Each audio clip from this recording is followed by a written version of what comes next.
Hello everybody, yes, it's day 2 here at Pembrey. The after sun has gone on, the suntan lotion is definitely on the back of my neck. What a day we had yesterday, and look at it, there is not a cloud in the sky. It is going to be hot, hot, hot here in South Wales, and that is a great way to describe the racing action today as well. First up is the Classic Touring Car Race Club Pre-66s. We're in assembly area, going to chat to some of the drivers very shortly. Just a quick reminder of what else is coming up today. The MG owners have got a pair of races, 3 races as well for the British Truck Racing Championship. 2 CVs are here as well. Later on today they have their 1.5 hour endurance race. We'll be bringing you that live, complete with all of the pit stops, everything. So wall to wall racing pretty much from 9 o'clock all the way through till about 5:15 this afternoon. So much coming up for you on the BARC YouTube channel, and of course the British Truck Racing Championship YouTube channel as well. Make sure you hit that like button and subscribe. Right, first race of the day, Classic Touring Car Racing Club. Yesterday in the Pre-66s, Endaf Owens, the man over there, he took the win. Ian Thompson was second, third was Jake Swan. Let's go for a little walkabout, shall we? There is Jake as well. Wonder if he can recreate his podium heroics yesterday. Jake, we're going to let you crack on.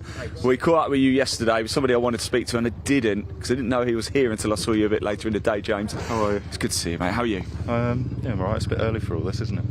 It's very early. I was thinking that coming in, actually. It was quite a right start. But listen, you get your first one out on track. That's a bit of an honour, isn't it? Yeah, at least it's a bit cooler than yesterday. But I think the third race today is going to be hot, isn't it? But I think so. Yeah. How did yesterday go for you? Better than I thought. I thought it was just going to go backwards, to be honest. I think everyone is new to this circuit, and I thought, to be honest, I just thought, I'm going to go backwards here. But I managed to pull off a couple of moves and sort of hold my own, which is not bad. Smallest engine on the grid, so yeah. James, hold you all right. This man, if you've never seen James before, he spends more time sideways, but that's a compliment, by the way, because your car control was unbelievable, isn't it? Thank you. Yeah, it's good to put on a show. It is. So, you do that. Yeah, thanks. So, look, you need to get ready. Look, cars are firing up already. Good luck, James. Great to see you again. Let's just jump over here, and I wonder if we can grab a very quick word with Barry as just before he heads off. Sorry, guys, I'm just going to jump in. Just caught you at the right time, with a helmet on. Great shot, yeah. How are you doing, Ian? I'm very well. Look, more importantly, how are you? Bright and early start this morning? Yeah, fantastic. Looking forward to a good race, hopefully. A wee bit better than yesterday. We went backwards at the start, and then there was a safety car, so didn't leave much. Kind of left let the flow go a little bit, didn't it? Didn't leave many laps to do make any progress, so we'll see what we can do today. And we've got another one later on, so 3 races here. Bit busy weekend, but yeah. Top man. Right, you better get in. Look, cars are firing up. That's pretty quick, isn't it? Just stay with us a little bit longer if we can. Yes, it's been 10 years since the Classic Touring Car Racing Club last race here at Pembrey, so it is a new circuit for most of the drivers, although yesterday we got the first real taste of it. Starting to get a feel for it, I think, so the lap times are going to start coming down. Perfect conditions as well, as we say. And of course, it is almost time to go racing. The Classic Touring Car Racing Club Pre-66, one of the most exciting, closest and enjoyable racing you are going to see. Cars are fired up, drivers' helmets are all on. We are about to go racing, so I am delighted once again to introduce your commentator for today's racing action. Please give it up for the one, the only, Dave Goddard. Diolch, Ian. Bore da, race fans, and welcome to South Wales. Very sunny South Wales here at the Pembrey Circuit today, day 2 here on BARC TV and on the British Truck Racing YouTube channel as well. Great to have you all with us. We had a fantastic, if very warm, day of racing here at the home of motorsport in South Wales yesterday, and more of the same to come today. 10 races to bring you. We kick off, as we say, with the Everard Pre-66 Classic and Historic Touring Cars. 10 years, as Ian just said, since the Classic Touring Car Racing Club has been here. Then we have our second race of the weekend for the Adrian Flux Insurance MG Owners Club. MG's young and old out in that one. They had a good race yesterday. James Cole taking his first win in the championship. Then we have the first of our 3 truck races today, with Ryan Smith on a hat-trick in Division 1 and Simon Cole likewise in Division 2. 20 trucks here this weekend, here at Convoy Cymru, as this event is known. Certainly had a great convoy of trucks out on track. We've got the show trucks here in the paddock and much more as well. Classic Touring Car Racing Club then returns after a qualifying session for the Citroen 2 CVs. Their race today at the end of the programme. Classic touring car, Shell Oils Pre-83 Group 1 touring cars. Nick Grindrod going for a hat-trick of wins. He had 2 wins in his Escort yesterday. Then more truck racing, and that's followed after the lunch break by the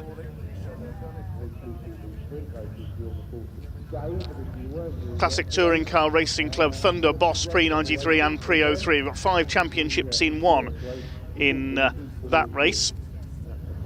That's followed by the next race for the Pre-66s. That's coming up after the lunch break. My apologies there. I thought I'd miscalculated with the timetable there.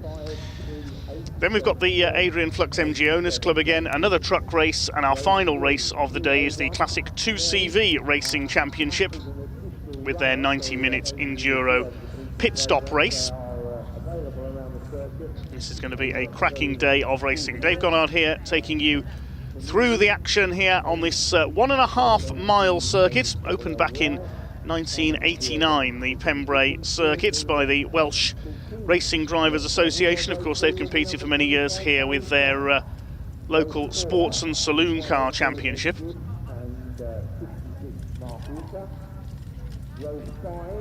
Based on a former airfield, the active airfield still open next to the Pembrey Circuit. The circuit's around 70 miles to the west of capital Cardiff, on the Welsh coast near the town of Bury Port, and the circuit's around 1.5 miles in length.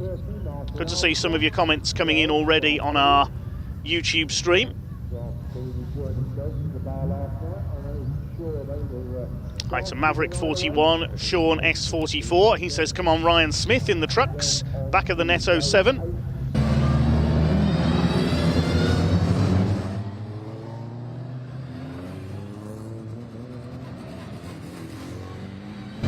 User just says Borada.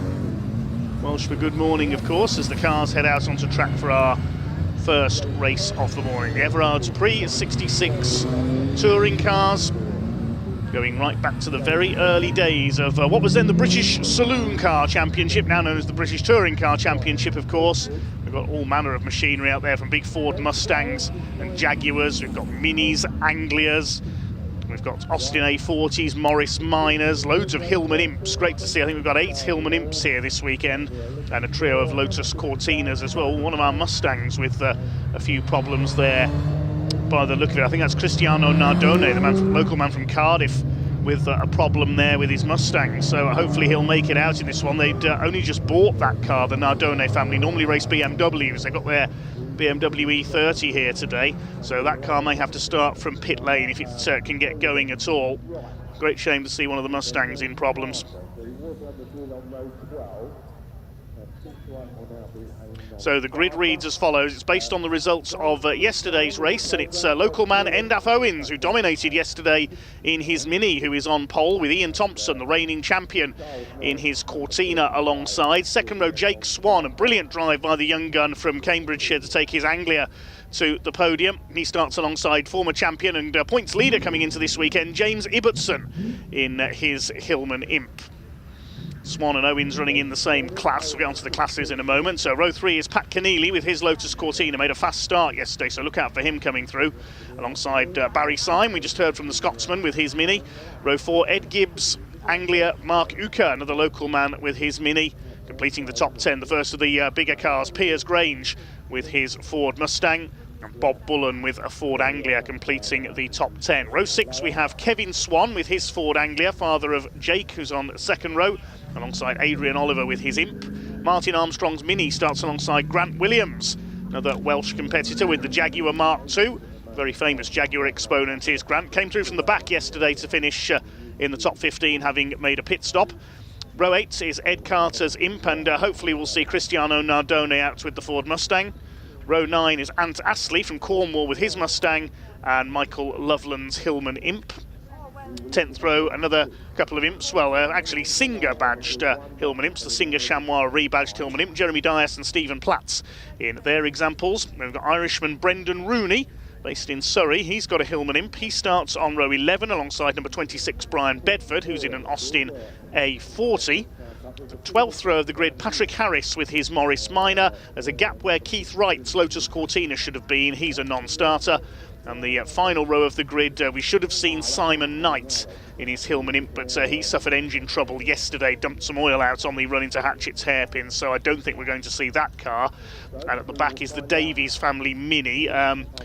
We were trying to establish yesterday who's doing which race. I believe it's John in the car today. I think Mike Davies, his brother, was racing yesterday. So apologies for a bit of confusion there over which of the Davies brothers is doing which race this weekend. But so we believe it's John. We'll go with what the timekeepers have said. If you want to follow the timing today, then the website tsl-timing.com has all the live timing from today's races.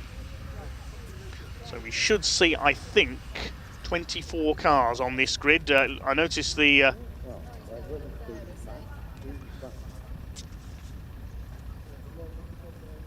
Mustang had made its way round. That's of Cristiano Nardone.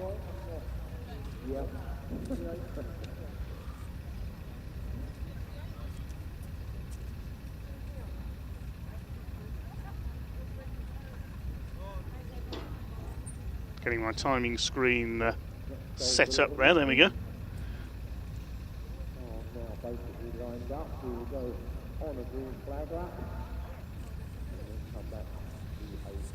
This will be a 15-minute race. We can see Endaf Owens flapping his door there just to keep cool. And then the green flag waving at the back as the marshals clear the grid, having lined everyone up. Big thanks to all the volunteer marshals, the Orange family, braving the heat this weekend. Can't be very easy out there in their orange overalls. Certainly can't be very easy for the drivers in their cars as well. So the green flag waves, they head off on their green flag lap. We'll take you on a lap of the Pembrey Circuit. And Endaf Owens and Ian Thompson lead them down towards the very tight right-hander at Hatchett's hairpin. One of the tightest first corners in all of British motorsport, the right-hander.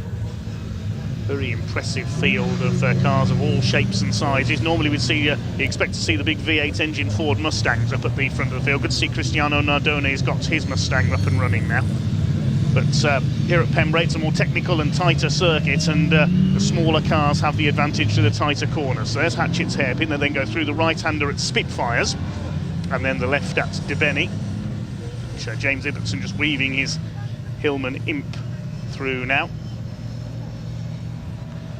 Then it's over the crossing and to the left-hander on the exit before heading out into the back part of the circuit. They're approaching now past the rallycross course and into the right-hander at Senna. Ayrton Senna has tested Formula One cars here back in the early 1990s. He held the unofficial lap record. I believe that was in a McLaren in the early 90s. The outright official lap record is by Brian Smith in a Formula 3 Dallara.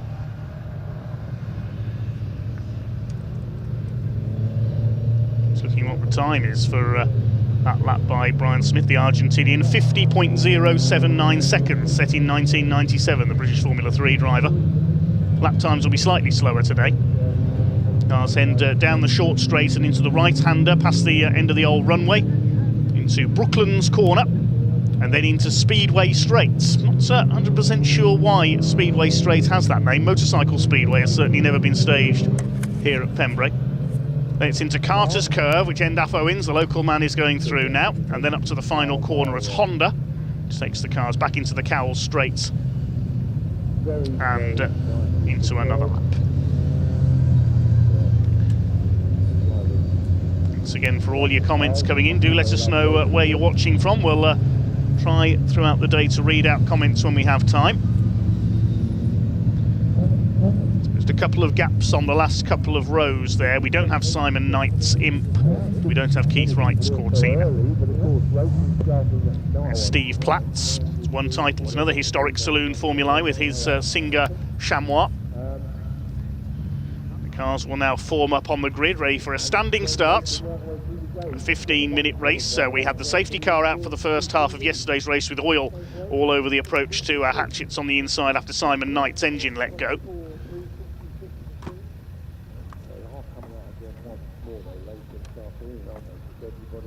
Endaf Owens just trying to keep cool there, the man from Milithkerig, I think I pronounced that correctly.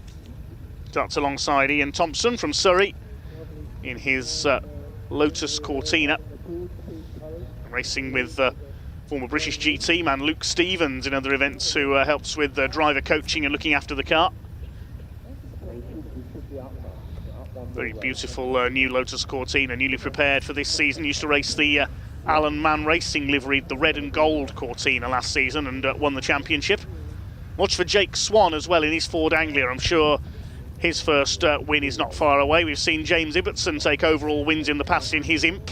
Tends to be a bit of a wet weather specialist. The green flag waves at the back of the grid then. And the starting marshal displays the 5-second board. We've got a Cortina creeping, that's Pat Keneally. Has pulled to one side, so whether he's got a problem.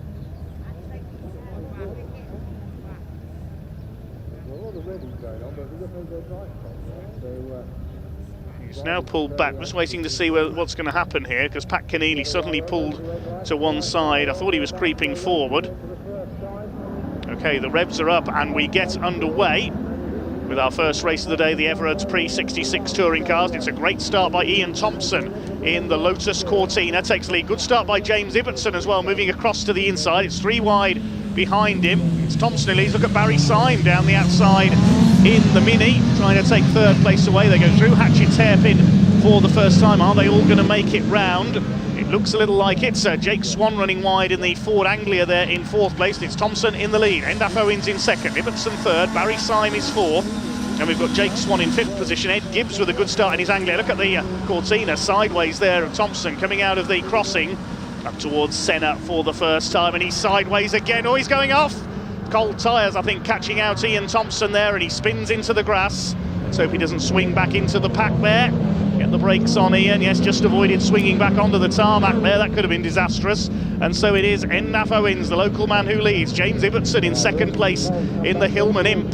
And then in 3rd place, it's Barry Syme. Wales, England and Scotland in the top 3 as they come round to complete lap number 1. It is the number 20 of Endaf Owens. Barry Syme up the inside, making it Minis 1 and 2 as they complete the opening lap here at Pembrey. Owens leads it from Syme. Ibbotson under fire from Jake Swan for 4th place. Then it's Ed Gibbs in the grey Ford Anglia in 5th. Mark Uka is next with his Mini. He's had a good start, so it's Minis, Anglias and Imps all the way. The smaller cars, Mark Uka is bouncing over the curb there on the inside of the hairpin and trying to get around the outside. The big Ford Mustang of Piers Grange didn't have much luck with his Ford Escort in the Blue Oval Saloon Series yesterday. Having had better fortunes with the Mustang, battling with Grant Williams in the big Jaguar Mark II. It's the smaller cars you can see more suited to the twists and turns of Pembrey, as opposed to a more flowing layout such as Donington Park that we saw at the start of the CTCRC season. There's Grant Williams, ahead of Bob Bullen, number 69 from Surrey in his Ford Anglia. And away goes Endaf Owens. He ran away and hid at the front of yesterday's race. What was his winning margin? Just look at the result. He won by 13 seconds yesterday, Endaf Owens. He's a local to Pembrey. He's a specialist here, and very much a specialist at racing all kinds of minis as well. He's raced in the Mini Miglia and Mini 7 championships over the years. Leads Barry Syme in 2nd place. Used to race single-seaters in his younger days. James Ibbotson under fire from Jake Swan. Then it's Gibbs. Here comes Grant Williams. He's got the Jaguar wound up now. Blasts past Mark Uka. Piers Grange is going to try and do the same thing, but he's got to get the Mustang stopped for the hairpin. In a big, unwieldy muscle car like that, that is not easy. Grange battling it out there with Bob Bullen's Anglia. Behind them, Adrian Oliver in his Hillman in per second or so back. Lead margin 3.2 seconds now for Endaf Owens. He's done the fastest lap, 1 minute 9.653. They head out into the country. 230 there, that's one of the minis a little bit further back. That's Ed Armstrong, Martin Armstrong I should say, from Wiltshire in the 230 car. Bit of dust being kicked up there by Ed Gibbs. Armstrong closing on Grant Williams. Then it's Piers Grange. One of the Anglias behind, that's Bob Bullen I think, in the maroon number 69 car. Another Mini in behind them. One of the Mustangs charging through there on the more straight part of the course towards the end of the lap. That's Nardone getting past Adrian Oliver, the the son of Eric Oliver, the former world sidecar champion, in his Hillman Imp, as Endaf Owens continues to set the pace, comes through Spitfires, flings it sideways, then up towards Dibeni, the left-hander, driving like a rally car out in front. Away goes the number 20. You also notice on the Classic Touring Car Racing Club's cars this weekend, Scalextric stickers. They have a tie-in with Scalextric this year. We're told that in months to come, you will be able to buy some of the cars that you see racing this weekend and race them in your living room. How cool is that? Lost a couple of cars on the opening lap. We lost Pat Keneally. We saw him having problems on the grid with the Lotus Cortina. He's out of the race. And we've also lost Patrick Harris in the Morris Minor. Unfortunately, he's pulled into the pits.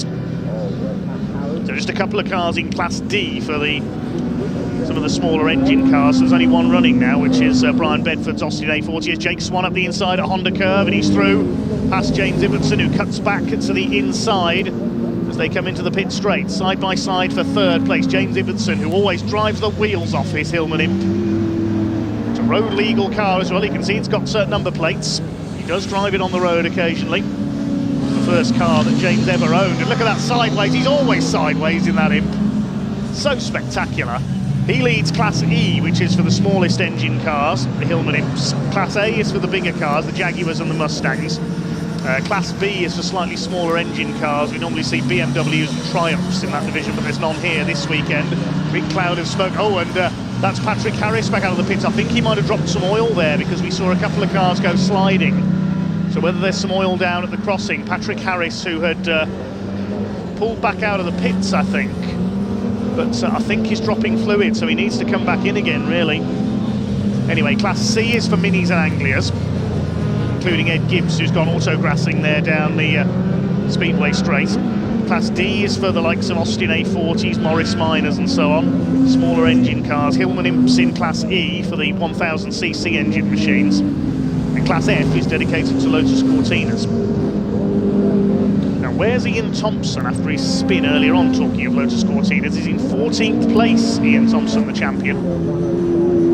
Patrick Harris struggling on in the Morris Minor. There's Ian Thompson just behind him, a side-by-side in the hairpin. Ibbotson on the inside of, I think that was Jake Swan. Then Endaf Owens continues to set the pace. He's 8.5 seconds clear now. He's just running away on his local circuit, the Owens Fabrication Mini. That's how you corner a Mini, a beautiful four-wheel drift. That was almost worthy of Nick Swift, legendary for his performances in Minis at Goodwood. He's got his headlights on now to warn the back mark as he's coming in, Endaf Owens. He's got Brian Bedford's Austin A40 ahead of him there down Speedway straights. This is the battle for third place. James Ibbotson against Jake Swan.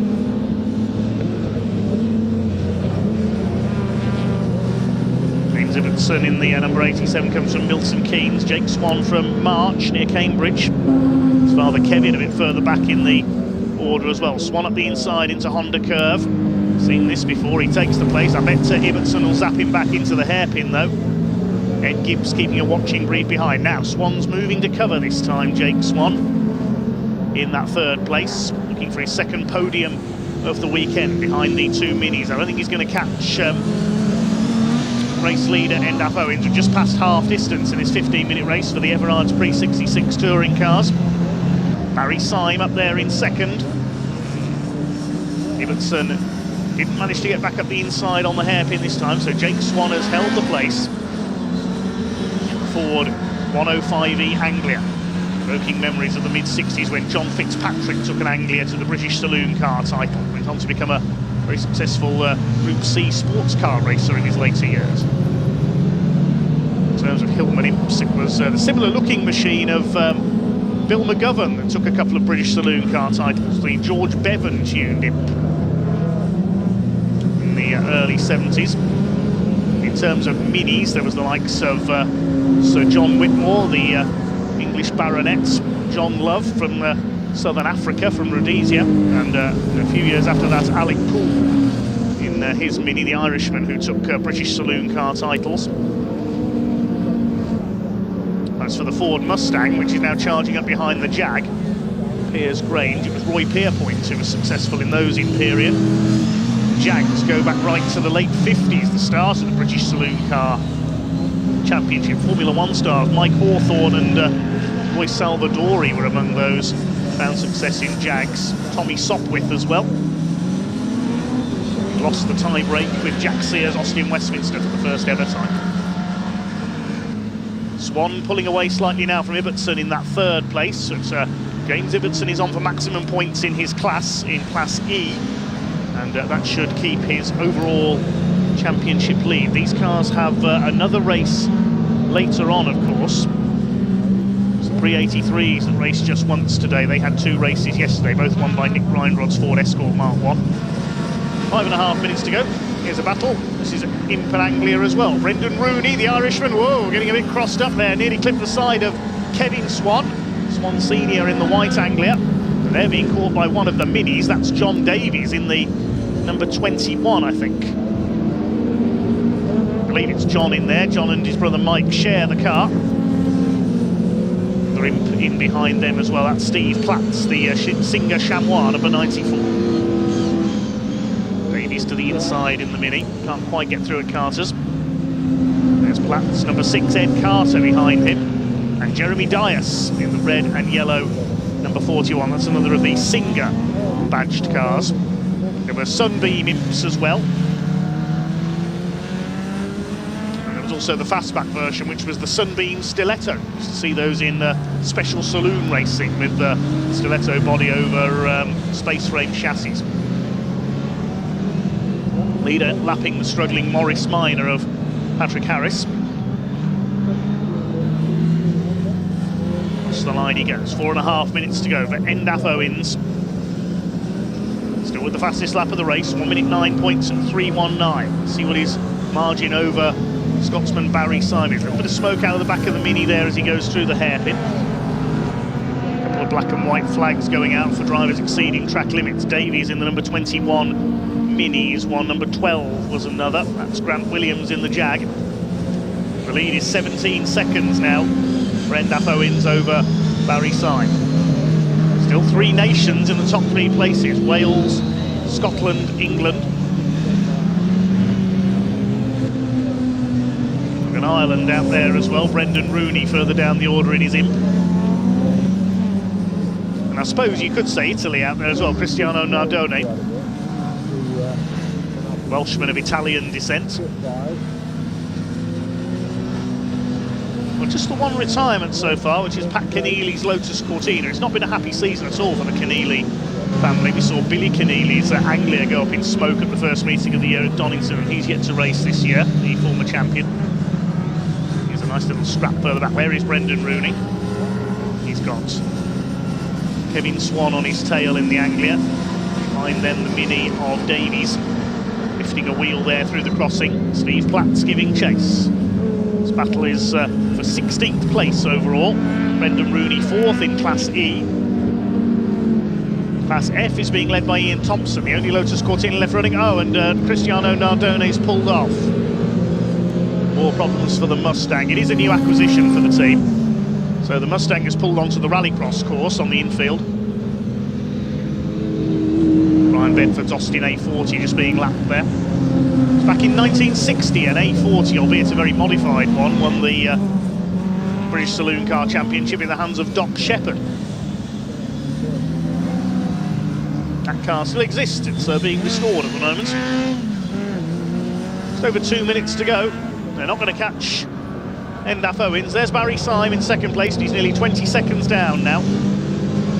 And he is being caught by Jake Swan. Can he get second place? Yellow flags are out at Brooklands because of the stranded Ford Mustang. Where is James Ibbotson? He's dropped a long way back from Jake Swan. Is he back in the clutches of Ed Gibbs now? We'll see as they come into the straight here. Watch in the background as Swan tries to chase down Syme. Have we lost Ibbotson? No, there he is. He's been reeled in by Gibbs and by Grant Williams, but Ed Gibbs, I can tell you, has got a 5-second penalty for exceeding track limits. So that will drop him down a little. Certainly drop him a place behind Grant Williams. Who's next to? It's Piers Grange. about 4 seconds further back. So, yeah, Ed Gibbs is going to lose a couple of places here in the final reckoning. Syme laps Jeremy Dias. Owens laps Jeremy Dias, I should say. Coming up on Brian Bedford, I think I'll put him 2 laps down, but he's the only runner in Class D with a chance of winning the class. He's a couple of laps clear of his only rival after Patrick Harris made a pit stop. Still this battle going on. This is Brendan Rooney, and he's now caught Mike Loveland's Hillman in. So frantic battling all the way down the order. But it is going to be a win for Endaf Owens. It looks like he's on his last lap now. Yes, the board is out. Jake Swan will see that board, and that'll be his signal to try and go for second place. Can he catch and pass Barry Syme? There's Martin Armstrong's number 230 Mini. There is our leader. Out of Brooklands for what will be the final time. There's only 10 seconds left on the clock. It is going to be a second win of the weekend for the Welsh Mini Wizard, Endaf Owens, and I'm behind Owens Fabrication. Been racing minis for more years than I can remember. And he drifts it through Honda Curve for the final time. Here he comes. Up towards the checkered flag. Endaf Owens makes it 2 wins out of 2. Second place, we'll wait to see if Jake Swan is going to take Barry Syme. Is he going to make a move here into Honda Curve? The checkered flag went out very... Oh, and Jake Swan locks it up. That's cost him his chance. I thought he was going off into the grass. Checkered flag is out then, and Barry Syme takes second place. Swan, a second podium of the weekend in third. James Ibbotson, sideways as always, will come home 4th overall and wins Class E. Grant Williams will be classified 5th. He wins Class A in the Jag because of that penalty for Ed Gibbs. It's Ian Thompson who comes home next. He's got ahead of Bob Bullen on that final lap. Just waiting for the timing screen to correct itself. Yes, Gibbs will be classified 6th, Thompson 7th, Bullen 8th, Mark Ucker's Mini is 9th, and Piers Grange in the Mustang, dropping down slightly to 10th place. The rest of the pack make their way home. Endaf Owens taking the checkered flag a second time. I don't think he saw it the first time, it came out quite late. The rest of the field make their way in. There's Brendan Rooney. He's dropped a bit of ground on that last lap, down to 18th place.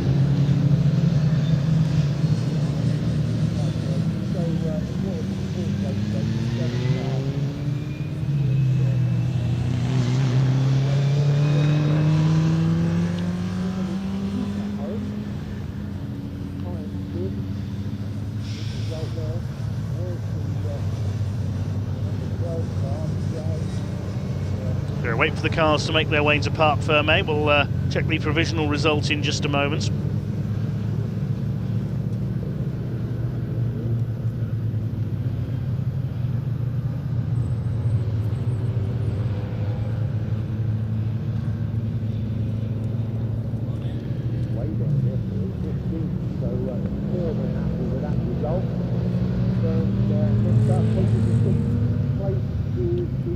Result in a moment. So thanks for all your comments coming in.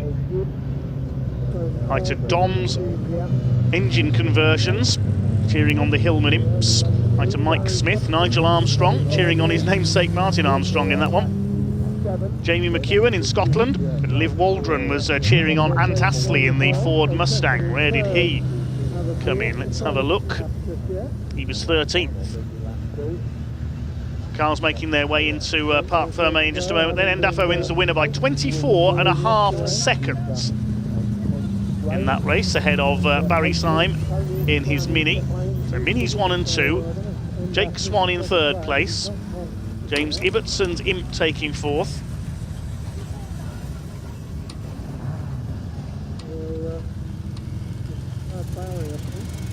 Grant Williams was 5th in the Jag, and he won Class A. Ed Gibbs dropped to 6th in his Anglia, then Ian Thompson winning Class F, recovering to 7th after his spin, so at least he gets the points in his class. Then Bob Bullen, Mark Uker and Piers Grange rounding out the top 10. Next home, Martin Armstrong, Adrian Oliver, Ant Astley and Michael Loveland. Just a couple of retirements there. We lost Cristiano Nardone's Mustang and Pat Keneally's Lotus Cortina. Well, I think we can now head down to Parc Fermé. The winners are making their way in, and Ian Waterhouse is down there to talk to them.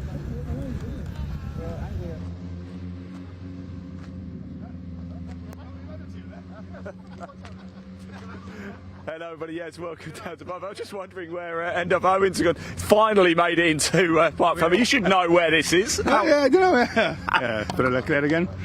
Look, you got out in front, you held it comfortably. Motorsports, it's never easy, is it? But you looked well in control. Yeah, I enjoyed that. I knew Ian he had a good start yesterday, and he got in front of me today, but he just ran a little bit wide out the back there somewhere, and yeah, just go ahead and just keep trying to beat my own time then. Yeah, it's good fun. 2 for 2, 3 for 3 later. Yeah. Well done. Thank you. Cheers. Yeah, well, just enjoy it and go with the flow. Yeah. Good man. Thank you very much. Well done, mate. Congratulations, Barry. That was great racing, wasn't it? That was a plan to follow a local hero home. Yeah, and, he got a bit of a gap on me, but no, just saving the tyres. Obviously, got another race today, so I wanted to save the car as well. I was going to say save the car. I've just had a look. There is a little tap there. Isn't not there? Quite sure. I think Jake tried to go round the outside, going into the corner, and maybe get the steering wrong or something. But yeah, it's not too bad. But obviously, it's better not without any damage. But we're all paying for it ourselves, really. So, but yeah, no, great result after yesterday's. It was slightly disappointing, starting 4th, finishing 6th. Obviously, you want to make progress, so today I made amends, started 6th and got 2nd. So we'll see if we can give this boy a run for his money in the final That's race. what we want to see. Yeah. That's what we all want to see. Fantastic. Very well done, mate. Thanks. Congratulations. Let's grab Jake very quickly as well. We've got time, Jake. You actually asked me when you got out of the car. Did I finish 3rd? I wasn't sure, but you did. A little bit of contact though. Yeah. Well, I only had the last lap to go, so I was catching to Barry for a while, so I had to have an attempt on the last corner. Right, race 3 coming up a little bit later as well. Is that the one? Hopefully. We'll find out. It's been a good weekend actually for you. A pair of 3rd places so far. Yeah, it's good, yeah. Yep. See if we can make it one better. 1 better. 2 better. might be a tall order, but go for it anyway. There we go. Right, Precinct 6. They have another race a little bit later this afternoon. You can watch all of that live, of course, as well. Coming up next, the MG owners are about to head out on track. So much throughout the course of today, pretty much wall-to-wall racing for you. Up next, MG owners. I'm going to hand over to your commentator, Dave Goddard, who will take you through the action. Enjoy.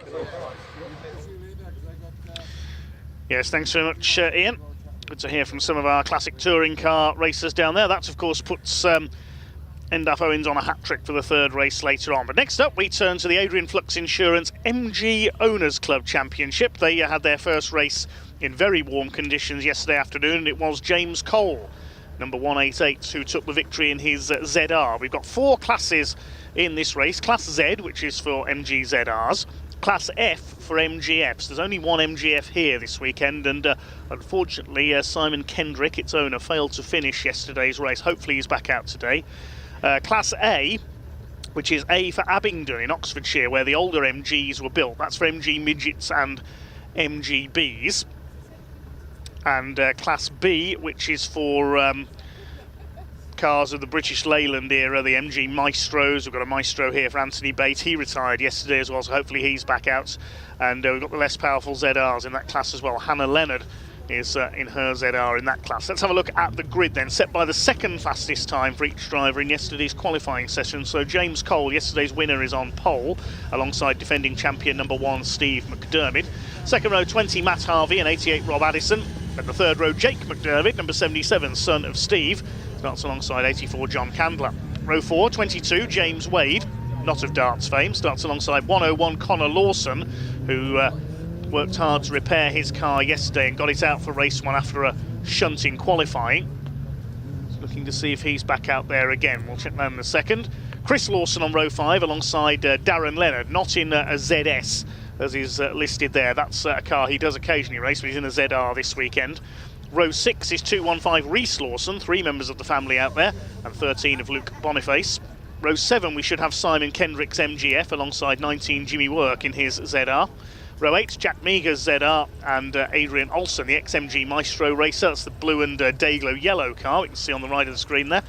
Row 9, hopefully Anthony Bate will be out there in the MG Maestro, and Riaz Keswani ZR alongside, and the 10th row, the first of the Class A cars, David Amphlett, number 14, and Chris Millard, number 11. David Amphlett won the class in yesterday's race.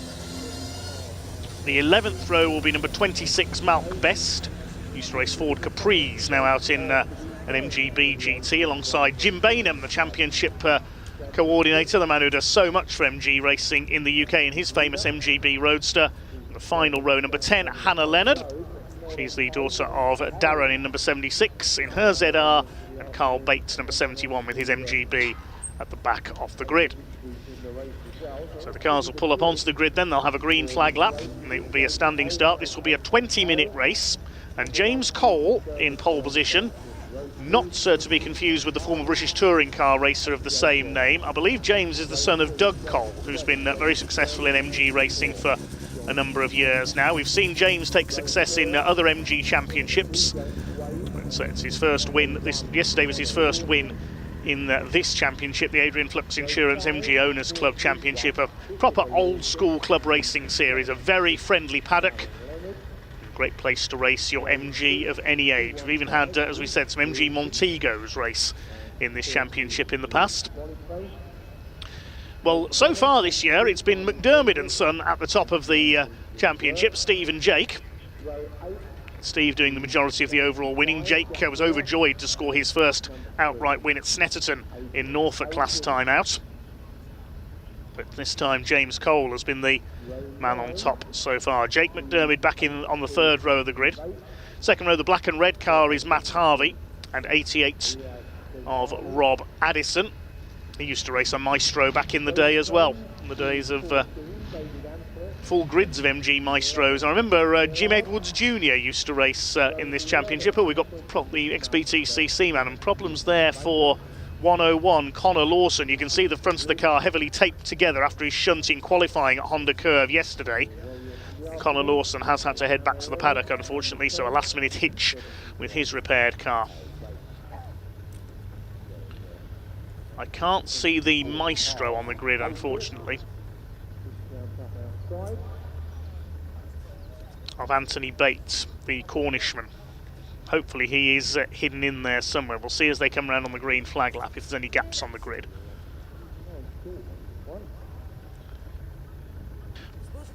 Starting marshal displays the board. Green flags will wave shortly. So they head off on their green flag lap. They're led by the green and black car of James Cole with the red wheels. In orange and black is Steve McDermott, 4 times champion, the man from Buckinghamshire, with his ZR. And Matt Harvey, Rob Addison, Jake McDermott, the orange and grey car with the white stripes. Behind him in the green and black is Jonathan Candler. We've got 22 James Wade in the black and blue car. Those are the leading colours to look out for. Simon Kendrick is there, the lone MGF, the orange car. Now, is Anthony Bates there in the Maestro? No, he's not, unfortunately. That car broke down yesterday. There's Wade. No Connor Lawson, he's pulled into the pits. Darren Leonard is there. Black and pink car is Jimmy Work, a tattoo artist by profession. Then the classic cars further back, all MGBs in Class A, no MG midgets this time. And there's Hannah Leonard, first class win for her yesterday in her debut season of racing.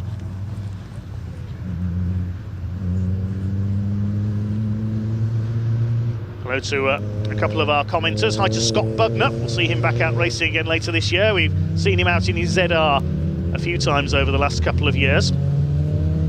Hi to Ian Stevens, watching from Gosport in the south of England.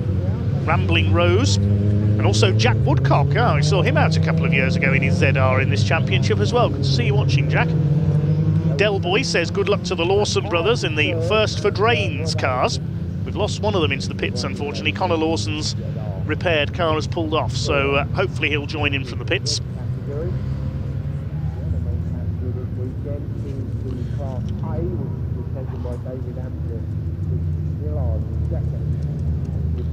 That was the one for more classic cars.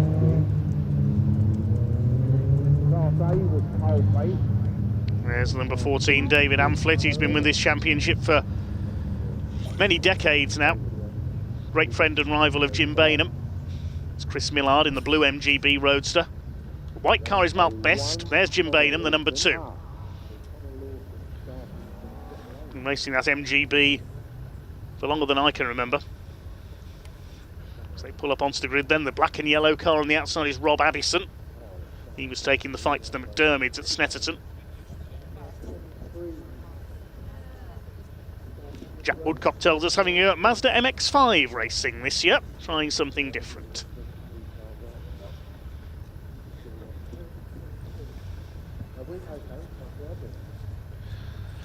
So they pull up onto the grid then, the Adrian Flux Insurance MG Owners Club Championship. Last couple of cars moving into line at the back. We'll see the green flag wave behind Hannah Leonard and Carl Bates on the final row of the grid. It will be a 20-minute race once the red lights go out. The MGs with slightly longer races and everything else this weekend. Plenty of bang for your buck in this championship. Steve McDermid going for title number 5 this year. Just making sure everybody is lined up in the correct grid slot, otherwise they will be penalised. Green flag now does wave at the back of the field. 5-second board is held aloft by the starting marshal, then the red lights will come on the gantry, and once they go out we will be underway. The revs are up and the Adrian Flux Insurance MG Owners Club Championship is go for their second race of the weekend. Good start by Jake McDermid, the orange car moving down the inside. Who's going to get the lead into Hatchett's hairpin? ZR's everywhere. Conor Lawson waiting to join in from the pit lane. And look at this, who's this coming down the outside? That's Luke Boniface in the grey car, charging up the outside there. Now how much has that gained him? We'll see in a moment. James Cole has held his lead from pole position ahead of Steve McDermid. Jake's up to 3rd. Great starts by Jake McDermid.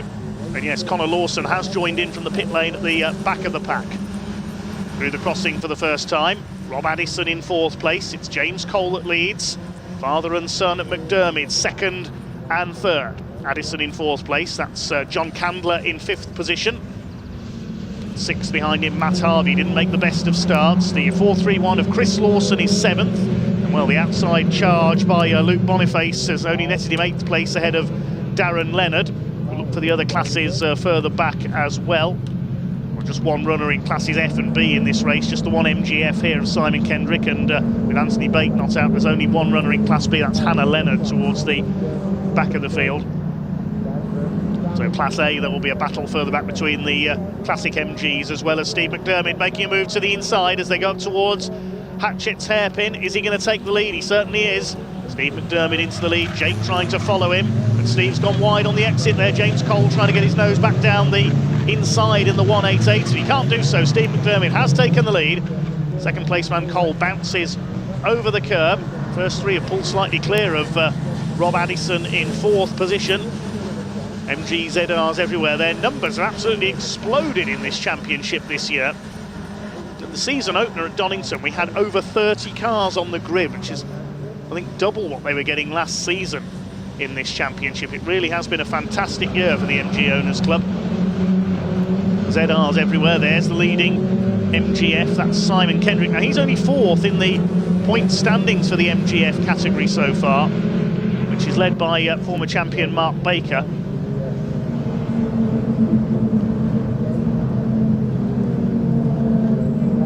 ZR's battling out, that's Candler ahead of Harvey for 5th position. It was Steve and Jake McDermid who were joint leading the championship overall coming into this weekend on 46 points, with Jim Bainham and David Amflett both on 44 in Class A. A squeal there as they make their way into the hairpin. Jonathan Candler defending from Matt Harvey, Chris Lawson behind him. Then it's Luke Boniface.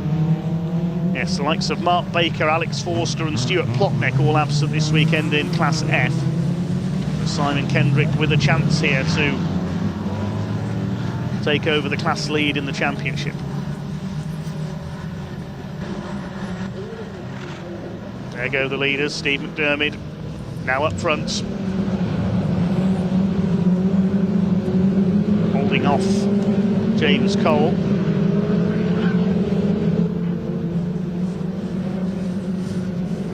Simon Kendrick has dropped to the bottom of the timing screen. Have we lost the MGF again?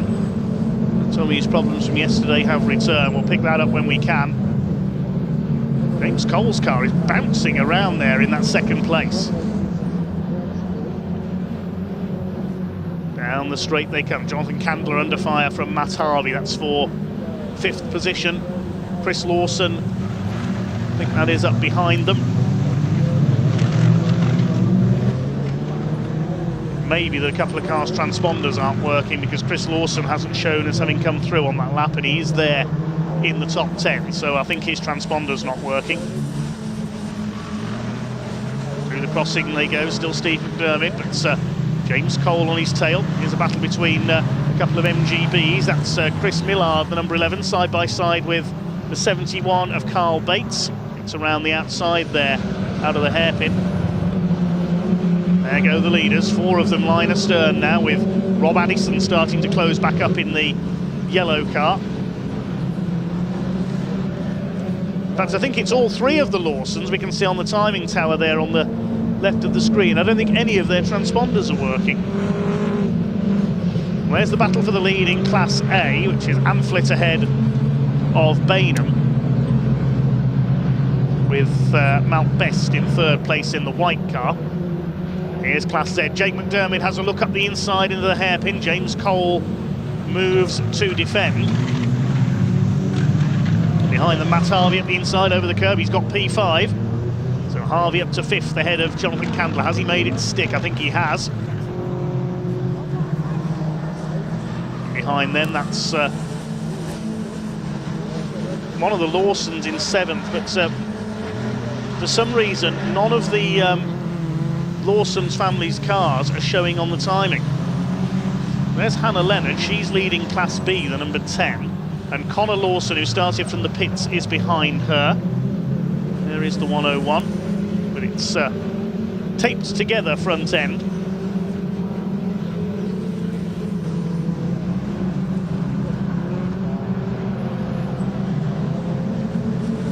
The Lawsons are being timed manually by TSL's timekeepers, because for some reason their transponders aren't working. There's Simon Kendrick, who's still running. Is his transponder not working as well? So he's showing at the back of the field. So a little bit of confusion over the timing at the moment, because certain cars have non-functioning transponders, as Jake McDermott runs very wide there on the hairpin. I think that's going to lose him 3rd place. Yes, as they come out towards the crossing, Rob Addison has gone through. Jake McDermott's going to have to fight back. Matt Harvey behind him in 5th position. The timing is all over the place at the moment, so the timekeeper's just trying to sort it out. So apologies if you are following the live timing, but that's going to be sorted out shortly. Jonathan Candler coming under fire from 431 of Chris Lawson. Now the Lawson brothers from Maidstone in Kent, ex-grass track racers. So they won't do any grass tracking here. Steve McDermott continues to lead from James Cole. Mount Best under fire from Carl Bates, who started last on the grid. The 2 MGB GTs, these 2 in MGB Roadsters, continuing to set the pace in Class A.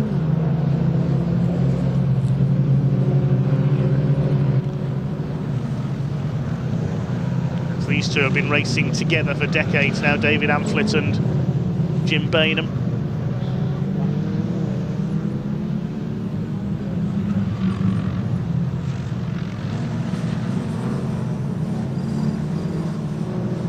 Jake McDermott now down into 4th place, having made that mistake on the hairpin.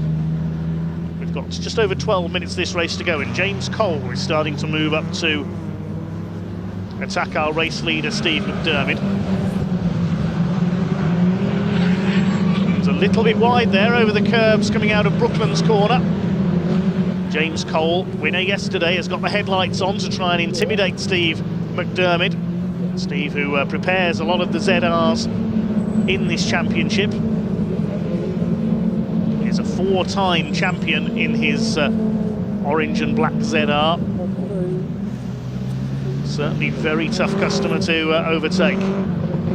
Jim Bainham attacking the 14 of David Amphlett for the lead of Class A.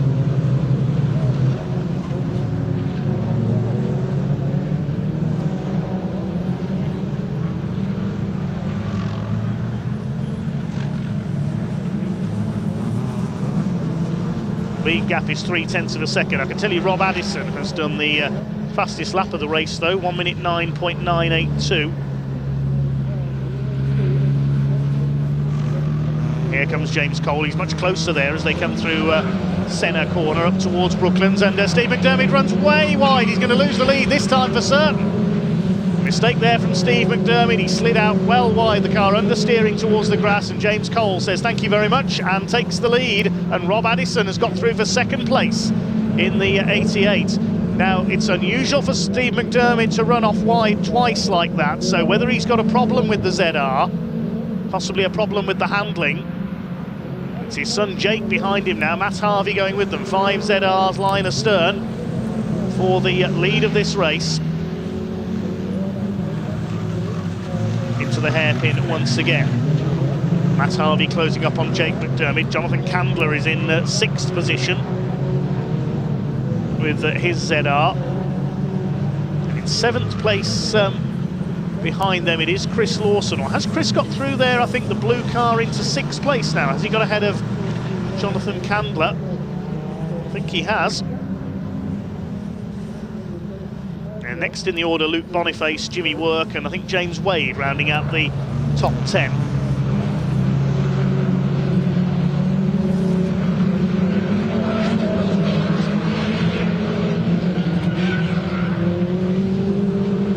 Chris Lawson makes a mistake there, though, coming through Brooklands corner. And talking of mistakes, another car sliding up. I'm wondering if there's some fluid gone down, because there's cars sliding wide everywhere. David Amphlett there has lost the lead of Class A as a result of that. Carl Bates going off as well.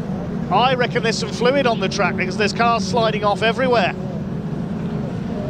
We saw Chris Lawson slide wide at Brooklands.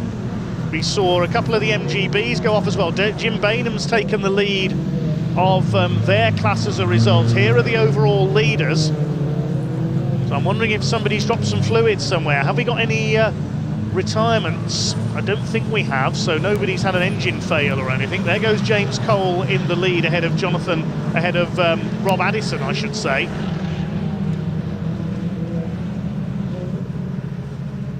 As they go out through Senna and Brooklands. Just taking it steady through there. Steve McDermott still 3rd, Jake McDermott 4th, and then Matt Harvey in 5th position.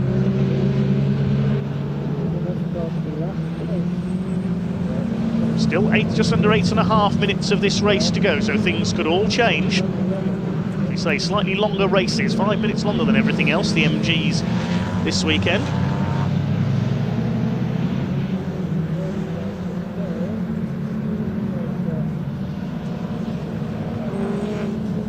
Leaders down into Hatchett's hairpin. Is anybody going to run wide this time? Well, Rob Addison nearly clipping the back of the race leader. The timing screen seems to be sorting itself out, so thank you to TSL Timing for sorting the few problems there. I think it was because of cars that needed to be inserted that didn't have transponders working.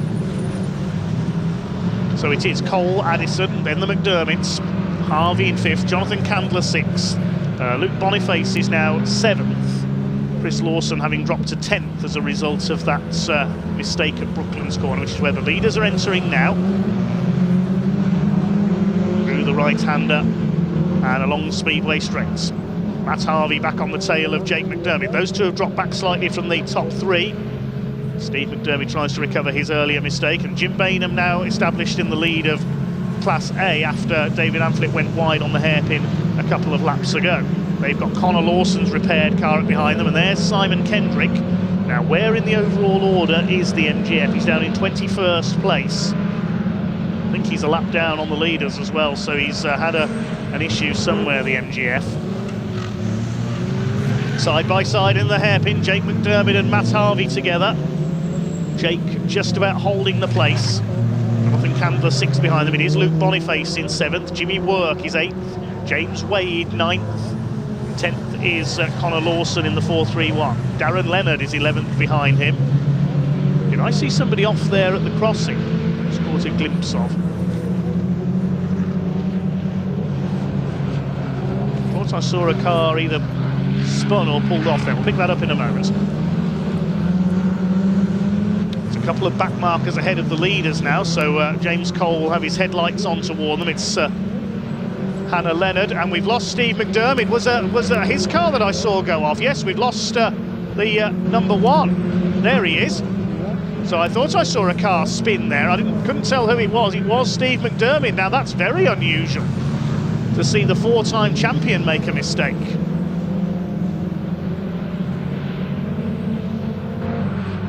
Another car going off. That's the 23 of Riaz Keswani running wide. What is going on? There are so many cars having moments here. Leaders now lapping Hannah Leonard in the number 10. Next to be lapped to is Mount Best in the white number 26 MGB.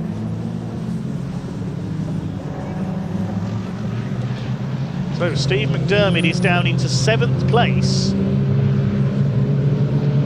It's his son Jake now upholding family honour in 3rd place as the leaders go through to lap the back marker, and the better exit there for Rob Addison, the window centre Suffolk car, looking to take the lead here from James Cole. He hasn't got to worry about Steve McDermott attacking him in turn now. Just under 5 minutes of the race to go.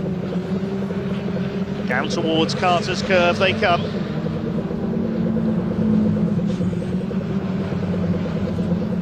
It's a Honda. Cole from Addison. There's Jake McDermott in 3rd, still with Matt Harvey on his tail. Jonathan Candler is 5th. Luke Boniface in 6th.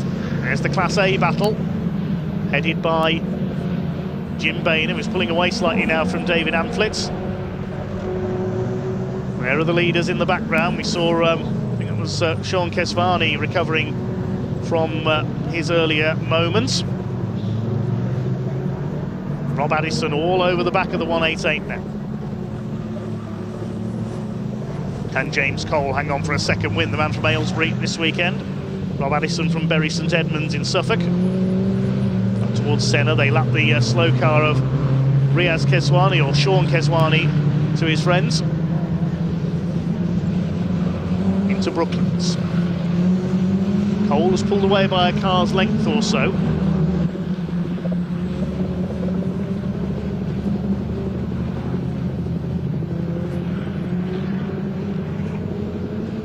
Their way through towards the end of lap number 14.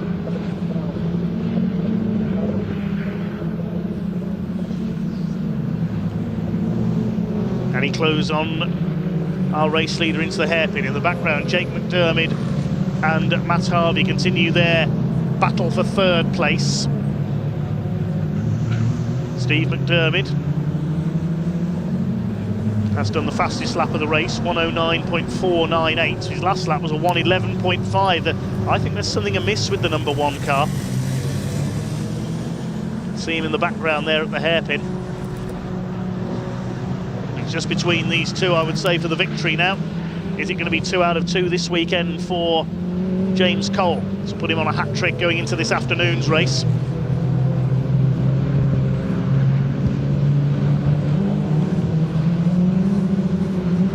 Out of the right-hander at Brooklands. Through towards Carter's. 2.5 minutes remain. Cole has pulled away a little bit now. Coming up to lap one of the MGBs. I think that's David Amflett. Yes, that's Amflett and Bainham, the 2 leaders in Class A. The gap between them is 1.5 seconds. I think there's been a change for 3rd place. I think Matt Harvey has got through on Jake McDermott. Leaders head out of Hatchett's hairpin. Yes, Harvey's there on the inside. He's just about got the nose in front of Jake McDermott. So are we going to see An Adrian Flux MG Owners Club Championship race with neither of the McDermidds on the podium. Oh, a mistake there from Rob Addison. He got a wheel onto the grass there coming out of Debenny. That's cost him a bit of momentum. They lapped David Amflett in the MGB Roadster. Addison trying his hardest to close back up again on James Cole. Should be last lap this time around. Jim Bainham is waving the leaders past. You saw his hand out of the window there.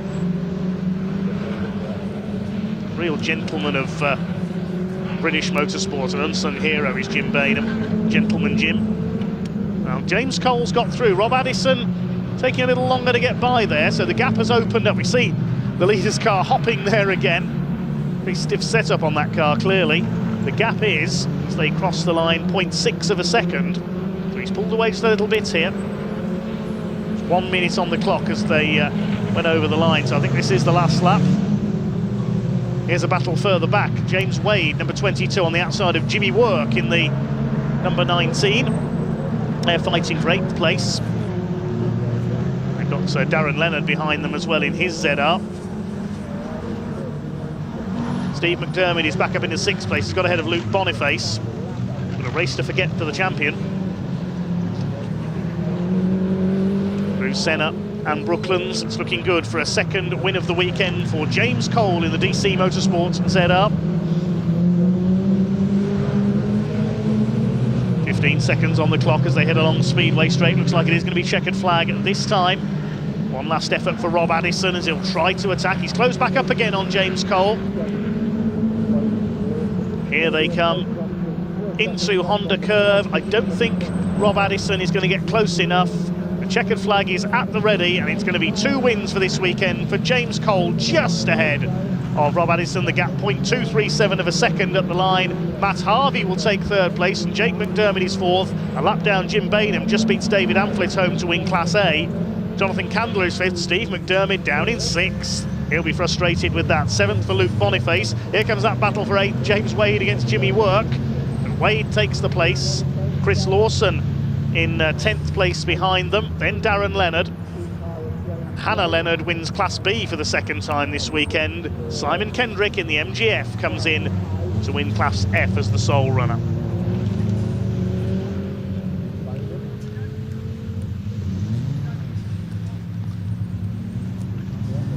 So it looks like just the one retirement in that race. We lost Sean Keswani into the pits after he went off. Some damage to his car. I think everybody else has made the finish. Here comes Connor Lawson. Well done to Connor, who from the pit lane made it up to 15th place. It's James Cole who takes the win in the DC Motorsports RK Panelcraft ZR. Waving to the marshals and the crowd as they head round on their slow down lap. The winner completed 17 laps in 20 minutes, 4.9 seconds.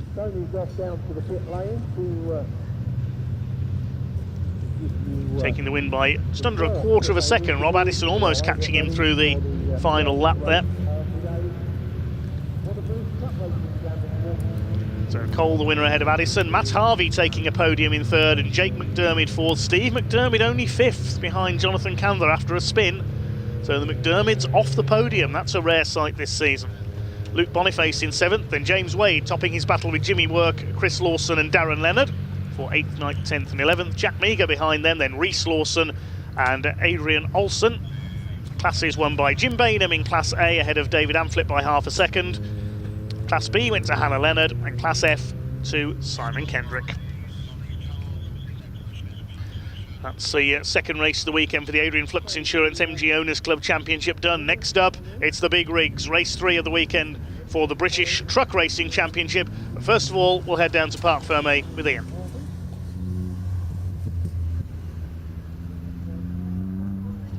Yes, everybody, welcome down to Parc Fermé. It's double delight for James Cole, but he had to weather a bit of a storm there from Rob Addison, but I can't see his face, but I'll tell you what, it's going to be, have a big beaming smile on it, I think, isn't it, as soon as he gets his helmet off. Of course, the battle with Steve as well, then the battle with Rob. Well, you had it all in that one, didn't you, James? Oh, fucking, oh, sorry, excuse my language. Jeez, Steve I made a mistake coming onto the start and finish straight on the first lap. Steve got ahead. I weren't going to try anything stupid because, like I said yesterday, I like him building my engines. But he made a bit of a mistake going down into the back straight, similar to what I made yesterday, but he just went a bit too deep. I got up the inside, and then that allowed Rob Allison to get through as well. Clean between me and Rob, which is quite ironic, really.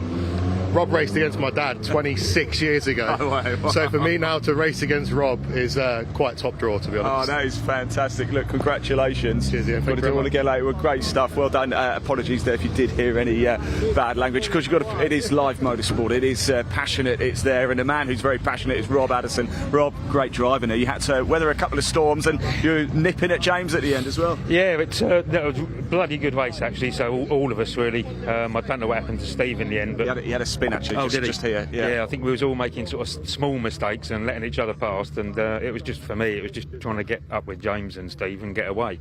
But yeah, when Steve dropped back, I just had a couple of goes where I could have got James, but me throttle. So when I lift the throttle, it's still putting in sort of 4,000 or 5,000 revs. Oh, okay. So a lunge on the brakes, I'm not got no engine stop. So I thought it would be a bit harsh to try a move that I don't think is going to work. So, but yeah, no, great with second place. So good. I was chatting to your team, actually. They said you like it round here. Yeah, so I think, well, I've got one more race to go, but since '95, every time I've come here, I have gone away with a race win. So I've got my work cut out, I think, no. Hold on for a thriller later today. Well done, Rob. Congratulations, mate. And somebody else is having a very good weekend, Matt Harvey as well. Back-to-back third places, Matt. Yeah, not bad. I had to work for that one, though. That was. To say Jake was nipping at you a bit, wasn't he? Yeah. I don't know what happened. I got a good launch, and then everyone just shot past me. So I had to kind of climb back through, but that made it good fun. To be fair, that was good. Yeah, well done. Congratulations. You've got to do it all again a little bit later. Maybe could do something with one of those guys. There we go. Right, there we go. That is the MG owners. Another race for them coming up a little bit later. 3 races in total. Next up, though, the ground is starting to shake, and that is because it's time for the third race of the weekend for the British Truck Racing Championship. Oh, it's going to get very loud here in South Wales. I'm going to hand over to your commentator, Dave Goddard, to take you through the action. Enjoy. Yes, thanks very much, Ian. Apologies for any choice language you may have heard from drivers down in Parc Fermé there. Emotions running a little bit high at the end of that race for the MGs. As we get ready for our next race, it is the first of the day for the British Truck Racing Championship. We had 2 races for them yesterday. One at a canter by Ryan Smith. He won both of them by a country mile in Division 1 yesterday, as he continues his seemingly unstoppable march, looking for a 10th consecutive British Championship this year. Even the addition of the turbo air restrictors hasn't seemed to have slowed him down. He, Stuart Oliver and John Bowler, the 3 trucks with the air restrictors, the top 3 in the points in Division 1 into each round, have them fitted for all of the 5 races over the course of each weekend. So ready for the third race of the weekend for the trucks. We'll give you the grid when they start to make their way out onto track. The circuit just being made ready at the moment. Of course, marshals have to move back off their posts in the interests of safety. It's the second weekend of the season for the British Truck Racing Championship. Here it's Convoy Cymru. They move on to Thruxton in July, down in Hampshire. That's followed by Donington Park in August. They go to Snetterton in September. And a week after that, there's the overseas round at the Le Mans Bugatti circuit in France. And then back to Brands Hatch for Bonfire Weekend. The grid for this race is set by the results of race 1 yesterday, with the top 8 in each division reversed. But I think they do it slightly differently at this point of the season, because the rookie drivers in Division 2, and there's 4 of them, start from the back. The GT Tyres DAF and Napa Auto Parts, a sponsor there as well, leading them out. So 8th place yesterday in Division 1 was Adam Bint with his new Mercedes Actros, so he will start on pole position for this race. Trucks making their way out. There's Stephen Powell from Kent. In the more powerful Division 1 class, we've got a total of 13 trucks in Division 1 and 7 in Division 2. Full complement of 20 trucks here.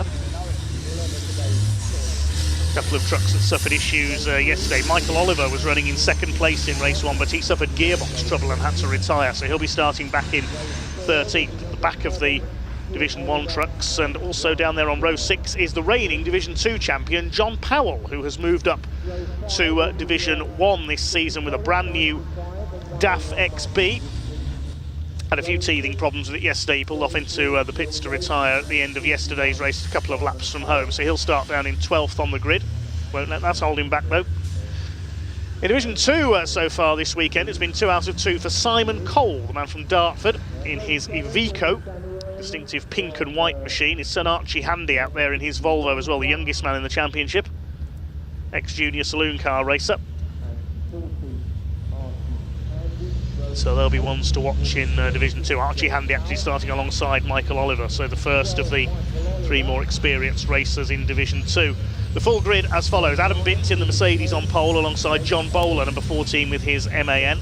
Second row, 86 Tom O'Rourke in his International Navistar, the bonneted truck alongside David Smith, who had a strong run to second place in race 2 yesterday. Stephen Powell and David Jenkins on row 3 in their MANs. Then Stuart Oliver and Ryan Smith. 19 championships between those 2 drivers. Stuart Oliver, a one-time European champion as well, the Volvo and the Daimler Freightliner. Row 5 is Ricky Collins, first appearance of the season for the Yorkshireman. Miss Brands Hatch with work commitments.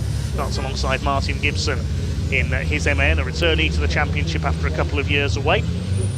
Row 6 we have 33 Neil Yates. Thankfully none the worse for his accident at Brands Hatch at Easter weekend. He spun and hit the barriers backwards coming out of Paddock Hill Bend. John Powell will start alongside him in, well, not an MAN at TGX he's in this weekend. He raced a borrowed MAN at the first meeting at Brands, but he's in his new DAF this weekend. Michael Oliver, after gearbox trouble yesterday, starts back on row 7 alongside Archie Handy with his Volvo. Then we've got Finland's Sami Ojanen in his Sisu alongside Simon Cole, and then the newer drivers in Division 2 towards the back. Jake Evans, who came into the weekend leading the points in Division 2 with his MAN after very good performance on his debut at Brands Hatch, starts alongside Callum Eason's MAN, the ex-Andrew Fulcher truck. And the final row, Graham Poole and Bradley Harvey. Graham Poole, none the worse for a rollover at Brands Hatch on opening weekend. Truck is rebuilt and back out here. Now, John Bowler is there. I didn't see him come out of the assembly area, but he is there, the blue and red MAN on the front row of the grid. But it is Adam Bint and his first ever Division 1 pole position. He's a former Division 2 champion, raced a Volvo White Aerodyne for many years in Division 2. It was the first truck to run on the new sustainable fuel that the championship now uses, supplied by BWOC fuel suppliers. Adam Bint was the pioneer of using that new sustainable fuel, which all the trucks now have to run on in this championship. BWOC bulk fuel suppliers, one of the partners of the championship this year, along with Napa Auto Parts UK, GT tyres, all the trucks running on GT tyres this year. Neil Yates Recovery. Neil, of course, their boss man racing in the championship this year. MV Commercial, that company owned by Tom O'Rourke. Total Care Vehicle Lift and Testing Equipment, Sylvie Fleet Management, BWOC we've mentioned, Transport Monitoring Systems, Truck and Driver Magazine, Freyhav Trailers, Valvoline Oils and LTS Global Solutions Logistics. Thank you to all the partner sponsors of the British Truck Racing Championship this year, a championship that dates back to the mid-1980s when the first truck race was held in November 1984 at Donington Park, attracted what I think is possibly still Donington's biggest ever crowd to see the trucks race. Back then, they were standard road going trucks. Some of them even left their trailers in the paddock and went out and raced. It was Giulio Ghislotti, the Italian, who won the first ever race. Although the Italians have not had a lot of success in international truck racing over the years. It's been the British, the Germans, the Dutch, and nowadays the Czechs and Hungarians who are successful in the European Championship. Norbert Kiss, the current European champion from Hungary. Sadly, the European Championship no longer visits the UK. We do see the occasional visit by a couple of Dutch drivers, usually on Bonfire weekend at Brands Hatch. Willem Bredek came over last year with his Volvo. So it's Adam Bint on the pole then. Can he hang on in front? He's won here in Division 2 in the past at Pembrey.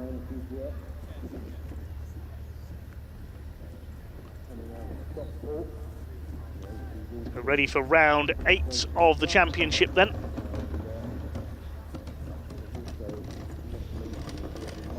Watch for John Bowler. Just one win in his Division 1 career so far. That was at Thruxton, a race a couple of years ago that was stopped early after Neil Yates had a spectacular crash. Tom O'Rourke on the second row had a bit of bad luck with penalties at Brands Hatch in the opening round. This will be a rolling start. The Napa Auto Parts GT Tyres DAF pace truck leads them away. Looks like we got us a convoy. Watch for David Smith as well. He's been very strong this year. We saw him with his "You Shall Not Pass" performance in race 5 at Brands Hatch against his namesake Ryan Smith. He would not let the champion through. That's allowed Stewart and Michael Oliver to escape at the front of the field, with everybody else backed up behind David Smith. He finished second in race 2 yesterday, the white MAN. He's a former Division 2 champion of several years ago. I think it was about 2011 he won Division 2. Stephen Powell, an ex-Division 2 champion as well. David Jenkins has won Division 1 a few years ago. And then there are the 2 all-time greats of British truck racing, Stuart Oliver and Ryan Smith on row 4. Ricky Collett on row 5 alongside Martin Gibson. There's the first of the Division 2 trucks, Archie Handy, Simon Cole, Sami Oyanen. The Weaver-sponsored truck, that's John Powell's old DAF, being driven by Bradley Harvey. Graham Poole joining him at the back, one of the newcomers this season. Great to see new drivers coming into truck racing. Bit of a thin year in 2024 for the championship, but back to full strength. The full complement of 20 trucks out there. Alongside Neil Yates, there's John Powell. The Alco-sponsored DAF. It's Adam Bint on pole, the man from Oxfordshire. Can he take the first win for his new Mercedes? A new build of truck for the 2025 season.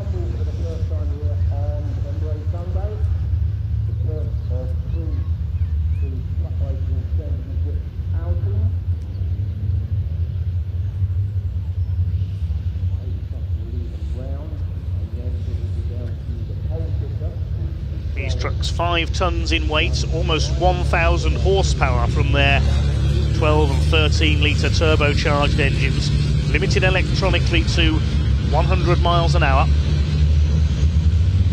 It's limited to 56 on the road. Many of these drivers with connections to the road haulage industry, a chance for them to let their hair down at weekends in their race trucks.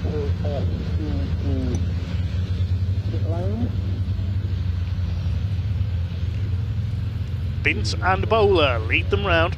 Mercedes and MAN. MAN, the numerically dominant make here. We've got the International out there, Volvos, Daimlers, an Iveco and a Sisu as well in Division 2.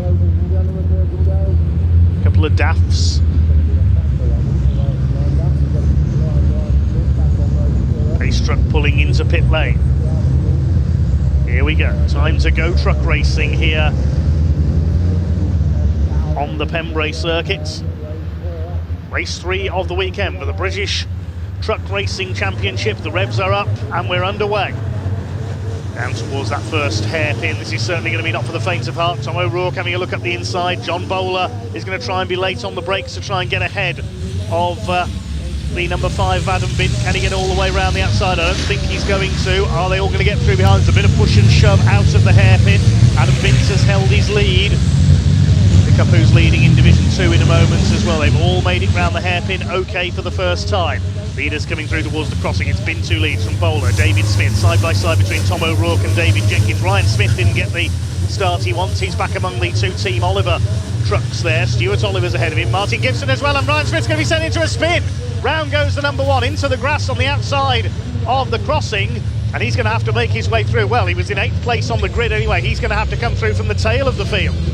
Now this is going to make things more interesting because Pembrey is not a particularly easy circuit to overtake on in a truck. Adam Bint has the lead then. David Smith up into 2nd place. He's had a bit of contact there. You can see a bit of damage to the front of his truck. David Jenkins is 3rd. Bowler is 4th. Stuart Oliver up into 5th position in the number 7. And well, this race suddenly got much more interesting. Let's see what Ryan Smith can do, whether he can come through the field from the back. Lead is with Adam Bint in the number 5 Mercedes Actros. 3-team Oliver trucks almost running in formation there. We've got Stuart Oliver ahead of Martin Gibson. Michael Oliver, son of Stuart, is next. Then Tom O'Rourke, bit of damage to the front of the International Navistar. Then through come John Powell and Neil Yates. Ricky Collett behind them. Leading Division 2 is Simon Cole. He's already made his way through into the lead, the double winner from yesterday. Sammy Oyanen second, Jake Evans is up to third, and he's got Ryan Smith behind him. Ryan already starting to pick off the Division 2 runners after that spin at the crossing a lap ago. Here are the leaders. David Jenkins having a go. He's had a bit of a frustrating season so far, has the man from Stafford. Picked up some damage at Brands Hatch. He tangled with John Bowler at the start of race 3 at Brands Hatch on a slippery track surface and broke his radiator. So some lost points there. Looking to make up for lost points here at Pembrey. Up to full speed now in this 15-minute race. Martin Gibson with his teammate Michael Oliver behind him. Tom O'Rourke ahead of them. David Jenkins having a look. David Smith moves across to defend into the first corner. That's exactly what Adam Bint wants to see in his mirrors, because the harder they fight each other, the easier it will be for him to break away. Just about getting the truck to stop there, that very tight hairpin. That hairpin's tight in a car, never mind a truck. Smoke out of the 101 of Martin Gibson there. Is he in trouble? We saw a puff of smoke there as he came through Hatchett's hairpin. So cleared itself now. Now where is Ryan Smith in the race order? He's up to 14th. He's got through past a couple of the Division 2 trucks, which are slightly less powerful. So Ryan Smith is in 14th place. He's to make his way onto the tail of the Division 1 runners next time around. Swing their way through the right-hander at Brooklyn. Still leading is Adam Bint. Running wide there, David Jenkins. He made a mistake. I heard a squeal of tyres, and he moves across to block Stuart Oliver there. So he's lost out to John Bowler. David Jenkins, he's down to 4th. Just ran wide there, I think, on the exit. Stuart Oliver next. Then it's Gibson. Then Michael Oliver. Stuart Oliver back in his Volvo VNL, rebuilt after a crash in qualifying at Thruxton last season. David Jenkins kicks up the dust on the outside line. Over the line they go.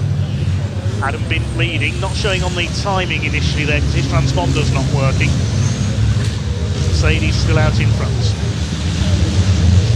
Tom O'Rourke ahead of the 2 Neil Yates recovery team trucks out. John Powell and Neil Yates himself. There is Ryan Smith. He's got ahead of the Division 2 runners now. He's got ahead of Simon Cole there into the hairpin. Simon Cole won't mind too much. He's busy leading Division 2 ahead of Sammy Oyanen and Jake Evans, the championship leader. Coming into this weekend, Simon Cole, the quickest man in Division 2 so far this year, had a few problems with his steering at Brands Hatch though, and went off in a couple of races. David Smith is reeling in Adam Bint slowly but surely for the race lead. The gap was 1.2 seconds just under last time around. John Bowler in 3rd place. There's O'Rourke under fire from Stephen Powell. Stephen Powell, who had a pretty disastrous opening weekend of the season at his local circuit of Brands Hatch. A bit of a slide there for David Smith. He power slid in celebration over the line yesterday. I don't think that was celebrating anything. He's pushing a little bit too hard to try and catch Adam Bint. He's caught the Mercedes. He's on his bumper there through the hairpin. Bint holds him off. Where can David Smith make the move? He's got the speed. He's trying to get the line away from Adam Bint. This reminds me of a win Adam Bint took in Division 2 here at Pembrey a few years ago. Oh, David Smith's run wide, coming through the crossing. He'll lose 2nd place. John Bowler goes through. David Smith will be frustrated there, just ran out that little bit wide. And the number 14 of Bowler up the inside into 2nd place, the man from Cheshire.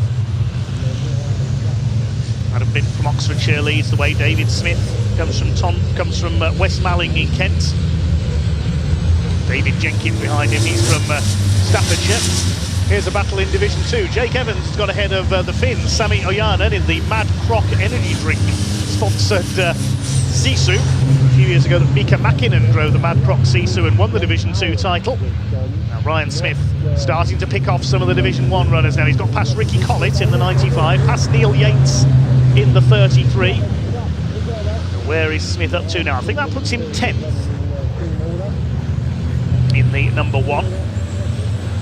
So your leader is Bint ahead of Bowler. Who's this making his way down the outside? I think that's Michael Oliver, the number 12, trying to get ahead of his teammates.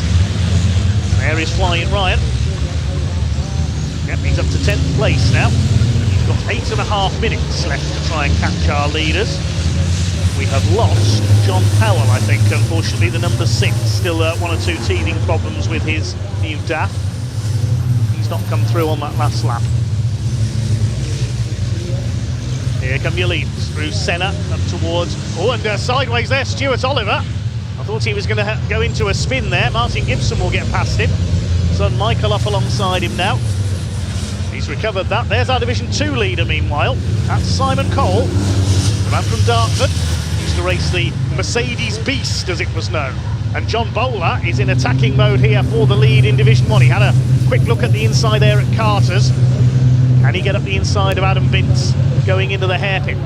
It's a good defensive drive. As I was saying earlier, he did similar in Division 2 a few years ago in his Volvo. He held off a pack of about 6 or 7 trucks to take a Division 2 win.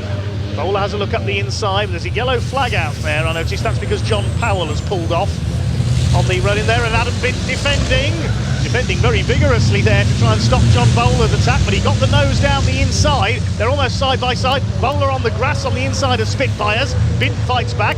They're bashing each other around here like a couple of stock car racers almost through the first section of the lap, and Bowler has to back out. He gets a wheel on the grass. David Smith sniffs a chance to take 2nd place back again. Oh, this is terrific stuff.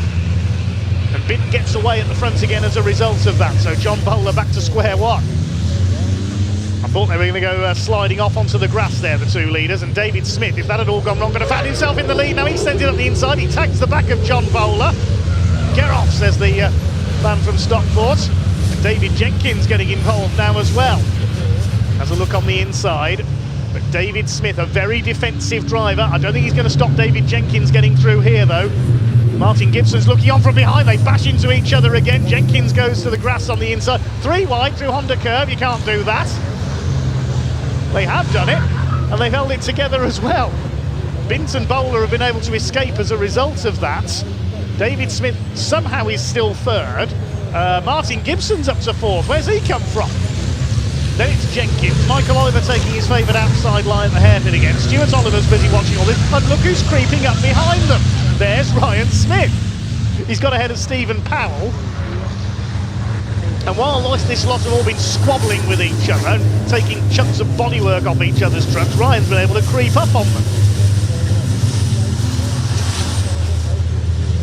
Meanwhile, though, Adam Bint continues to lead.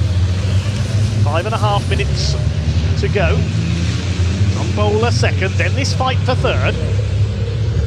And there is Ryan Smith's got ahead of Tom O'Rourke now. He's into 8th place. Now the 8th place finisher here in race 3 will start on pole for race 5. Is that Ryan Smith's strategy, I wonder? I doubt it. He's going to want to move as high up the places as he can.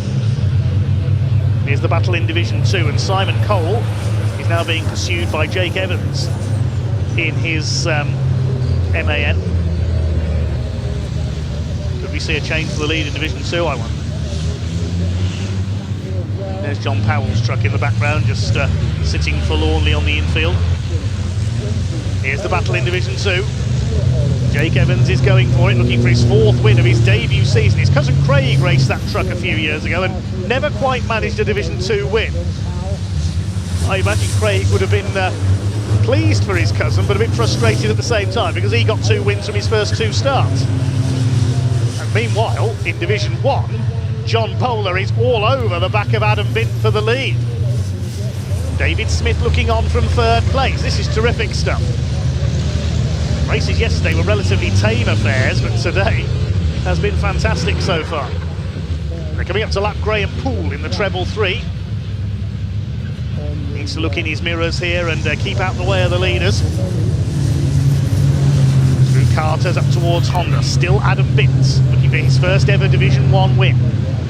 Can he hold off John Bowler, looking for, I think, is only his 2nd Division 1 win. Graham Poole ahead of them. Need to get the lights flashing here. They had air horns, I'm sure they'd be sounding them. Bowlers having a look up the inside. They've met Graham Poole in the worst possible place on the hairpin, but he does get out of their way. Moves it out wide. Now the third place man, David Smith, got through. The rest of them have got to somehow get past Graham Poole on this twistier section. And we've got a red flag. The red flag is coming out with 3.5 minutes to go. What has happened? Something's happened further back in the pack. Oh, it's Stephen Powell. Stephen Powell has gone off at Dibeni. Okay, so the red flag out. So with 3.5 minutes left now, I think that will be result declared. Yes, the checkered flag appears on the timing screen, so that means that Adam Bintz has got his first ever Division 1 win. Only the second meeting for his new Mercedes Actros, and he is provisionally your winner. Congratulations, Adam Bintz. John Bowler second, David Smith third, Ryan Smith in 8th place. And he's got himself pole position for race 5.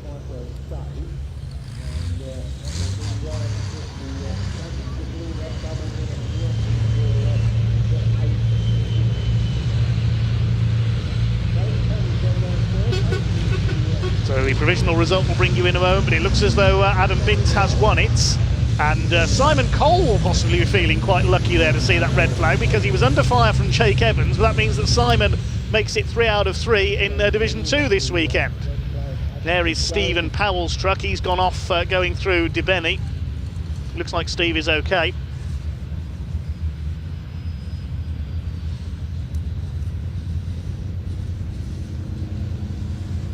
Poor old Steve Powell, he's had a pretty disastrous season so far. Mechanical problems all weekend at Brands Hatch, and he missed the last 2 races with broken steering. And now an off this weekend. So that looks like it is end of race. Just wait to see if the trucks are going to come into Parc Ferme.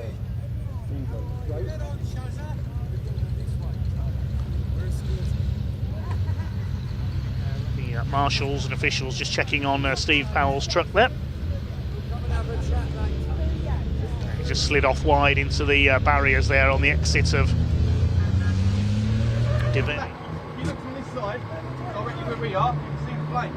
See it there? You can see it or not? Feel the side then? Might be in their panels the other side. Feel the side of the engine bucket. Where's the side of it? I'll price this. Okay, we'll check the provisional results of that one then. Well done to Adam Bintz, taking the win ahead of John Bowler. First ever Division 1 win for Adam and his new Mercedes. David Smith in 3rd, then Martin Gibson in 4th. David Jenkins, be ruining that mistake coming out of Brooklands when he ran wide, dropping to 5th. Then Michael and Stuart Oliver, Ryan Smith in 8th, and he'll get pole position for race 5. Couldn't have done that better if he'd planned it. Tom O'Rourke in 9th place, then Stephen Powell, Neil Yates and Ricky Collett. Stephen Powell, of course, will not be classified as he brought out the red flag, though. Simon Cole, the winner of Division 2, ahead of Jake Evans and Sammy Oyanen. The other finishers, Bradley Harvey, Callum Eason, Archie Handy and Graham Poole. We lost John Powell early on, of course.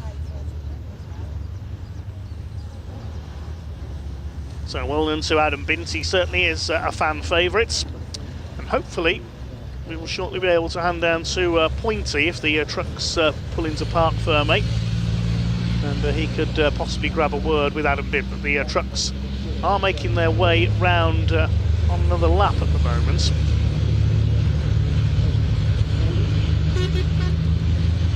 Race control have declared checkered flag, so at least according to the timing screen, so I don't think we're going to see the race resume.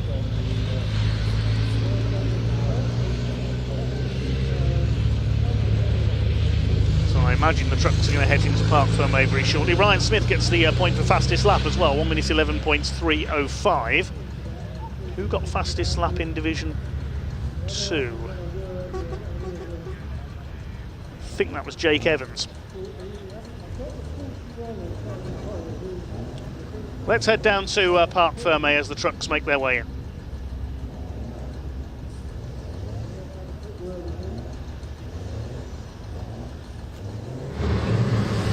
Right then, well, not the start to the day that Steve Powell was looking for. Fire team are now officially on the wagon. We can see 3 people. Steve is in there now to help them guide the fire extinguisher, because I'm not sure they could actually see the flames.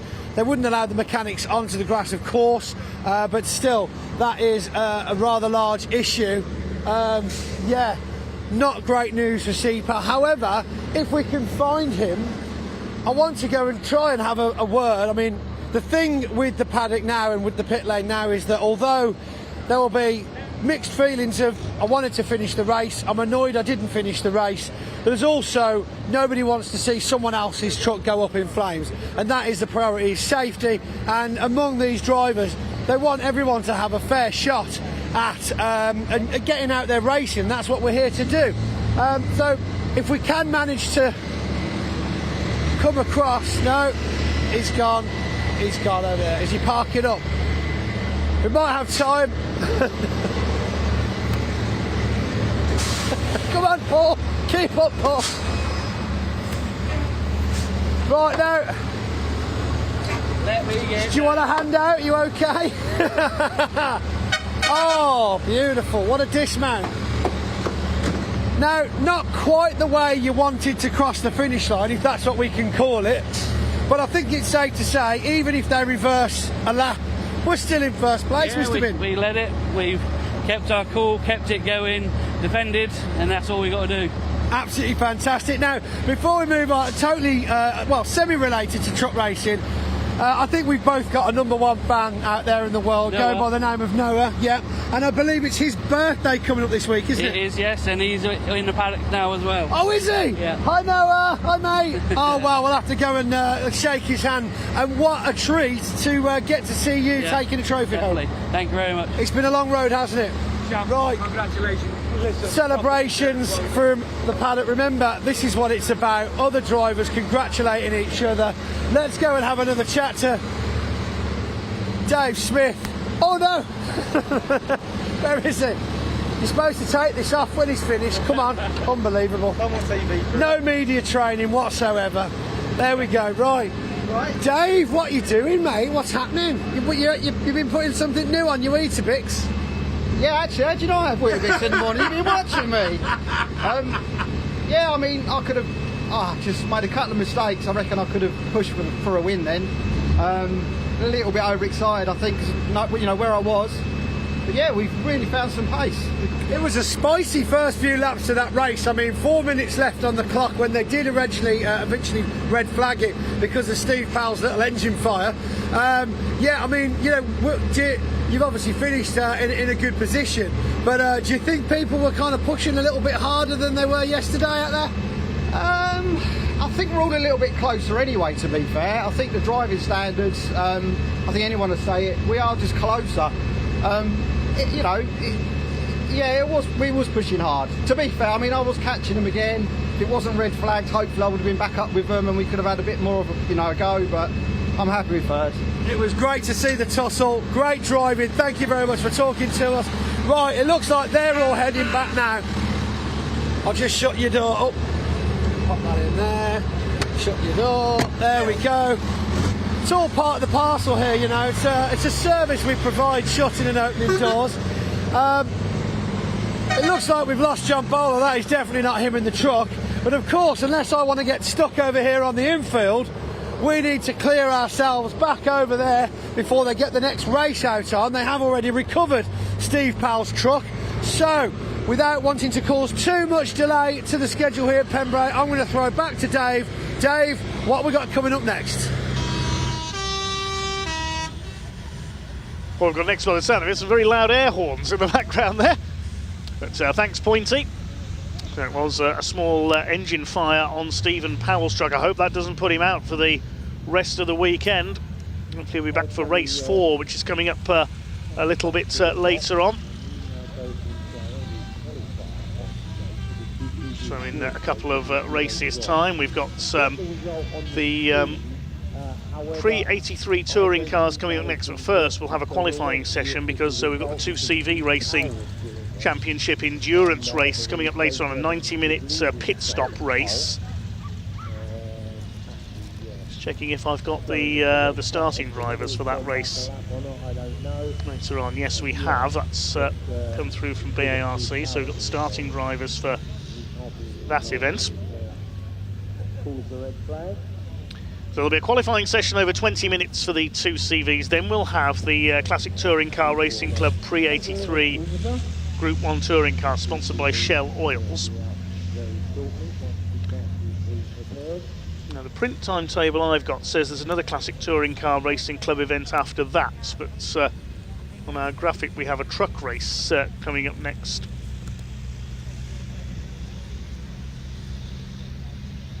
After that, we'll have the Pre-66 touring cars back out for their third race of the weekend. Endaf Owens going for his hat-trick. Then the third race of the weekend for the Adrian Flux MG Owners Club. Then our final truck race, and then the 2CV endurance race. 90 minutes. Each car has to make a minimum of 2 mandatory pit stops. A couple of cars have got 3 drivers in them, I've noticed from the notes I've been sent. Steve and Julie Walford are now joined by Chris Tovey in the 55 car. Chris was down to share car 89. Yes, he's driving 2 cars in that race later on. And Nick Crispin is going to as well. So we've got a couple of drivers driving in 2 different cars in the 2CV Enduro race. Their sprint races yesterday were incredible. So do not miss our final race of the day. Qualifying coming up for the 2 CVs next, though. And we have some bands on stage. They start at 12:30, again in the outfield area, where the kiddies roundabouts are, the donut vans and sweet shops and all sorts of bits and pieces to look at, and these trucks to look at. That will be the bar house and rock cover stand. Thanks for all your comments during our truck race there.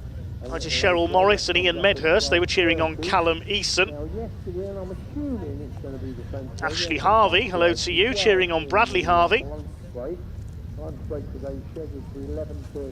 Hi to Nelson. Lucy Batsford, big fan of Neil Yates and Steve Powell. Hi to Carl Thomas. Harry Lister. Lee Baker, he was cheering on Adam Bint, so we're pleased with the result there. So not sure whether you need to get a ticket or whether you just get on and join the queue, etc., which is like a lap around the Pembrey Circuit. Right, to Caden Williams, who asks why did the red flag come out? We had a small fire, unfortunately, in Stephen Powell's engine. That's why he went off at Debeny. I thought he'd slid off into the barrier at first, but no, it was a small fire that caused him to abandon truck. Steve's fine though. A great first win for Adam Bint. So we have the qualifying session for the 2 CVs coming up very shortly then, once the truck of Stephen Powell is clear. In the meantime, I'm going to take a quick tea break. I'll be back with you shortly.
Well, going through the timetable events and bits and pieces that are on the schedule here today. I've got the circuit manager now, Phil Davis, joining me. So Phil, good morning, and I'm sure you're happy and welcoming all the crowd.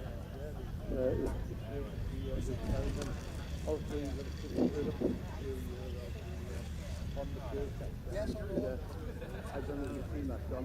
No, we're running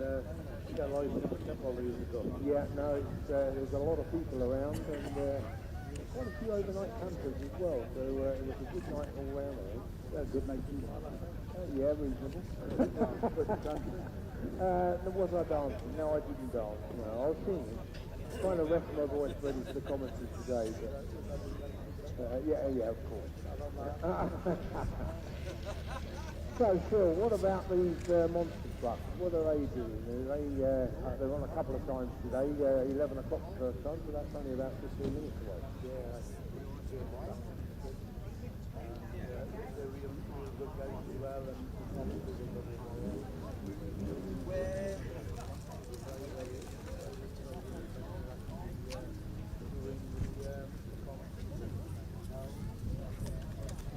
See them in his phone. I'll wait.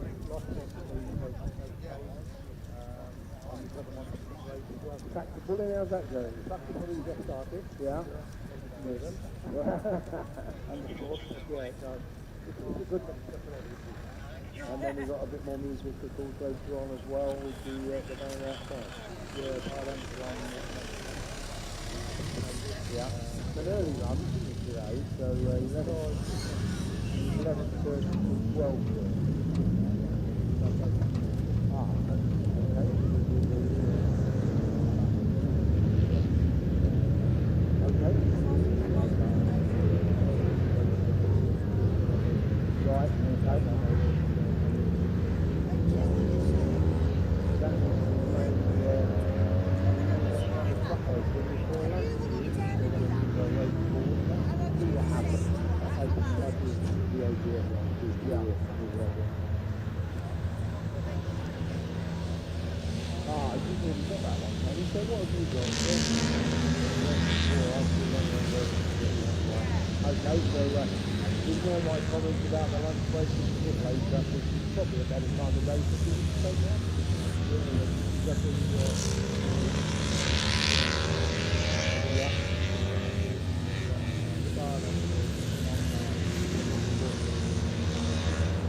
Formula 1 goes through the paddock throughout the day for alcoholic drinks, soft drinks and hot food. Yeah, that's the one I bought.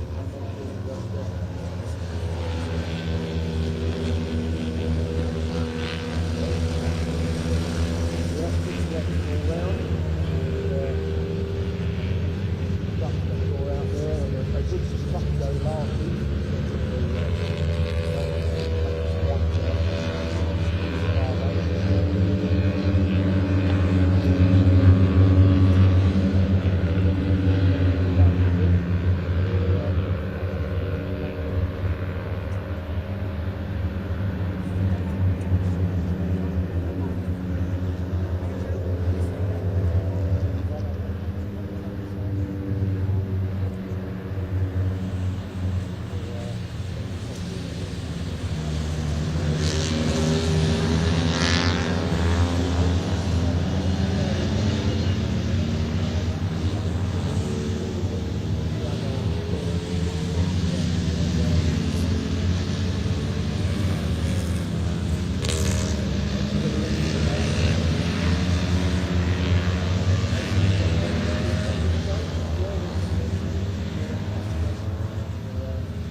Okay, back from my short tea break, and qualifying is underway for our 2CV endurance race later on. It'll be a 90-minute race with mandatory pit stops. I think each car has to make 2 pit stops. I'll let you know, of course, during the race when the pit window opens and closes. We have got the starting drivers for that race later on. Just checking the pits. Yes, 2 mandatory stops. Driver changes will take place between 25 and 75 minutes duration of the race. Quickest so far in qualifying is the number 89, the P2W Motorsport car, the car that Nick Crispin took to a race win yesterday. He'll be sharing with Chris Tovey in that car later on. Both of those drivers are driving in 2 different cars in our 2CV race. Second quickest, number 92, that's the Tete Rouge racing car, the Crisis at Tete Rouge team. Crisis Racing having previously been a separate team. Brian Heary is in that car. He'll be driving solo. Third quickest, number 13, which is Seb Jones-White. He had a win in one of the sprint races yesterday. He'll be sharing with Luca Proietti, whose brother Oscar will be in the number 20 car with Rob Dawson. And Andrew Bull is 4th fastest at the moment, number 76. He shares with Alec Graham in the race later on. Meanwhile, down in the assembly area is Ian Waterhouse, and he'll be talking to a few of the drivers ahead of our next race.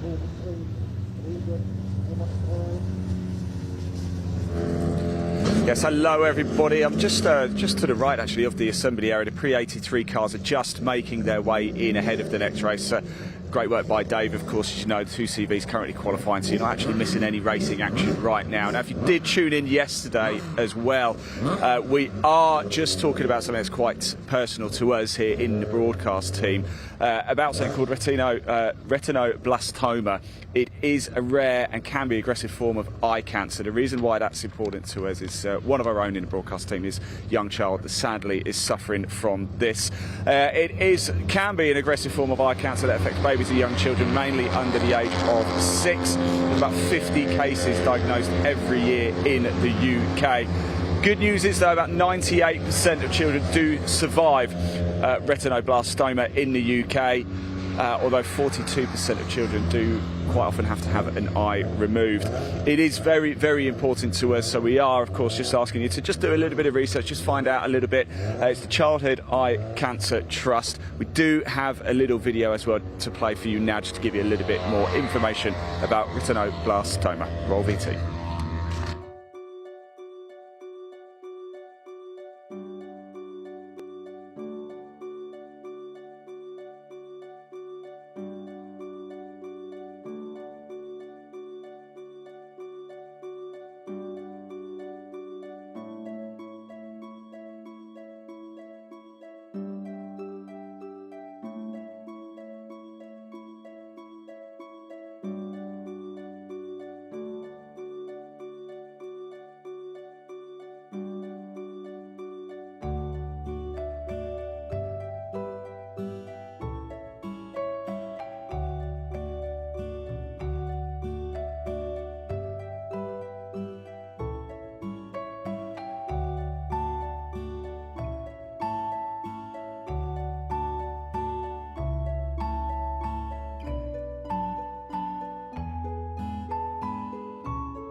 Yeah, thank you everybody. Thank you so much for watching that. It really does mean a lot to us here in the broadcast team at BARC TV. Do remember, if you're watching on the YouTube channel, hit that like button, hit that subscribe button. It means you don't miss any of the action.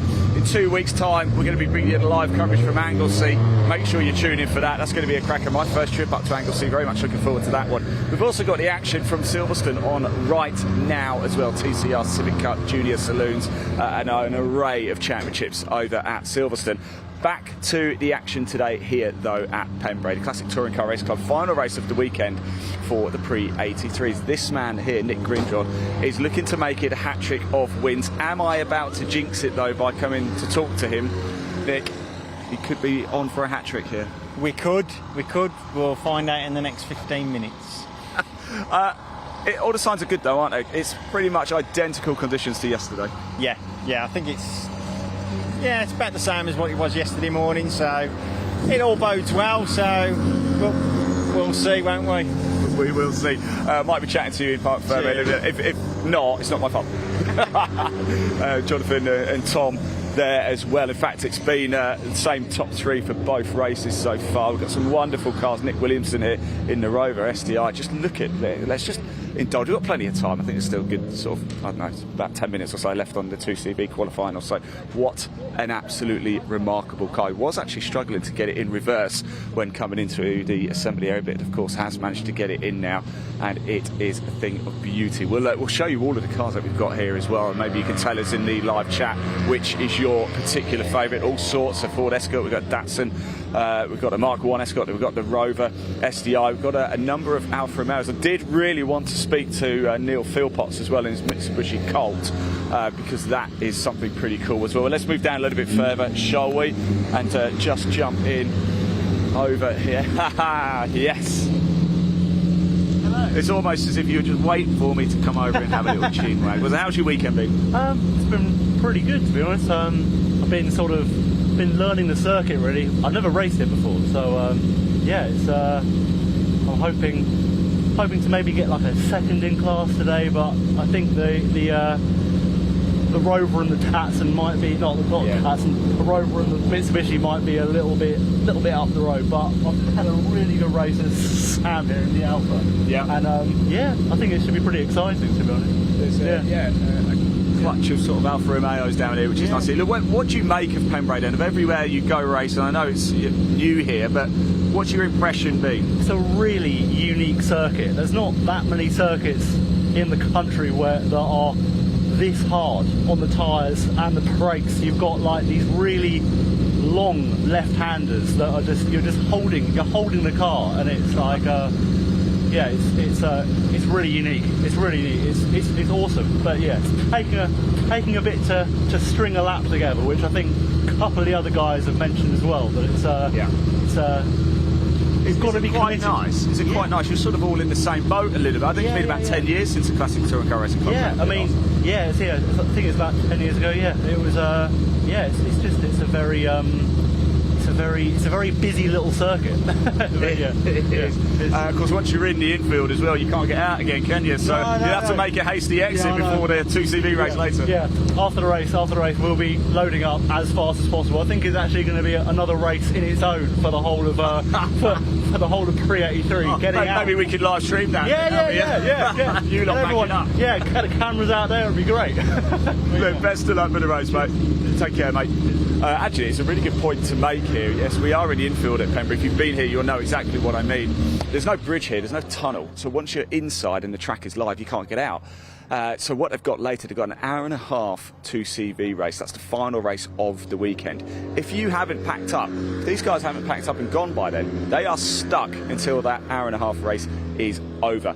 Now, there is what they've tried to do here at Pembrey, which is actually a very, very good move. They've put about a 40-minute gap in between the penultimate race and that 2CV race in order to give these guys and everybody else a chance to get out quickly. So there we go. Right, this is where I wanted to come, because look at this. Let me get out a shot. A Mitsubishi Colt Lancer Turbo, Neil Philpotts. Oh my word, what a car. Now, I'm going to go chat. Neil, I used to have a Mitsubishi Colt, but it didn't look like this. Did you? Well done. Tell us about the car. Considering how rare they are, you'd be surprised how many people have come up to me and said, I had one of them, I had one of them. Mine was a 1999 V-Reg Mitsubishi Colt little hatchback thing. Oh, right. But tell us more about this. Well, it was a car that was actually produced for homologation for rallying, I think that's what the idea was. Unfortunately, it come out in 81. Loads of money with Mitsubishi to launch it, and 81, someone else turned up on the grid, Audi, and when they brought the four-wheel drive out, they just shelved the project straight away, so it just never got off the ground because they all went into four-wheel drive then, so as quick as it tried to get going, it just collapsed. So this is actually a bit of a collector's piece then. Yeah, it's very rare, but do you get a lot of attention? I imagine you do get a lot of like people even just walking around the paddock. Yeah, a lot of attention. I don't know, I've had quite a few Escorts in my past, and even Cosworths, but I just always wanted something different. Yeah, you certainly got it. And that's why I picked on this. It's such a great mix of cars, though, isn't it? We've got the Rover, we've got the Escorts, we've got the Alfa Romeos out there, and of course we've got your Mitsubishi Colt. Yeah. Why is it so special racing in the classic touring car racing club? Just due to the good family. How everyone's all together and together. They'll come over and talk, help you out. It's great, absolutely great. And the weather this weekend's amazing. And we had a barbecue last night. Yeah, it was fantastic. We're all there together. I don't know if I should have, but we did have a couple of burgers and a hot dog as well. So thank you, Stuart, if you're watching. Really appreciate it. But it's that sort of camaraderie, isn't it? Yes. Everyone loves it. Everyone's helping. Yeah, it's great. Right, I will let you get ready for this one because I don't think we're too far away from getting going. Let's just move down a little bit. Oh, it's Mark Jonathan. Mark! Yeah! Well, if you're not going to be racing, I'm still going to come talk to you anyway. You caught me. What are you doing now? Are you the... I'm coordinator for 83. I wasn't going to do a full year this year. This is the only circuit I wanted to do. But we went to Brands Hatch 3 weeks ago, and I got hit at Brands Hatch and the car's not ready, so the only circuit I wanted to do, I've missed it. Oh no. No, but are we going to come back here? The club? Yeah. Oh God, yeah.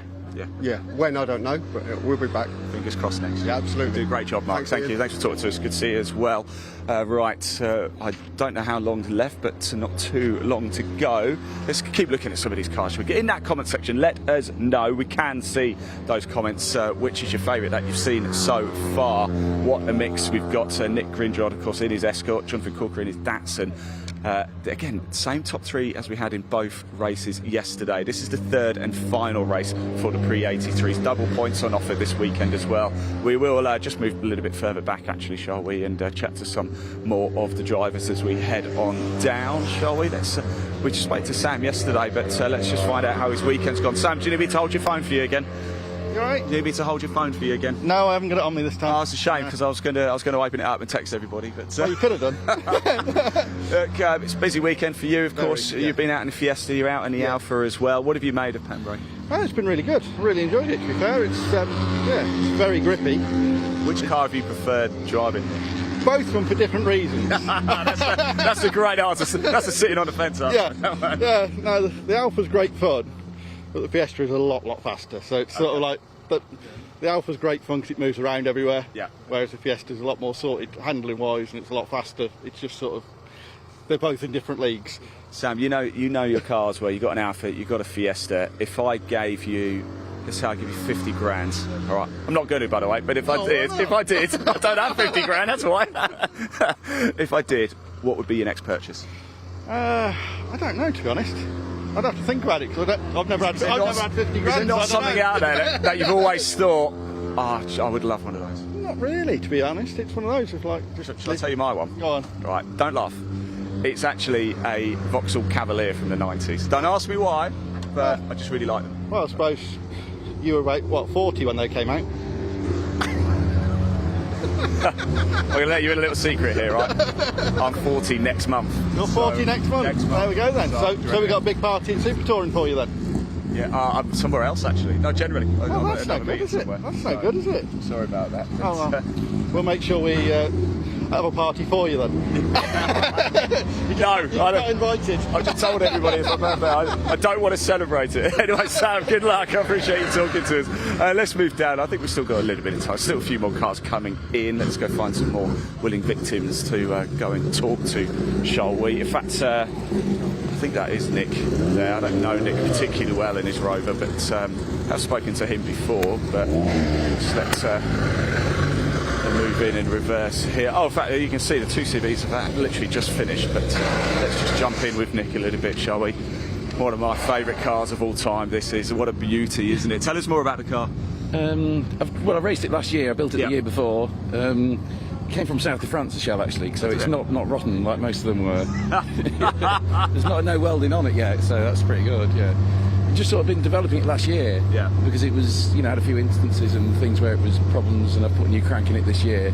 So to finish 2 races this year is the first time actually I've finished 2 races, so hopefully I'll make it 3. So this is third time lucky, so Pembrey is going to be a good luck chance. Yeah, it's going all right, yeah, and I've won the class both last 2 races, so that's good news. I had a good dice with Tom in the last one, got ahead of him a little bit. Do Do you reckon there's enough in it to get it? It's good on the, I mean, if I can get around Honda, flat around there, and down the straight, I've got the legs on them. But the infield, you know, with it being a bit heavier, it's a little bit of a struggle against these escorts. So we'll have a good go at it, yeah. Well, it looks fantastic. Thanks for bringing you. it out to play again. It's good to see you, it really is. Let's move to the end of the assembly area. Again, get your comments coming in, we can see them. Hit that like button as well, hit that subscribe button. We're live on the BARC, the British Automobile Racing Club YouTube channel and the British Truck Racing Championship YouTube channel. Let's come down here, Paul, and then we'll turn the camera around and give you a nice shot of all of the cars as they line up. Nick Greenrod, the big story, looking to make it 3 out of 3. Race 1. It was him, and then Jonathan Corker was second. Tom Harvey was third. Race 2, it was exactly the same. A bit of case of deja vu. Is it going to be 3 for 3 for that man in the 220 Ford Escort? We are going to find out very, very shortly indeed.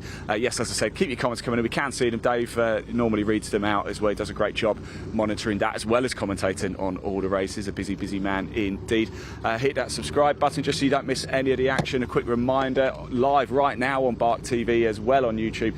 We have got the action over at Silverstone, and in 2 weeks' time we are going to be live at Anglesey for you, so make sure you don't miss that meeting as well. I've heard it's stunning at Anglesey. I've never been before. I'm very much looking forward to go. If you have been to Anglesey, let me know what it's like. I can't wait.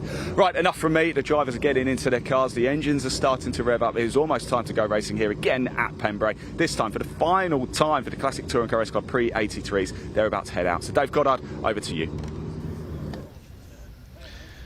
Yes, thanks very much, Ian. Good to hear from a few of the drivers down in assembly. The 2CV Endurance race has just finished its qualifying session. P2W Motorsport quickest, car number 89, of Nick Crispin and Chris Tovey. Ahead of number 92, which is Brian Heary for Crisis at Tête Rouge. Only by just under a tenth of a second they were separated. Second row will be provisionally number 13, which is Seb Jones-White and Luca Proietti for Podium Motorworks. And the number 76 Tête Rouge racing car, Andrew Bull and Alec Graham. Completing the top 5, number 20, Rob Dawson and Oscar Proietti, also for Podium Motorworks. We should see a total of 19 cars out later on in our 90-minute race. And that is going to be a cracker if it's anything, if the 2 sprint races yesterday were anything to go by. So waiting for the cars for our next race. We've already seen the cars down in the assembly area. The Shell Oils Classic Touring Car Racing Club Pre-83 Group 1 touring cars. The second race from yesterday setting the grid for this one. They had 2 races yesterday, both won by Nick Grindrod in his Ford Escorts. There he is. Will take pole position number 220 alongside the championship leader Jonathan Corker, number 85, the boat builder from East Yorkshire in his little Datsun 510. Read the assembly area in grid order. Second row, number 3, Tom Harvey with his Escort, and Graham Smith, the ex-Caterham racer, with his Escort. And Nick Williamson, Mark Osborne in the Triumph Dolomite, George Osborne, no relation, at the wheel of the beautiful Alfa Romeo Alfetta. Jared Knights in his Mark II Escorts, Neil Philpotts in the Colt Lancer, Jake Margulies Alfa Romeo, Sam Daffin, first weekend racing the Alfa Sud this weekend, Phil Waller in the number 61 Hillman Avenger, Mike Broadway in the Series 1 Jaguar XJ6, and we should have had Carl Shreve's Triumph Dolomite at the back, but he had problems yesterday and is unfortunately a non-starter.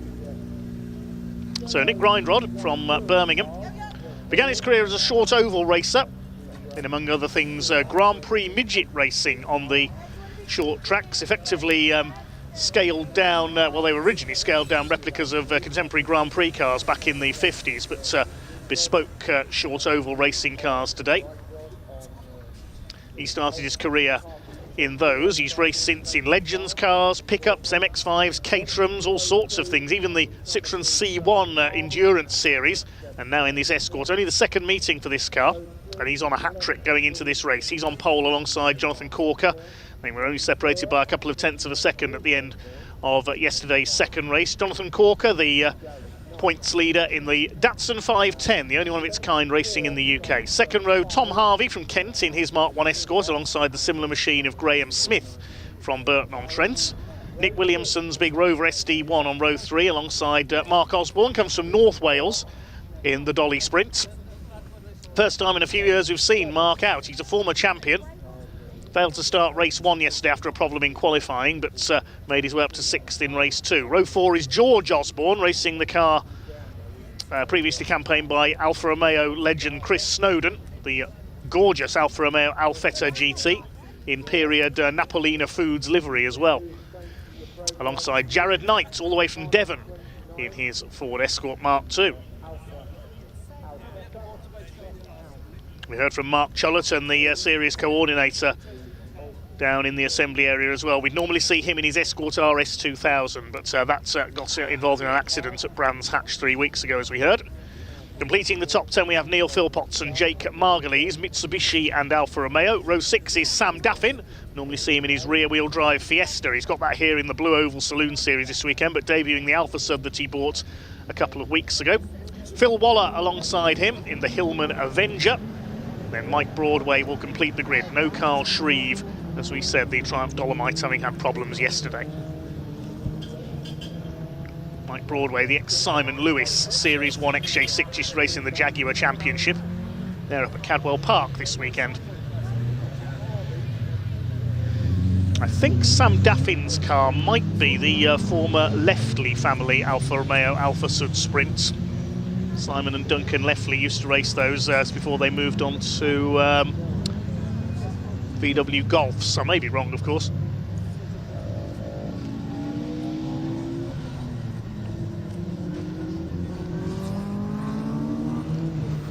Thanks for all your comments. Hi to Jamesy Boy. Hi to Matthew. He's a big fan of the Mitsubishi Colt in this race, the Mitsubishi Colt Lancer. Bob Gnarly. Sakaki Treble 6, I think that's how you say it anyway, watching from Finland. He'll be supporting Sami Ojanen, I think, in the trucks.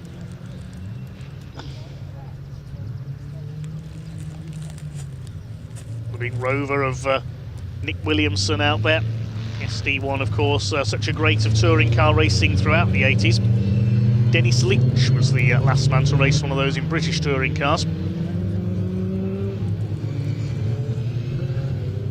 Red and gold Escort on pole of Nick Grindrod, the blue and whites with the red trim, the Datsun in the Datsun Works colours, Jonathan Corker. And the blue and white shell liveried Escort of Tom Harvey, and his father H. Harvey, very prolific classic Ford racers. Graham Smith used to race in the Caterham Graduates Championship with his yellow Escort. There's Jared Knight, the Mark II Escort, along with that very unusual Mitsubishi. Neil Philpotts, the Merseysider, has raced Mitsubishis for many years now. He used to have a Starion Turbo.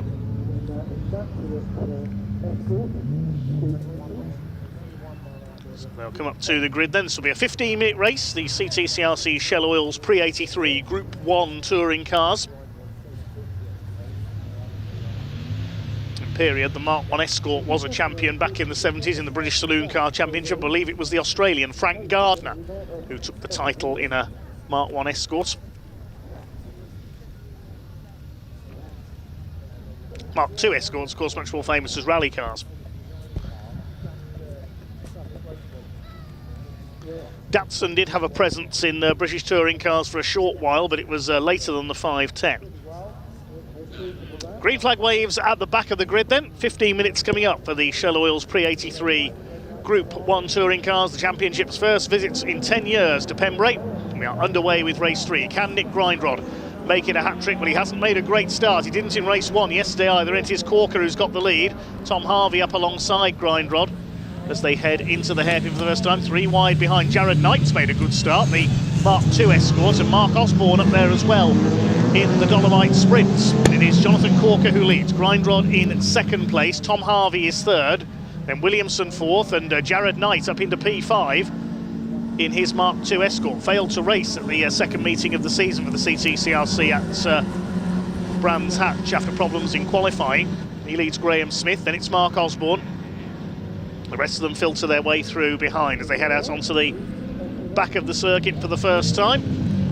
Jake Margulies there, the blue and white Alfa Romeo, that's the GTV6. The replica of Andy Rousey's 1983 British Saloon Car Championship winning machine. Jonathan Corker under fire from Nick Grindrod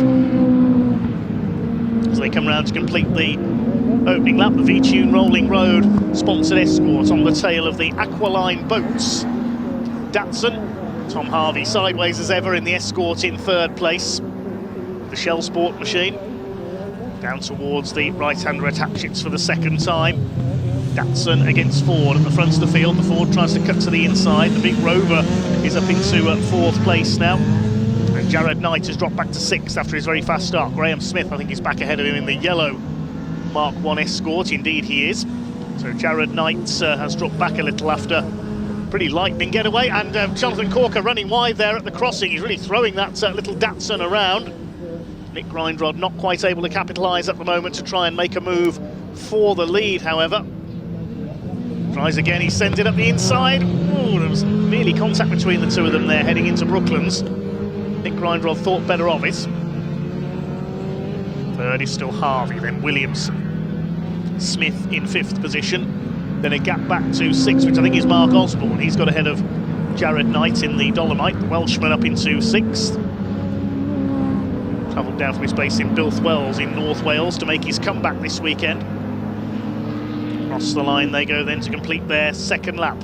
Fastest lap for Jonathan Corker, 1 minute 7.814. Now, Nick Grindrod wants a hat-trick. He was harrying Jonathan Corker all weekend at Brands Hatch. Last time out. He's able to win from the front in race 2 yesterday, holding off a late surge by Jonathan Corker. He made a slow start in race 1 and dropped to fourth, but he was in the lead after a couple of laps. This time, is Corker going to prove a match for him? Through the right-hander at Senna, up towards Brooklands, and Grindrod thinks about a look down the inside, but he's not close enough.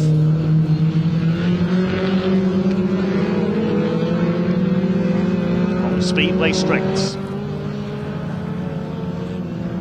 Jonathan Corker leads the way. From North Cave in Yorkshire. Nick Grindrod from Birmingham. They're going clear of the rest of the field. It's Tom Harvey from Lydd in Kent in third place. He gets nearly lost it there. He got a wheel onto the dust there on the outside of the exit of Honda into the Cowell Straits. Holding off Nick Williamson from Lincolnshire in the big Rover. Grindrod gets a slightly better run there through Hatchett's hairpin. Not able to get the nose of the Escort down the inside though. These two leading Class C. Nick Williamson leading Class B. He's had 2 class wins already there. And there's just one entry in Classes A and D. Class A is the bigger cars. That's the Jaguar of Mike Broadway. Class D is Phil Waller's Hillman Avenger.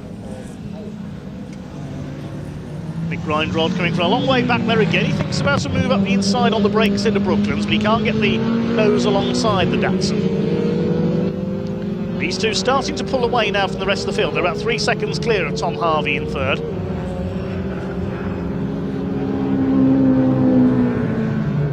Out towards Honda once again. Plenty of time to go yet. We're only at just going up to 1/3 distance in this 15-minute race for the Shell Oils Pre-83 Group 1 touring cars. Graham Smith starting to close up on Nick Williamson now. The battle for third, headed up by Tom Harvey.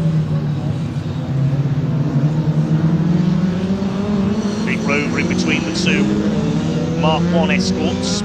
6th behind them is Mark Osborne, then it's Jared Knight, then George Osborne in the Alfa Romeo is in 8th. No relation, incidentally, the 2 Osbornes that we know of.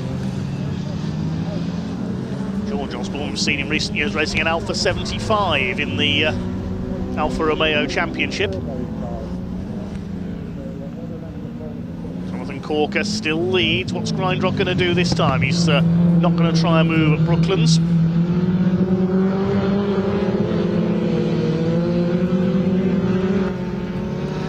Slowly but surely pulling away, rate of a few tenths a lap of the third place fight.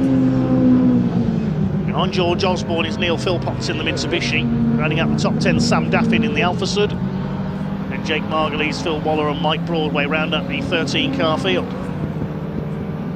Is Grindrod going to have a go here down into the hairpin? No, Corker moves across, takes the line.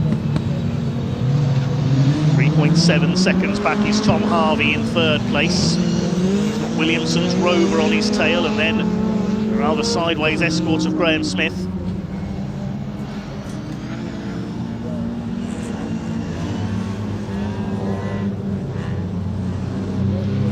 throwing it around there through the crossing.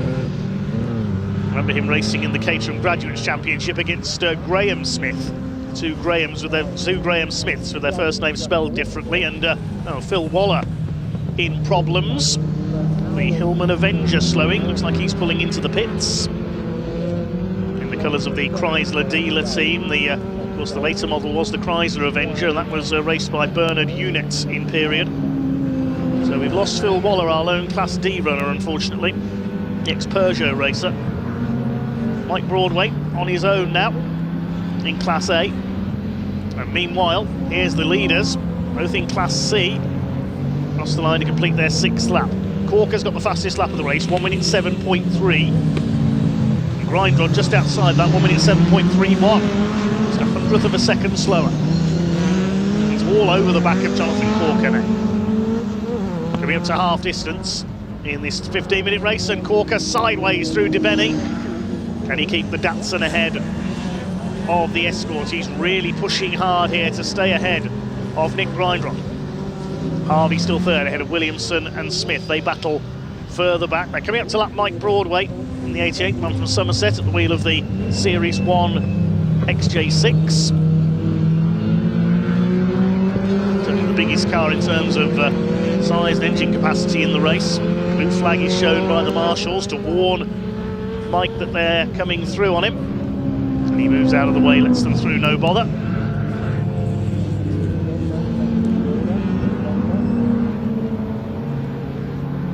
What's Grindrod going to try now? Is he going to try and move into the hairpin this time? As Tom Harvey runs wide. He's on the grass there. He had to, the XJ6 didn't know which side to go there. He didn't know where to go to get out of the way of the third place battle. So Tom Harvey had to take to the grass on the outside. And Nick Williamson is going to go through for third place. The Rover up into P3, still leading Class B by a clear margin over Philpott and Margulies. Just a case of Mike Broadway had 3 cars bearing down him. He didn't know where to go to get out of the way there.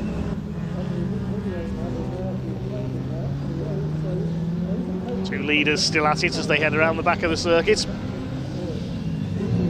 Grindrod can't get the nose up the inside. This is good defensive driving by Jonathan Corker. Looking to extend his championship lead in the pre-83 touring cars. Of course, for the last, many years now, it's been Stephen Primet in his Mark 1 Escort on top. He's now a 12-time champion, but has gone to race elsewhere this year. So giving Jonathan Corker a shot at the championship.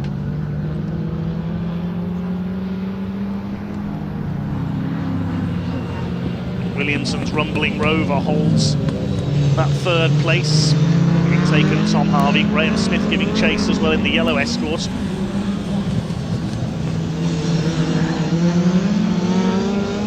Five and a half minutes of this race to go. Third of the weekend for the Shell Oils Pre-83 touring cars. They had 2 races yesterday.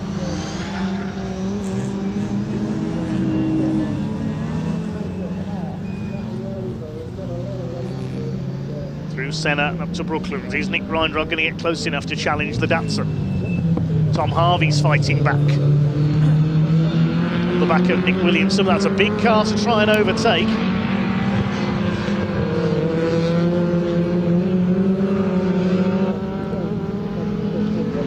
Now Grindrod's a bit closer this time. The gap was half a second. Let's see what it is this time through. Is Grindrod closing up, starting to pressure Jonathan Corker even more? Over the line they go. Yeah, it's come down to 0.38 of a second now. Williamson still third. So no change in position, but is very close among the 2 leaders. And third, fourth and fifth, and as I say that, up the inside, Graham Smith has a look at Tom Harvey. Is he going to get down the inside and take P4? And third in Class C. Has he got the move done there at the as they go into the crossing? Yes, I think he has. Yes, the Escorts, the yellow Escort goes through on the blue and white Shell Sport Escort and up into 4th place. Is that a bit of smoke I see there from Tom Harvey's car? I think he might be in trouble.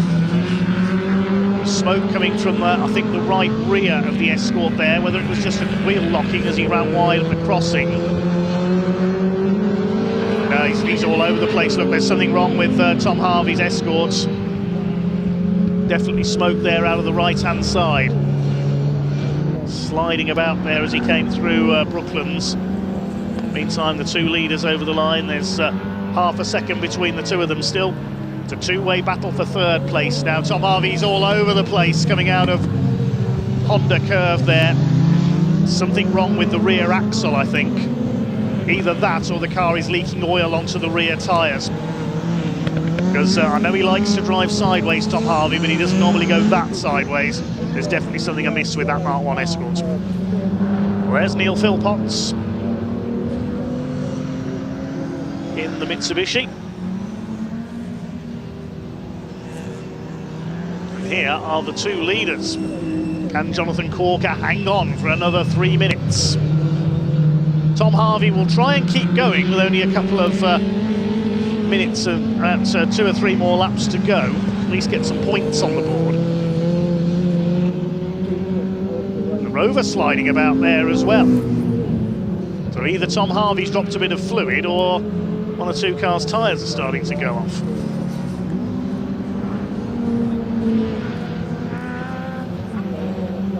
Across the line go the leaders, still half a second between the two of them.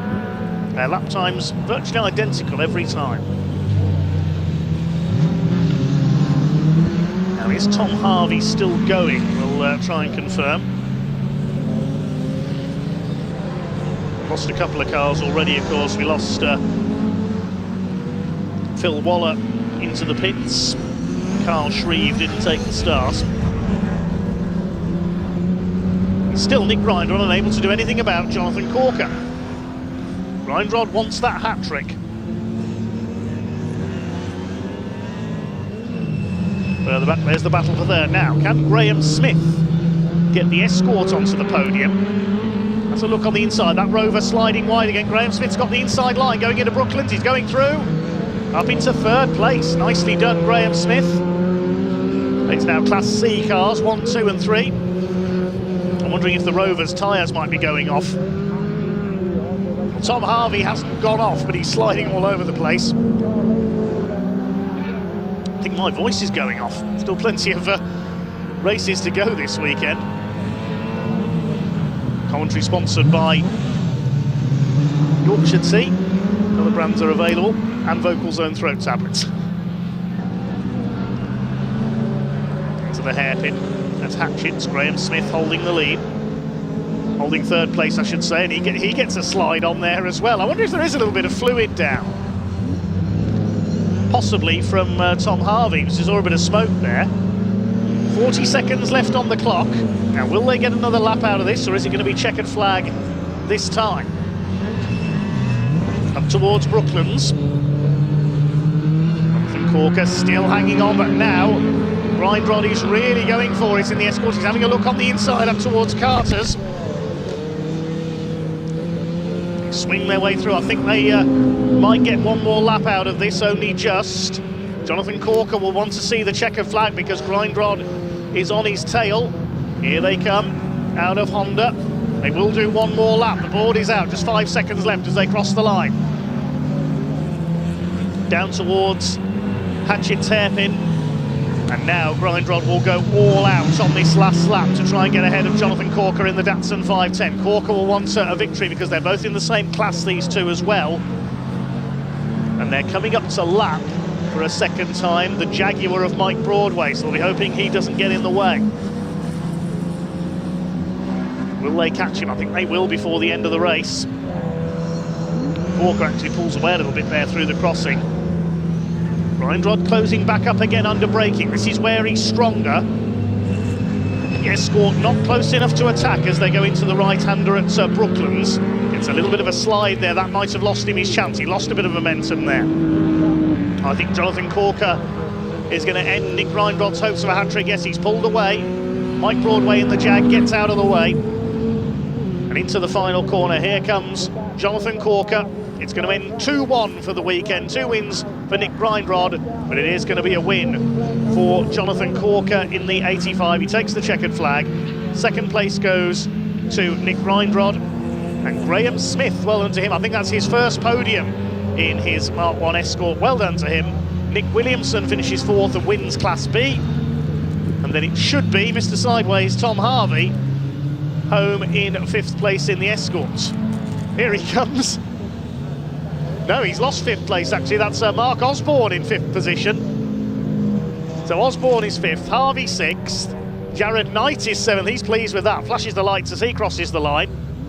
8th place, it's going to be one of the Alfa Romeos. That's George Osborne in the 29. Neil Philpotts is 9th. 2nd in Class B. And rounding up the top 10, Sam Daffin in the Alfa Sud. His first weekend racing with that car, and it's gone well for him. Jake Margulies in the Lavant Straight Classics Alfa Romeo should be 11th. Here he comes. Mike Broadway a couple of laps down in 12th. Of course, we lost Phil Waller's Avenger on lap 5.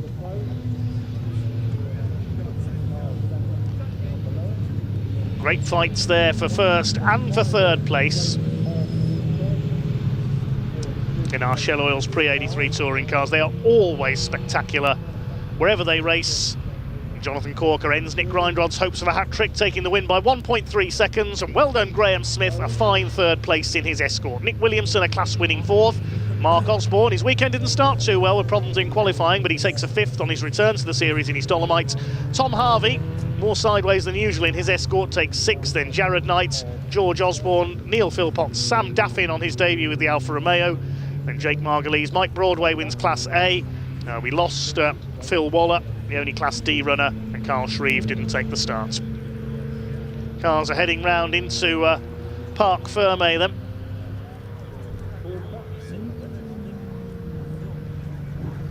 Fastest lap of the race that time was Jonathan Corker in the Datsun as well, 1 minute 7.3, 1/100th of a second quicker than Nick Grindrod's fastest lap of 1 minute 7.31. That's how evenly matched those two drivers were there. Let's head down to Ian in Parc Fermé to catch up with our top 3. Well, this man here, Jonathan Corker, he's been getting faster and faster and faster as this weekend has been going on. And in the final race of the weekend for the Pre-83s, he has made it count. The experience that he's gained from yesterday around Pembrey has now paid absolute dividends, Jonathan Corker, has he? I'm just saying, you've been getting faster and faster, haven't you? Yeah, finally. Getting to learn the place. Yeah, it's hard to defend from those. So you drove a brilliant race because you couldn't put a foot wrong, could you, with Nick bearing down on you? No, it was every time I made a slight mistake, it was on me. Yeah, it was hard work. That does that make it a bit sweeter though? You know, that's a great way to win a race. Isn't it? Yeah. I was getting a bit down on the fact that I thought I was going to be having double points round with 3 second places. So that's made up for it a bit. A win, 2 seconds. It's been a good weekend. It has. Yeah, new trap. Absolutely. Top man, drive home safely, won't you? Good man indeed. Let's go have a word with Graham Smith, shall we? Because came very close yesterday to the podium, just missed out, but now he's there. You're there, Graham. You're on it. Yes. We're going home with a nice part, and of course double points weekend as well, even more important. I'll let you get your helmet off for a second there, and I always do this. I jump in when I've got the helmets on and probably can't hear what I'm saying. We can't hear what they're saying. So, Graham, that's a bit sweet, isn't it, that one? Come on. Yeah, it's been a long time coming, to be fair. The last 3 races we've all been throw a blanket over us, and it was any one of us. And certainly in race 1 yesterday, you were very close, weren't you? Yeah, just a couple of mistakes on their behalf. That was simply it. 2 mistakes, and that was it. That's all I needed. Good man. Enjoy it, won't you? And have a safe drive home as well. Let's grab Nick. Nick, I'm sorry, I might have jinxed it. Yeah, commentator's curse, my fault. But what a great race, though, you and Jonathan. What a great weekend you two have had. I think it's been epic. I mean, the weather's made up for it as well, but yeah, epic weekend. On the back of my neck, that. Yeah, that'll be next week. You must be delighted with this. You've had a couple of wins in a second. Perfect weekend. Almost perfect. Almost perfect, yeah, not 98%. Yeah, room for improvement. But yeah, too hard on yourself. No, it's been really good. I've really enjoyed the weekend. I mean, obviously the weather's made a massive improvement to it, but to come into it this early on and be right at the front. So we're well happy. Top man, look, well done. It's great to see you as well. Drive safe, get home safely, won't you? Because Pembrey's a million miles from pretty much everywhere. Right, that is it for the Pre-83s. They are done. That is not it, though, for the racing action here at Pembrey, though. Next up, more classic touring car racing club action. We've got the Pre-03s, the Pre-93s, the Boss, the Historic and the Classic Thunder. A lot to sink your teeth in this next race. And who better to call the action live than Dave Goddard? Over to you. Yes, thanks very much indeed, Ian. As we get ready for our next race, more classic touring car racing next.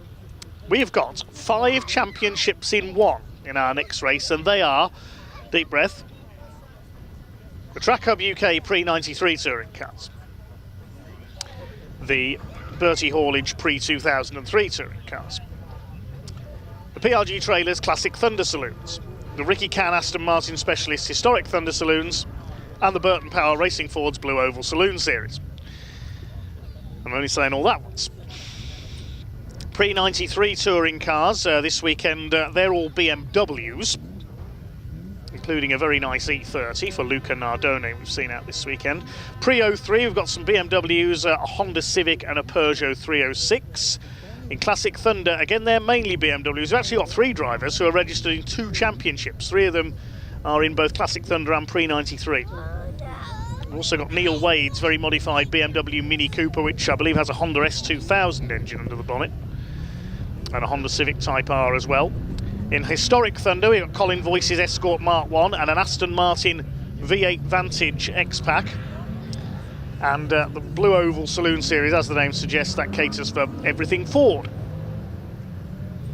Piers Grange is normally the quickest, not in his Mustang that we saw earlier this time. He's in a Mark II Escort, but he had some problems yesterday, unfortunately, so I hope he's out in this race. So 5 championships in 1 then, and it will be a rolling start. So the front of the grid, there's a man looking for a hat-trick of wins this weekend. Will Davison in his BMW E36 M3, starting alongside the similar machine of Ian Bauer. He's one of the men running in 2 championships this weekend. He's in Classic Thunder and Pre-93 in the same race. Kevin Willis on row 2 with another yellow M3, and alongside him is the Historic Thunder pace setter Colin Voice in his turbocharged Mark 1 Escort. Row 3, Sean Morris in the Bastos liveried M3 alongside the all-red equivalent of Oliver Owen. So BMW M3s everywhere at the front of the grid. Sean Morris also in 2 championships today. Row 4, the first of the Pre-03 touring cars. A warm welcome back to AJ Owen. First time we've seen him out in his Honda Civic Type R for a while. He's been racing in the Super Touring Series in recent times with a Ford Mondeo. Alongside him is Don Hughes. They were very close at the end of yesterday's race. AJ Owen dropped back into the clutches of Don Hughes in the Peugeot 306 after a bit of contact with another car. Row 5 is Ross Craig in his Honda Civic Type R. He's in Classic Thunder. Alongside him, Daniel Gandesha with the orange BMW M3. He's running in both Classic Thunder and Pre-93 in the same race. On row 6, we have number 94, that's David Cave. He's in Pre-03 with a BMW 328. Starting alongside number 2, Sam Daffin, who's jumped out of his Alfa Romeo and into his very modified rear-wheel drive Ford Fiesta. He's the first of the Blue Oval Saloon Series contingents, looking for a hat-trick of wins there. Row 7, Ricky Can, the huge Aston Martin V8 Vantage X-Pack. Ricky Can, the series sponsor in Historic Thunder. He had a bit of a collision with AJ Owen in yesterday's race. Unfortunately, he caused some damage to the front of the Aston, but he's back out here. Starting alongside Classic Thunder racer Neil Wade with that modified Mini Cooper S. Row 8 is Graham Myers with his Jägermeister liveried BMW M3. He's in Pre-93. Alongside Luca Nardone, brother of Cristiano, who we saw in the Ford Mustang earlier on. He's in a lovely looking BMW E30. Row 9 is the reigning Blue Oval Saloons champion, that's Tim Mizzen with his Ford Fiesta alongside Steve Walden's M3, number 31. Row 10, Rob Taylor's Fiesta, Simon Mann in the Cadbury's liveried BMW. Row 11, Todd Hawkins and Cliff Pellin in their Fiestas. At the back of the grid, we have 192 John Hillier in the BMW E36 Estate. Yes, Estate, there it is. He lost his exhaust and had to retire in yesterday's race. Good to see Piers Grange is back out in his very modified Mark II Escorts. had some trouble yesterday with that car, but looking for more success in the Blue Oval Saloon. It's coming through to challenge Sam Daffin. A very varied grid of some 24 cars out there.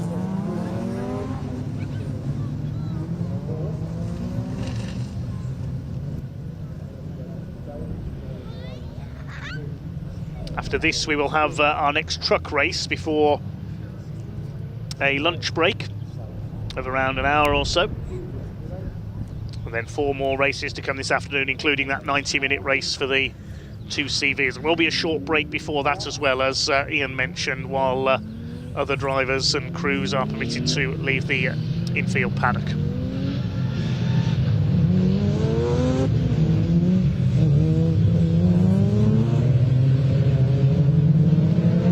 Variety of 5 different championships out on the course. I couldn't see any gaps on the grid, so I think everybody is there, which is great to see. Confirm that when the race gets underway and the timing screen kicks into life. Will Davison, the yellow BMW M3 on pole, the black and red Castrol liveried number 441 of Ian Bauer alongside him, who's leading the points in both the Pre-93 and Classic Thunder Championships so far this season. There's Ricky Can's big Aston Martin. He's repaired his front bumper after some contact yesterday.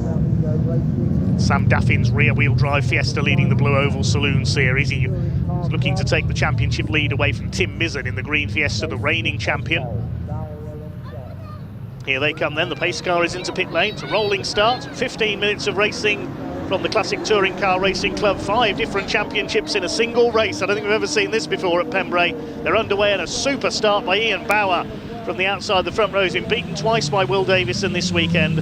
He was not going to be beaten away there. Colin Voice in the Escort up into 3rd place, and Kevin Willis fighting back on the inside. They all go as carefully as they can through the hairpin. John Hillier's BMW Estate at the back of the field, but it's Bauer who leads just ahead of Davison. Kevin Willis back up in the 3rd. Oliver Owen is 5th in the red M3 ahead of Sean Morris.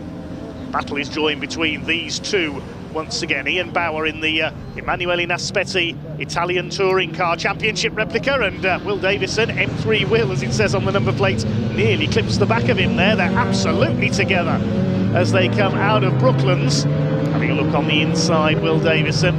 You can see the Scale Electric sticker on the back of Will's car, and that was almost like a Scale Electric pace. They were side by side around there. I did have a Scale Electric BMW in my childhood. It was a Matthew Neal Team Dynamics liveried car from the BTCC. Yellow flags waving. There's somebody being pushed back into the pit lane, I think, there. Couldn't see who it was.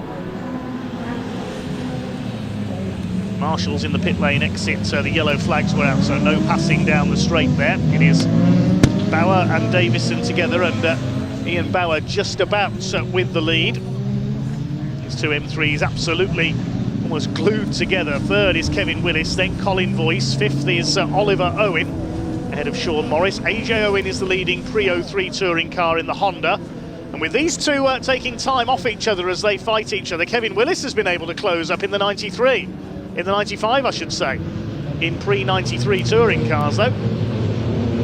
Ian Bauer pressured into running a little bit wide there at Brooklands. Davison to the inside. And here comes Colin Voice leading the historic Thunder split in his Mark 1 Escort. Only a couple of historic Thunder entries, unfortunately, this weekend, the other being Ricky Can. Davison goes to the inside. Bauer's got a slide on through Honda.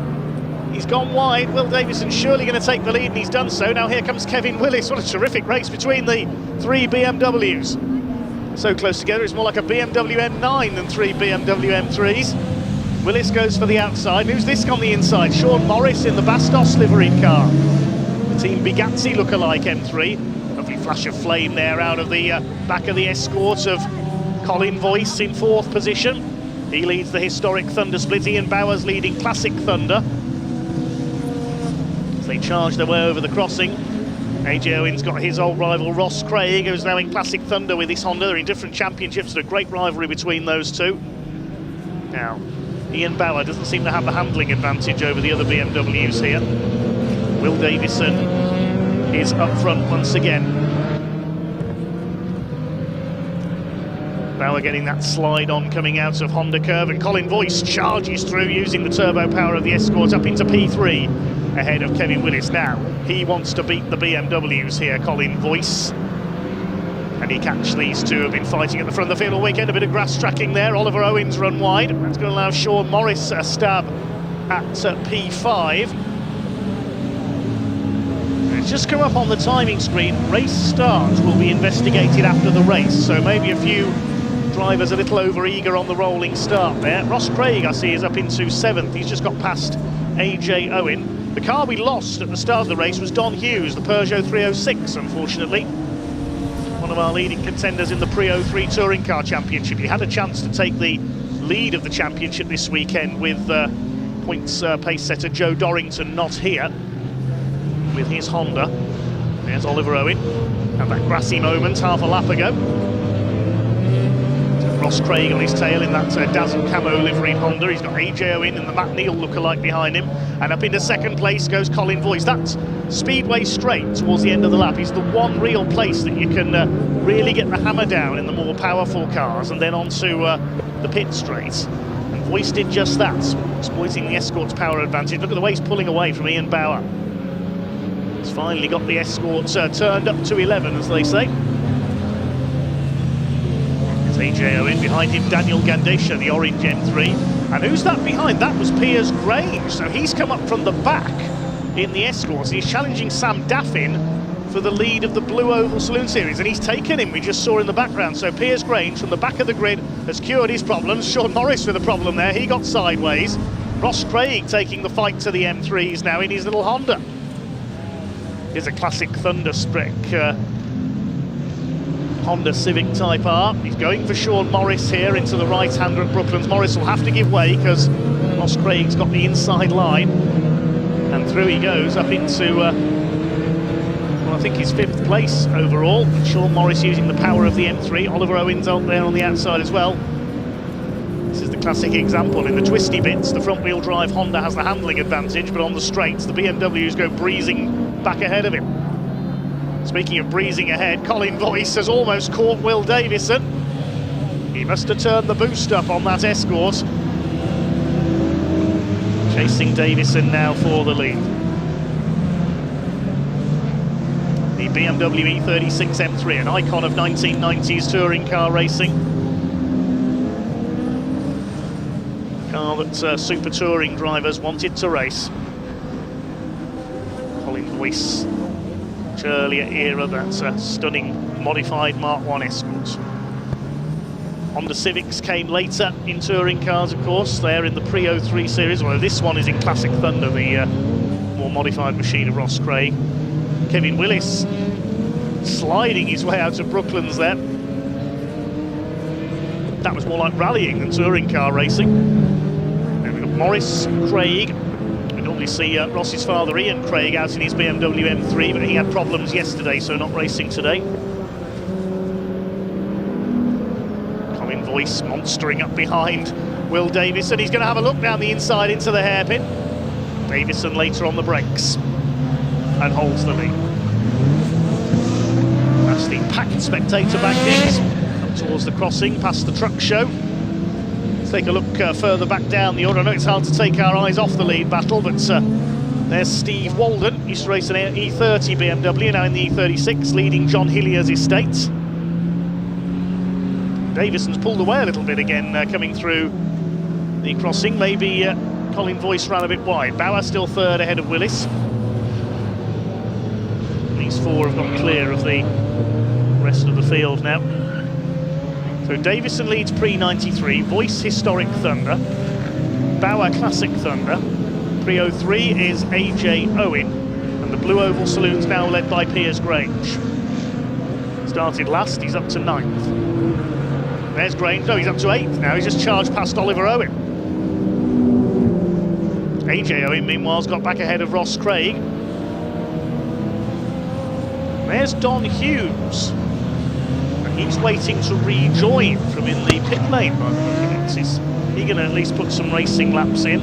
Well, there's 7 laps gone in this race, so he may not do enough laps to be classified, but at least it gets him some track time. under 7 minutes of this race to go. A flash of flame from the back of the escorts. Now there is Ricky Cann, one of our historic Thunder runners, the championship sponsor. Here is Piers Grange, he's the boss of PRG Trailers, and they're the sponsors of the Classic Thunder division. While Piers is racing in Blue Oval Saloons at Pre 66.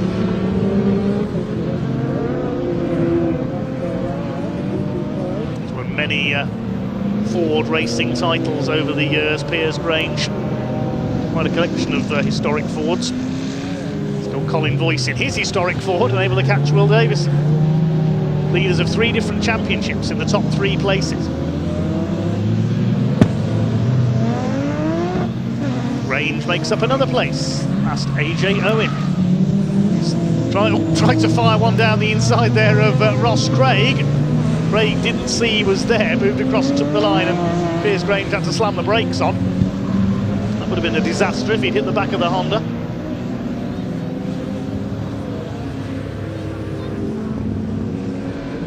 Here's our second Blue Oval Saloon Series car.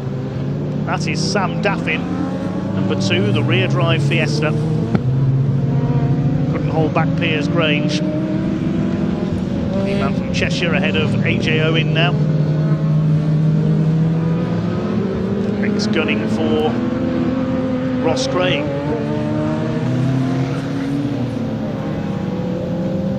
Over the line go the leaders, and they're coming up to lap Ricky Cann. Now that Aston Martin is struggling, unfortunately. And that means that Colin Voice now leads Historic Thunder, series sponsored by Ricky Cann, by a full lap.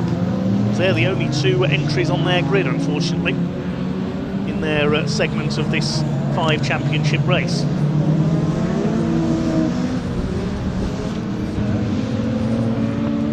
Teams staying away, possibly due to the distance involved travelling to deepest South Wales.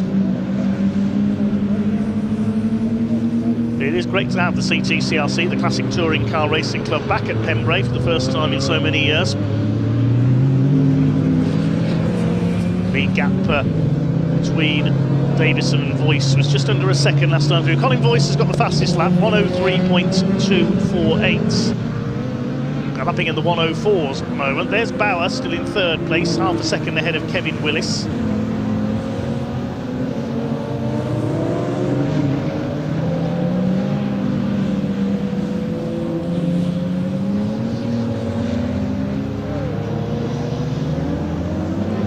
Piers Grange has made up a couple more places, I think, further back in the order. Ian Bauer runs a bit deep into the hairpin there.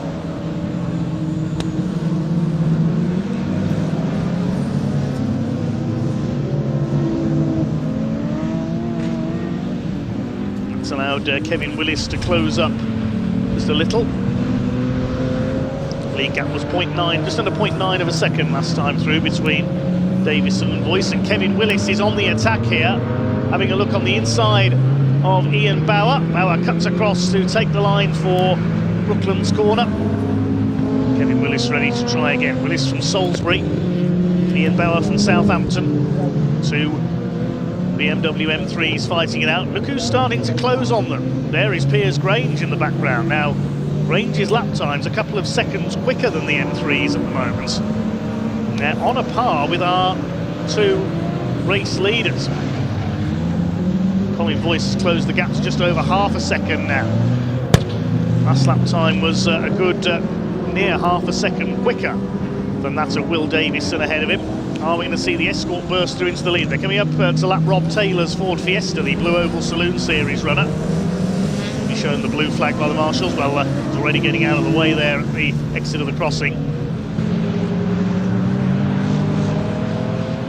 Here's the battle for 3rd. Kevin Willis side by side with Ian Bauer now. Bauer runs a bit wide at the crossing. We'll have the inside line for the right at Senna.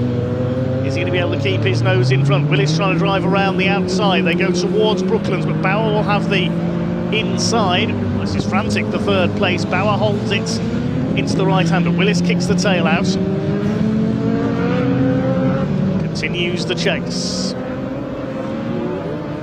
Piers Grange behind them. Yeah, he is catching them.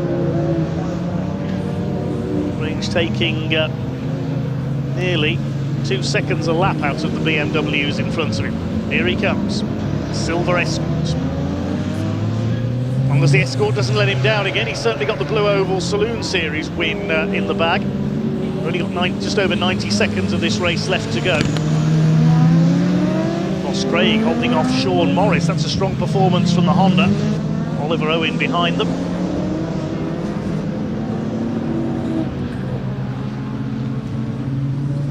Ian Bauer taking the tighter line there. He's doing everything he can to hold off Kevin Willis. Willis to the outside at centre. Is he going to try and cut back and surprise Ian Bauer into Brooklands? They're both going to be surprised here because Piers Grange is closing up on them. He doesn't want to trip over these two battling BMWs. So busy having their own race, I don't think they've noticed Piers Grange is there. They'll know he's there now because the Escort's tries to swing up the inside. Oh, as Grange Grange is slowing again. Just as he caught the two M3s, I think he slowed again. There are the two BMWs. Where's Piers Grange?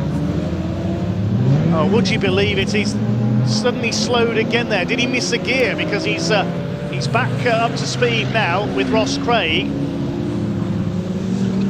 I don't know whether he missed a gear or what there, but he suddenly dropped back from the two BMWs, or maybe seeing how hard they're battling. No, it's not picking up out of the corners. Look, he's lost all his power there. Oh, what a shame for Piers Grange. The problems strike again. He just suddenly got no revs there. So this battle continues. The clock is about to count down to 0. So Davison and Voice are heading for the checkered flag. This is the battle for third place. Meantime, here come the leaders, and Will Davison is going to hang on to the checkered flag. It's a hat-trick for Will Davison. Colin Voice wins historic thunder. 0.85 of a second between the two of them at the line. And Ian Bauer will win that titanic battle for third place with Kevin Willis. Well done, Ross Craig, a fine 5th place. And it's going to be a photo finish, I think, for 6 between these two BMWs. Sean Morris and Oliver Owen. We'll pick up the results on that in a moment. Win in pre-03 goes to AJ Owen in 8th place. Piers Grange ends up 9th after slowing on the final lap, but he does win the Blue Oval Saloon because there's Sam Daffin, 2nd BOSS car, behind Daniel Gandesha and David Cave's BMWs. Colin Voice wins historic thunder. Ian Bauer wins classic thunder. Yes, Morris beats Oliver Owen by 0.11 of a second. Rest of the field makes it home. Don Hughes at least managed to get some racing laps in there, but he finishes 7 laps down. I don't think that's enough to be classified in the Peugeot. Tim Mizzen comes in. Wingmiller hanging off his Fiesta, but he does win his class, so will extend his lead in the Blue Oval Saloon Championship.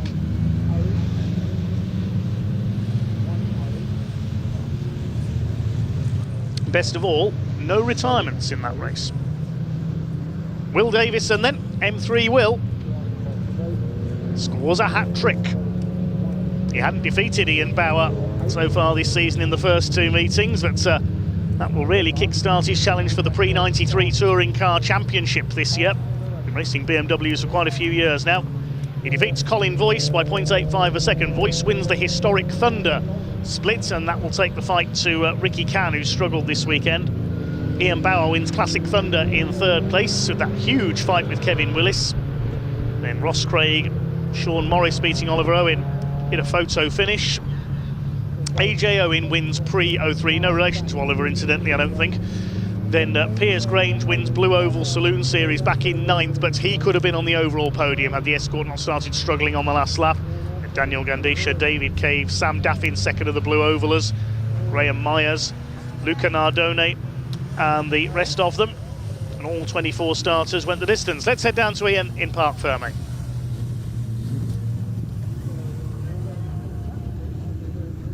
Here he is, the wonderful Wizard of Wales this weekend. Will, you've been unstoppable. Congratulations, 3 from 3. Thank you. Is that my new title now, is it? Wizard of Wales? Yeah, I like that. I think that's got a nice ring to it, hasn't it?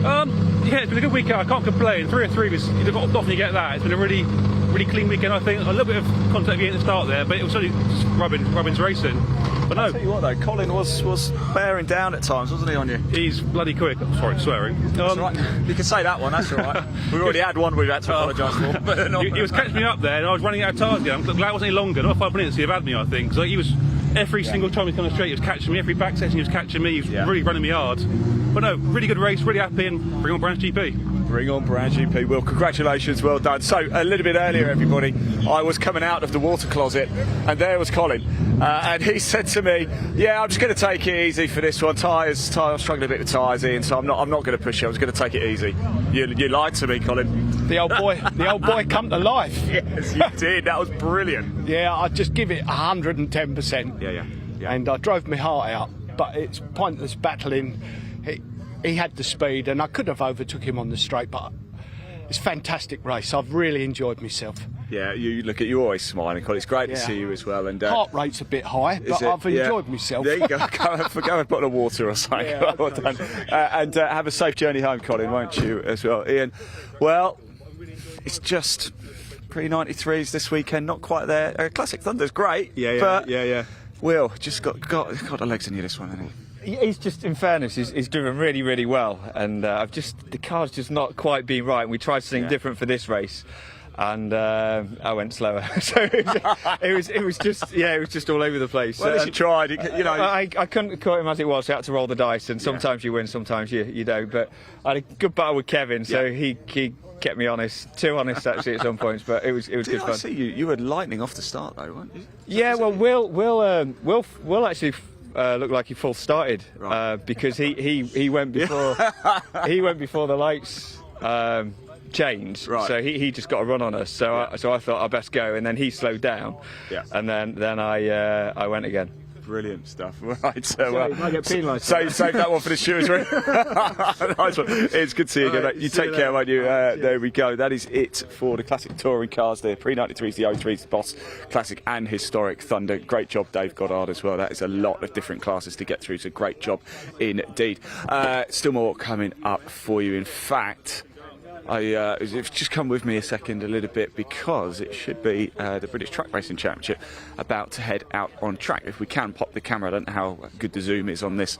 Just across, that's where the trucks come onto the circuit. They're all based in the outer paddock here at Pembrey. We're in the middle of the circuit right now, so once you're in, you can't get out whilst the circuit is live. So the trucks, they queue up there to come around, do the lap, and then get ready to go for the 4th British Truck Racing Championship race of the weekend. There's still another one to come a little bit later as well. Lots still to come as well. The 2CV 1.5 hour endurance race, that will wrap things up a little bit later this afternoon. The MG owners are here as well, and we still have one more Classic Touring Car Race Club Pre-66 race to bring you a little bit later as well. As ever, thank you for your support. Keep watching. Hit that like button, hit that subscribe button. We're live on the BARC YouTube channel and the British Truck Racing Championship YouTube channel. Have your say in the live chat. A quick reminder, we're also live right now at Silverstone as well for TCRC Cups, JSCC, and a plethora of other championships too. And in 2 weeks' time, Anglesey, you can watch all of that live at BARC TV. Right, trucks are gearing up. I'm going to hand it over to Dave Goddard, and after the race, it will be back with Pointy. Dave, over to you. Thanks very much indeed, Ian. Just looking over to the paddock, we can see the MV Commercial and Freyhouse Trailers Transporter. That's Tom O'Rourke's crew, and his International Navistar is ready to rock and roll. Never been to a truck race meeting, Tom, until a few years ago he had a stand at Convoy in the Park at Donington Park one summer. Never even seen a truck race before. Liked what he saw, started sponsoring a couple of trucks. Eventually became the title sponsor for the British Truck Racing Championship, and then Tom decided to have a go for himself. Bought himself an MAN and went racing. Became well known, particularly on BARC TV, for a big crash at Thruxton a few years ago. Now with this new International Navistar, still looking for his first win with this machine. He came home in front of a race at Brands Hatch when Ryan Smith was penalised, but the penalty was later overturned. Where is the 86 starting on this grid? He'll be back in 13th place. He had a spin in race 2 yesterday. The result of race 2 yesterday sets the grid for race 4. Tom unfortunately had a spin early on and finished down the order in 13th place.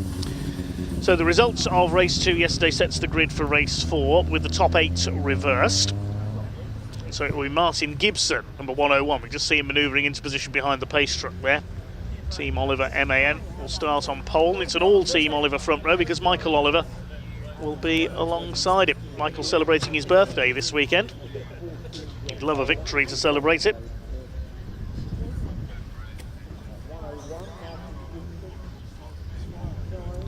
Thanks for all your comments. Go to box in this lap. Hi to Fish.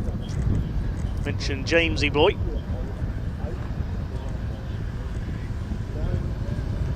Hi to 319. Likes his Dolomite Sprint, says 319's dad used to own a Dolomite Sprint. Hi to Fraser Lochte. Bob Gnarly as well. Let us know where you're watching from. Let us know who you're cheering on today. It's not just about the racing this weekend. We've got lots of off-track activities here at the Pembrey Circuit. There's a truck show taking place in the paddock. Monster trucks as well. And yesterday during the lunch break we even saw some double-decker bus rides around the circuit. I wonder if Ian or Pointy are going to take a ride on the bus during the lunch break if we've got bus trips going on today.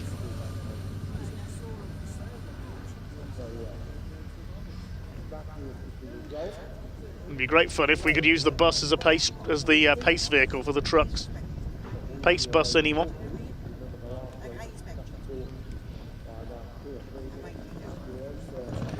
So it's a short pause while the circuit is readied. Marshals, of course, have to move back off their posts for truck racing in the interests of safety. A huge thanks to our volunteer marshals. Once again, we couldn't go racing without the Orange family, plus everyone else, the medical staff, the recovery crews, race control staff and everyone else here at Pembrey from the BARC and beyond. Big thanks to our camera crews as well for bringing us the action. At least the sun's out for them this weekend.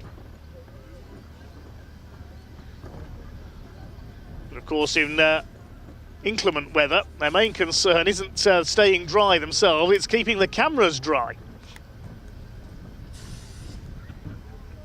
Full credit to all our camera teams for bringing us the action across the course of the season. We are back in action on BARC TV in 2 weeks' time, when we make what I believe is our first ever visit to Anglesey Circuit. We're at the other end of Wales at Trachmont, not far from Holyhead. It's the Caterham Championships in action that weekend once again, so hopefully I'll be joined by Chris Hutchinson for that one up in North Wales as Caterham go racing once again. We're also in action in June at Croft up in North Yorkshire. The trucks next in action at the beginning of July at Thruxton, July the 5th and 6th for that one.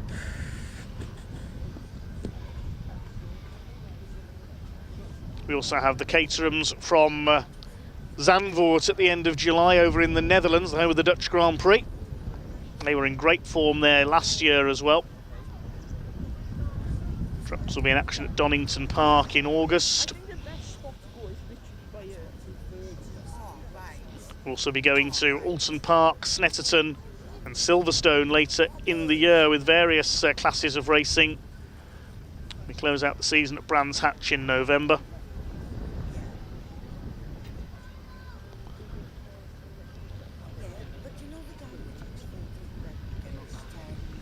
A wonderful packed season here on BARC TV, and we thank you for joining us.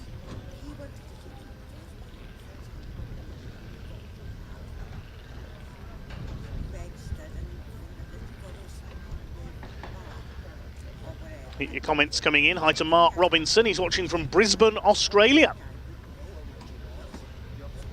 Future host of the Olympic Games, of course, in a few years' time. Hi to Jimmy, watching in Canada.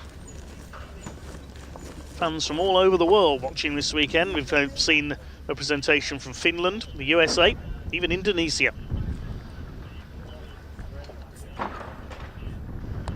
Thank you very much indeed for being with us. Hi to John Wise.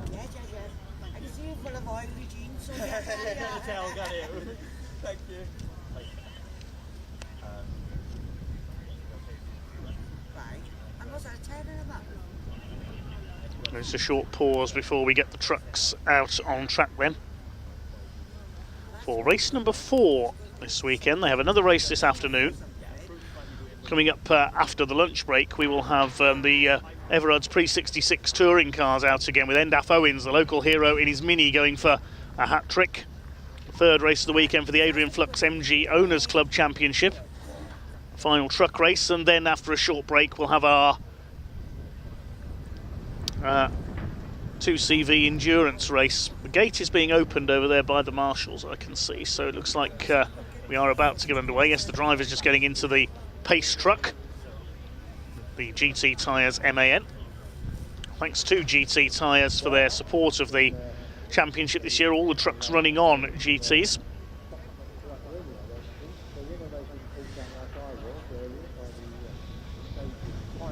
GT race-tuned V1 global competition truck tyres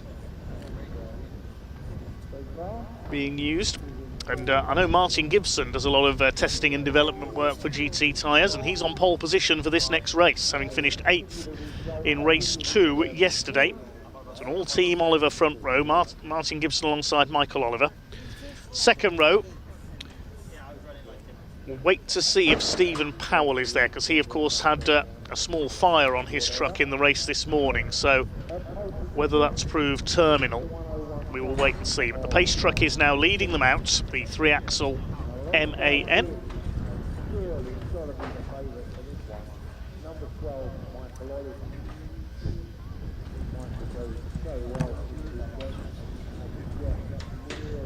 And Martin Gibson should be the first out. There is the 101 in the background. Been away from the championship for the last couple of years, been having a go at car racing among other things. He's competed in the Fun Cup Endurance Series.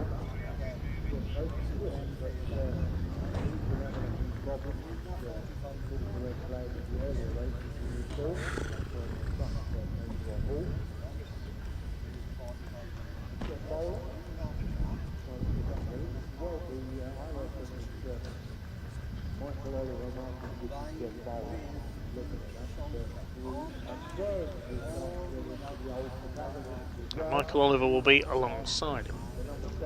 Just waiting to see if Stephen Powell is there. If not, it will be John Bowler on his own in the number 14 on row 3. On row 2, I should say.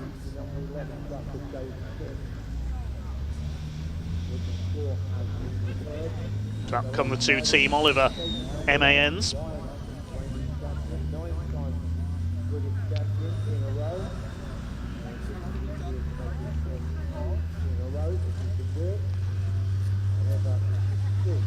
What about the rest of the grid? Thank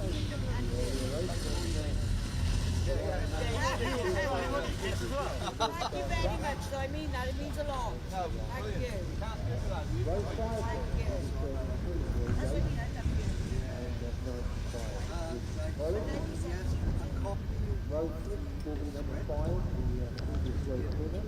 Hi to Gary Anderson in the comments, says, hi everyone, Archie and I love the British Truck Racing Championship. Brands Hatch is our favourite, but Snetterton is our local. And we'll be heading down there soon for the British Touring Car Championship. There's Stuart Oliver. He'll line up on row 3 for this race alongside David Jenkins. They're not quite coming out in grid order. David Smith will be on row 4 of the grid alongside his namesake Ryan Smith. No relation, those two. Ryan's got to come through from 8th. He got spun out in the race this morning and fought back to 8th place, which gives him pole position for race 5. There's Ricky Collett, number 95, the heavy haulage company boss from Yorkshire. Some of the biggest loads on Britain's roads are hauled by Collett. I know they do a lot with building wind farms. Massive blades for wind turbines are hauled by Collett. And there's Stephen Powell. He has repaired the number 3. That's good to see. Hopefully his luck will change in this one.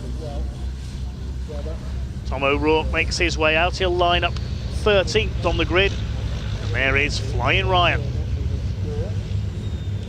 In the Daimler Freightliner, looks very similar in shape to the International Navistar. Here's one of our rookies, that's Callum Eason, the number 26. Both his parents have raced trucks, Wayne and Joanne. There's John Powell, reigning Division 2 champion, now in Division 1 with the new DAF.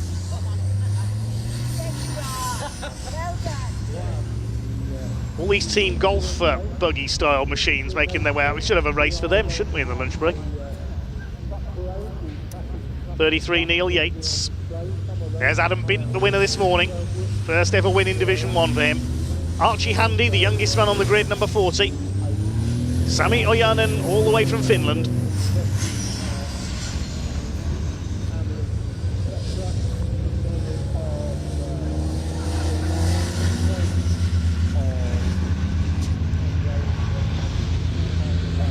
The grid now starting to form up. We'll give you the full grid in just a moment as they make their way round. The marshals are awaiting them.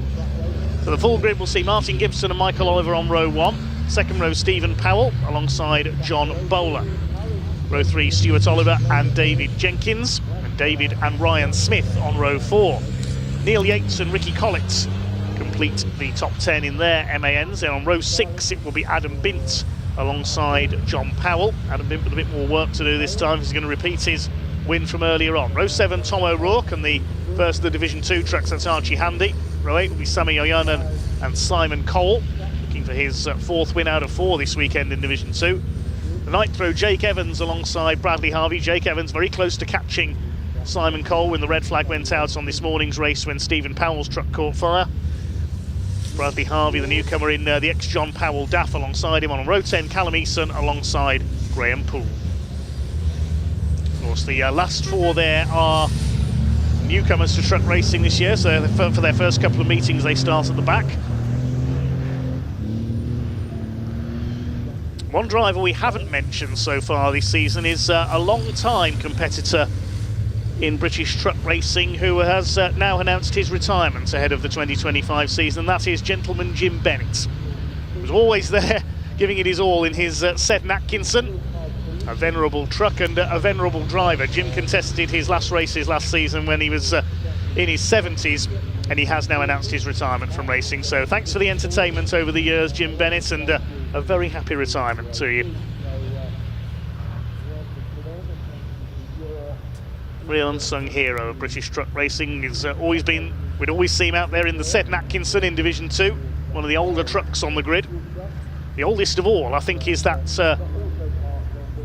DAF that Bradley Harvey is racing, the ex-John Powell machine. I think that's the oldest chassis on the grid currently. Now in the yellow and white livery, similar to the old colours that Stephen Powell used to use.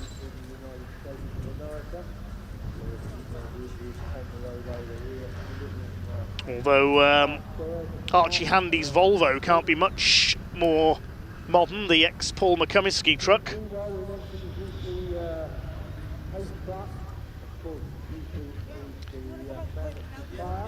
Big hello to Mark Robinson.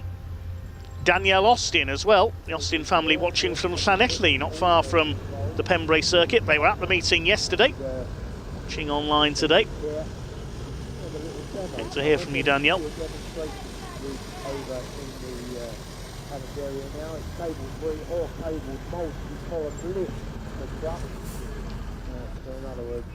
Allowing the mechanics plenty of room underneath them. Last few trucks just being called into line at the back. At the moment, mvcommercial.com, they are ready with trucks in stock ready to go.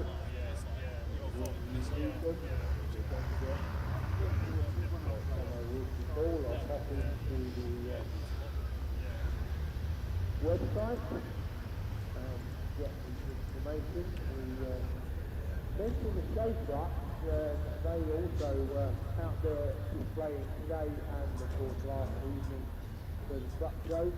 Several awards, best working tractor unit up to 3 years old, best working tractor over 3 years old, and several other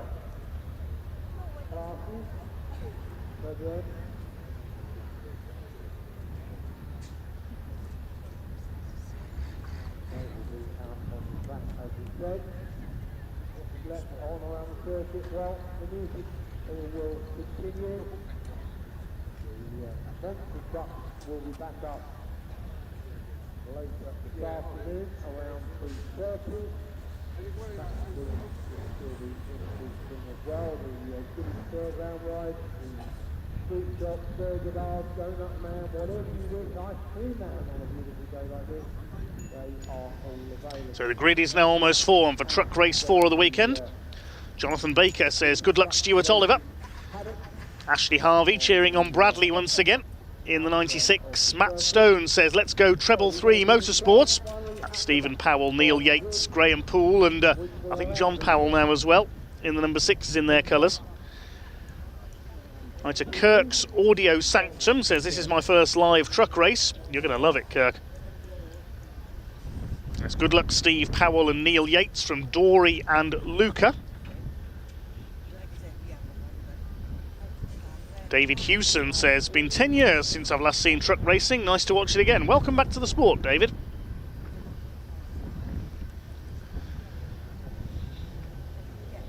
Just awaiting the all clear to get the rolling start underway then. GT tyres in formation at the front. Can they hang on in front? Can Martin Gibson take his first win of the season? Can Michael Oliver take his first win of the season? Adam Bint hung on in front from pole earlier. Lucy Batsford says, come on, treble 3. Waving the flags with hoodies and hats on. Shame you can't post pictures in the YouTube chat. Let's see Stephen Powell has repaired. There's Flying Ryan.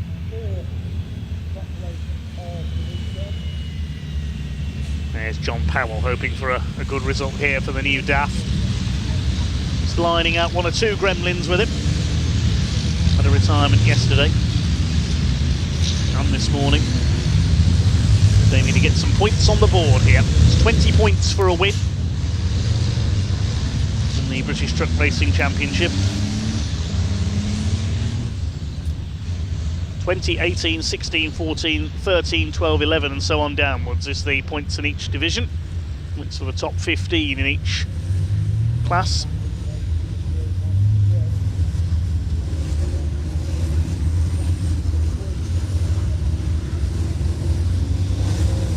Martin Gibson on pole. And from Warwickshire, first truck races this year since 2021. Ricky Collett making a comeback this season as well, was racing overseas last year.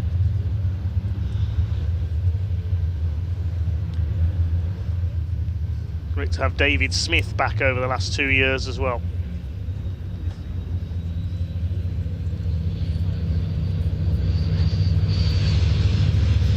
I'd like to name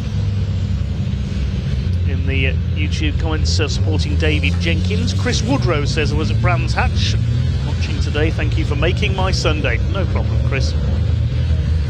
So they are formed up then behind the pace truck. 20 trucks out there for 15 minutes of racing. Race 4 of the weekend for the British Truck Racing Championship. It's an all-team Oliver Racing front row, the 2 GT tyres MANs. Martin Gibson and Michael Oliver. Stephen Powell on row 2 alongside John Bowler. Stuart Oliver and David Jenkins on row 3, and David Smith and Ryan Smith on the 4th row. Division 2 headed up by Archie Handy in the number 40. Simon Cole going for 4 out of 4 in Division 2. Adam Bint, fresh from his first Division 1 win earlier this morning. Ryan Smith, double winner yesterday. Pace truck is in pit lane, up towards the red lights they come. The power about to be unleashed. Down towards the red lights, and here we go. Quick start by David Jenkins up the outside, but there's no room to get through. Michael Oliver's made a super start. The number 12 has got the lead as they head into the chicane, into the hairpin for the first time. John Bowler's up there on the outside, and Jenkins. The traffic jam of trucks as they go into the first corner. John Bowler runs it wide onto the grass. He had no choice to there, just no room to get through. Everybody has got through those. A bit of bodywork flying off. It's a bit of pink bodywork, so either Simon Cole or Archie Handy's had a bit of contact. They make their way through to the crossing for the first time. Ricky Collins side by side with Adam Bint further back in the order. Collins in the yellow MAN will go through on the inside. Early leader looks to be Michael Oliver in truck number 12. Midfield makes its way through Senna's. Looks like Sami Oyanen has taken the early lead in Division 2. It's Michael Oliver who leads overall in Division 1. Martin Gibson second and Stuart Oliver third. The Team Oliver trucks run 1, 2 and 3. Ryan Smith's made up one place. He's got ahead of Stephen Powell, who didn't get the best of starts in his repaired number 3 MAN. Ryan Smith now chasing his great rival David Jenkins in the number 69. They completes the opening lap then. And it is Michael Oliver from Gibson, Stuart Oliver, John Bowler in 4th. David Smith is 5th, then Jenkins, Ryan Smith and Stephen Powell. David Jenkins having a look up the inside of the hairpin. He's going to take David Smith in the number 11. John Bowler just about holds the 69 truck off. Ryan Smith having a go up the inside there as well, attacking his namesake David Smith. You're not going to hold me up like you did at Brands Hatch, he says, and gets through. And Ryan Smith already on a charge towards the front of the field. Can he win from 8th on the grid? Michael Oliver leads in the number 12. Needs to make up for lost points. A non-finish in race 1 yesterday when his gearbox gave up. What a fine sight they make. Fastest trucks in the UK. Neil Yates then giving chase to David Smith, who's dropped back a bit. David Jenkins runs a bit wide. He always does there, coming out of the right-hander of Brooklands. It's Ryan Smith on his tail, then Stephen Powell, David Smith, Neil Yates, Ricky Collins. Out front it is Team Oliver running 1, 2 and 3, running in formation in their grey and yellow liveried GT tyres and Tahuna Honey sponsored MANs and Volvo. Side by side for 4th. John Bowler, David Jenkins. Ryan Smith closing up on them in the number 1. Jenkins again switches to the inside. Won't quite get the overlap on John Bowler. Still that bit of debris there. The 69 truck of David Jenkins runs over it. Needs to be careful doing that. Doesn't want to get a puncture. Who's leading Division 2? Let's have a look on the timing screen. Sami Oyanen, who leads Division 2 in the Sisu, with Simon Cole just behind him. 3rd for Bradley Harvey at the moment. 20 trucks round okay so far. That little bit of rubbing out of the hairpin, which is inevitable with how closely bunched they are. Ryan Smith attacking David Jenkins for 5th position. Michael Oliver, what he's hoping here is everybody else will battle with each other and he's going to be able to escape the front of the field. He's leading by just over a second at the end of lap 2. Just under a second, I should say, from Martin Gibson and Stuart Oliver. Stuart Oliver having looked, trying to make it a family 1-2. The gap is up to 2 seconds, so Michael Oliver's pulled away by a full second. He's done the best lap of the race, 1:11.994. Stuart Oliver up the inside of his teammate Martin Gibson, and the team leader up into P2. 10 British Championships, 1 European. Even a bit of British touring car experience back in 2008 for Stuart Oliver in the BTC Racing Lexus IS200. Sadly was not a success. And he was replaced by, I think it's Gareth Howell later on in the season, Stuart Oliver. Ryan Smith, meanwhile, all over the back of Dave Jenkins for P5. They're closing in turn on John Bowler.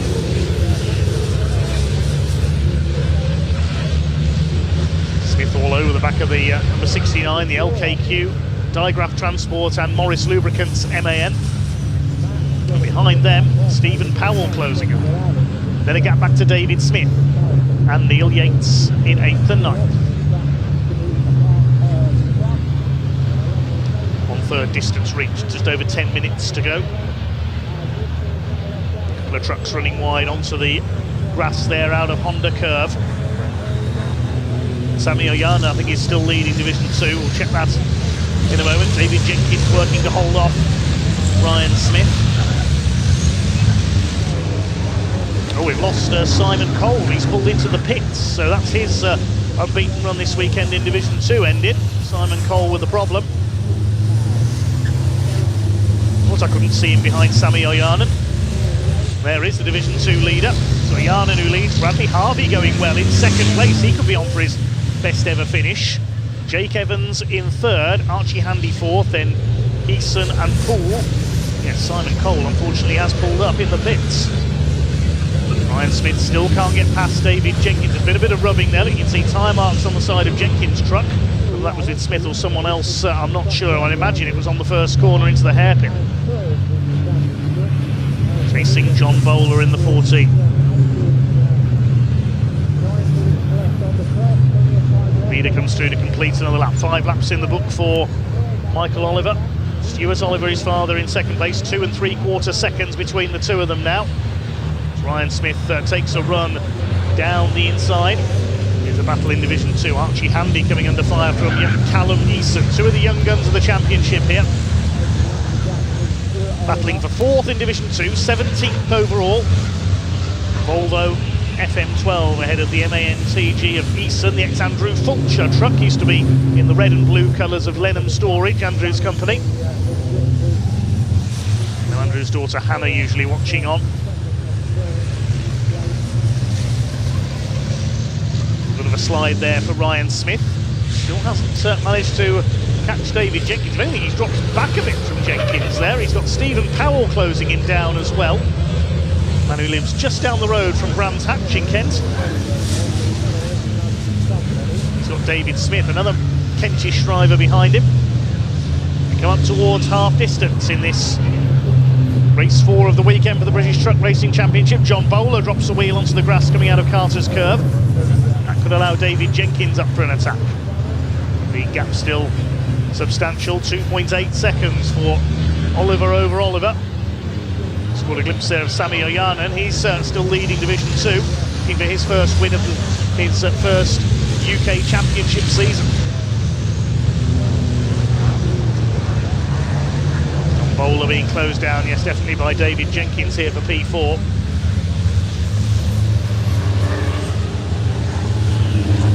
MAN, Volvo, MAN. And a couple more MANs, then Smith in the Daimler Freight lineup. There he is.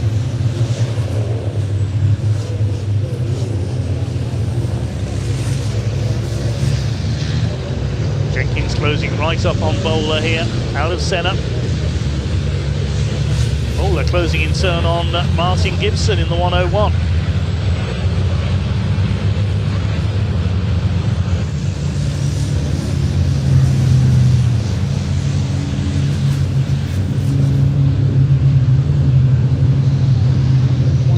Six and a half minutes to go then. It's all looking good for Michael Oliver. Fastest lap of the race, 1:11.968. He leads by 2.8 seconds. Simon Cole rejoining from the pits there. Division 2 pace setter this weekend, but he'll be a few laps down. May as well get in some more track time, I suppose.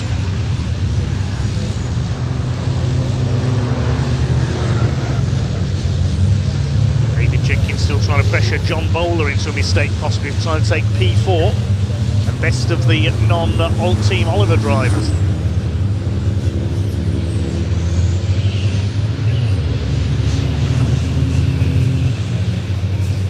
I don't think I've ever seen Team Oliver score a 1-2-3.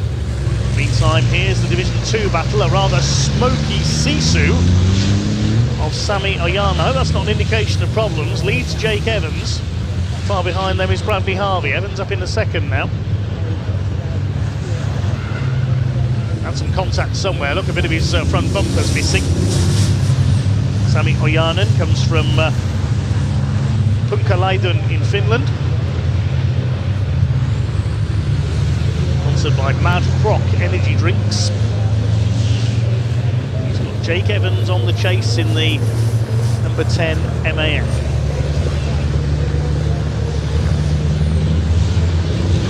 And the Finn hang on for his first win of the season.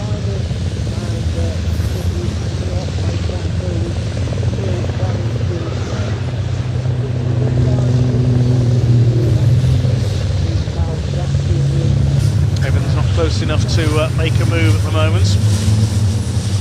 Close enough to make a move now is Ryan Smith. He dives up the inside at the crossing. He's going to take David Jenkins.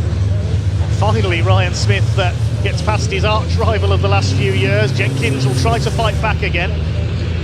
Well, has Jenkins got a slight problem because he dropped back quite suddenly from John Bowler? Whether he's made a mistake somewhere, well, there's a slight problem with the MAN. The Olivers still run 1, 2 and 3. The Team Oliver trucks, it's the family Oliver 1 and 2. Could we see what I think will be Team Oliver's first ever podium lockouts? Michael Oliver coming up to lap Graham Poole in the treble 3. Man who rolled his truck at Brands Hatch at Paddock Bend on the season opening weekend. Oh, is that Ryan Smith slowing? It is! Smith's in trouble. What has happened? Now, has he had an off, or... No, that's mechanical, I think. Smith definitely slowing down. Well, it's not often we see Ryan Smith in problems, but there's something amiss with the number 1 truck. He's dropped right back. Now, 3.5 minutes left. He'll try and keep going just to get a few points on the board, I think. I thought he may have had an off coming through the last corner there, but no, Ryan Smith slowing down. Everybody streaming past him on the straights. So David Jenkins now giving chase to John Bowler once again. Bowler trying to snatch a podium place from Martin Gibson. Gone for his best result of the season so far, the man who started this race on pole. Here come the Olivers, separated by just under 3 seconds. And Graham Poole is not giving way to Martin Gibson. Gibson gives him a nudge. Excuse me, he says to the back marker. That's allowed John Bowler to close right up. Now Graham Poole gets the message, he moves out of the way. I thought Martin Gibson was going to be sent off onto the grass there. Stephen Powell gets through as well, he's in P6.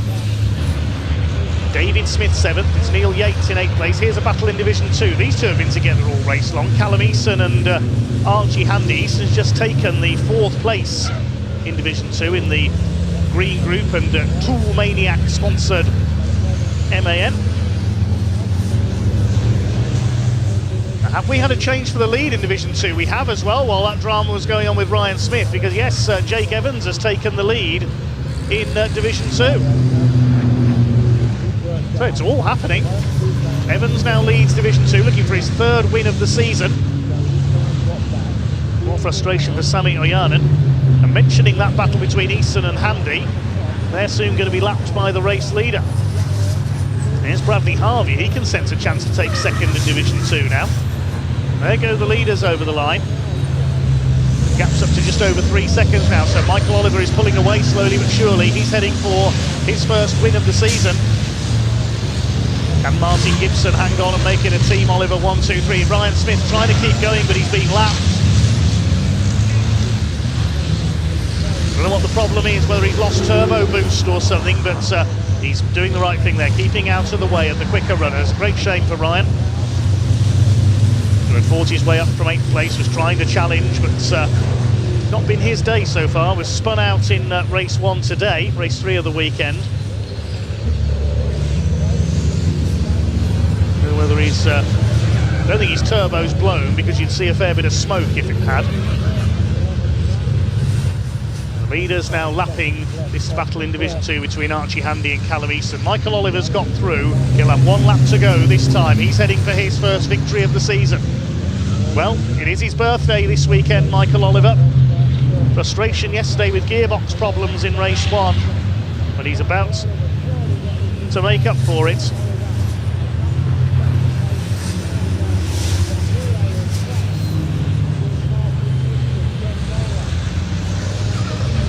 The battle for 3rd place. John Bowler about to spoil the Team Oliver party, or try to. He's clipped the back of Martin Gibson. Gibson holds him off. David Jenkins moving into the attack as well now. Stuart Oliver on his own in 2nd place.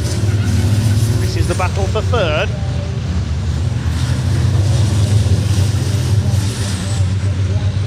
Be a battle for 4th, yes, because Jenkins is now attacking John Bowler, so his attention is now taken up by defending, and Stephen Powell's having a go as well in the number 3.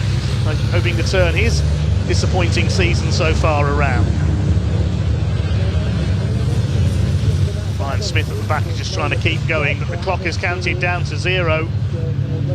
And it's going to be a win for the birthday boy this weekend. His father had 2 wins at Brands Hatch at the season opener, but it's going to be a first win of 2025 in the British Truck Racing Championship for Michael Oliver. He takes the win. His father Stuart in second, and is it going to be a Team Oliver podium lockout? It is. Martin Gibson takes third, Bowler is fourth, Jenkins fifth, Stephen Powell 6th, David Smith is 7th, 8th goes to Neil Yates, Tom O'Rourke is 9th, and Ricky Collins completes the top 10. And I think that is Team Oliver's first ever podium clean sweep. Congratulations to them. 11th home should be John Powell. There's a bit of lap traffic in there. John Powell is 11th. Oh, we've lost Adam Binns. He's pulled into the pits with a lap to go in the Mercedes. And we wait for Division 2 to come across the line. It should be Jake Evans. I think the reason that Simon Cole pitted, he may have had some contact with Sami Ojanen out of our sight.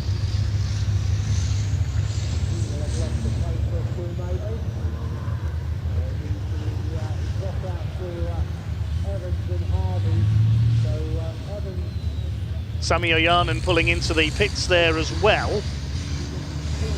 Does that mean he's not going to make the finish? Well, Ryan Smith is going to make the finish. And Sami Ojanen's had a problem on the last lap as well. So a fair bit of attrition in the pack. Ryan Smith, whatever the problem is, crawls across the line. We'll confirm the result shortly, but for now let's head down to Parc Fermé and Pointing.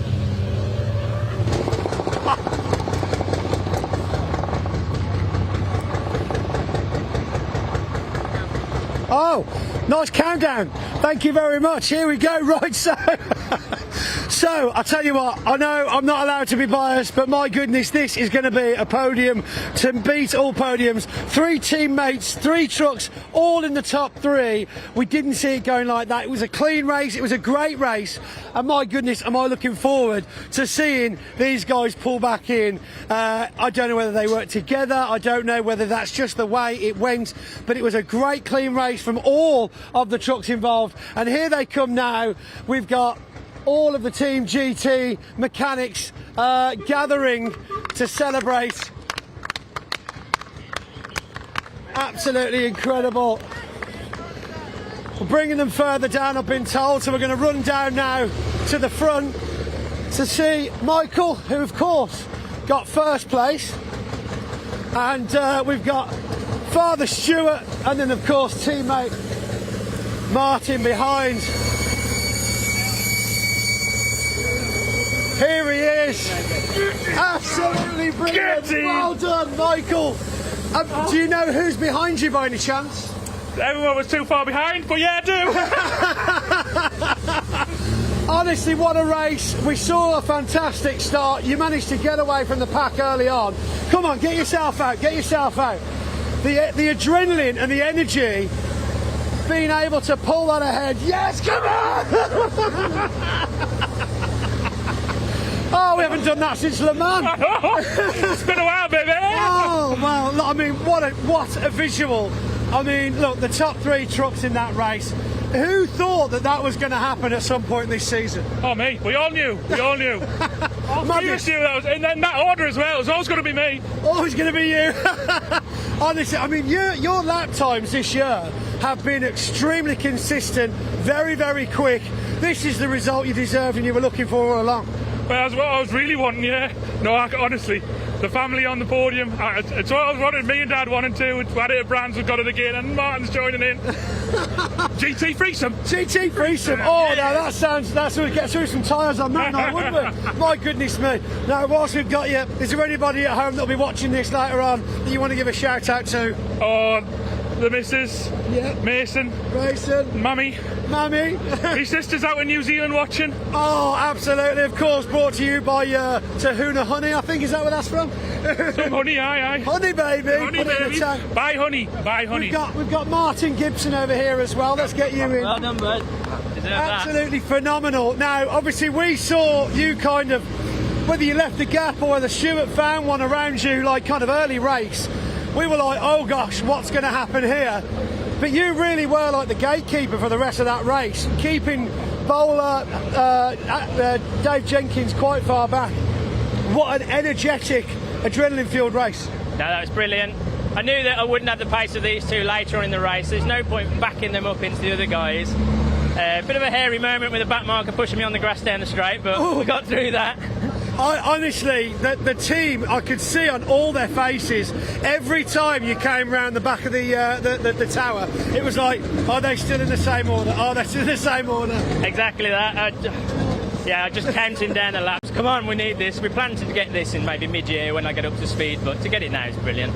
This is fantastic. Now, you've been working on the truck this weekend, having a play with some settings. Have you found that pace you were looking for? Because I think qualifying wasn't as successful as you really wanted it to be. Yeah, we found a lot of settings in the truck, and I think we found a lot of settings in myself. So we're getting there. That's it. It's not just about the tool, ladies and gentlemen. Exactly that, yeah. Excellent. Well done, Martin. Now, Stuart. Absolutely, what a result. I mean, we won't keep you too long because as the big grunt of a man that he is, there's emotion in this one, I tell you. You've got to be pretty happy with that top three. Can't get any better than that, can you? A lot of hard work everywhere, everybody, and the work that goes into getting to here to do this and achieve this with 3 trucks, 1, 2, 3. It's fantastic. Absolutely brilliant. Let's get some mechanics in here as well. Look, show these guys. Harry! Staring into space. These are the guys. Come on, Nick, over here. Get your bum over here. That's it. These are the guys that make it all happen. You don't usually get to see teammates on, but when you get 3 trucks, bear in mind, I'll have to point out that this is the same amount of mechanics that were running 2 trucks last year that are now running 3 trucks this year. That's 3. 1, 2, 3. So, yeah, really, really big effort from these guys, as well as putting everything up, taking everything down, hospitality tents, you name it. These are the unsung heroes, along with all the rest of the teams, I might add, that put so much effort into getting these trucks out. Regardless of how they do, the effort is always there. So give yourselves a round of applause, guys. Well done, wonderful. Right. Absolutely brilliant. I didn't think I'd be getting to do this kind of interview, and it really is one for the ages. So here it was, Pembrey 2025. What a great weekend, and 1 race still left to go. Anything could happen. Wow, anything, literally. Back to Dave up in the commentary box.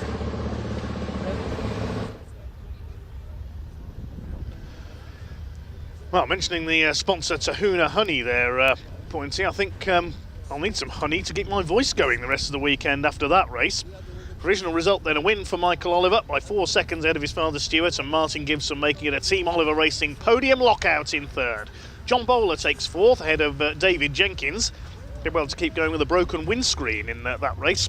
Stephen Powell in 6th, then David Smith and Neil Yates. Tom O'Rourke 9th, then Ricky Collins, and John Powell gets a finish this time in 11th. Division 2, a bit of attrition there. I think we may have had some contacts which caused Simon Cole to pit, and Sami Oyanen, of course, pulled in with a lap to go. So it is a win for Jake Evans ahead of Bradley Harvey in Division 2. Behind them, Adam Bint was classified next after pulling into the pits late on. We saw Oyanen into the pits, but whether he'll be classified in Division 2, we don't know. So if not, 3rd will be Callum Eason ahead of Archie Handy and Graham Poole. Ryan Smith, with mechanical problems, finished a lap down in 19th. And Simon Cole rejoined, he finished 4 laps down. Okay, that takes us into the lunch break then, but we have 4 races coming up for you later on. We start in about 50 minutes with the Classic Touring Car Racing Club Pre-66 touring cars. It's followed by the Adrian Flux MG Owners Club Championship. One last truck race with the grid based on the results of the race this morning, with the top 8 in each division reversed. And then we finish with our 90-minute pit stop race for the Classic 2CV Racing Championship. And if you saw their races yesterday, you know what they can produce. If you didn't, well, stick around because we've got a treat coming up at the end of the programme. Lunch break now then. And we'll see whether Ian and Pointy can find some people to talk to, possibly during our lunch break, or maybe they're going to be taking a trip on the bus. We'll wait and see. We'll be rejoining you in about 45-50 minutes time then, with 4 races to come this afternoon here on BARC TV.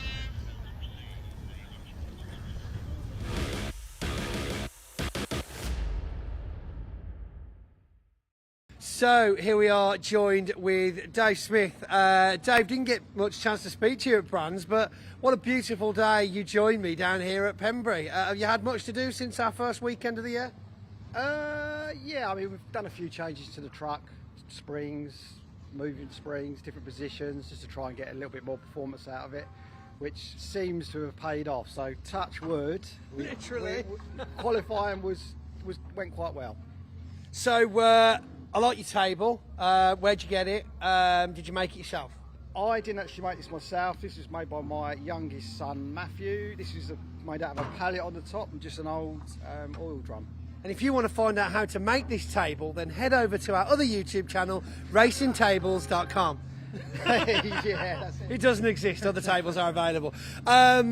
It's always, speaking of family and making things, it's always quite a family experience, isn't it, truck racing? I think people can watch the sport on TV and think that it's, you know, this massive, all super duper, everyone's like getting paid, but in reality, it's a core group for each team giving their time up, their family time up to come and make it happen. Yeah, I think truck racing is definitely a family sport. I've done it because the family wanted to get back into racing, and so this is why we're here, because of the family.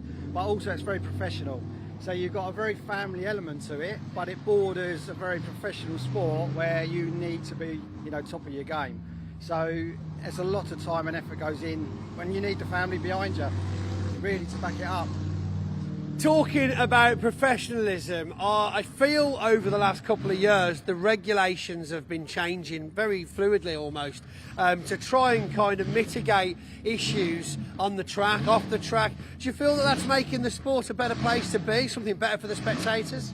Yeah, I think everyone's up their game. You know, we follow the Europe off the back of the European circuit anyway, so we're looking at what the Europeans are doing and we're implementing that into the British, and we're there now. I think, you know, we've got a really good, strong championship. The image is good. We're all we're not competing against each other with image as such, but everyone's trying to up their game. Everyone's trying to make an effort. And on the voice of image, who signed off on white? Because white around engine oil is not a great call, man.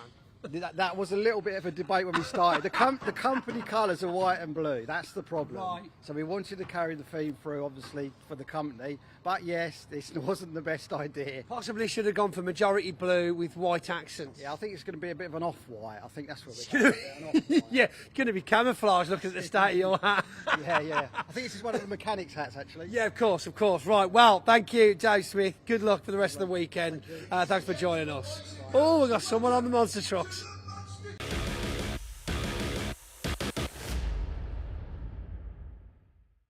It's flat around that stone.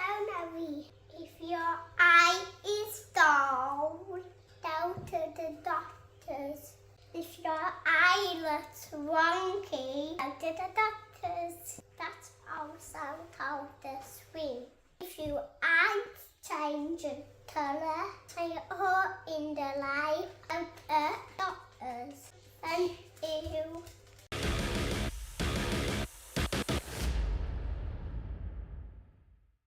I think it'll buff out. I think it'll be all right. Just I wasn't expecting you to stop that fast, to be honest. Well, you know, you slammed the brakes on. Look, so we've had a bit of an issue here. Me and Pointy have been out racing at Pembrey this morning, and this is what's happened. Not ideal. Pointy was in the Corsa here. I was in the BMW.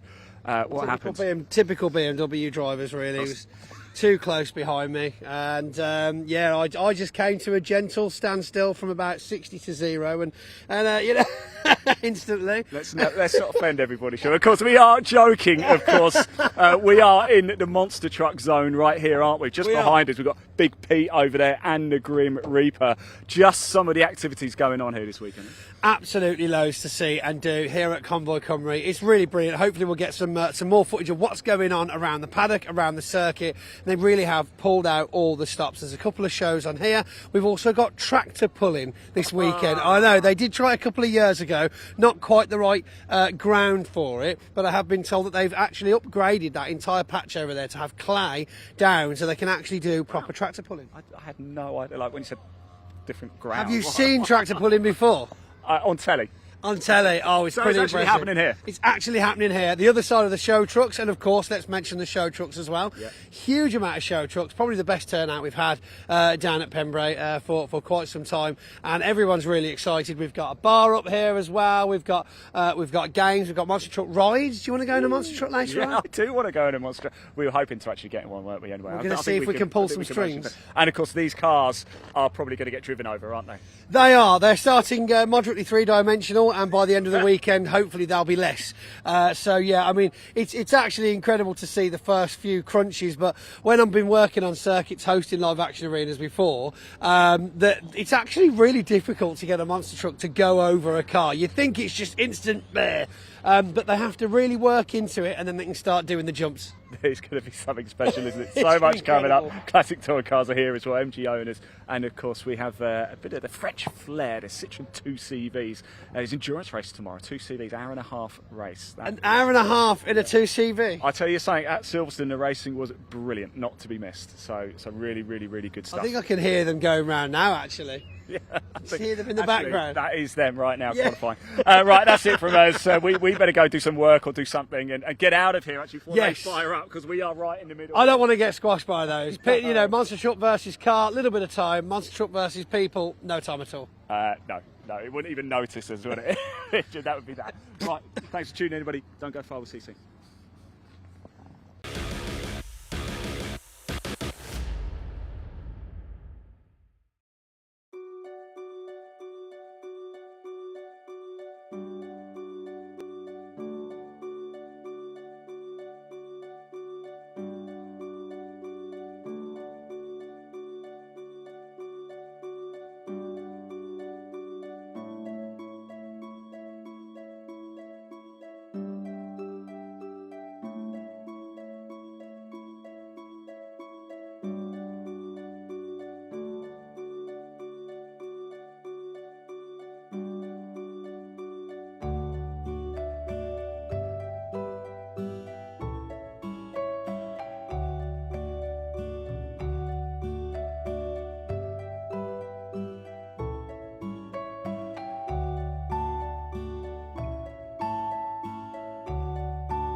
So you don't. I mean, you sure you don't want to leave your hands on? Just. I mean, I know we're in the paddock, but it's better to be safe than sorry.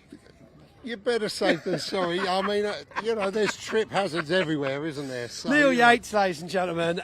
So down at sunny South Wales, beautiful weather we've got this weekend. Look at this, clear blue sky. Now, there are a few drivers in the paddock that actually say too hot isn't great. Have you been experiencing anything like that with testing yesterday? Without a doubt, the lap times were probably a second or so down on previous times, so they're not as good as can be, but everybody's in the same boat, so we're all fighting the same battle. Now, quick rewind, unfortunately, I know, to reminisce of the end to our weekend at Brands Hatch not so long ago. Was there much damage to the truck? Obviously, it looked quite serious, but they're relatively robust. Yeah, extremely, considering the impact speed was approximately 95 miles an hour. And I think the railings came off worse, but our damage luckily was pretty cosmetic. Radiator, clutch safe cylinder, maybe a wheel. We got spare wheels. So run us through what happened. So obviously Paddock Hill bend, full speed down the hill, heading towards, not yet in the braking area for the hairpin. What went through? How did it happen? I mean, obviously, did your life flash before your eyes? Just run us through step by step what you could see from your window, at least. Obviously, leading up to the minute little incident, the Adam Bint came off into the gravel a little bit. I saw an opening. I went for the opening. Unfortunately, the doorway closed rather rapidly. Still doing best part of 100 miles an hour. With the door shutting rapidly. Is it that like when you're running around your house, you're late for leaving, and you catch your hip on the door handle? You think you've got the gap, but actually you just go bang, and then you're like, and it's like the most painful thing in the world. Yeah, when you tear your trousers. But unfortunately, my rip was a tiny bit worse. Tiny bit worse. I bet your trousers were in a state after that crash. Right, Neil, thank you very much. Thank you. All well and good. That's the main thing here for Pembrey, and we look forward to seeing you. We're back in anger, ready for action. Excellent. Top perform, brilliant. Neil Yates, thank you very much, buddy. Cheers. Cheers.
doctors.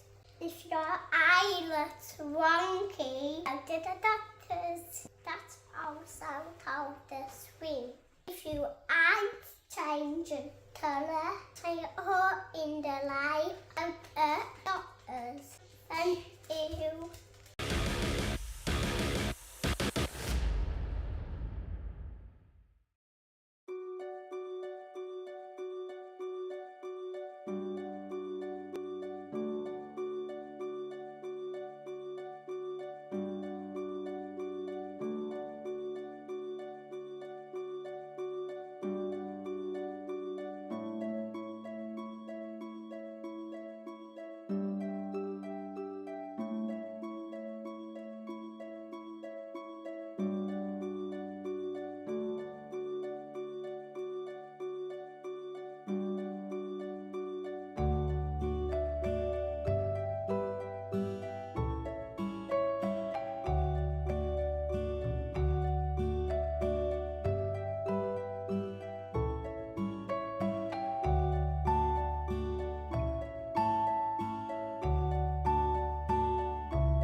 llynedd, sy'n mynd disgwyl beth gwbl llynedd, a brwydau fan hyn, so o'n i'n styried i'r blaen.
So, a little break now, and a cheeky reward for the drivers. Let's see some stretches, guys. We've got Simon Cole, John Bowler. Yeah, Simon's not doing much stretching. He's already hurt his foot. Michael Oliver. We're just here to hang out at Convoy Cymru, and we're here at the basketball hoops.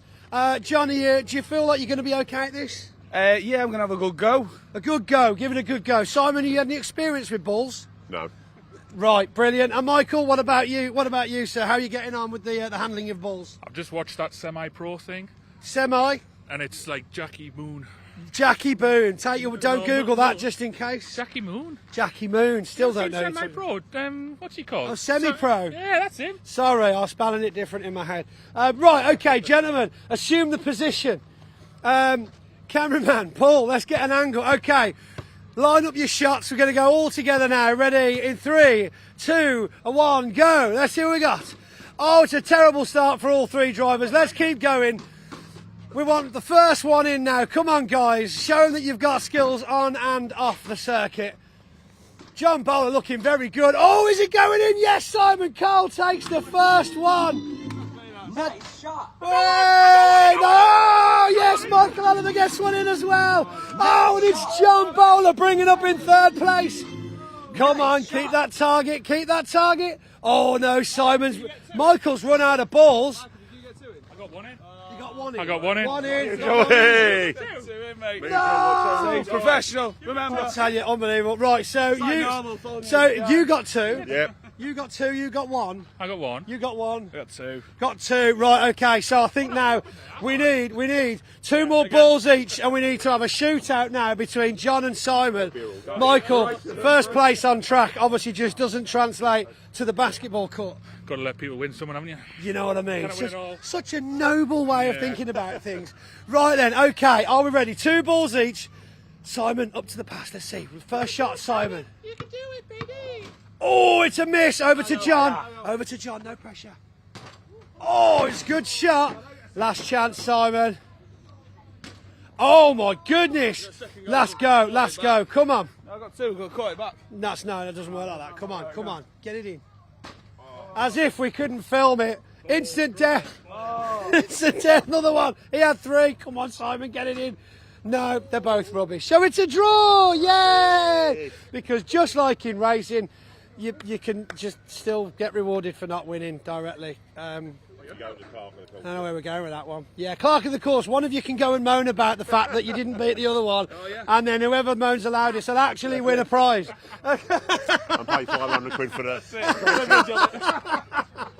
Right, have we got 2 prizes for the 2 lucky winners? Any prize, any size. What are you going to go for? I'll have the Mickey Mouse.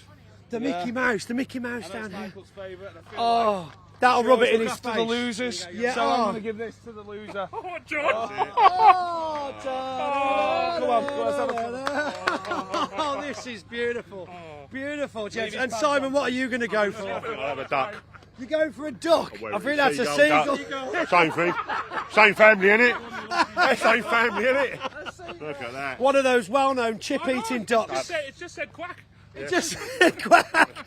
Oh, Simon, how do you feel about your prize you're going home with today? I love it. You love it? You're going to keep it? You're going to sleep with it later on? No, I don't about sleep with it. No? No, put it on the mantelpiece. You're going to steal its chip first so I can see it in your eyes. I'm going to take me new toy, both of them. Oh, okay. Well, that is something for a different YouTube channel altogether. Thanks for joining us down here at Convoy Cymru, courtesy of BARC, of course, with the British truck racing drivers. Let's hear a round of applause for the drivers, guys. Excellent. Right, we got plenty more racing action going on this weekend at Pembrey, so stay where you are. Hello, Mickey. Hello. Yeah, stay where you are. We'll be back with more. Oh, you all know we got candy floss as well. Look at. Unbelievable. Oh no, it's a participation certificate. Because you deserve one. Excellent. Small applause.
your eyelets wonky, go to the doctors. That's also called the swing.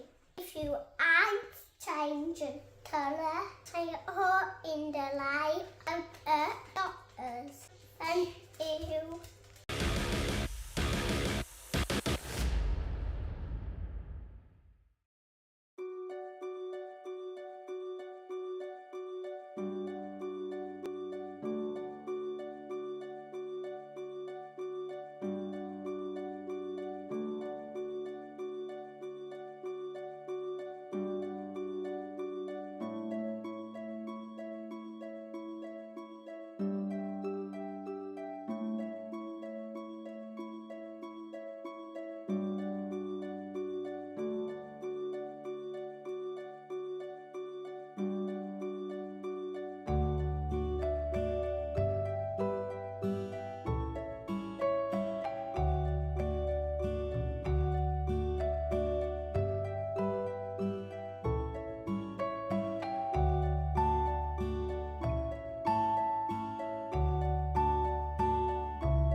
Right, everybody, welcome back. Yes, the lunch break is almost over, and it's time for the final race of the weekend for the Classic Touring Car Racing Club Prix 66. A wonderful, wonderful mix of cars, as it always is. One of the most popular, without a doubt. The racing is always fantastic. Just a reminder of what's happened so far with the Prix 66 is this weekend. Endaf Owens has taken a pair of wins. In race 1 yesterday, Ian Thompson was second. Jake Swan has finished third in both races. He's just going to see if we go a little bit further. And Barry Simon finished second in the race earlier today. So Endaf Owens is looking to make it a hat-trick of wins. But we thought we'd just pop a little bit further back down the grid and chat to some of the drivers. Got Brian here. Let's see if we can have a quick chat. We were just putting his helmet on. Brian, what have you made of Pembrey? Have you enjoyed your weekend here? Yeah, well, I mean, when you get decent weather, that makes it all that much more enjoyable. But yeah, no, it's been great. We raced here about 13 years ago with the Sprites, so it's familiarised yourself with the circuit. But the quick cars are so quick. Yeah. So you look in your mirror after about 4 laps and they're all zooming through. But so who cares about it? Don't worry about them, Brian. Yeah, loving. Just concentrate on what you're doing yourself. Yeah. Yes. Look, tell us about the car and how you came to be sat behind the wheel of it. Well, I used to race a Sprite which got damaged, and then my son-in-law said he'd like to come racing, so I thought it'd be a good opportunity to start with him. My friend Pat, he's been racing a couple of years before me with the Minor, so we thought let's do the same class. So we bought the A40 and I've converted it up to a race car, and you know, it's been doing pretty well. So yeah, you always come out together and just sort of park next to each other? He hasn't done anything this year, but he hoped to do the last couple of meetings. So, but yeah, we normally share it, so do a race each. So yeah, it works out well. Yeah, thanks a lot. Look, enjoy the final outing, won't you? Have a good time. Well, there you go. Look, make sure I don't get to run over here. Sorry, Paul, we're going to make you go. There's a lot of cars coming in. Grant Williams has just come in as well. Let's just jump in for a quick chat, shall we, as well? We've just been chatting to Brian. Let's have a quick chat over here as well. Just been chatting to your neighbour there, telling us a few stories. So can you tell us about the car and how you came to be sat behind the wheel of it? Well, this one, I've had it since I was 18. No way. Yeah. Only a few years then. Only a few years. I think I'll keep it.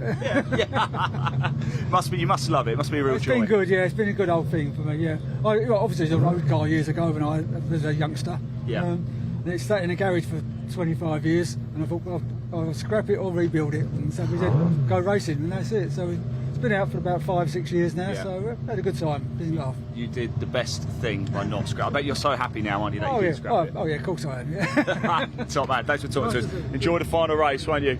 There you go, look, I'll give you that. It's probably a bit too hot to shut the door yet, isn't it?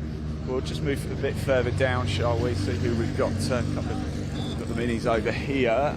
Who do we want to talk to? There is Endaf Owens. He's going for a hat-trick of wins. Can he do it?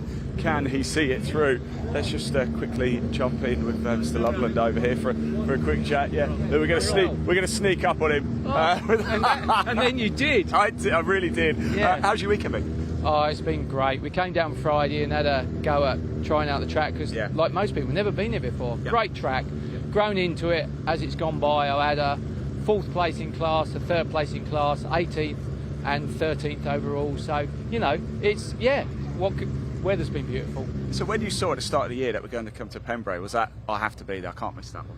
Well, I think because the club hasn't been here for 10 years, and I thought, how many chances are we going to get to do it? You know, so you don't know how long, how many chances you're going to get. So do it. Yeah. Weather's so perfect as well. Weather's isn't it? Yeah. I thought it rained in Wales all the time. That's what apparently not. Apparently not. No. So, get sunburned. It's I know. hotter than Spain here today, isn't it? I know.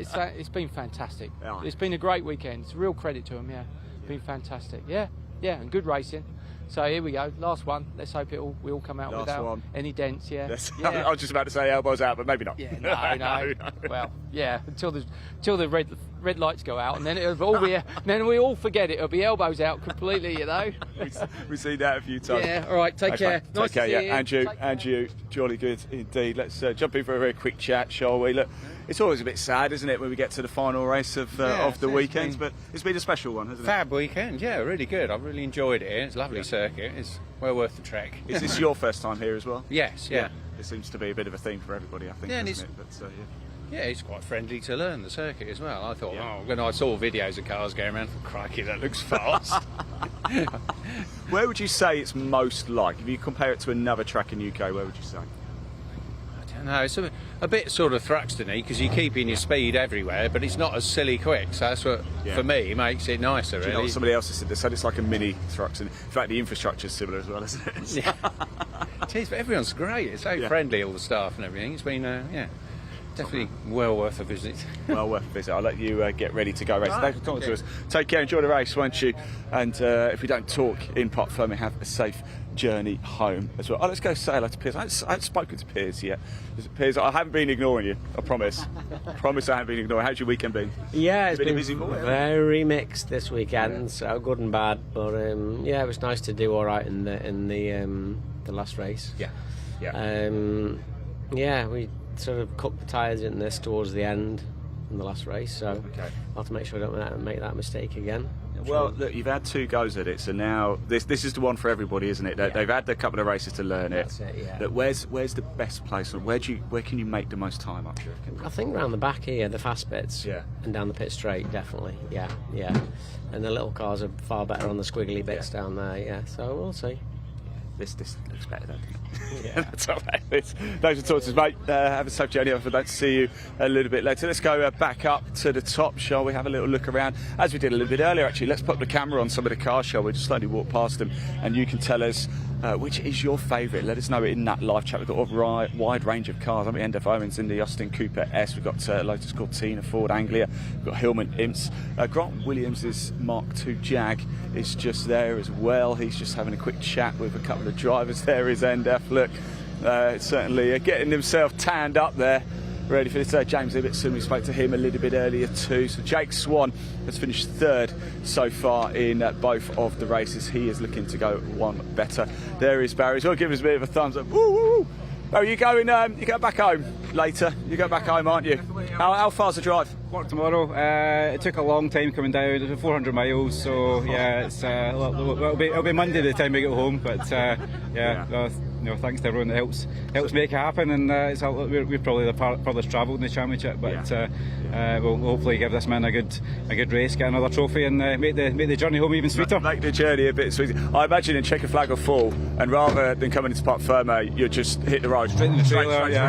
Out we go. But the dedication and commitment though that you show to go driving, because it can't be easy. I mean, obviously you've got Knock Hill, but that's about it. Croft, I suppose, isn't horrific for you. Croft is really our home circuit because there's not really much racing for these cars at Knock Hill, so that's a 3-hour run for that's a close run. Oulton Park's about 4 hours, Donington's about 5, and thereafter. But we're used to it. We've done it for years, and it makes us a bit more dedicated and determined, I guess. So as long as these boys know that we've not got 6 miles to go, we've got 406, so we'll make it count.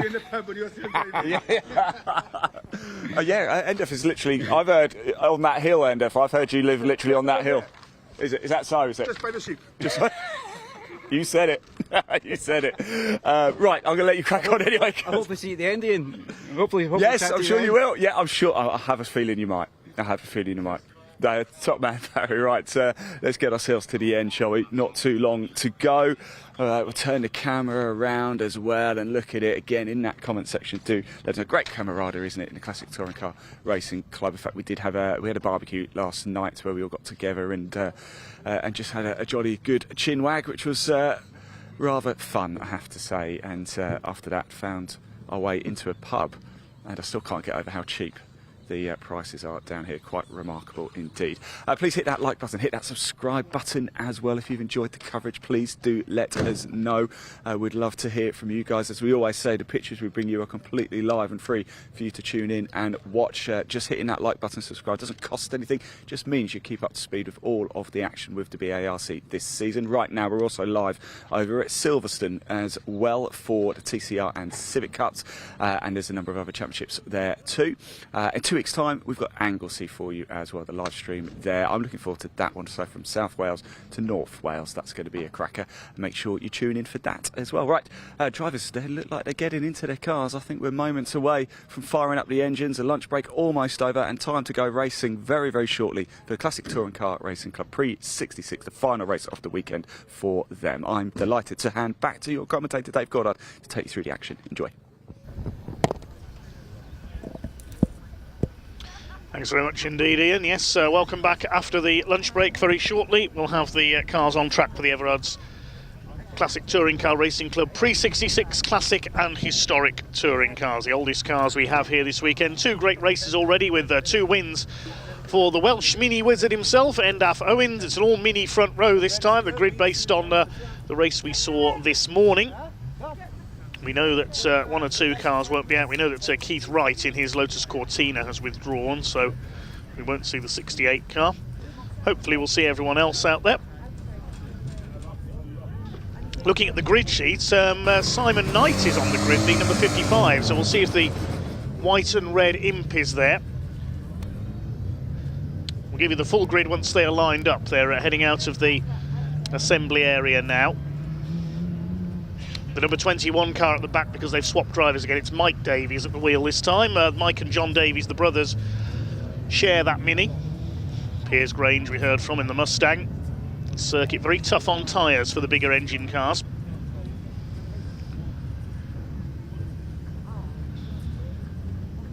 Head out of the assembly area in order. Up to the grid. Hillman imps everywhere. Brendan Rooney in his blue machine. A couple more imps, those of Jeremy Dias and Ed Carter's Brian Bedford. We heard from him in the A40. Cristiano Nardone back out in the Mustang, and Pat Keneally in the 201 Lotus Cortina. They've had problems in the first race. Simon Knight is not there.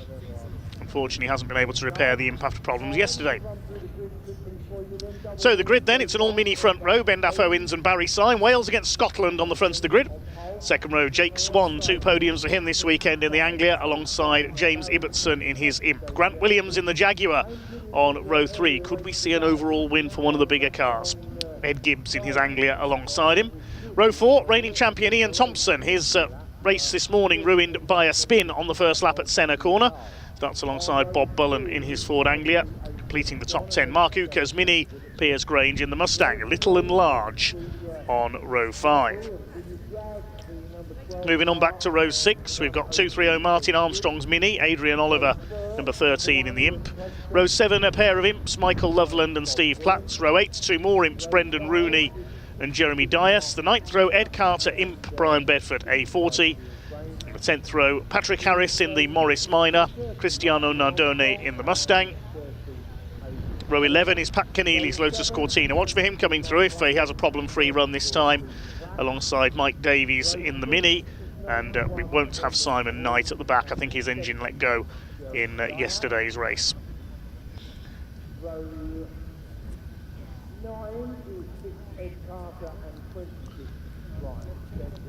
So that concludes the grid for this race.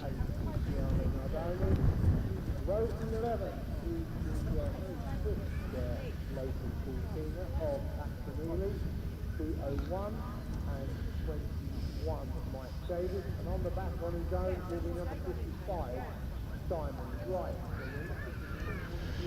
Can Endaf Owens make it 3 from 3 then? Right, to Andrew Scott in our comments thread says good luck to Mark Uca, number 66. First time racing here at Pembrey. He is a local from Pembrokeshire. It's first time racing on his local circuit. The green flag is displayed at the back of the grid, and the cars will head round for a green flag lap before this 15-minute race.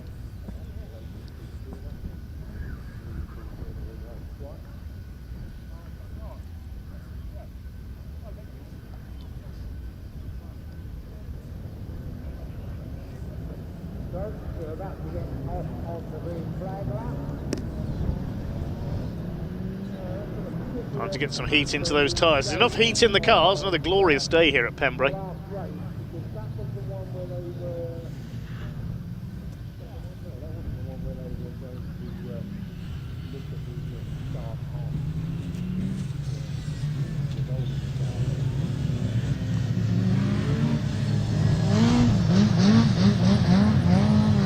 For any more gaps on the grid, I think it's just those couple of cars at the back that are missing. Patrick Harris in his Morris Minor that he's owned for many decades, as we just heard.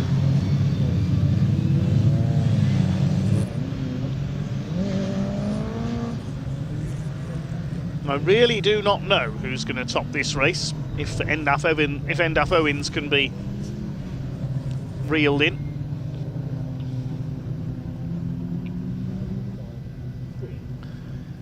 Two blue minis together. And FO Owens just a few miles down the road.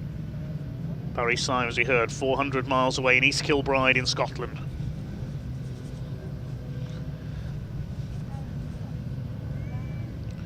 Jake Swan in the Anglia. Could he be on for a first overall win? There's Bob Bullen.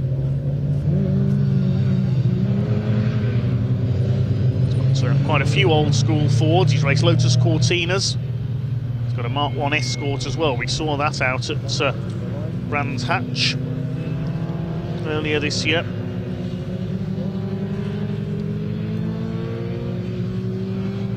And from Wallingham in Surrey. Piers Grange, we know about his collection of old school Fords as well. Former Blue Oval Saloons champion. He's been a class champion in the pre-66s as well. Ian Thompson, the current title holder with his Lotus Cortina.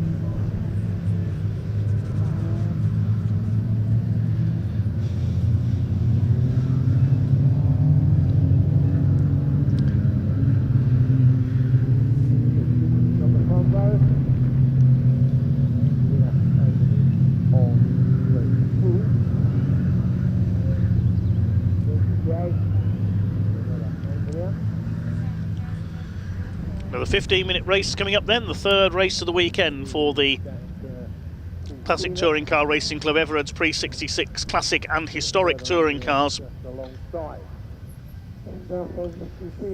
Stunning sight they make as they come through to line up. Watch for that Mustang launching off from the back of the grid. Cristiano Nardone, the ex-BMW racer. Doors are closed firmly now though. Starting to form. We wait for the last of the cars to come. Just waiting for the last couple of rows to form up.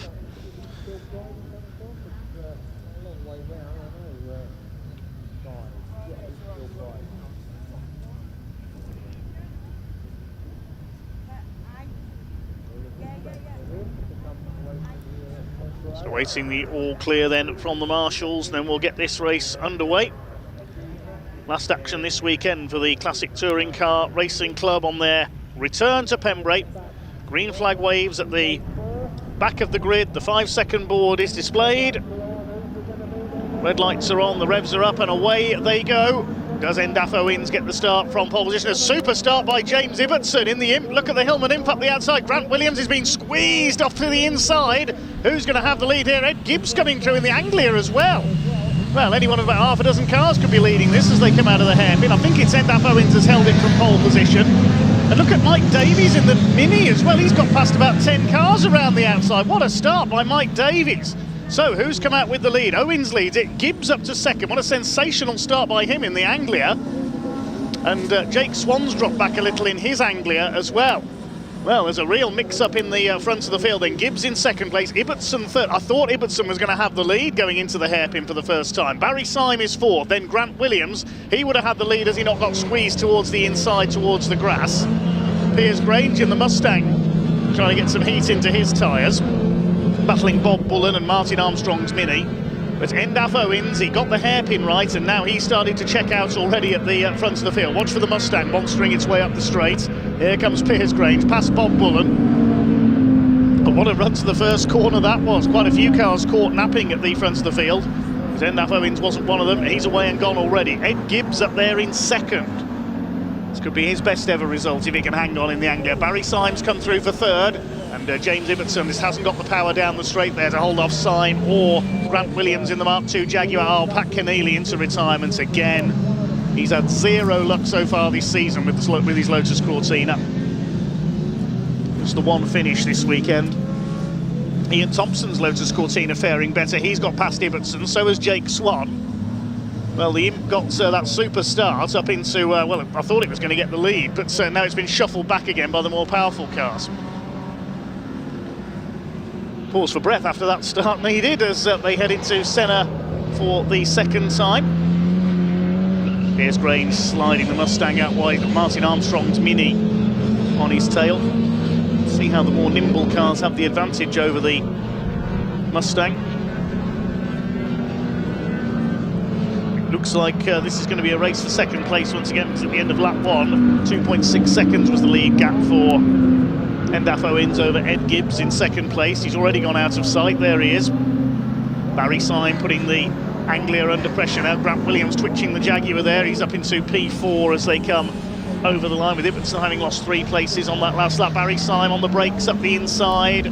Will get the Mini through into second place. Yes, he's done it.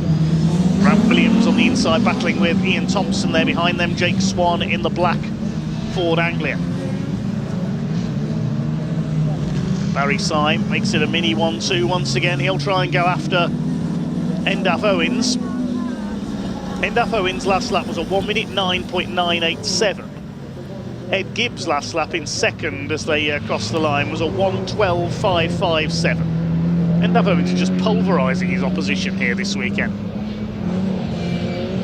It shouldn't affect the championship too much, because I think Endaf has entered this meeting as a one-off on his local circuit. I don't think we'll see him contest the full rest of the season. There's James Ibbotson still leading his class. That's where he needs to be. He doesn't need to challenge for overall victory. He just needs to be ahead of the other imps to win the class and extend his points lead. It's Adrian Oliver second of the imps, then Steve Platts, number 94. Complete lap number 3. The lead gap's up to over 6.5 seconds now. Gibbs still going superbly up there in third. Ian Thompson trying a look around the outside of Grant Williams in the Jaguar. Jake Swan not far away either, the 5.38. Thompson drops 2 wheels off the edge of the circuit there. Jake Swan doesn't need asking twice to go through. Ian Thompson's had a frustrating day so far. There's smoke in the background there. I hope that's not an incident. I hope that's just somebody locking up into the hairpin. Williams and Swan now ahead of Ian Thompson, the number 1.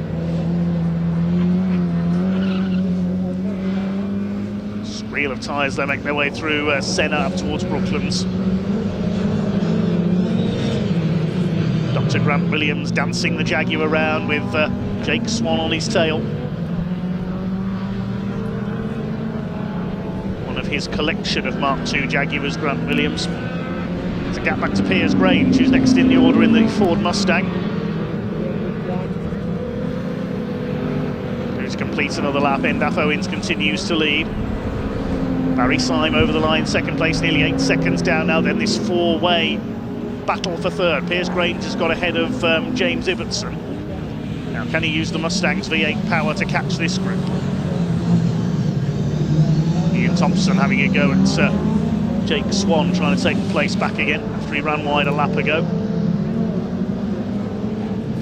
Grange next, then Ibbotson back in the clutches of Martin Armstrong. The Hillman imp doesn't seem to have the pace it had earlier on this weekend, so Ibbotson might be struggling a little. A couple of cars into the pits. We've already lost Pat Keneally. We saw that. We lost Mark Uker as well. The local man in his Mini has pulled into the pits.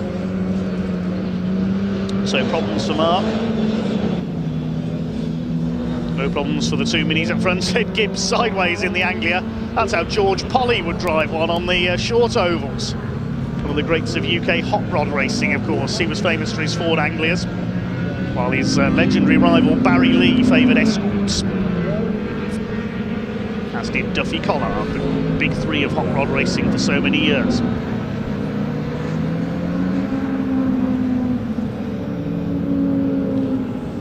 No time for short oval nostalgia though, because there's a cracking touring car race going on, and Ian Thompson sends a move up the inside of Jake Swan into the hairpin. Need to get through on the inside. Keeps his foot in around towards Spitfires and then to DeBenny. Needs to get the overlap done by the left-hander, and he's done it. Up into P5. Now chasing Grant Williams for P4.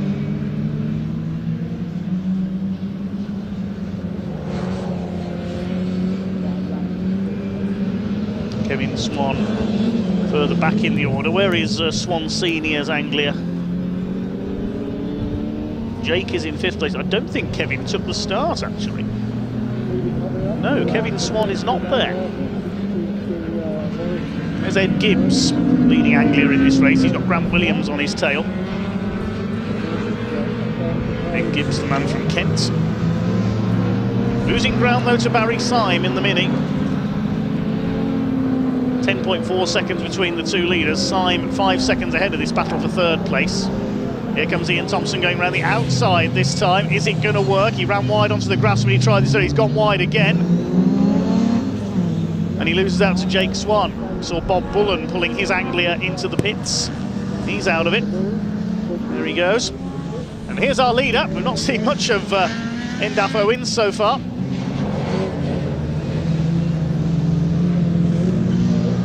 Driving a perfect race out in front. He's been perfect all weekend. Even the safety car yesterday couldn't hold him back. He's lapped Brian Bedford in his Austin A40.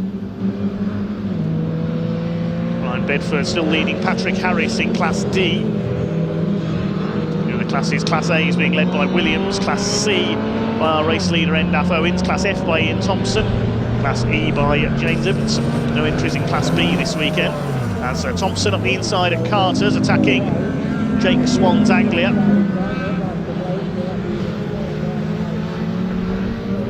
Patrick Harris has been lapped in the Morris Minor. Back around 10 years ago, this championship was won a couple of times by a Morris Minor in the hands of the late Tony Preston. Brilliant driver of Morris Minors was Tony. Ian Thompson up the inside again. This time he's got it right. Jake Swan gets the Anglia hooked up and tries to fight back. These two have dropped back a little from the third place fight now between Gibbs and Williams. And Williams just can't quite get the Jag down the inside of the Ford Anglia.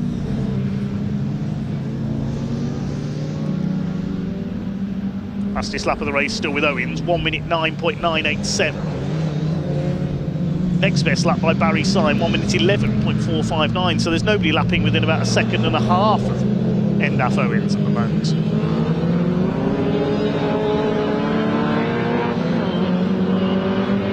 Jag get alongside Ed Gibbs here. Here comes Grant Williams on the inside. Ed Gibbs is having none of it, holds that third place. He wants his first podium of the season.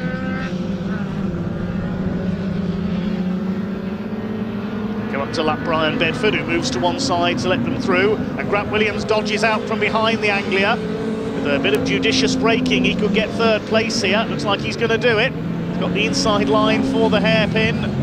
Ed Gibbs going to have to go wide, he locks up. Ian Thompson goes wide as well. Jake Swan could pick up 2 places here if he plays his cards right. No, Thompson cuts him off. So Williams gets through into third place. Now he's going to go after the minis. Owens leads by 13 seconds. Gibbs showing in third behind Syme, but it has now changed. Because there is the Jaguar up into third place now. How far behind Barry Syme were these two? 7 seconds at the line. Can Grant Williams make it up? Needs to channel his inner Mike Hawthorne here. 1958 Formula One world champion, of course. Great exponent in touring cars with Jaguars as well. Here comes Ian Thompson. He's determined to make up some ground in the Cortina. He's had a bit of a frustrating weekend. He's racing spoiled by a spin at the start of this morning's race. Minis have already gone through. They're separated by 16 seconds. Still, Owens is lapping 2.5 seconds a lap quicker now than Barry Syme. Ed Gibbs dodges to the inside, Thompson to the outside. So Thompson too wide again. Jake Swan just trying to keep a watching brief here. If anyone in front of him makes a mistake, he can capitalise. Ed Gibbs starting to buzz around on the tail of the big Jag once again.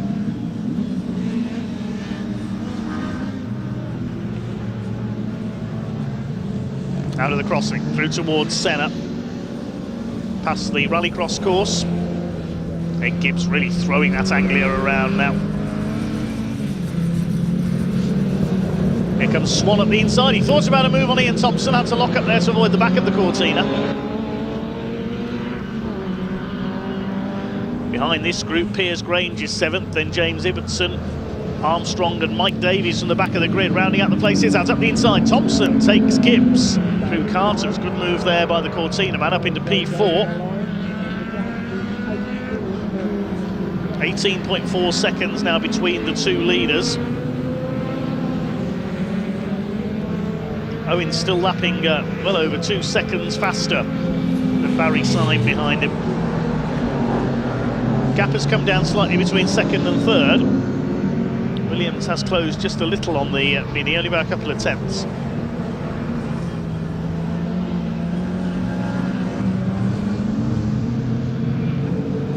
There is Barry Syme through the crossing, up through the left-hander, followed by Williams.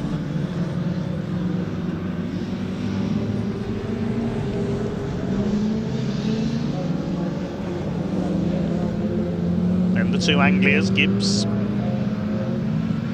Jake Swan.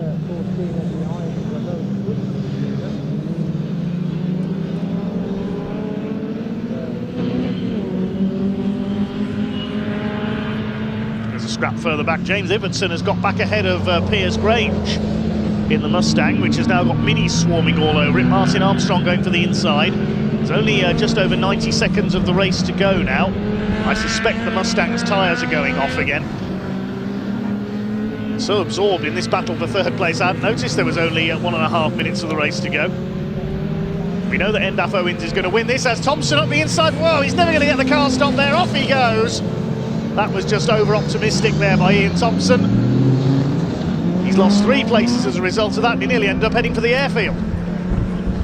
Meantime, Jake Swan has been allowed by that to make a move on Ed Gibbs. I think Ed Gibbs was concentrating on getting out of the way of that unguided missile going into the hairpin. The two Anglias now side by side. Now this is more like old school hot rod racing. Pair of Anglias side by side. Ed sideways, Gibbs stays ahead of Swan. Meantime, going through to start his last lap is Endaf Owens, and we've got a slowing imp. That is number 6, Ed Carter, pulling up. We saw the white flag out from the marshals there to warn the other drivers. There is a very slow car on the circuit. Jake Swan, meanwhile, has got past Ed Gibbs in the battle of the Ford Anglias. Here they go. Has Gibbs got a problem there? Because he seems to have slowed. Ed Carter's going to try and make his way to the line, at least take the checkered flag. He's going to go out in a few seconds. Ed Carter from Leeds. Well, there's Endaf Owens. He's hardly seen another car all race. Got the headlights on to warn any back markers, but it's been a perfect weekend for the Welsh wizard in his Mini. There's a thing or two about building them as well, the man behind Owens Fabrications. Coming up to lap one of the Mustangs. Very impressive indeed. Clock has counted down to 0, so it will be checkered flag this time, and it's going to be 3 from 3 for Endaf Owens, the Pembrey local specialist. Nobody's got near him all weekend. Here he comes to complete his hat-trick. Endaf Owens takes the win. 3 wins out of 3 in pre-66 touring cars this weekend. It's going to be second for Scotland. Barry Syme will have plenty of reward for his long journey from East Kilbride. He's going to come in for second place in his famous number 25 Mini. What's the gap going to be in the end? Here he comes out of the final turn. The gap is 27.2 seconds. That's the biggest win of the weekend for Endaf Owens. And Grant Williams brings the Jaguar home ahead of the Anglias in third. Nice little twitch there as he crossed the line. And Jake Swan, takes 4th place ahead of Ed Gibbs. Ian Thompson, after that overshoot at the hairpin, comes home in 6th place. James Ibbotson extends his championship lead with a hat-trick of class wins in the Imp. Piers Grange just outdrags Martin Armstrong and Mike Davies in their Minis to the line. They complete the top 10. More Imps next. That's Adrian Oliver, Brendan Rooney, Michael Loveland and Steve Platts.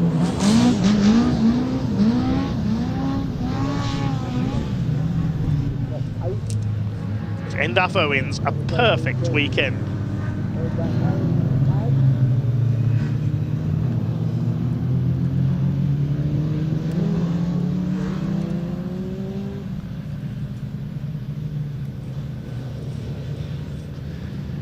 Okay, wait for the cars to head into Parc Fermé then.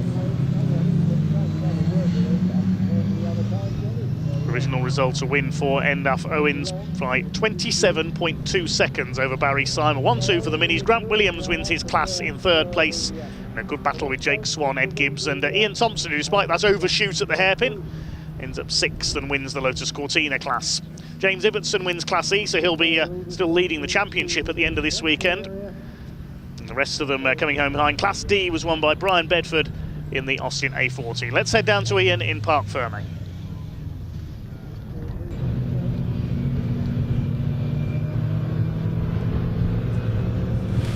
Hometown hero goes back to that hill over there with 3 first place spots. Well done, Adrian. Thank you. Are you trying to make the gap as big as possible there? No, I just kept my head on, just keeping you hear all these funny noises when you're out there on your own, and yeah, just I just love driving this track.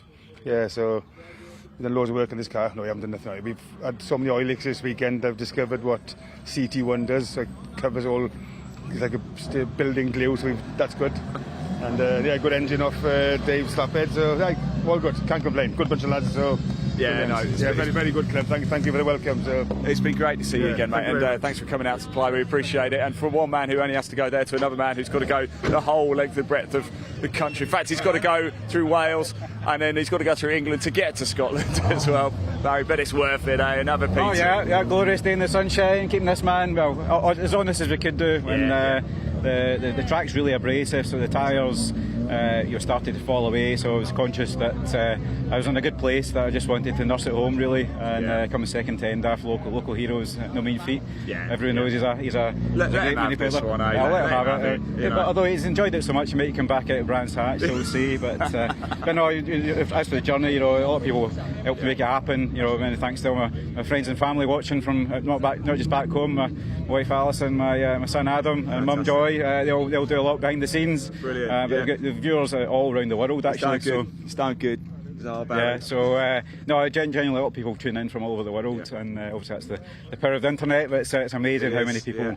Big shout out to all the sponsors that make it happen as well. It's a lot of diesel coming down here, so Miller's Oils and Swiftune obviously providing a good engine, Glen Cairn Group and District Energy and Scotec and everybody else that helps. There's a lot of people just.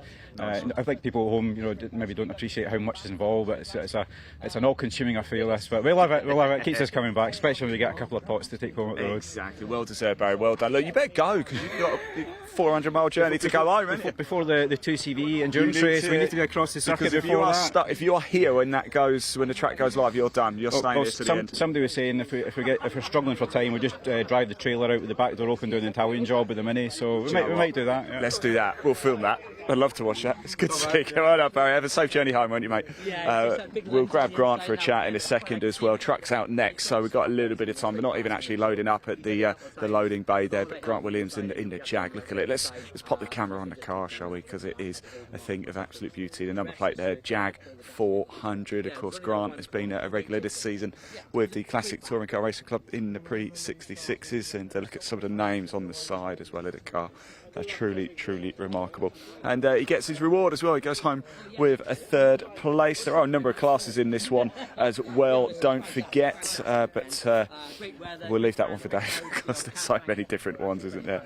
And yes, there you go. Grant, come on, you've got to do your media duties, if you're going to finish it. I don't mind these media. That was a brilliant race. I was just, I could see it. I visualised it. I thought, okay, I can get the 3rd. Yeah. I had a pretty good start. I managed to get, as long as I keep in the front, I knew the tyres were going to go off, and this doesn't go off so bad towards the end. But they said the biggest improvement, I've been running for the last 3 races, been on those unirolls.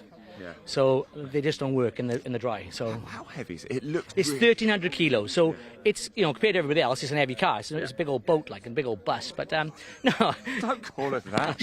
She didn't mean it. Yeah. He didn't mean it. She keeps going. And it was a great battle. I could see him as long as I just picked one up at a time, and I knew where my slow points were. As long as I kept the inside, they have to work around the outside.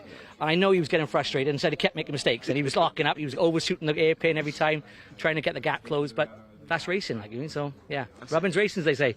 Well, yeah, we've done a great job today. Well done. It's good to see you. Have a safe journey home, won't you? Right, so let's go have a look. Where are the trucks? They are just think about to start lining up here very shortly. We've still got a couple more races to go. In fact, no, it's the MGs, isn't it? We're going straight into the MGs now. Actually, trucks are after, I believe.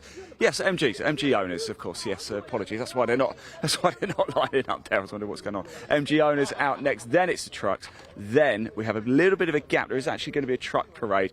The reason there's a gap, it's just to allow the cars in the infield to get out, because once that hour-and-a-half 2CV race goes live, if you're in here, you aren't leaving until the checkered flag falls. So MG owners, British Truck Racing Championship 2CV, still plenty still to come.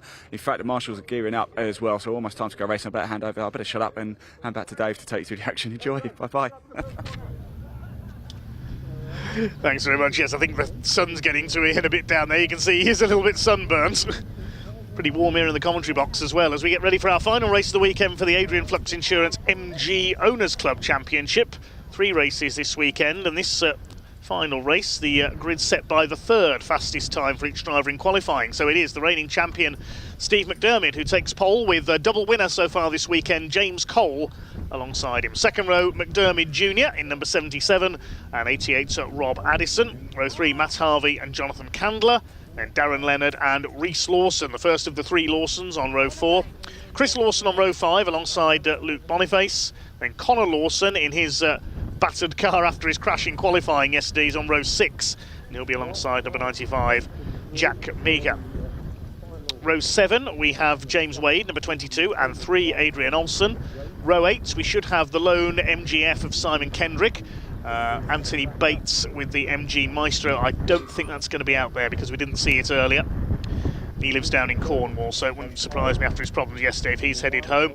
Row 9 is Riaz Kesvani. He was a retirement in race 2 earlier today. Jimmy Work alongside him, completing the top 20. David Amphlett and Chris Millard in their MGBs. Row 11 is Jim Bainham and Malk Best in their MGBs, and the final row, Carl Bates and the other Class B runner, Hannah Leonard. That's your lineup. Last action for the MGs this weekend. About to head off on their green flag lap. And while we do, Ian caught up with 1 or 2 of the drivers earlier on.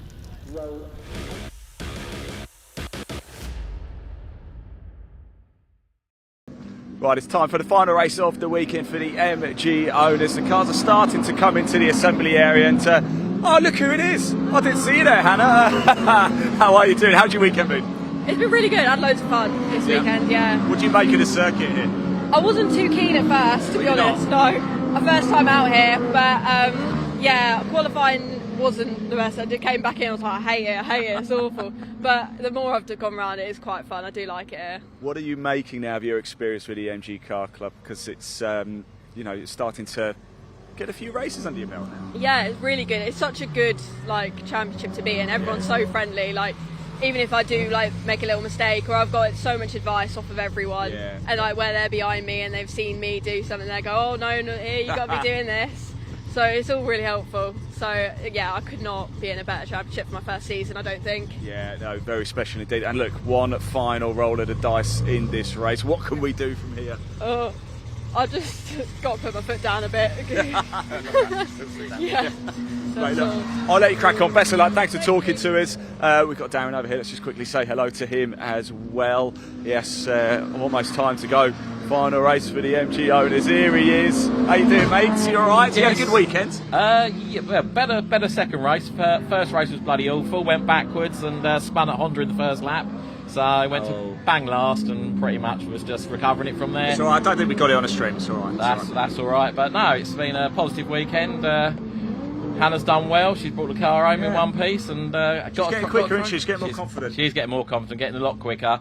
And as I say, she's looking forward to Thruxton because that's one of the only circuits she's actually been around. It's going to be a cracker day. So I'll be out in the ZS. So parking this up for the rest of the season, and I'll be out in the ZS. So I think I'm there for that one. So yes, all good. I'll come over and say hello again. No problem at all. Best of luck, mate. Take care. Yeah. Right, there we go. MG Owners Club final race of the weekend about to get underway. So I'm going to hand over to commentator Dave Goddard to take you through the action. Enjoy.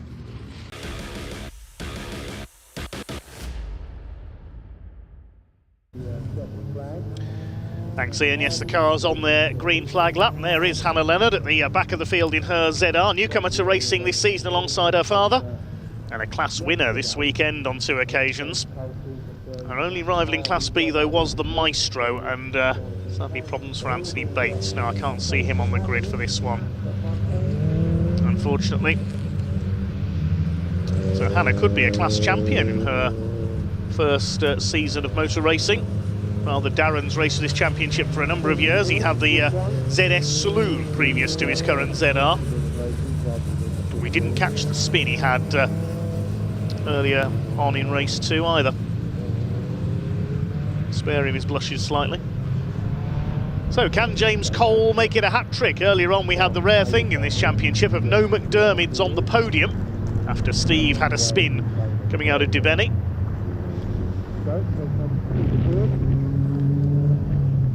There's Simon Kendrick, the lone MGF.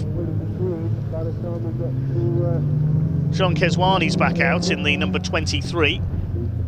Problems for him in race 2. There's Jimmy Work, number 19, the tattooist.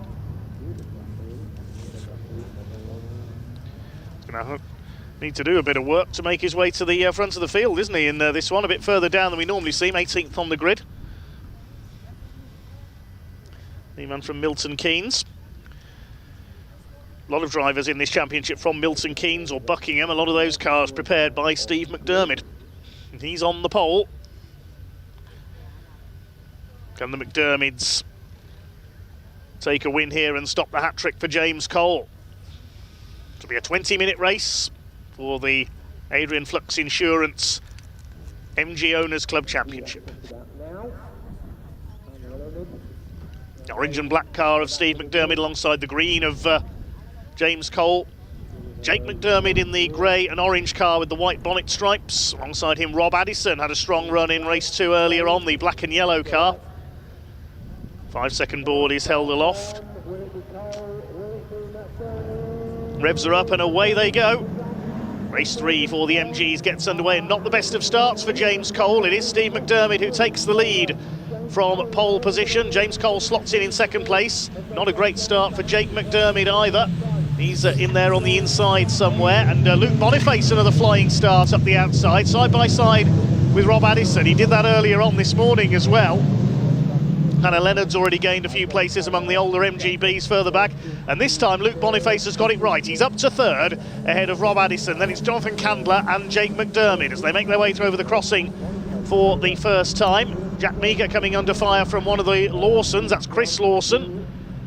Hopefully their transponders will be operational this time. We won't have any confusion regarding the live timing. As they make their way towards Brooklands for the first time. Jimmy Work having a go at James Wade in the number 22. It's a newcomer to MG Racing, but he's already proved very quick indeed. You can see the novice cross on the back of his car. Steve McDermid leads, looking for his 5th championship this year as they head towards Honda Curve for the first time. Second place is Cole. Luke Boniface up into third, the number 13. The grey car with the Dayglow yellow sign writing.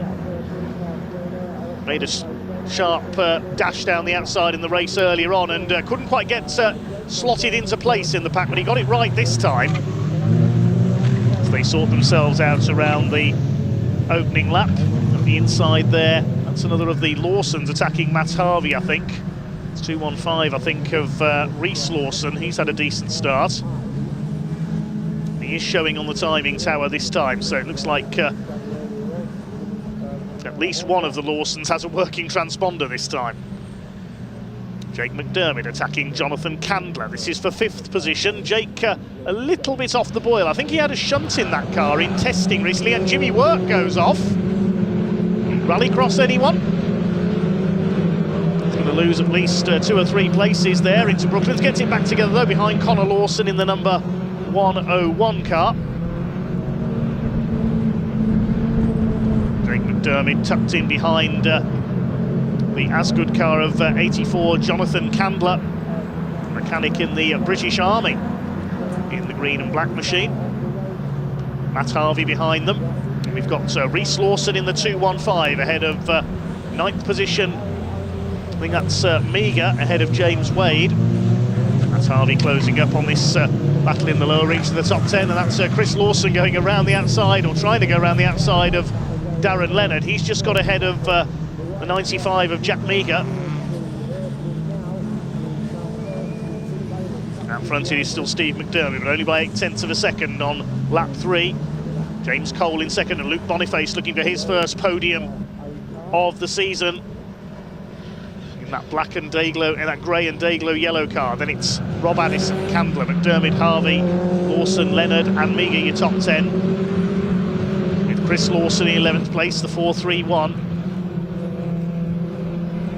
Things calming down now after the typical frantic exchanges of the start.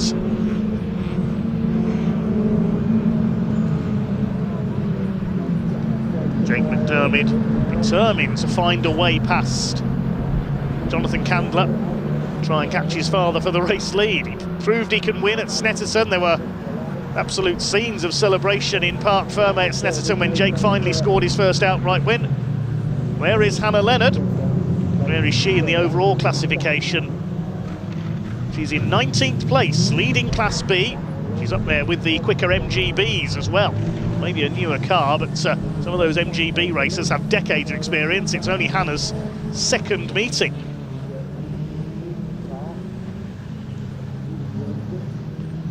Bouncing over the curve there still, Jonathan Candler. Hanging on in front of Jake McDermott.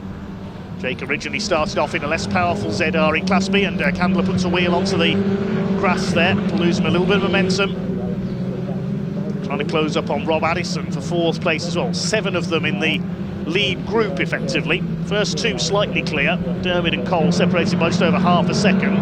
There's our Class F leader, the lone MGF here this weekend, Simon Kendrick. Just hoping for a finish this time. Not had a very happy season. At the season opener at Donington Park, he was rather torpedoed by a car that missed its braking point into Redgate and broke his steering, which put him out for the weekend. He's had further problems here in race 1. He was a retirement.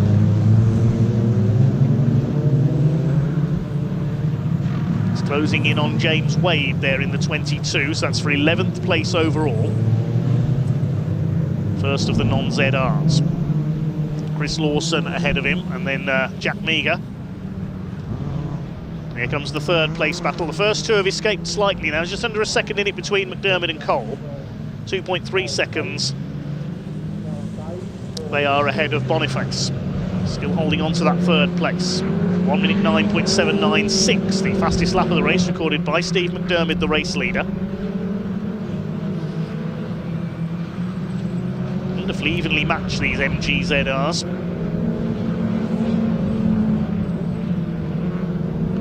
Still, Jake McDermott cannot find a way past the number 84 of Jonathan Candler, the Wiltshire driver. James Cole runs a bit wide there, coming out of Honda Curve. Here's our leader in Class A. That's David Amflitz. He's a few seconds clear of Jim Bain, about 3.5 seconds up on his great rival. They're split by Hannah Leonard in her ZR. Oh, and a bit of smoke there. Somebody's locked up, I think. Who was that ran wide? It must have been Jonathan Candler, yes, because he's lost places. He's behind Jake McDermott. Matt Harvey's gone through as well in the number 20, so Jonathan Candler's made a mistake there on the hairpin. And he's lost 2 places. Here's our 3rd place man. Can Luke Boniface hang on for what I think will be his first ever podium in the Adrian Flux MG Owners Club Championship? Puts a wheel onto the grass there, though. If you do that with the back of the car, you risk spinning out. Of spinning out, a mistake there for number 71, Carl Bates at the hairpin. He's gone off, rejoins though. There's Reese Lawson being chased by Leonard Senior.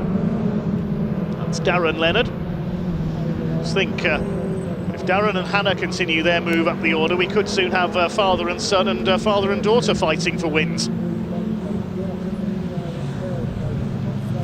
Jake McDermott now free to attack Rob Addison for 4th place. Now that the problem with Jonathan Candler's been removed when he went wide at the hairpin a lap ago. 12.5 minutes of this 20-minute race to go. The lead gap is now now at 1.7 seconds. So Steve McDermott is pulling away from James Cole. Cole seeing his hopes of a hat-trick start to slip away.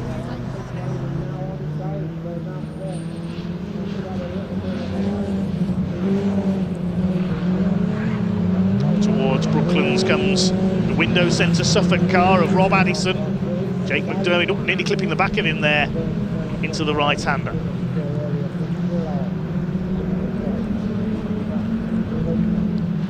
Behind McDermott is Matt Harvey, then Jonathan Candler's dropped back a little, losing time on that last lap.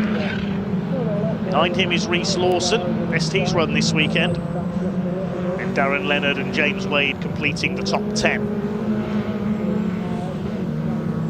Any move's going to be made into the hairpin this time. Yes, Jake McDermott's going to have a look at Rob Addison. I don't think he's going to be close enough to make a move down the inside. No, he's not. He's going to be mindful that Matt Harvey's there. He might get a run on the exit, though, up towards Spitfires. Gets the nose down the inside. Next corner's a left-hander at Debeni, though, so it's going to take something special for McDermott to move through here. And he does, just puts a wheel over the curb.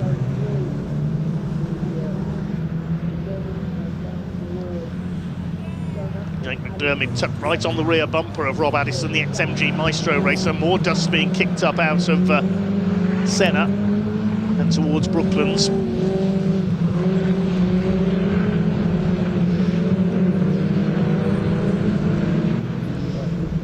There go the leaders, separated by 1.3 seconds, so it's come down again slightly. Cole took about 0.4 of a second out of McDermott on that last lap.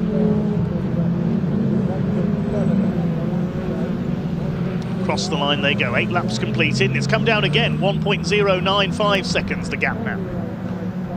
Another 0.3 taken out, so James Cole is fighting back. Boniface still third, he's driving superbly. Clear of Rob Addison to the tune of 1.3 seconds in that third place. There he is. Addison holding back Jake McDermott, then it's Matt Harvey in the number 20. Jonathan Candler's next, then a gap back of about 4 seconds to Reece Lawson in 8th. Still no change in Class A. David Amflet ahead of Jim Bainham and Malc Best. Malc Best, the former Ford Capri racer, among others. The only change on that last lap was for 10th place. Meagher's got ahead of James Wade.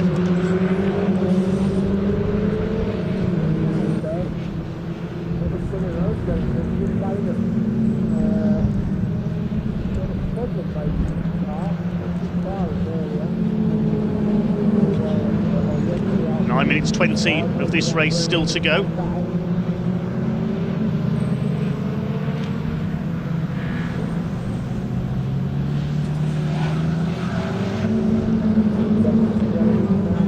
So Luke Boniface on for his first podium of the season. He did have one last year, though. That was a second at Cadwell Park. That wasn't in front of the BARC TV cameras, so this will be his first televised podium. To B&G Car Sales for a update there on our comments thread. There is Luke holding off. Never mind that, because look at the way James Cole is going. He's right on the tail now of Steve McDermott, and he's going for the lead. He wants that hat-trick. It's the slightly tighter exits from Brooklands corner.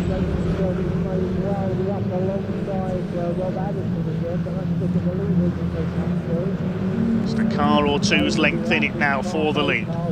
Dermot pulls away just a little bit. They're coming up to lap Chris Millard's MGB. Running at the tail of the field. All 23 cars are still running.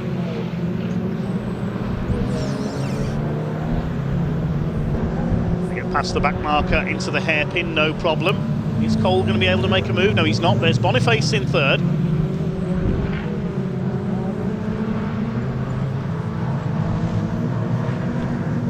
See the car of James Cole bouncing away there. It's very stiffly sprung, that car. Coming up to lap Carl Bate in his MGB GT. He gets out of the way, no problem.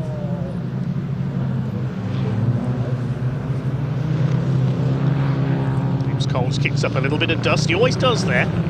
He's taking the slightly wide line so he can cut in on the next corner of Brooklands.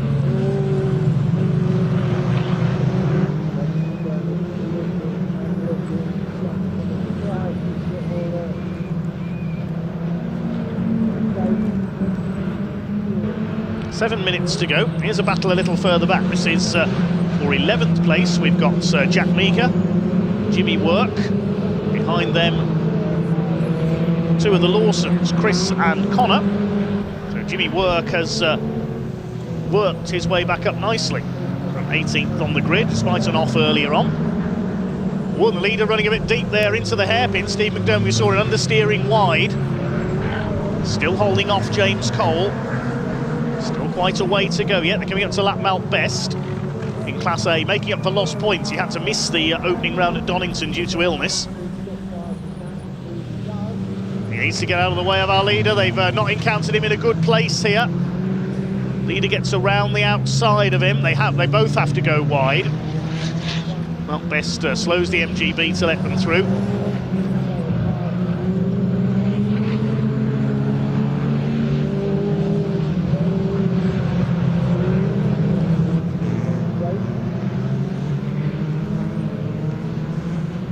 Tighter line through there is James Cole.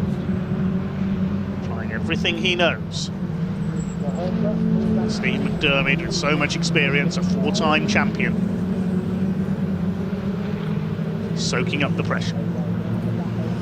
Boniface looking fairly safe in third. Everybody else scrapping to be fourth. They're coming down towards the hairpin this time.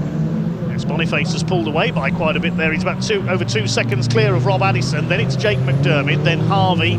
Candler's closed back up again. Four of them line astern. They've lapped Jim Bainham in the number 2.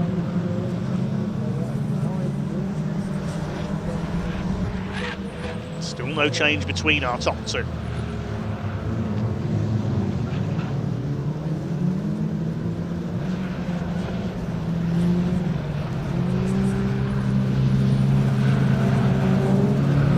Has got a lap mount best now, so they'll be hoping he sees them coming, gets out of the way.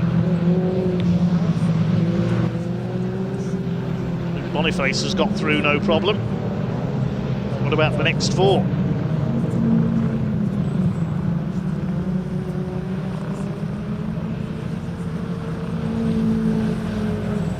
Rob Addison under pressure as the leaders lap David Amflip, the Class A leader. Hannah Leonard's got ahead of him as well in her ZR. She's heading for a hat-trick in Class B.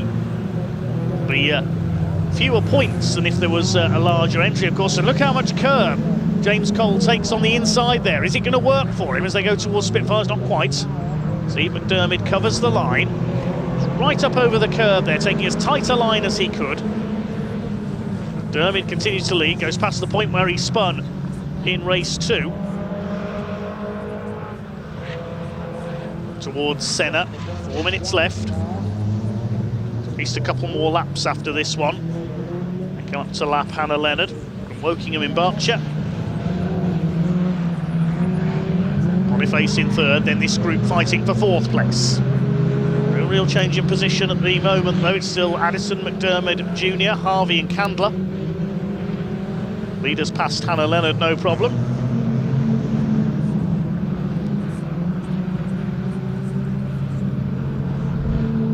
Cole's car skips its way round again through Honda Curve. Up towards Hatchett's for the 15th time.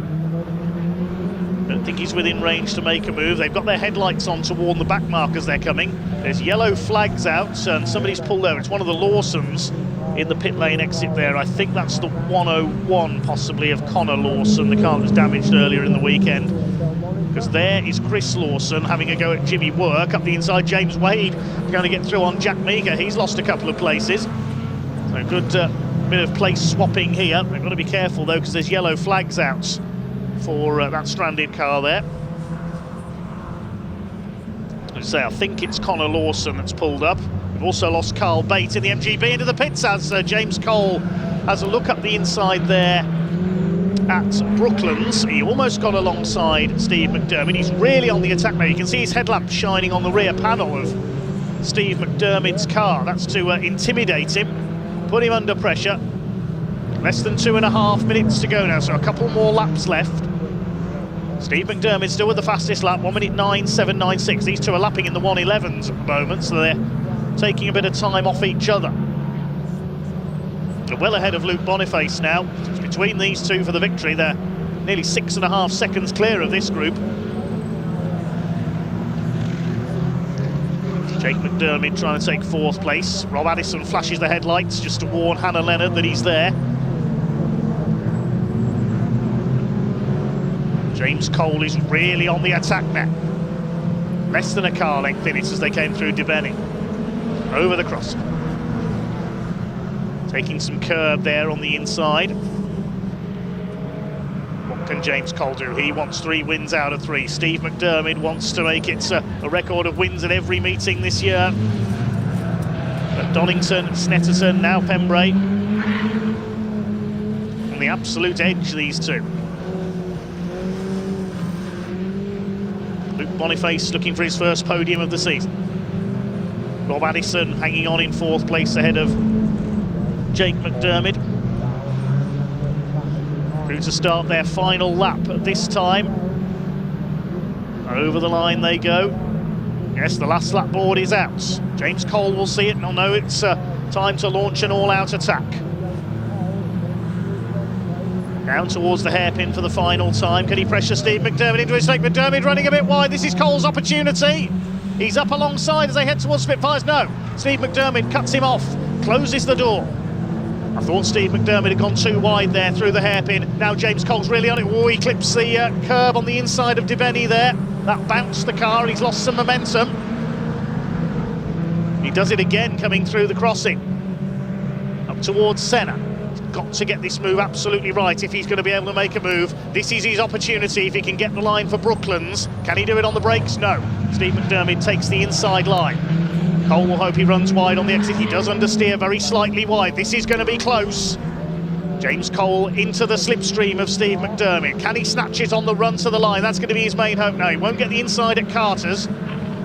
Up towards Honda Curve. The checkered flag is awaiting them in this cracking race for the Adrian Flux MG Owners Club Championship. I don't think James Cole's quite going to do it. Out of the final corner they come, and it's a win for Steve McDermott. It's 2-1 in favour of James Cole, who has to settle the second this time. Luke Boniface, an excellent podium, and the scrabble to the line for 4th place. Jake McDermott out of the slipstream, but Rob Addison hangs on. 6th will go to Matt Harvey, 7th is John Candler. Hannah Leonard comes home a lap down, she wins Class B. Reese Lawson gets 8th, his best result of the weekend. 9th is Darren Leonard. Coming home to win Class A, a lap down is David Amflett. He scores a hat-trick in Class A. And then this battle coming home out of the final corner, led home by the 431. The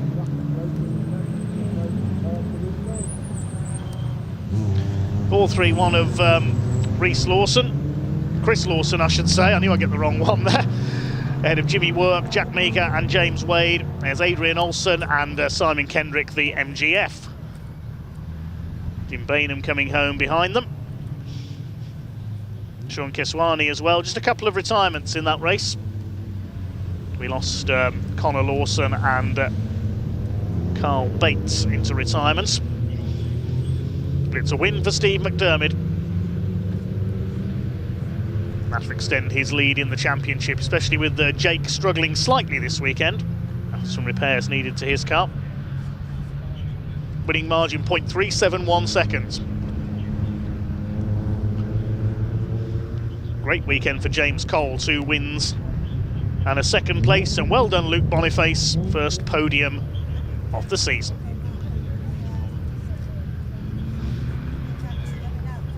So ZR's all the way in the top 14 places. Rob Addison holding off Jake McDermott and Matt Harvey all the way. Jonathan Candler was up there in 5th initially, but running wide on the hairpin, dropped into 7th. Great fight down the order for 10th place between Chris Lawson, Jimmy Work, Jack Meeker and James Wade, finishing in that order. Class winners Simon Kendrick, Hannah Leonard and David Amflett. We can go down to Ian in Parc Ferme.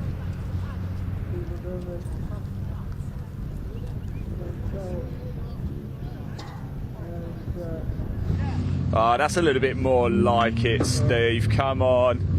What a great finish that was between you and James. My word. I was here? I did, yeah. I did. I don't want to bring it up, but I'm going to. I did see you have a little spin over there earlier. Oh, mate. Well, you've got to have one every few seasons, I suppose. Absolutely. Look, this tops it, doesn't it? Now this is Steve is back. Yeah. It was a shame in the second. I got a fuel issue and it cut out 3 times, and that's why I went off. But yeah, well, I didn't spin because of that. I spun because I hit the pothole and ran out of talent. But yeah, I had issues in the race, but yeah, that just sort of went my way. But he was on me the whole time. Oh, it was brilliant race. He got so close a couple of times, and I had to shut the door on the last lap. I thought, I'm not giving it away here, and I had a couple. I was in second gear, and I thought, I'm not changing gear. I'm just going to stay here, you know. But it was like I'd done what I had to do. But yeah, it was a good race, really good race. Cherry on the top. Well done, Steve. Great to see you again, mate. Have a safe journey home, won't you? Where is there he is. There he is. I'll tell you what, it's been a special weekend, hasn't it? It's not bad. That was all right, that. Not to put it lightly, yeah. Just pretty much mirror image of the first 2 races. If you get in the lead, the only way you're going to get past if you're second is someone makes a mistake.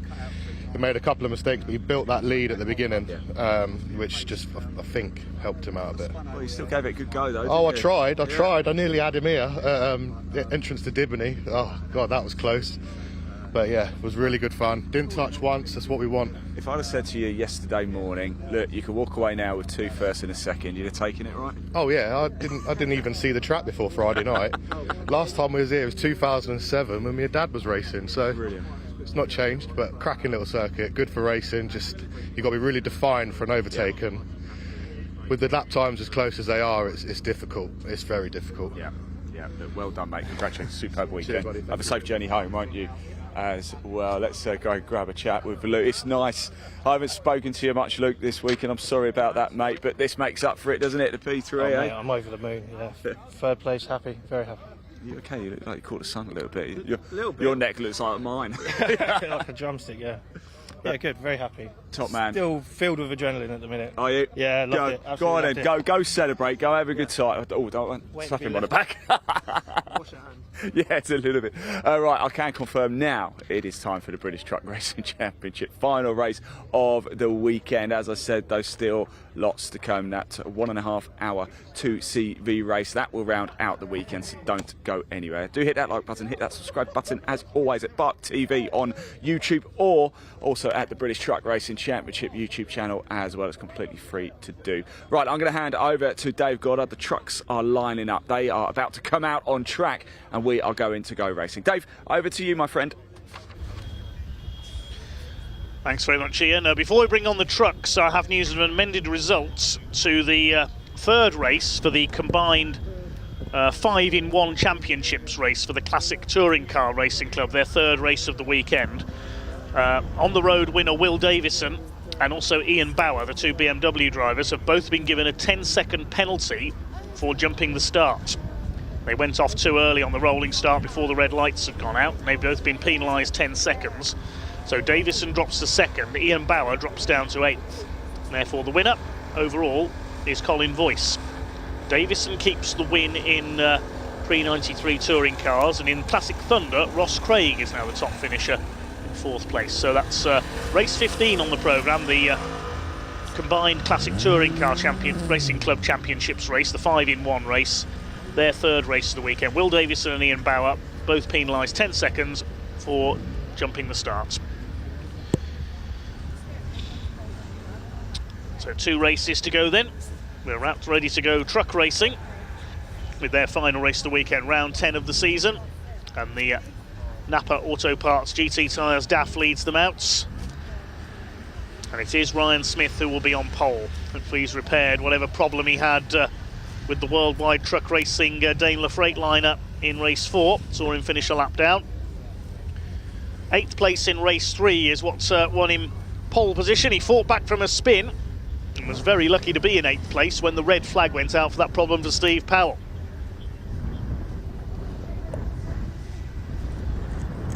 Alongside him, Stuart Oliver. That is some front row. 19 British titles between them. By form this season, you'd say it would soon be 20. Michael Oliver, winner earlier on, is on the second row alongside David Jenkins. Now, normally the last race of a weekend, we see the drivers, shall we say, let their hair down a little. They certainly did that at Brands Hatch. The Olivers cleared off in front. David Smith wouldn't let Ryan Smith get past him. And then Neil Yates, shall we say, did his Tony Hawk impression along the barrier at Halewood Rise. Brands Hatch's barriers have now been repaired. Third row of the grid for this one, Martin Gibson and David Smith. And John Bowler and Adam Bint will start on row 4. Adam Bint saw had a problem at the end of race 4 earlier on. Tom O'Rourke and Neil Yates will be on the 5th row. Adam Bint, is he making his way out? We'll wait to see. There's John Bowler. He'll start on row 4. Ricky Collett will be on row 6 alongside Stephen Powell. They don't necessarily leave the assembly area in grid order. 7th row will be John Powell alongside Archie Handy. Oh, Adam Bint is on his way. See the Mercedes there. Archie Handy, the first Division 2 truck on the grid. Followed by Sammy Oyanen and Simon Cole. Then Jake Evans and Bradley Harvey, Callum Easton and Graham Poole will start from the final row. Don't forget, we're back in action in 2 weeks' time on BARC TV from North Wales, this time up at Anglesey Circuits with Caterham racing action. Archie Handy looking fired up there, the way he left the assembly area gate.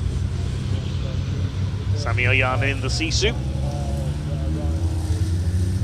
There is Simon Cole, going to take the lead in the Division 2 points this weekend, although I think it will be Jake Evans who's still leading. There's the number 10.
So the grid forming up then for our final truck race of the weekend.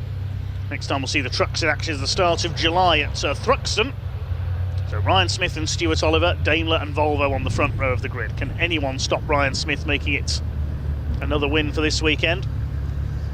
Michael Oliver and David Jenkins on row 2. Michael Oliver a winner of race 4. Martin Gibson, David Smith row 3.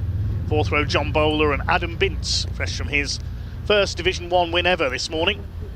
Row 5, Tom O'Rourke and Neil Yates. Then on row 6, we have Ricky Collett and Stephen Powell. Row 7, John Powell and Archie Handy heading up the Division 2 grid. Then Sammy Oyanen, Simon Cole, Jake Evans and Bradley Harvey, Callum Easton and Graham Poole. 20 trucks on the grid then. Ready for race number 5, round 10 of the championship here at the home of motorsport in South Wales.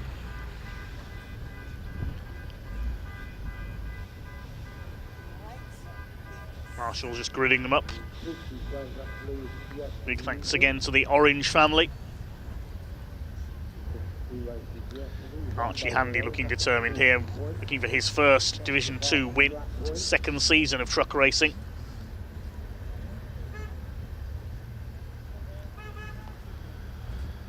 He's come up from Junior Saloon Cars, where Stephen Powell's daughter Lexi is currently racing. Wonder if we'll see her racing trucks someday. There have been some great female truck races over the years. We mentioned yesterday Davina Galitza, the former Olympic skier, Heather Bailey, Pauline Stewart, Kaz Garnett. In more recent years we saw Joanne Eason, Hassan Callum out in this one. Minna Korpala, the Finn, she raced in the European Championship for Sisu.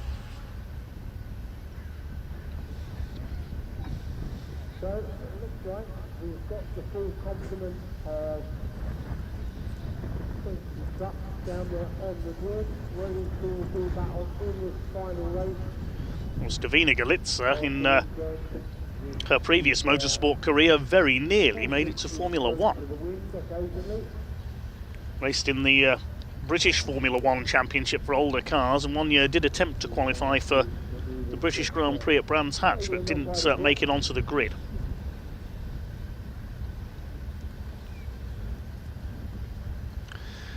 Another driver who went from Formula One to truck racing, of course, was the great Swede Slim Borgard. Became a European truck racing champion, having raced for ATS and Tyrrell in the early 80s in F1. Sadly passed away a couple of years ago.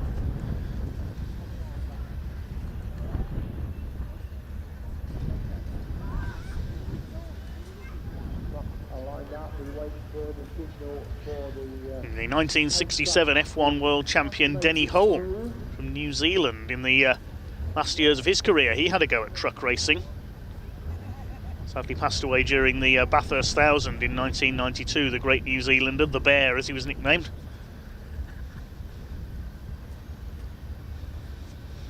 Very illustrious names have raced trucks over the years. We mentioned yesterday Barry Sheen, and his bike racing friend and rival Steve Parrish. He went on to be European champion in the BP Mercedes. The Grimer brothers of Hot Rod fame, they had a go at truck racing. Martin Brundle's had a go. Well, there's not much Martin Brundle hasn't raced over the years.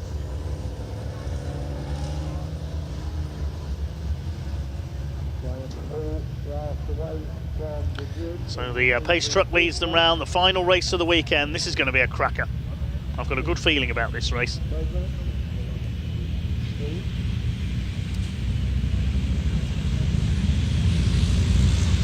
Division 2, I think, will be very close in this one.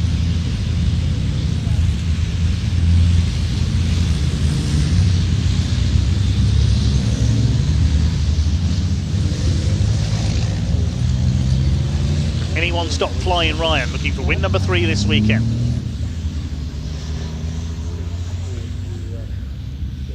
He was in a different league to everyone else yesterday. A spin restricted him this morning to 8th place. Then mechanical trouble in race 4, seeing him finish at the back a lap down. Still have, I'm sure, his championship lead at the end of this weekend.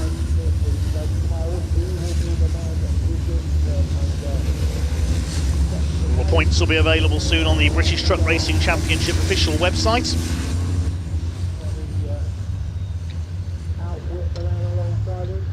Michael Oliver on the second row, what a weekend he's had, bouncing back from gearbox trouble yesterday to take his first win of the season in race 4.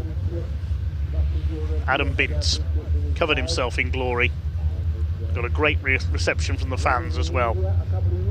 First ever Division 1 win earlier on in his new Merc, only the second meeting for that Mercedes Actros.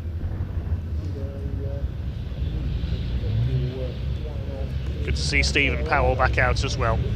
Such a frustrating year so far for him.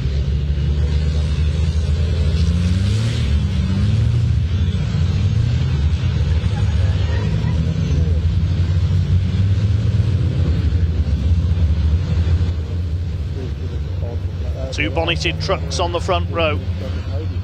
The two all-time greats of British truck racing on the front row.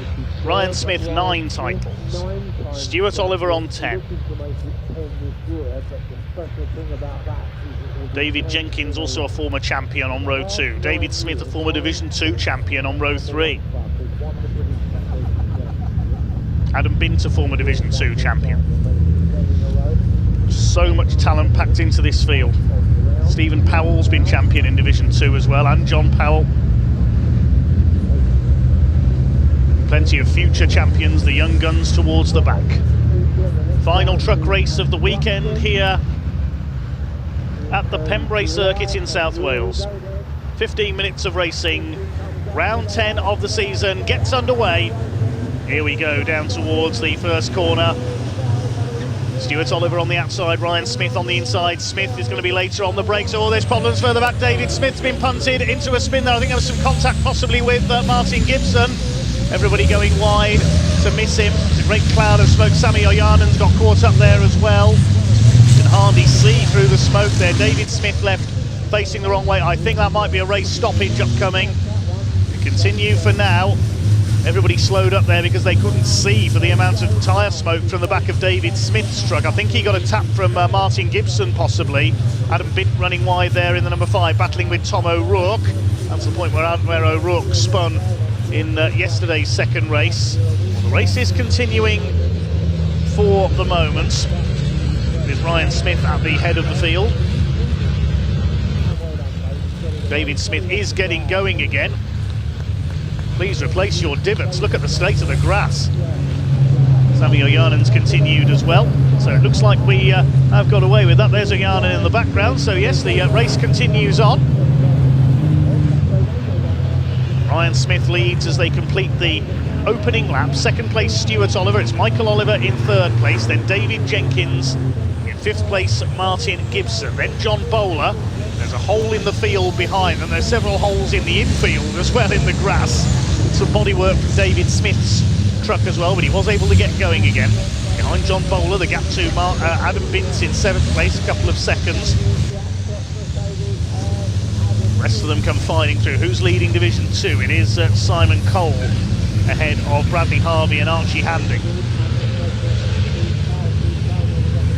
There's John Bowler chasing Martin Gibson. Behind them, Adam Bint, O'Rourke, Stephen Powell and Neil Yates rounding out the top 10. John Bowler has a look at the inside on the 101 of Martin Gibson. Ryan Smith, well, he's cured whatever his problem was earlier. He's got the truck wound back up again, and he is clearing off into the distance, almost Endaf Owen style. Tom O'Rourke, wheel arch flapping in the breeze, look at that. Looks like one of those old-fashioned plastic trafficators, doesn't he? He's signalling to turn left. 2.3 seconds the lead for Smith over Oliver. Nearly a second quicker on that last lap. 1:11.655 for Flying Ryan. Stuart Oliver, a bit of a twitch there in second place. His son Michael chasing. Oh, we've lost Sami Ojanen. He's off at Spitfires there. He's pulled up. Must have had some damage in that first corner contretemps. Sami Ojanen, the Sisu, is out of it. David Smith is still going, I think, but a long way behind. Smith, the Olivers, Jenkins, then Gibson, Bowler, Bint, O'Rourke, Stephen Powell, then Neil Yates. I wonder if he was involved there. There's a bit of damage to the front of his truck, so he may have got caught up on the first corner as well.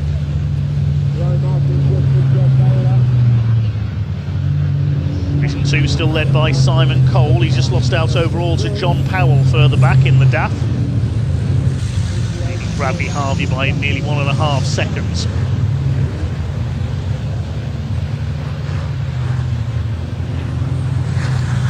.6 seconds now lead. Smith's pulling away at the rate of over a second a lap.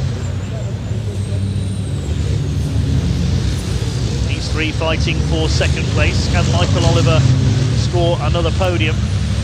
Score will suffer though because of a non-finish yesterday. Pulled up at the crossing while in second place, that gearbox problem. Martin Gibson under fire from John Bowler.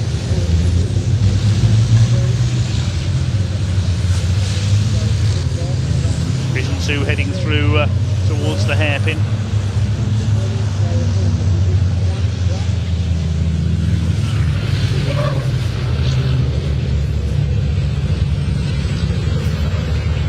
Still John Bowler not able to challenge Martin Gibson for 5th position.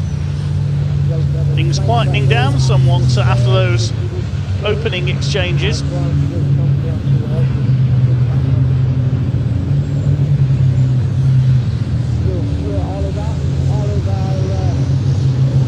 Told that Sami Ojanen broken steering for the Sisu.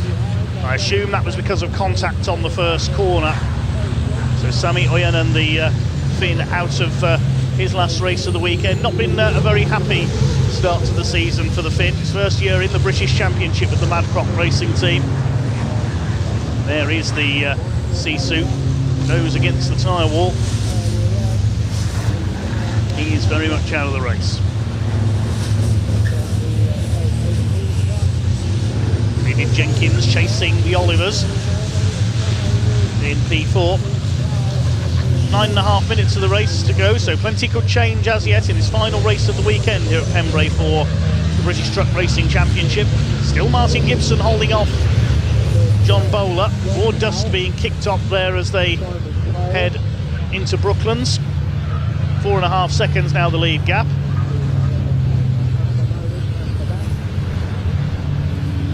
There's David Smith. He's at least recovered some ground. He's nearly a lap down on the leader.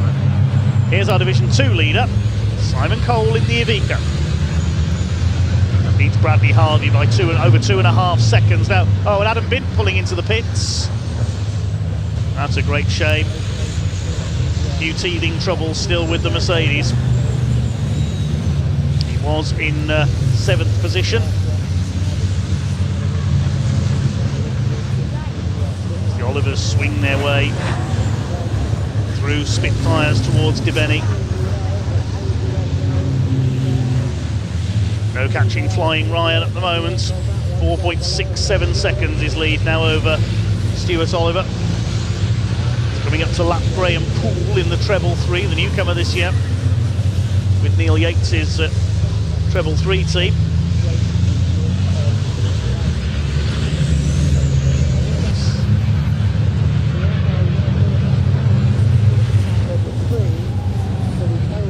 Through Carters. Tom O'Rourke still 7th. He's got Stephen Powell and Neil Yates behind him, running up the top 10 with Ricky Collett for the demise of Adam Bint. Here's the battle in Division 2. Bradley Harvey under fire for 2nd place from Jake Evans. Stephen Powell trying to make a move on Tom O'Rourke. This is for 7th place down towards the hairpin.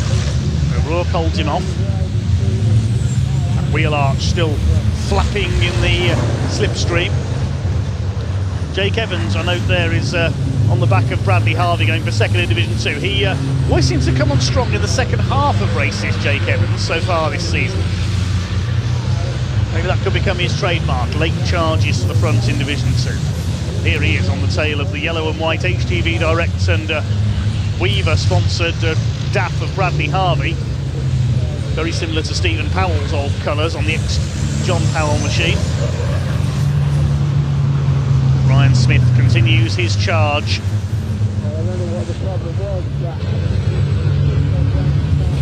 Stephen Powell continues his efforts to get past Tom O'Rourke for 7th. Neil Yates behind them. Coming up to lap, I think that's Graham Poole ahead of them. 2nd place fight, they're still line astern. John Bowler's dropped back a bit now from Martin Gibson. David Smith in the foreground there, still going, but towards the back of the field is in 18th place. That spin on the first corner. Stuart Oliver sliding the Volvo VNL just a little there.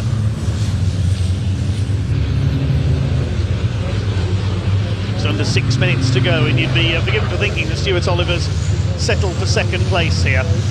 Stuart Oliver never settles for 2nd place. That's why he is a 10-time British champion.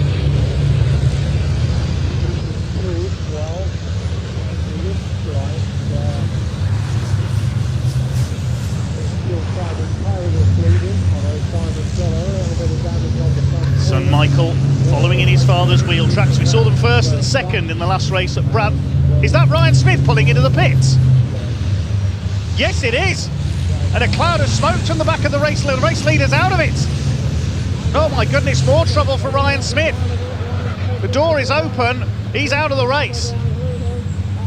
I wouldn't be surprised if that's a turbo blow. We saw him slow right down in the first race, so this battle is now for the lead. And Stuart Oliver's gone wide. His son Michael could get through on the inside. Well, I was just saying a lap ago there was still a long way to go and things could change. It ain't over until that checkered flag goes out, and Ryan Smith is clearly out of the race. So it is Stuart Oliver who leads. Michael Oliver in second. Great clouds of smoke. I hope Ryan Smith's truck hasn't caught fire there. Well, they may need to stop the race if that truck is on fire, and the fire crews are needed in the Parc Ferme area where Ryan has pulled it over. We saw this with one of his old trucks, the Mercedes he had a couple of years ago when he caught fire at Donington Park. Let's hope that all is okay down there and the marshals can deal with that. There's 4 minutes left of this race. It's the Olivers 1 and 2 for the second time this year. This is a repeat almost of race 5 at Brands Hatch, except this time it's not Ryan Smith chasing them, it is David Jenkins. And Jenkins is having a look down the inside into the hairpin. The two MANs looking slightly quicker than the Volvo here, I have to say. And Stuart Oliver's backing them up here into Martin Gibson and John Bowler. Is he trying to get Martin Gibson through for another podium lockout, I wonder? Trying to get him past David Jenkins. He's backing them up so Gibson can close in. Unlikely, I'd say. John Bowler's right on the tail of Martin Gibson as well. Thankfully, Ryan is okay. His hopes going up in smoke. Meanwhile, here are the leaders. Stuart Oliver, Michael Oliver, David Jenkins.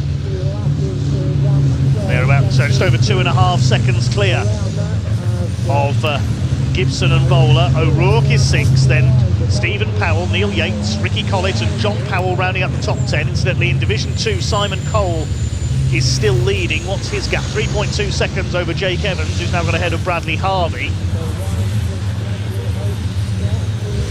Well done to Ryan Smith for pulling the truck off into the pits there. If he'd stopped out on track, the race would have had to be stopped.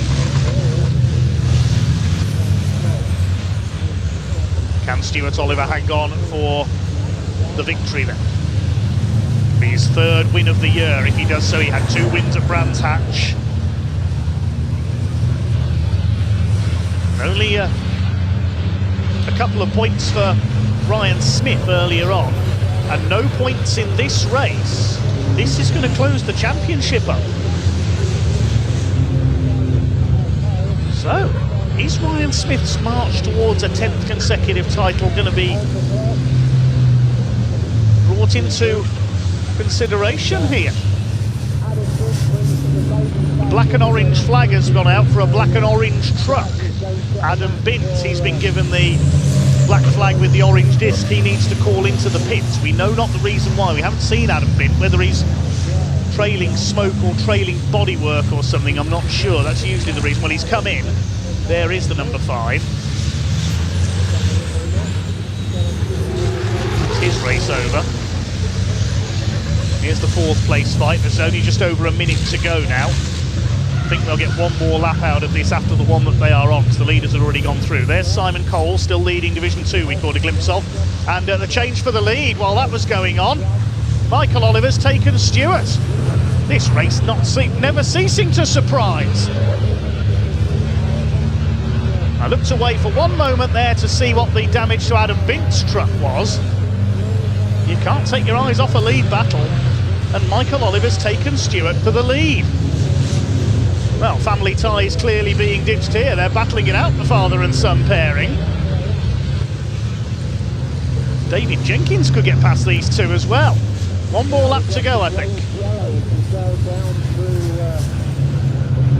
Stuart's dropping back as well. That Volvo, not as quick as the 2 MANs. I said earlier it didn't look as quick in a straight line.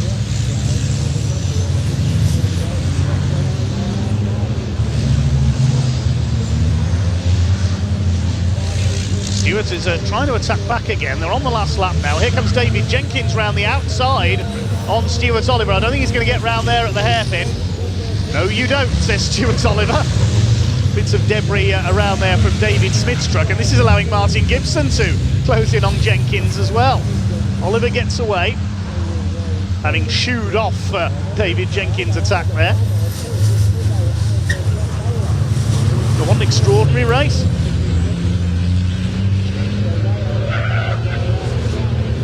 Michael Oliver's heading for his second win of the season and of the weekend.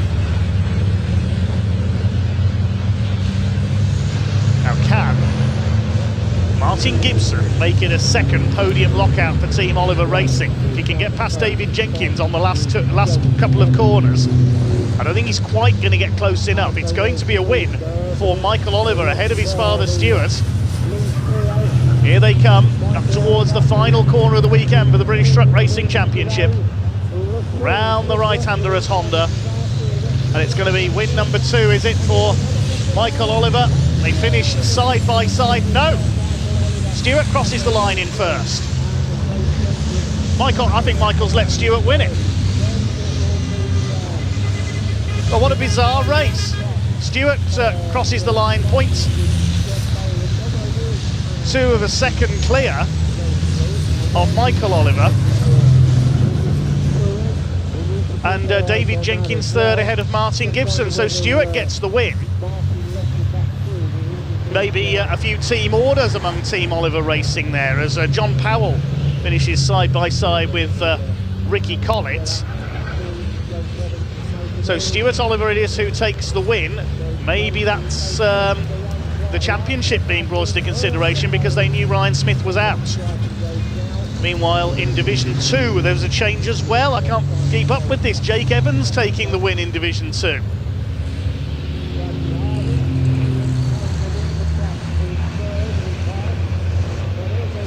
Adam Bint rejoined after his black and orange flag, still with a bit of bodywork hanging off there. But what a bizarre race. We saw a last lap change for Division 2. Jake Evans does it again. I said he always leaves it as late as possible. That's becoming his trademark. And Stuart Oliver snatches the win on the last bend. I think Michael may have enacted some team orders there in the Team Oliver Racing squad, with Stuart possibly mounting his challenge for the championship. We'll wait and see what they have to say in Parc Ferme. I think they're pointy about that one. David Jenkins completes the podium. So the result reads like this after an extraordinary final race for the truck. Stuart Oliver the winner by 0.3 of a second over Michael Oliver, and David Jenkins third. Martin Gibson fourth, great weekend for him then. John Bowler, Tom O'Rourke, Stephen Powell and Neil Yates. Ricky Collett and John Powell finish together, they complete the top 10. Jake Evans snatches another win in Division 2 from Simon Cole, and then Bradley Harvey, Archie Handy next home. David Smith made it back up to 15th after his spin, then Callum Eason, Adam Bint after a pit visit, and Graham Poole round out the finishers. We lost Ryan Smith and Sami Oyanen. We'll hand over to Pointy momentarily in Parc Ferme to see if he can make any sense out of that one.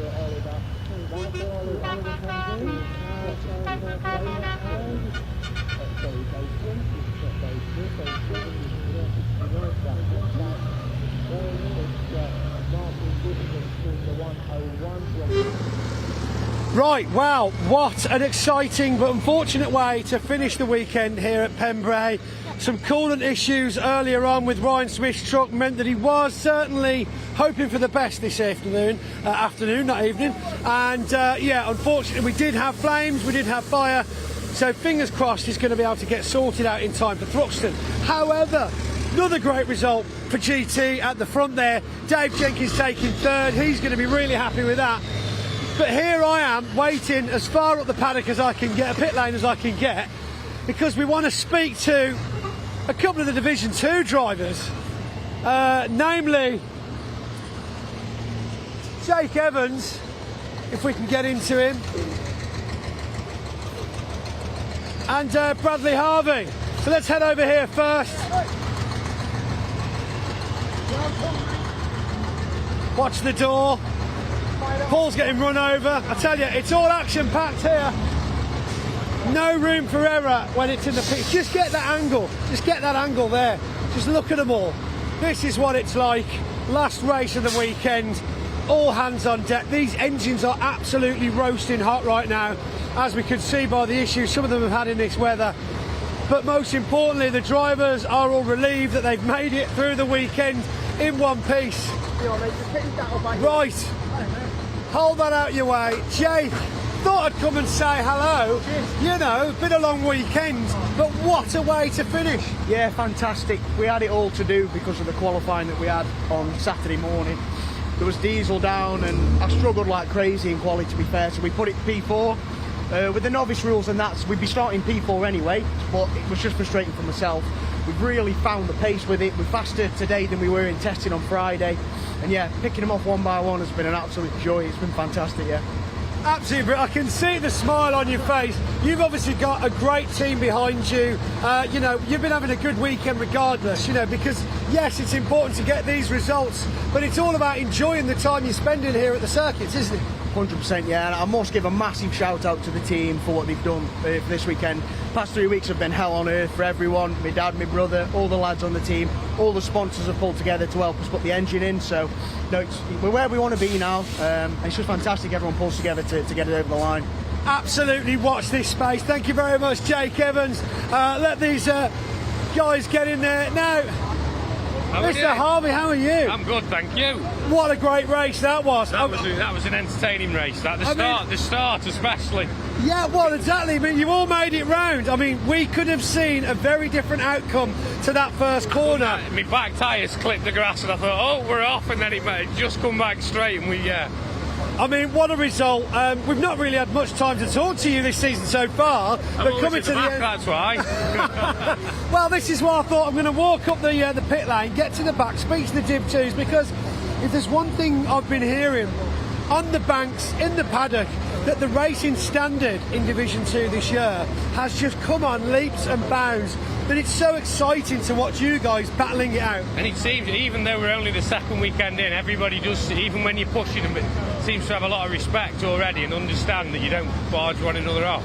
It costs a lot of money to come truck racing, and I know you guys put so many hours into the trucks on and off the circuits as well, so it's really great to have a result for you this weekend. Is there anybody back in the tent you want to say hello to? Yeah, obviously there's my two kids, Alfie and Oliver, there buzzing for it, and then Charlie and George and my brother's two kids, so they watch it every race on YouTube, so yeah. Absolutely fantastic. Well done to you, sir. We'll see you in the paddock shortly. We'll get some silverware handed out. Well, as you can hear it, thank you. As you can hear in the background, the roars of the engines heading back over. That's all the truck racing we've got this weekend. However, there is a phenomenal endurance race coming up for you very soon with the two CVs. But before that, we might even be able to get you some footage of that truck parade from our Devon Truck Show host of the Truck Show this weekend. So, if you don't see me again until Truxton, I will see you then. And back to Dave in the commentary.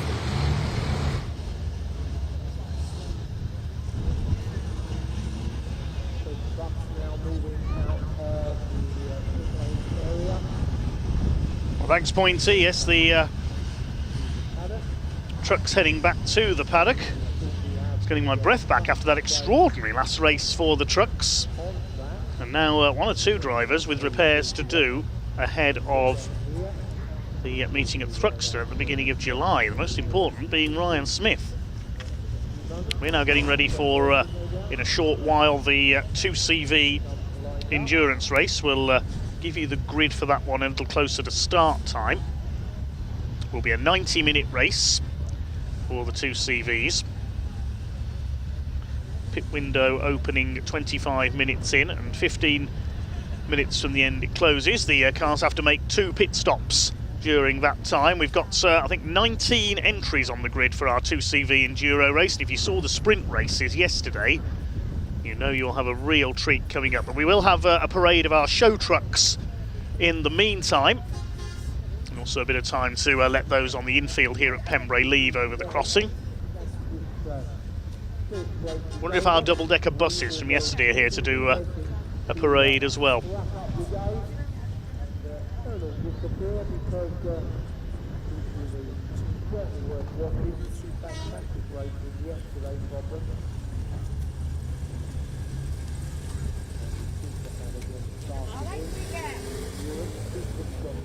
Big thanks to Pointy for his coverage down in the truck paddock and Parc Fermé this weekend. And Ian will join us in the pit lane for the 2CV Enduro. Yesterday we had wins for Nick Crispin and a first win for Seb Jones-White after Andrew Bull, who was leading in the last lap, suddenly slowed at the crossing and Nick Crispin went off avoiding him.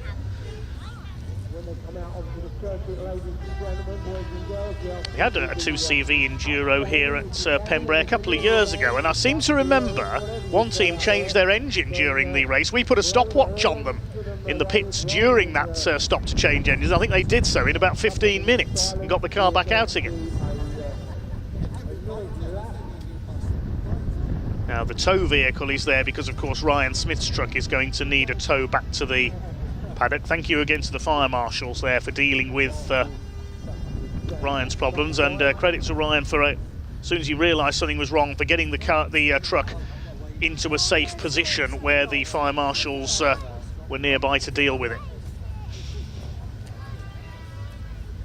Looks like we've got our emergency vehicles joining the parade as well.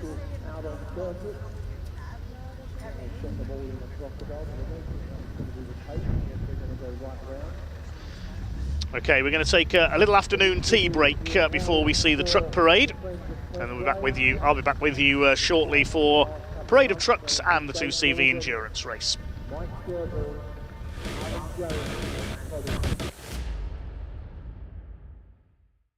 It's flat and round, that's down heavy. If your eye is dull, down to the doctors.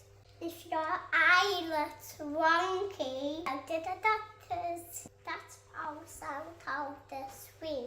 If your eyes change colour, and you're in the light, go to doctors. Thank you.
are going to get a lovely display of the new ones. At the very beginning I could see a couple of brand new trucks, then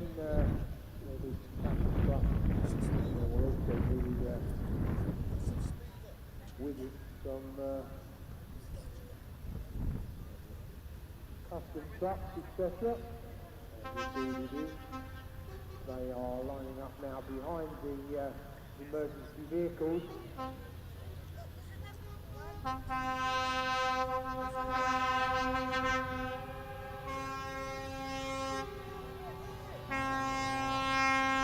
procession begins, so if you're in the vehicles around the circuit, then please pay respect to four good friends of Pembrey, Dave Morgan, Mike Sherborne, Alan Jones and Colin King, who have all passed over the last few months.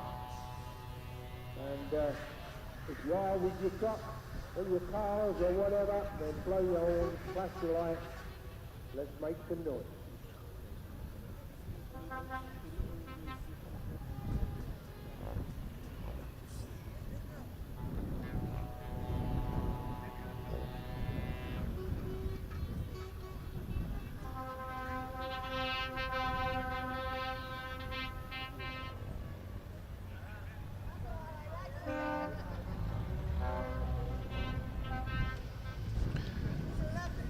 A sound of air horns around the Pembrey Circuit can mean only one thing. We've got show trucks on parade.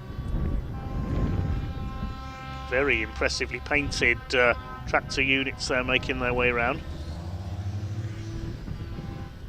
By the way, the Owens lorry you could see there in the paddock, that's not Endaf Owens Transporter. He doesn't need something that big for a Mini.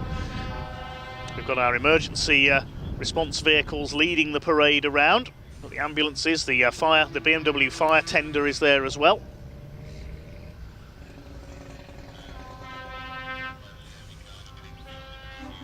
Thanks for all your comments. Do keep them coming in.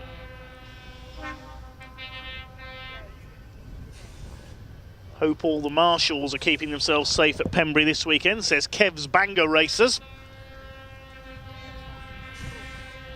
Not sure if Banger Racing's ever been held here at Pembrey. A few venues in South Wales. Llandow certainly did, the other South Wales circuit, used for track days these days.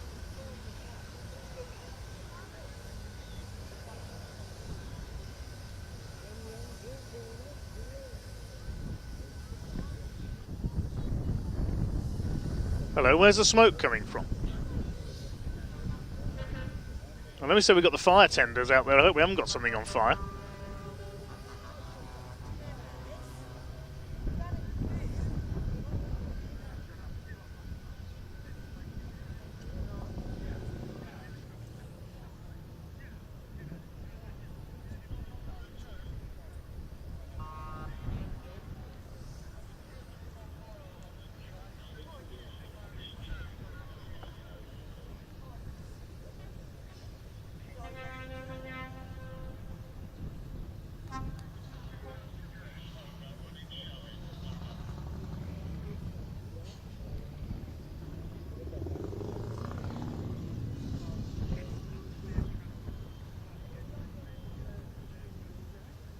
We think the smoke might be coming from the tractor pulling in the paddock area. Pointy was mentioning that earlier on, because tractor pulling does tend to generate quite a lot of smoke.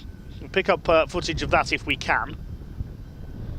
There's some of our show trucks, our recovery vehicles as well.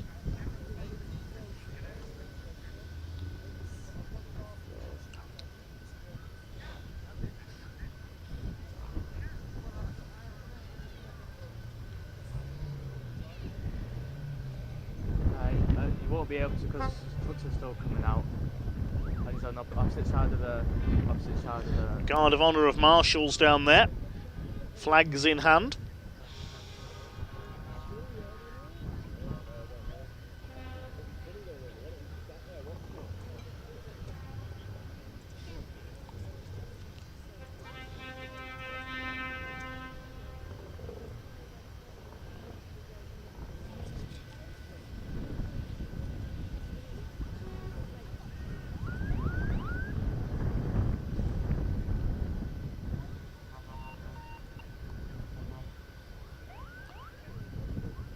So the marshals wave them on. The Kia course car leading them round. The BMW X5 fire tender and the 2 ambulances, and then some very impressive show trucks, a pair of Scanias. Look at the lights on that lead Scania. You'd know about that if it was coming up behind you on the motorway at night. No Scanias in British truck racing at the moment. I know Team Oliver have a Scania in their stable. It was the truck that Ironman TT legend John McGuinness raced at Donington a year or 2 ago. Last regular Scania is in Division 2 about 10 years back. That was Trevor Martin. Volvo there in Oliver Jordan colours. Chris Blandford's DAF. His ERF as well. You don't tend to see ERFs these days.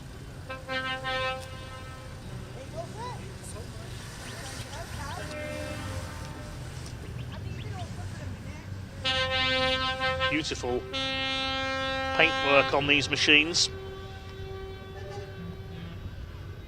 Some modified vans as well.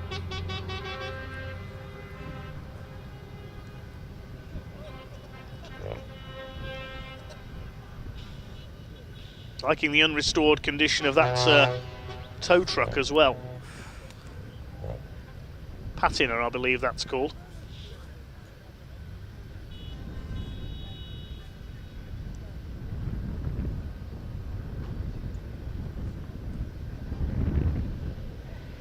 Many fleets have their show trucks,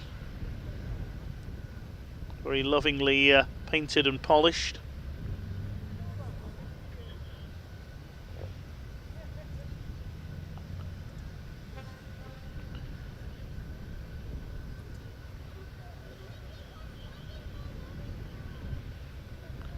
Presumably just being brought to a halt here while people are crossing the track at the crossing.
Little fleet of Scanias there from W.D. Lewis, including the 4-axle with the Hiab. Usually used for carrying bricks, those trucks, huh?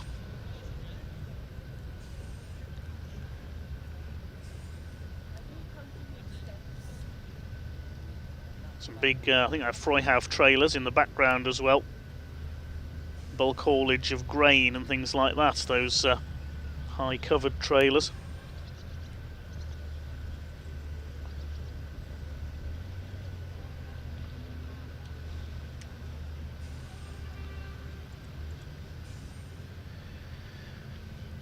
Keep your comments coming in.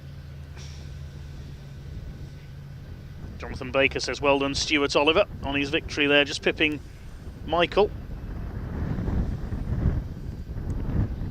You can hear in the background, it's getting a bit blustery here at Pembrey this later stage in the day.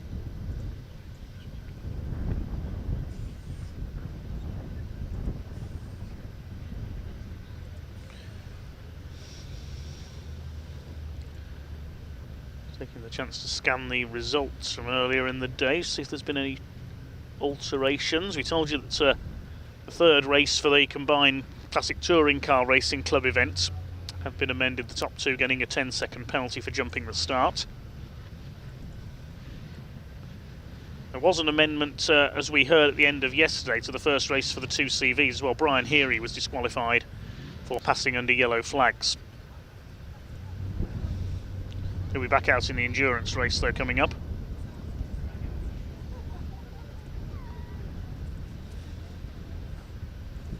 A couple of time penalties issued in the MG Owners Club races as well for exceeding track limits.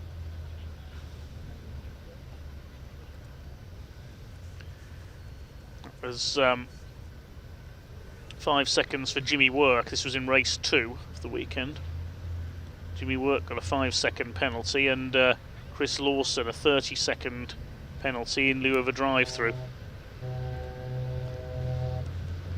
Just a couple of penalties this weekend.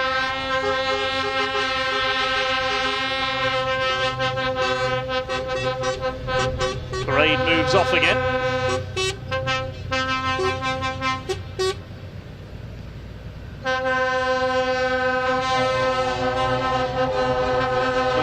The show truck parade that I saw at Convoy on the Plain at Thruxton one year, or at Donington, of course, Convoy in the Park, and the biggest of all, Brands Hatch on Bonfire Night.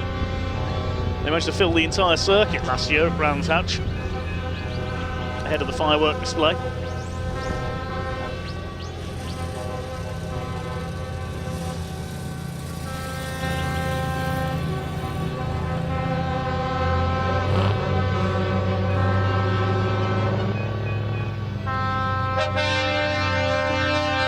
Griffiths Recycling with their 4-axle Scania tippers.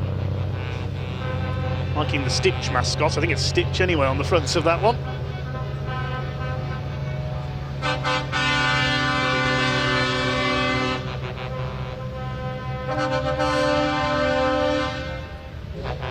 Many local South Wales haulage companies represented here.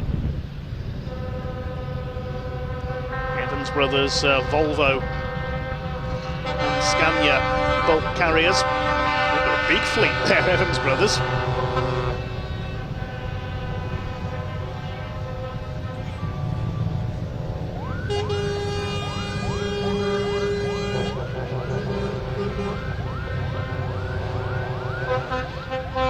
All those big trucks out there, and look what's in the middle of them.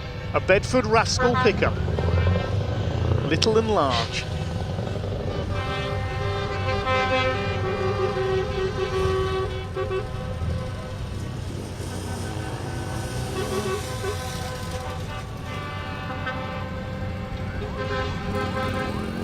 Still they come. What's in the back of that Bedford Rascal? Is that Grant Williams' little miniature Land Rover? I wonder if that's one of Grant Williams' support vehicles. We saw that at Donington, the little Land Rover he brings with him as his tyre carrier. Lovely vintage machine there for Owen's Heavy Recovery. Look at that. Some beautifully painted tipper wagons there. A tarmac laying lorry.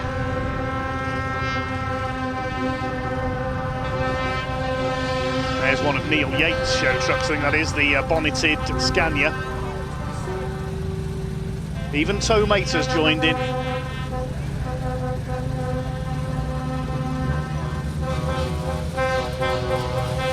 There's Lightning McQueen.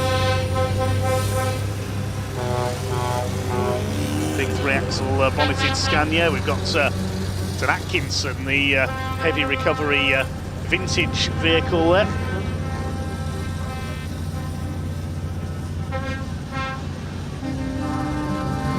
A couple of beautifully modified vans.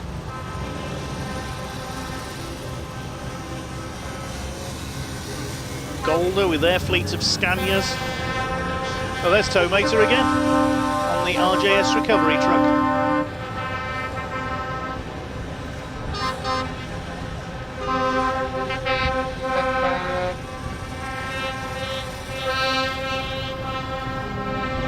truck on a truck, well, a trailer on a flatbed truck, demonstrating its recovery capabilities. Very impressive indeed. Artwork that goes into some of these show vehicles as well. Look how many hours of paintwork has gone into just that design of the lion on the side of the van. That's a relatively small project compared to the cabs of some of these show trucks. Pembrey safety car joining in at the back of the line.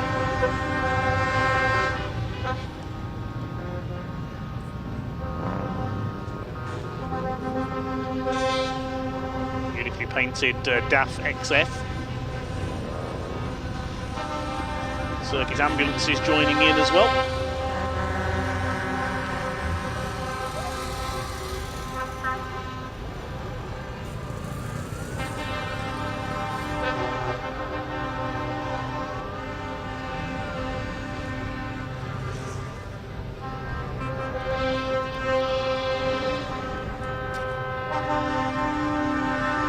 The circuit's own tow vehicles as well.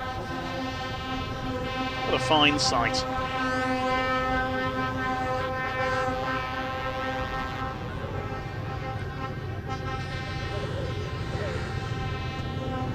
There's the Bedford Rascal. It has got the miniature Land Rover in there. It's not Grant Williams' one though.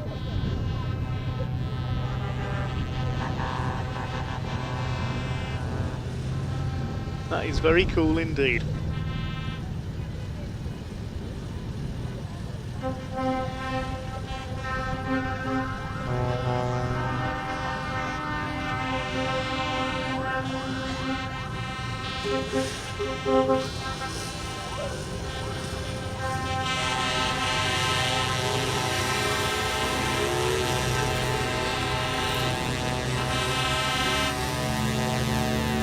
Be glad the race trucks don't have air horns like this. You wouldn't be able to hear my commentary.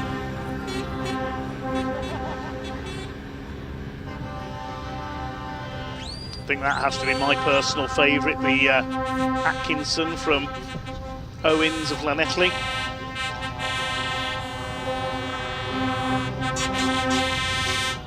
Very beautiful indeed, beautifully painted as well.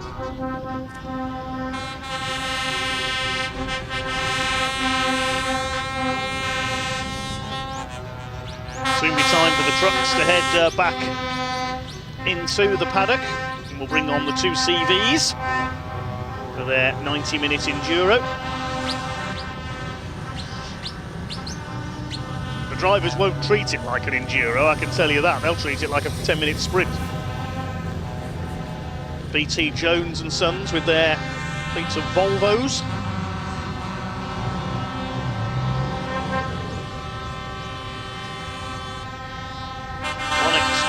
Volvos at the back.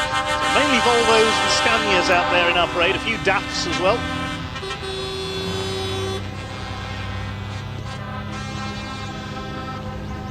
There's that DAF XF with the Tomb Raider theme.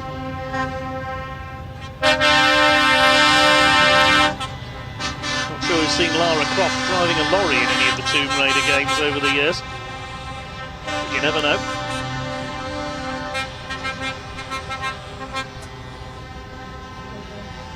Full credit to our medical teams here this weekend. We couldn't go racing without them alongside our marshals.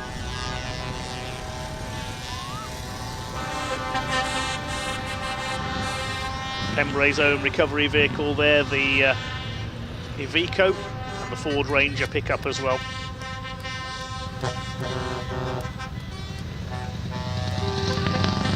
Stunning artwork on the back of the MAN van.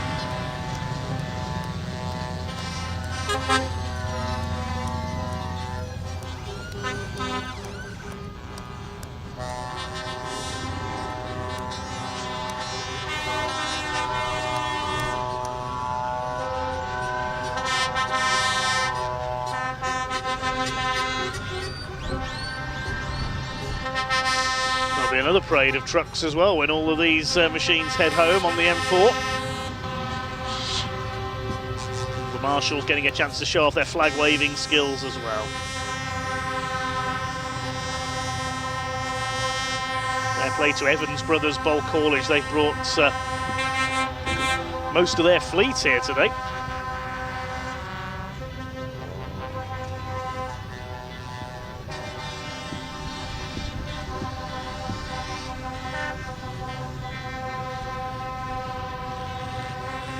Little and large Ian.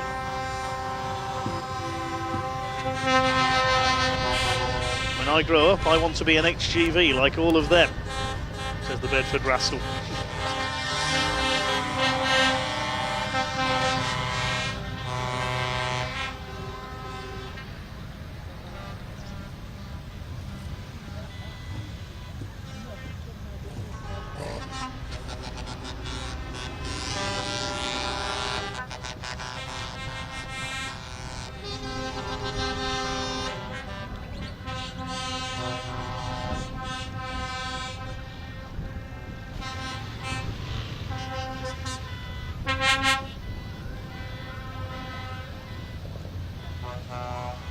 Nice to see a Mack in there as well, a bit further back. There's one of Neil Yates' recoveries, huge Scanias.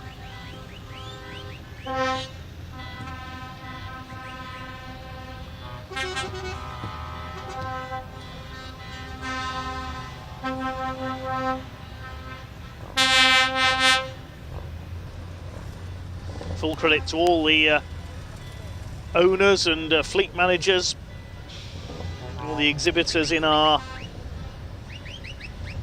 convoy here at Pembrey. I'm not going to sing the song, don't worry. Leave that to C.W. McCall.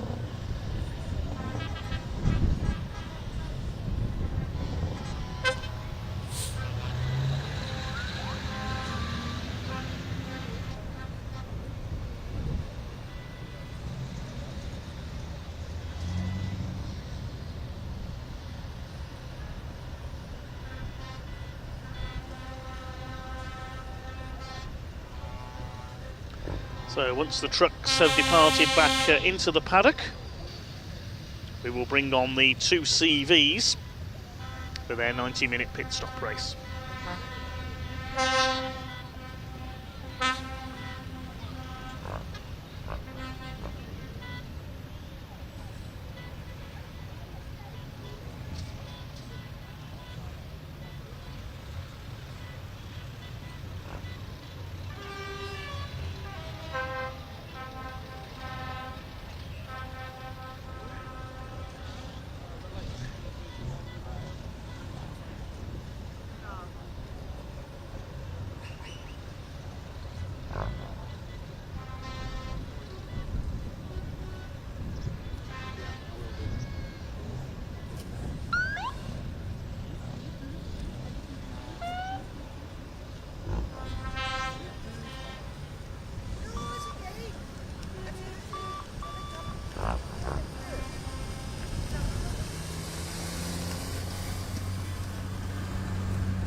And here they are, everybody, the 2CV Racing Club, our 90-minute endurance race about to get underway. And I've come down here to catch up with Steve Walford here because he is driving, he's partnering up with somebody very special, aren't you, Steve? You're racing with your wife this afternoon, and that's everybody's dream, isn't it, to go and race with their loved one?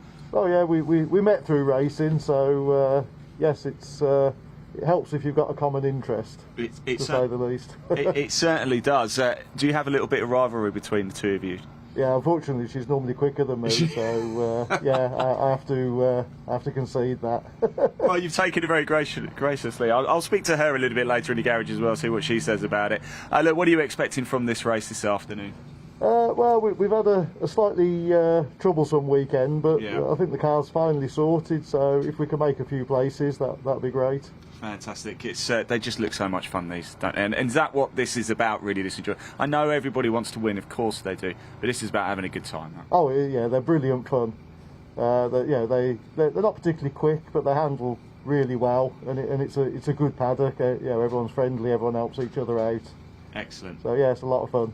Fantastic. Look, best of luck. Thanks for talking to us, Steve. Really appreciate it. We'll go catch up with Julie a little bit later. So somebody over here we wanted to talk to. Don't forget, yesterday we had two sort of sprint races for the two CVs. Nick Crispin won race 1. No interview. I'm coming anyway. How are you doing? I'm very well. I've been desperate to talk to you. I missed you yesterday, of course, but I wanted to talk to you. Why. But yesterday did go very well for you, didn't it, in sprint races? It did. It could have gone a lot better in the second race. Unfortunately, Andrew had that engine failure, and because I was right behind him, I had to swerve out of the way when it finally let go, and I had to. And suddenly I got swamped by the 3 cars that we were 10 seconds ahead or whatever. So we ended up finishing 4th, where if his engine had held, we would have had a nice 1-2, or if I could have avoided him, I would have been first. But I got pole today for this race, so that matters. That's all that matters, right? And teaming up with Shirley as well. We caught up with her yesterday. With Shirley. I said I'd give her car a drive, help her out. Yeah. See if it's such a different car to drive. Is it? Yeah.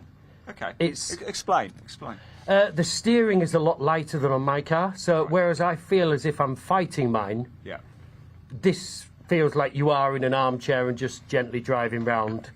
But I get more feeling as to what the car is doing with mine. Okay. There's more response through it and everything. Yeah. So, although I haven't pushed this, I think if it was to go, I would have no real warning of it going. Okay.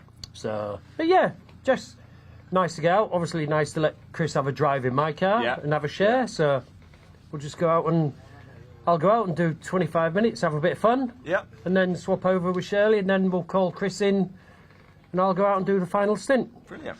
Brilliant. Just talk to me, in qualifying, people, they're not the quickest, these, are they? But the toe can make all the difference, can't it? Especially around here, if you come out of the old hairpin, you can be 3 car lengths behind a car, and by the time you come over the start-finish line, you can be alongside them. Wow. It is quite a big draw that the car in front gives you. Obviously, if you're working together as a pair, that works even better. Yeah. And it's just a lot of it is knowing who you can race bumper to bumper with. Yeah. That's always a little bit of an advantage, but no, it's great. As always, it'll provide close racing. Hopefully, a little less contact free than yesterday. Yeah. And we'll just go with it and stay out of trouble. Stay out of trouble. That's what we'll do. Thanks for talking to us, mate. Have a Good great to see you. time. Yeah. Yeah, it's good to see you too as well. We'll probably catch up with him in the pits. We're going to be in the pits actually for this race, so we'll bring you a load of driver changes and chat to a lot of people as well. Let's jump in and say hello to Roy, shall we, over here. Roy, how are we doing? Are you... Oh, there's a bee or something here. Look at that. There you go. I got rid of it. I got rid of it. How are you feeling? Fine. Mildly nervous. Not driven for 2 or 3 years, so new car to me. This was owned by a French team up until recently, so I've only had it about 3 weeks. So I'm still finishing my setup. Okay. Well, you've got about 90 minutes to get used to it. Got lots of time to get used to the track. Yeah, again. And of course, Roy, talk to us about the 24-hour race that the 2 CVs do up at Snetterton. 24-hour is it's the pinnacle of what we do. It's why we do this. We started with the 24-hour in 1990, and which was a real adventure. We used to go over to Ireland then, but It is just a gathering of the clans. The French come over, Belgians come over with slightly modified BMW cars, and we try to make it the feature race for ourselves. Yeah, it is great fun. It's great fun to watch as well. Look, I'll let you crack on anyway. I really appreciate talking to us. Best of luck out there. Enjoy it, won't you?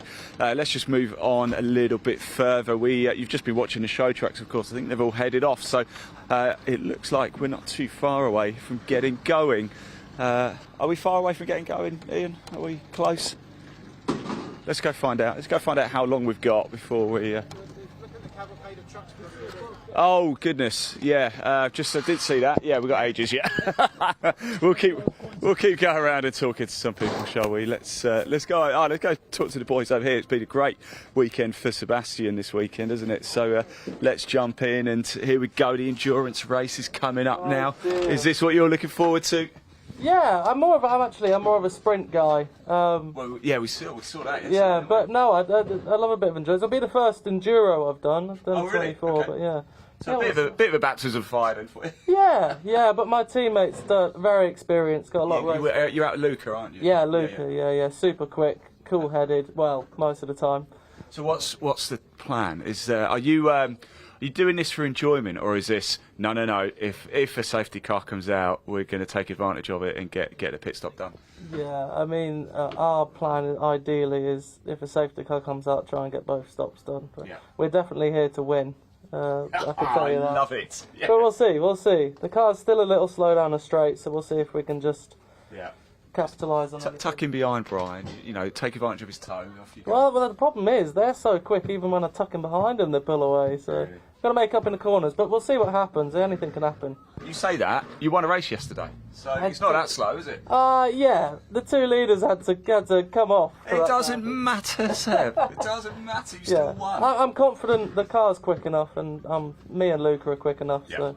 Yeah. Top man. Good luck, buddy. I'll catch up with you in a bit. Yeah. There we go. Great day for Sebastian. Took the win. He certainly did.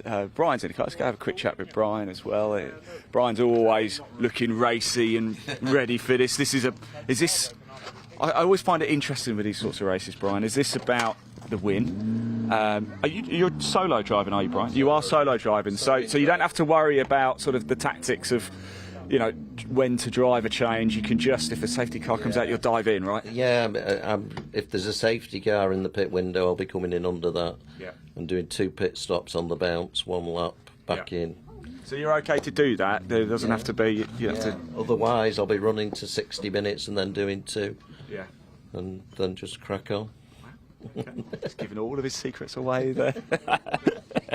Anyway, best of luck, Brian. Hope for the best. I hope for the best. You'll be great. Don't worry. You know what you do. Let's jump over here as well. This is actually Nick Crispin's car. We saw him further down there sharing a Shirley, didn't we? So let's just jump in and find out. Look at this. Look at his steering wheel, by the way. Can we bring the camera around? Look at that. This is not a 2CV steering wheel. This is almost more Formula One akin, this, isn't it? What a great car, though, hey? Yeah, it's a good car to get the opportunity to drive. It's pretty nerve-wracking sat here in someone else's car with someone else's championship points on the line. Well, there is that, but don't worry about it. It'll be fine. What have you made of Pembrey? I like the circuit. It's a good, fast circuit that always lends itself to some good close racing with our cars. So yeah, I like it. Top man. Well, we're going to see how much you like it over the course of the next sort of 40 minutes or so. There we go. Thank you very much. This door, look, it keeps dropping back like that. Right, how far are we away? We've still got, if we want to pop the camera around, you might be able to see just the ambulances flashing the lights just to get themselves back into the outer paddock there. So we are close to going racing. Just a quick reminder, of course, thank you for tuning in, everybody. Whilst we've got a chance, actually, I may as well do it now whilst we've got a chance. As I always say, these pictures we bring you are completely live and free for you to tune in and watch, just as a gazebo next to us starts to come down.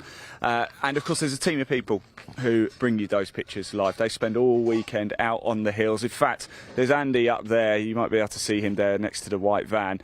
They spend all weekend out in the baking hot sunshine, up towers, up bankings, bringing you those pictures. So can we please, in the comments as well, show a little bit of love for your broadcast team of Ray, Andy, Danny, Catherine, We've got Paul, of course, who's been following me around. Paul, I hope you've had a good time on the roaming. Of course, Dave Goddard, Dan, who was our producer yesterday, Stephen, who's our producer today. Thank you very much, guys. What a job you all do. Please, in the live chat, just give them a bit of a shout out because they work so hard to ensure you can watch this racing for free. All we ask is that you just hit that like button and just hit that subscribe button on BARC TV as well. It just means you don't miss any of the action. We've also been bringing you the coverage this weekend live from Silverstone as well, the TCR and Civic Cup, and in 2 weeks' time we'll be bringing you the action live from Anglesey as well. So to make sure you don't miss any of that, hit that little subscribe button. It's really good for our algorithms as well, so I'm told anyway, so thank you very much. Right, let's have a look, one more little sweep past all the cars, shall we? I can quickly run through the order actually for you. So we've got P2W Motorsport. They did a 123.181 in qualifying a little bit earlier. The 92 car, Brian here, we just heard from him. The Crisis at Tête Rouge team. Podium Motorworks in third with Sebastian Jones White, we just heard from him. And of course he's with Luca Proietti. In fourth we've got Andrew Bull and Alex Graham. I wonder who is in the car actually. I'm not too sure if it's Andrew or Alec. Who's in the car? Is it Andrew? Yeah. It is Andrew. Andrew. How you doing, mate? I'm very well. Listen, you do an awful lot of hard work behind the scenes for the 2CV Racing Club. This must make you really proud coming and doing these endurance races. Well, these kind of weekends, especially with the beautiful weather in South Wales, are really good for our club. The show we put on, we like to think we're pretty entertaining. 100% you're entertaining. You know, and we just want to show people out there that these are not silly little French cars. They're proper racing cars, and we're properly racing. So, yeah. So yeah, very proud. I do the tech side on the board. So yeah, it does make me brings a tear to the eye when you think all these 20-odd cars are about to go and do 90 minutes thrashing around here. You better go, you better go. Good luck, mate. Good. Here we go. You can hear that. The cars are firing up right now. The 2CV Racing Club. It's the endurance race, the final race of the day. We are about to go racing. Dave Goddard, over to you. Okay, thanks so much, Ian. The car's heading out onto the grid then. This will be 90 minutes, a rolling start, 2 mandatory pit stops. As long as they're taken within the pit window, as Brian Heary was saying there, you can take them one lap after the other if you want to. As long as you take the 2 stops within the pit window, it doesn't matter. There should be 20 cars on the grid for this one. Let's take you through the grid. P2W Motorsports are on pole. The orange number 89 car. That will be started by Chris Tovey. Nick Crispin, the car's owner, will take over. Alongside Crisis at Tête Rouge, that's the blue and green number 92. Brian Heary driving solo for them. Row 2, number 13, Podium Motorworks. We heard from Seb Jones-White. He shares with Luca Proietti. Seb will start alongside the other Tête Rouge car. That's the Habit a Bull Leisure sponsored car. That's Andrew Bull's company. Andrew will start, and Alec Graham, who was racing another car yesterday in the sprint races, will take over. Row 3, number 20, the second Podium Motorworks car. Rob Dawson will start, and that will be taken over by Oscar Proietti, Luca's brother, alongside the third of the Tête Rouge racing cars. Number 81, started by Nick Rhodes. Good to see Nick back racing, not seen Nick Rhodes out for a while. He will share with Simon Turner. Nick will start the car. Row 4 is number 48, SL Racing. That's the Broadhurst family from Cannock in Staffordshire. Lawrence Broadhurst will start. His son George will take over. We saw Chris Tovey racing that car yesterday, but there are reasons he will not be racing. He's actually driving 2 other cars in this race. Alongside the 48 is the 46 SCA racing car. That's Ethan Sparrow. Here's Uncle Pete Sparrow, the all-time great of 2CV racing in the UK. Ethan driving solo in this race. Completing the top 10, we've got the 2 Team Lion cars. The Archer's Lion car, number 79, is driven by Sam Archer, 97 by Max Wire. They both drive solo. Row 6, number 33, Team ECAS 2CV parts. Matthew Arrowsmith Brown taking the start. Glenn Oswin will take over. Alongside number 40, the Muffin Motorsports car. That's the former Blueberry Muffins team. Chris Yates drives that car, he's solo. Row 7 is the 55 of Steve Walford Motorsports. That car is actually listed as having 3 drivers. Steve Walford is going first. His wife Julie will take over at the first pit stop. And then the 3rd driver is Chris Tovey. He's going to do the final stint in that car, we're told. Number 72, the Hollis Motorsport car. That's Matthew Hollis. We normally see his brother Richard driving with him, but Matthew driving solo this weekend. That car did pick up some damage yesterday in the first sprint race, so we'll wait to see if that's there. row 8, number 300, the TS racing car. That will be started by Nick Crispin. He's also driving the 89 car. Shirley Hennessy will take over from Nick Crispin. Just heard from Nick in the assembly area. Alongside him, number 77, Neil Graham. He drives solo. He's in the X-Team Gadget racing car. Row 9 is Etch Racing. Their car, that's the cappuccino coloured car. Tom Woolard will start that car. We didn't see him racing yesterday. Colin Etchells, the car's owner, will take over at the first pit stop, and then Tom will get back in for the third stint. Alongside number 15, 2CVparts.com, and that is 2CV long-time racer Roy Eastwood. We heard from Roy in the assembly area. First meeting for a couple of years in a new 2CV to him. He drives solo. We didn't see him race yesterday. The final row, number 41, Classic 41 Factory Racing. Martin Ryman will start, the car's owner. Nick Clark will take over. And I think we've got one more car at the back, a car that missed qualifying after problems yesterday. Yes, it's there at the back, number 42, the Infinite Improbability Racing car of Martin Sunderland. He failed to race yesterday with engine trouble, but he is there. It's the Proietti family's old car that he's driving. He's at the back, the blue and white car. So they're on their rolling lap, and the drivers won't treat this as a 90-minute endurance race. They're going to treat this like it's a sprint. I can tell you that now.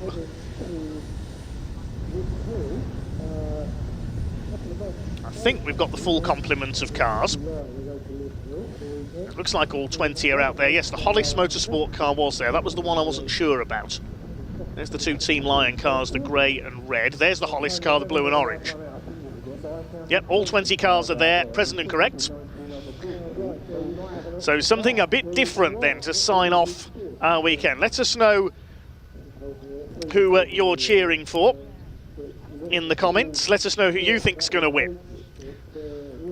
Jay, aka Sharky, says good luck to my nephew Ethan Sparrow. Fish says my bet's on the driver in the 2CV. Very funny. I've got no idea what's going to happen here, especially after how lively the sprint races were. Oh, smoke out of the back of Martin Sunderland's car again. Don't tell me his race is over before it's begun again, as we saw in the sprint yesterday. The orange and black car, number 89, being started by Chris Tovey. He was on pole for sprint race 1, driving the SL racing car yesterday. So I think he'll have driven 3 different cars this weekend, because he's driving 2 cars in this race. The blue and green is Brian Heary, alongside him the Crisis racing car, run by Tete Rouge, Redhead Racing. I love the cars with the googly eyes on the headlights, so fantastic. No, I think all the cars should have them. Okay, here we go then. The revs are up. And these 602cc engines, the pace car is in pit lane. The race doesn't officially begin until the red lights go out, but they're up to speed already. The clock about to start, and away they go. So 90 minutes of racing then, 20 cars off the line, down towards Hatchett's Hairpin for the first time. Who's going to get the whole shot? It is going to be the number 89 car, driven by Chris Tovey for its first stint, who will lead into the first corner. Brian Heary there on the outside, Seb Jones-White in the white car with the gold stripes on the inside. Making their way around Hatchett's Hairpin. Andrew Bull in the turquoise car tucks in behind in 4th place. Looks like Seb Jones-White has got through into 2nd place. No, he hasn't. On the inside at Dibeni, Brian Heary fights back. They're going to treat this, it's going to be like this all the way through. Up to 5th is the 81, driven by Nick Rhodes, sharing with Simon Turner, the car's owner. Seb Jones-White now at the inside as they go into the right-hander at centre. Yep, he's up into 2nd place. I don't think Brian Smith's lap record here at Pembrey is going to come under much threat in this race. The pole position time set by P2W was 1:23.181. The lap record is less than a minute. And here they come, this column of 2 CVs. Nick Rhodes up there in 5th place with the eyes on the headlamps, the red number 81. 5th ahead of Ethan Sparrow, the dark grey car. The first half dozen have broken away very slightly then. Good to see Matthew Hollis back out, repaired the car for some damage on the first corner of yesterday's first sprint race. So the pit window opens 25 minutes in. chance for plenty of close racing in the early stages here before the pit stops begin. Andrew Ball having a look at the inside on Brian Heary, going to go through for P3, and he's done it. 2 Team Lion cars. That was the team Pete Sparrow won so many races for. He must have won hundreds of races in his 2CV career.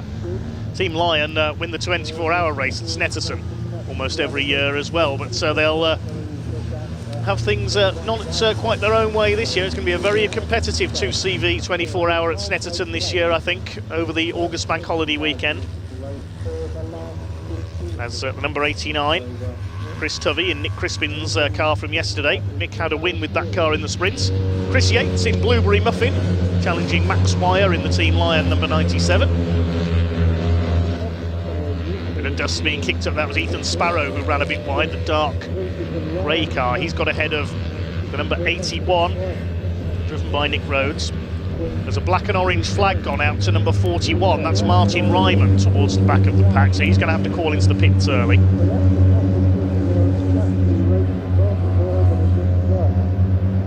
Oscar Proietti's commented on our stream. He says, I hope Luca's brother wins. Should be getting ready for your stint, Oscar, in the number 20 car, not concentrating solely on our YouTube. Thanks for checking in, though.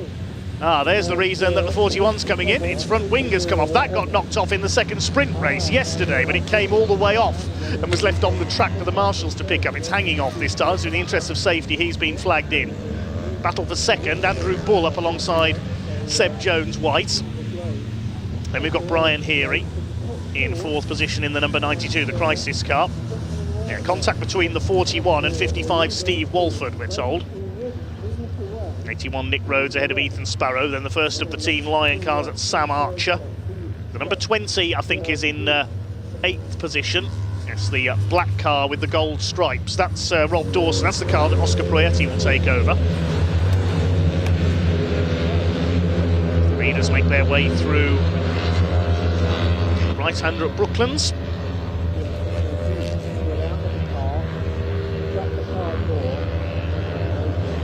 Still leading the way. The number 89, Chris Tovey at the wheel.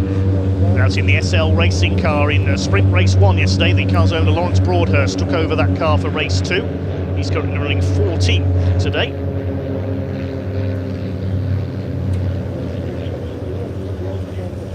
Here they come then down towards Hatchett's Head. In 3 laps completed. And Seb Jones-White's having a stab for the lead up the inside.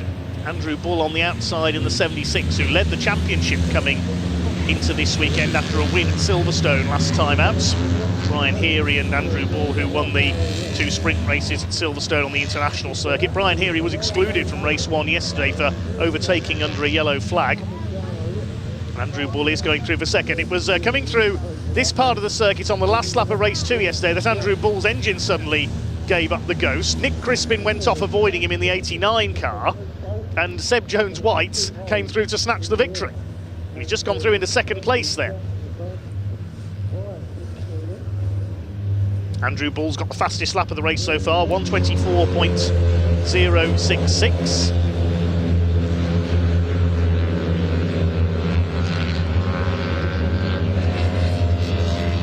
Chain Reaction says a quid on White in the comments. I don't know if he's playing roulette or whether he means the number 13 car he thinks he's going to win.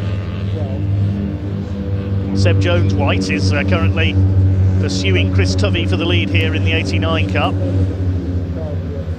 41 car in the pits making bodywork repairs. The pit window not yet open, so that won't count as one of their official stops. They'll have to come in twice more.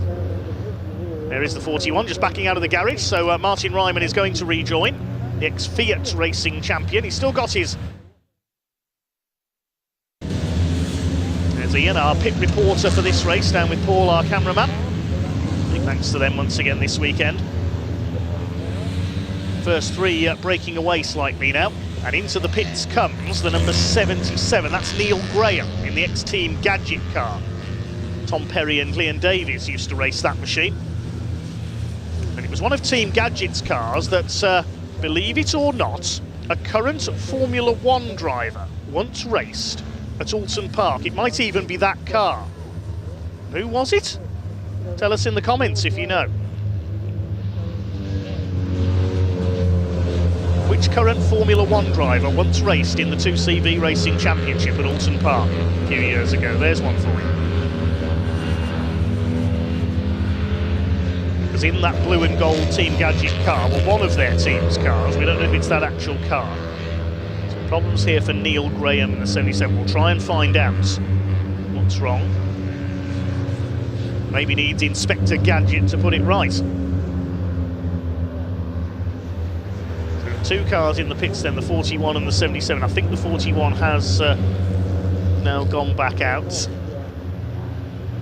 I'm going to pick up if he has for definite in a moment. No change for the lead. It is still Chris Tovey in the 89. Very strong driver pairing with Nick Crispin, so this car will be a good bet for victory. Battle is joined for second place between 13 of Podium Motorworks, Seb Jones-White at the wheel. 76, the Tête Rouge car, sponsored by Habitable. And Brian Heary in the other Tête Rouge car, the Crisis Racing car, prepared by Tête Rouge Racing. And then they've got their third car in the top five as well, with Nick Rhodes at the wheel, number 81, driving Simon Turner's car. Sixth behind them is SCA Racing, that's young Ethan Sparrow. He's six, breaking away slightly from Sam Archer in the first of the Team Lion cars. It's David O'Keefe car. Pete Sparrow raced the 97 machine, that's in ninth, ahead of the Blueberry Muffin, the 40.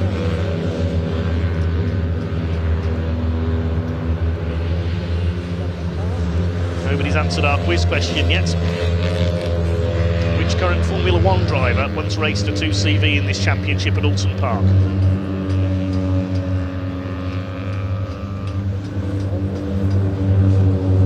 Earlier in his career, he was gaining licence signatures for his international single-seater licence. There's a clue.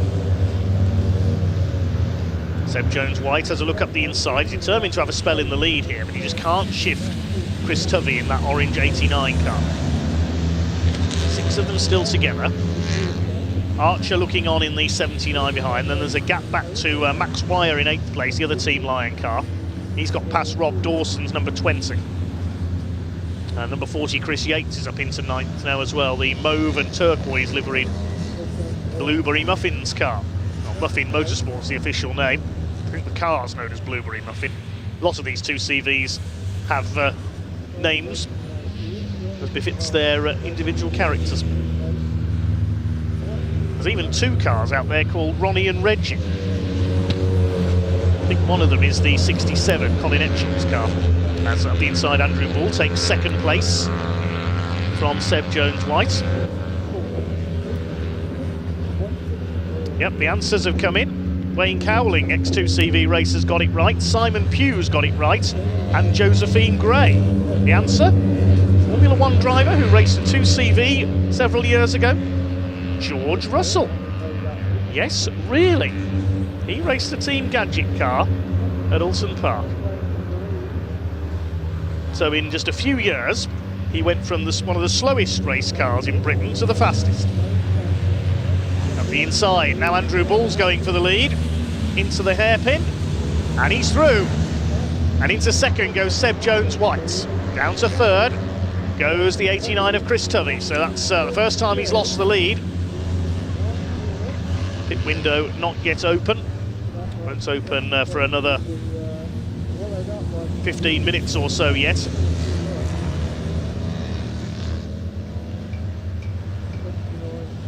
Wonder if we'll see any engine changes during this year's race. We'll try and time them if we do.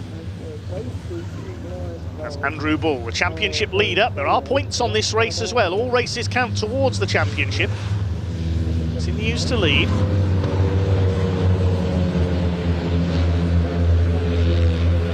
Two CV 24-hour counts for the championship.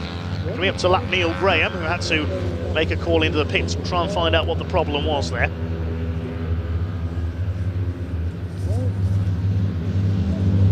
Neil Graham let the leaders go round the outside of him. Oh, he's heading for the pits again.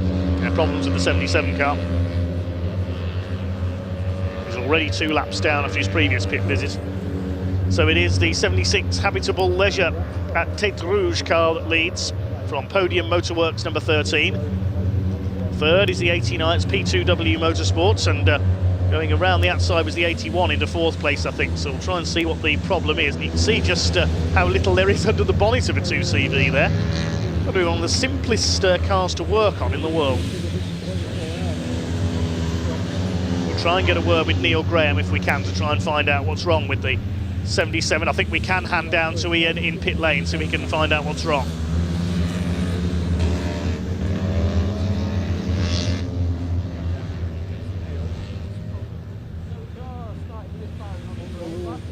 And it's got steadily worse and worse, and it just got to the point where I thought I'm probably dangerous to the other guys. Yeah. If they're expecting me to accelerate and they're behind me, they could just end up in the back of me.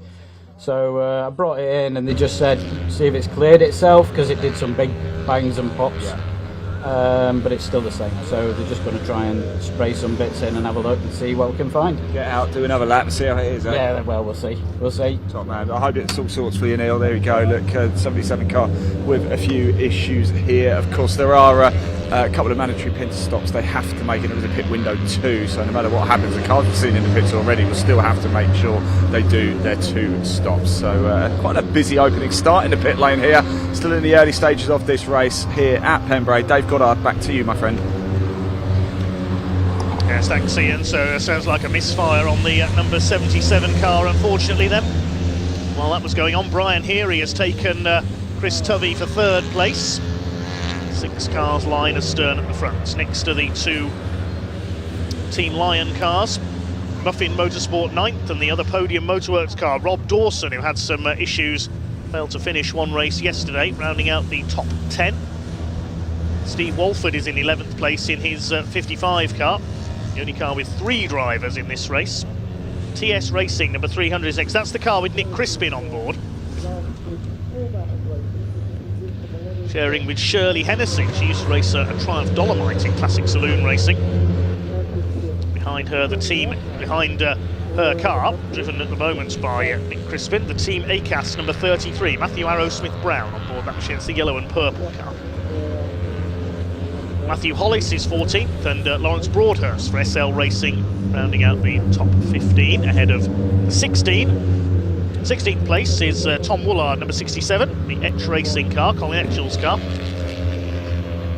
17th is number 42, Infinite Improbability Racing. Despite that bit of smoke we saw at the start, Martin Sunderland still going in 17th place. 18th is number 15, Roy Eastwood, 2CVparts.com. And the number 41 is in 19th place, that's Martin Ryman. He, of course, came into the pits to get rid of a bit of flapping bodywork. Up the inside, Nick Rhodes takes 4th place in the 81. That car known as Roulette. He takes Rouge Racing number 81, shared with its owner Simon Turner. The 76 continues to set the pace. We've not seen last year's champion out in the 2CVs this season, Alex Cockhill, who took the title as a rookie. First rookie ever to win the title in his first season. Neil Graham still in pit lane. The other 19 cars still out there. Retirements in 2CV races, especially the endurance events, are surprisingly rare. If you get a retirement in the 24-hour race, it is quite a rare thing, as back up the inside goes Chris Tovey, attacking Nick Rhodes. They've got Ethan Sparrow tucked in behind them, trying to slipstream.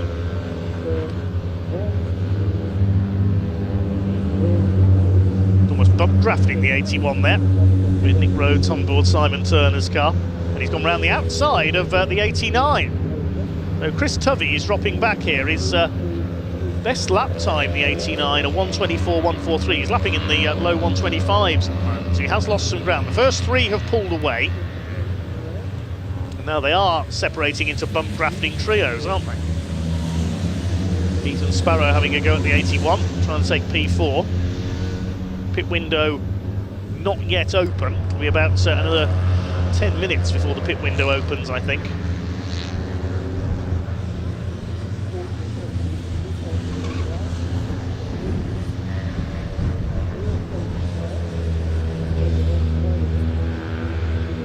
There's the lead group. Here's the second group. Ethan Sparrow, using all the knowledge he's gained from his Uncle Pete's decades of 2CV racing and race winning.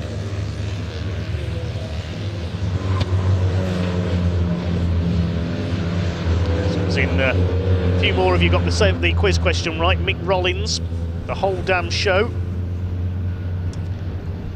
And one of our commenters said, hoped it was Nigel Mansell. Be a bit of a coup, wouldn't it, to get Nigel Mansell out of the 2CV? Kira Valentine Bull has got in touch, cheering on Andrew Bull in the 76. Mick Rollins says, wouldn't bet against Chris Tovey and Nick Crispin winning this. The 89 car has dropped back into P6 at the moment, maybe just keeping their powder dry for later on. Two groups of three out in front.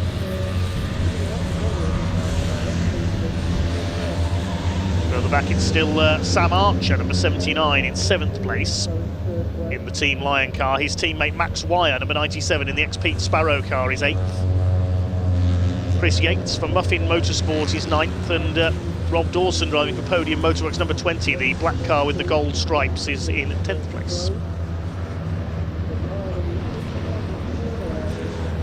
A couple of back markers up ahead of the leaders. Here's a battle further back. That's Matt Arrowsmith-Brown in the number 33, the ECAS 2CV parts car. 300 is driven at the moment by Nick Crispin. His other car is in 6th place, driving Shirley Hennessy's car there. And he's just ahead of Steve Walford as the number 81 runs wide, just over the curb there. We've seen a couple of cars go onto the grass during the sprint races there, coming out of Brooklands onto Speedway Straights. This could allow Ethan Sparrow to go through into 4th position. It does, and through into 5th goes Chris Tovey in the 89.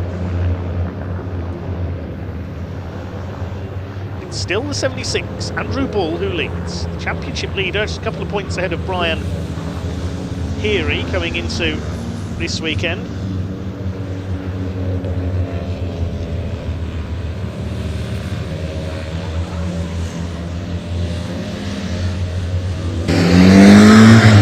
Number 77, we see from our pit cam, heading back out. Let's see if that misfire has been cured.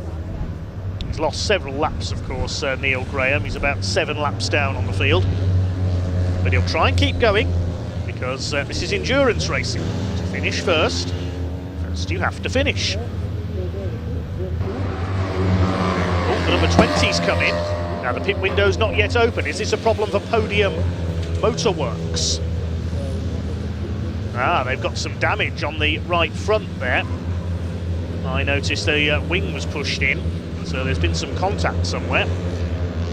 They were racing with Muffin Motorsport, I think, so whether they've had a bit of contact between the two. They were struggling to get the bonnet open there, so the front end's damaged. We'll try and get word from the team. That's the car of Rob Dawson and Oscar Proietti. So we'll maybe see if we can have a word with Oscar, see what's happened there. 3 leaders, still line astern, no change between Andrew Bull, Seb Jones-White and Brian Heary. Yes, race control confirming it was contact between car 20 and car 40 that has caused that damage. To the right front, the wings pushed in on the car of Rob Dawson, number 20, you can see there. Just checking all the internals are okay.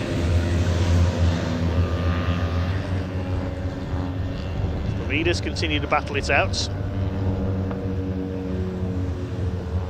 What are they going to do with the wing? Lift it away from the tyre.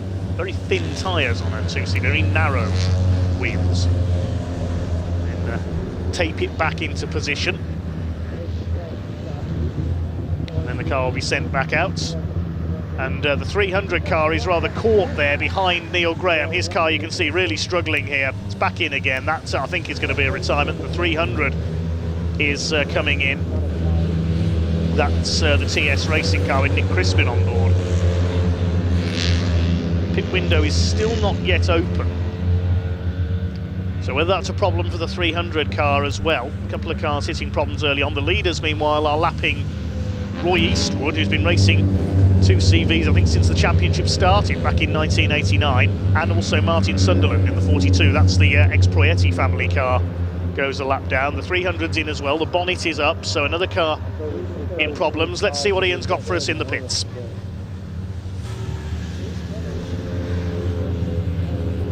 Here we are, we're down with the 300. We've got Shirley over. Where did Shirley go? She was here too. Oh, she's right there. Let's just listen in. It sounds like it's a misfire. There you go.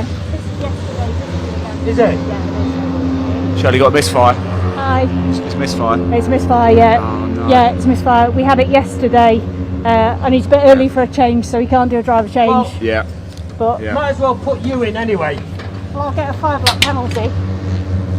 5-lap penalty if you swap driver now. I'll get a 5-lap penalty. What for? Early driver change. Yeah, but you can still come in and change 2 more times, can't you? Might as well get your seat belt ready for you. Now, see if I can sort this out. There we go. So yeah, plenty of action going on here. Misfire for them.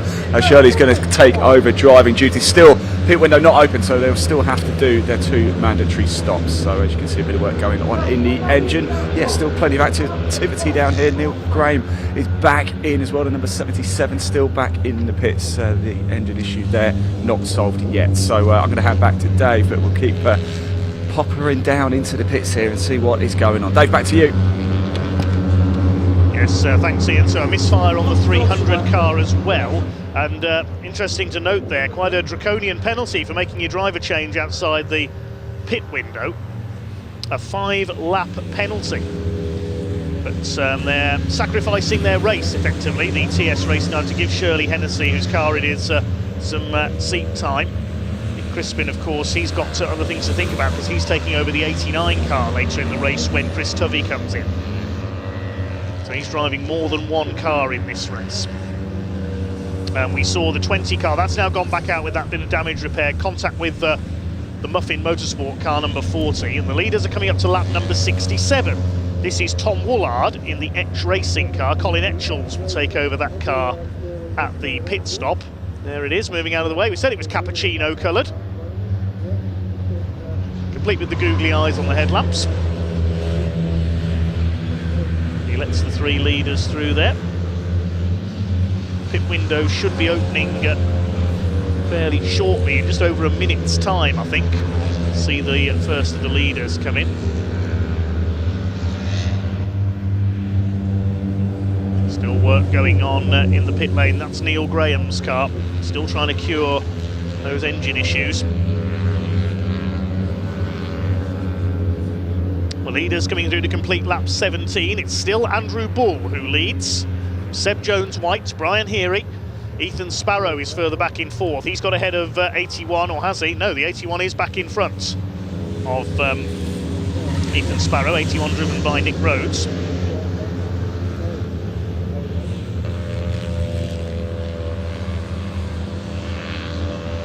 Get into the slipstream, says Walled Garden on YouTube. Yep, that's what you've got to do. Slipstream your way into the lead. Mick Rollins says, good luck to Shirley Hennessy. Hope the problems get sorted. Tiago says, put these things round Talladega. That'd be a laugh. Well, you never know. We could try that on some sim racing, couldn't we? 2CV racing at unlikely circuits. That'd be something to try. Pit window has opened. 300 car is just headed back on the circuit, I can tell you, the TS Racing car.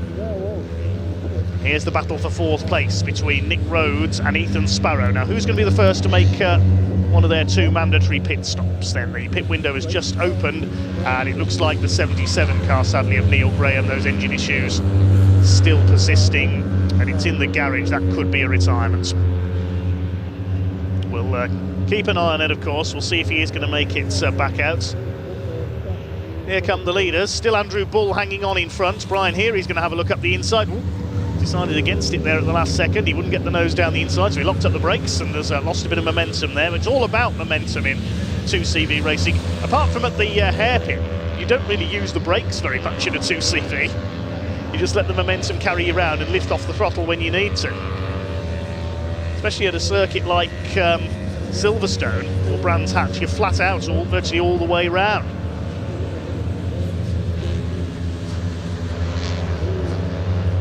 It's only really into the hairpin here at Pembrey, the first corner, that you use the brakes.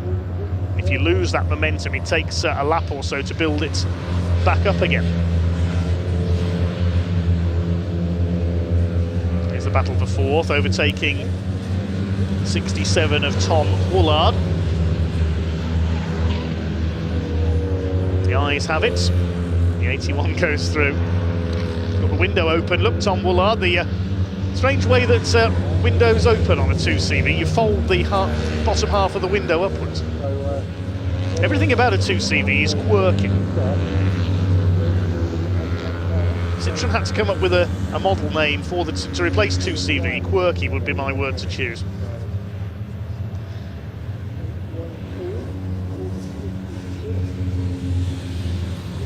To the hairpin they go once again. These two breaking away slightly as a result of that little loss of momentum for Brian Heary. Has anybody come in for a mandatory stop yet? No, they haven't. Only our pit visitors with problems so far in the early stages. Brian Heary has the fastest lap of the race, 1:23.85 seconds. There's the Tête Rouge number 81, Roulette, driven by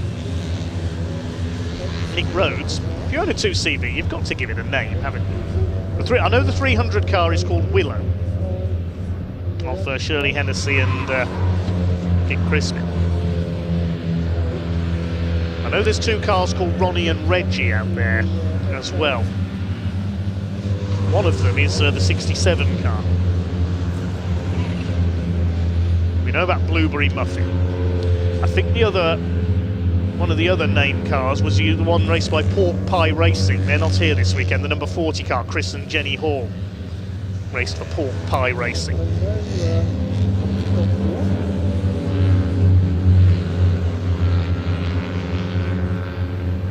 Still the battle continues for the lead. Seb Jones-White possibly waiting to have a look there into the hairpin.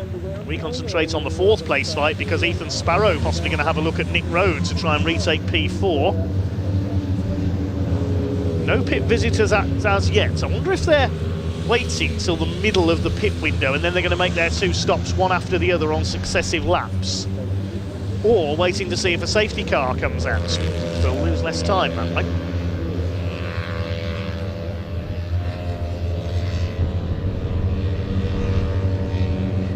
Rest of the pack fairly spread out around the circuit now.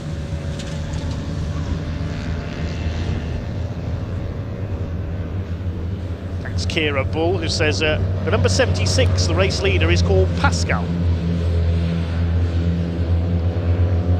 Well, last time we looked, he certainly was under pressure for the lead, so that's quite appropriate.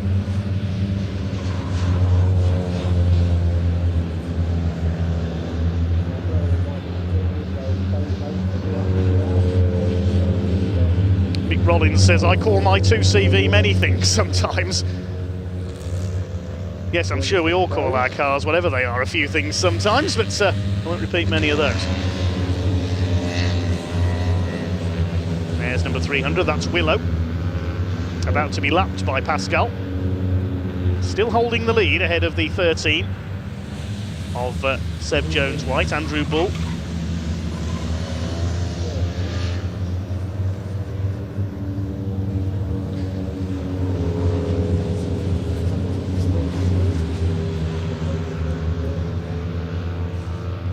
'79 car comes in, so this is the first of the mandatory stops. That's the 79 of Sam Archer in the Team Lion car. Solo drivers, they have to get out of the car and get back in again to simulate a driver change. That's what we're going to see here. Sam Archer gets out, the door is closed, the door is opened, and he gets back in.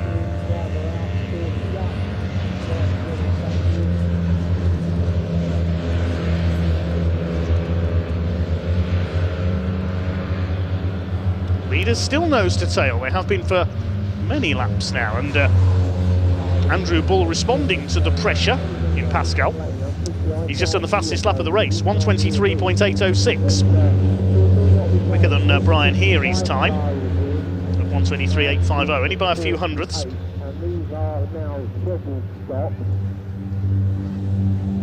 This is the battle for fourth. 81 Nick Rhodes ahead of Ethan Sparrow. Still, Seb Jones-White is trying to get the lead away. So out comes the 79 car.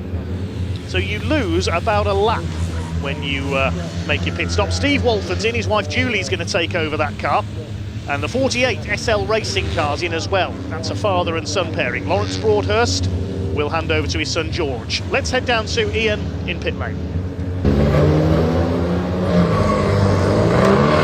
Yeah, come down over here, everybody, because we can just grab a quick chat with Steve and just find how it was. Just jump in, Steve. How was it? What a great time to catch him. I just got you in a balaclava over your face. How was it? Not too bad. Yeah, it was quite a good session. It's very hot out there, but I just ran around with the 33 ECAS car and Shirley Hennessy's car. I think that got Nick Crispin in. They did come in with a misfire. Yes, but we had a nice run round together and a bit of drafting. Is that the tactic? Get close to somebody and just almost use each other to pull each other along a bit? You need to be in a group. On your own, you just lose time. So 2 or 3 of you together is ideal. Yeah. So, yeah. Fortunately, Quick Driver's in the car now. Well, that's it. Yeah. She can make up some time that I lost. Well, no, mate. Thanks for talking to us. Cool off a little bit. Let's have a look. Is anybody else in the pits right now? Not right now. Sam Archer's just been in. He's gone out. So we're about to have another one of the line cars come in a little bit. If you can stay with us just for a little bit longer. Here it comes straight in, the number 79. And let's just walk down to Sam Archer. He's just been in. He's getting his stops done quickly, back to back it looks like. Now if you're wondering, you've got to get out the car, shut the door, open the door, jump back in. That is a requirement. That's part of the pit stop process here. So it looks like Sam Archer's getting both of his stops out the way quickly. Pit window, of course, opened 5, 6, 7 minutes or so ago. The number 40 car's just coming in as well. That's Chris Yates in the Muffin Motorsport. And it is starting to get quite busy down here. Any more cars coming in, we'll keep you up to speed with it all. But for now, I'll hand back to Dave. Yep, everybody in, I think, is the command at the moment. We've got Muffin Motorsport in. 79 Archer's Lion 2. That's shown as having only made 1 stop, so maybe because it came in consecutive laps, so the second one hasn't registered on the timing beam. Here are your leaders. Ball ahead of Jones White still. Jones White possibly just biding his time until the pit stops. So I'm going to keep a tally on my entry list of the number of official pit stops that have been made, just in case the timing screen doesn't pick them all up. 300's been in once, but that was because of problems earlier on. 20's been in once because that was damage. Likewise, number 41, they got the black and orange flag. 79's been in twice. 48's been in once. 55's been in once, and number 40's been in once. I'm going to try my best to keep a tally of how many times cars have made their official stops. Leaders coming up to lap Matthew Hollis in the number 72. Now he's running in 9th place. So they've lapped about half the field now, including those who have made their pit stops. You can see a bit of damage on the left front of Matthew Hollis's car. That's a legacy of contact on the first corner of one of yesterday's sprint races that sadly put him out for the day. All the Hollis family, I think, have raced 2 CVs over the years in the blue and orange, almost Gulf liveried car.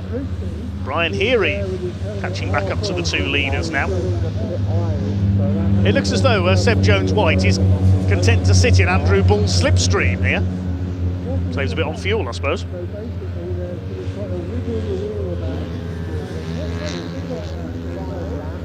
Anybody else coming in on this lap? I don't think so. Yes, that second stop hasn't registered for the Archer's Lion team, number 79. Chris Yates going back out in the Blueberry Muffin, number 40.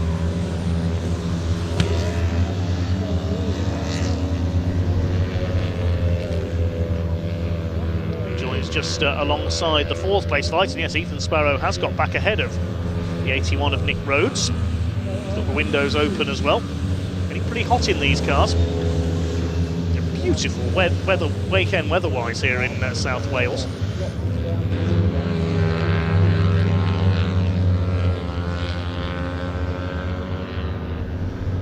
Still the leaders, sit nose to tail. Brian Heary's not far behind them. These two are about 16 seconds behind the 3rd place man now, as they battle among themselves. The 89 that led the early going, driven by Chris Tovey, has dropped back into 6th place and is 11.5 seconds down on these two.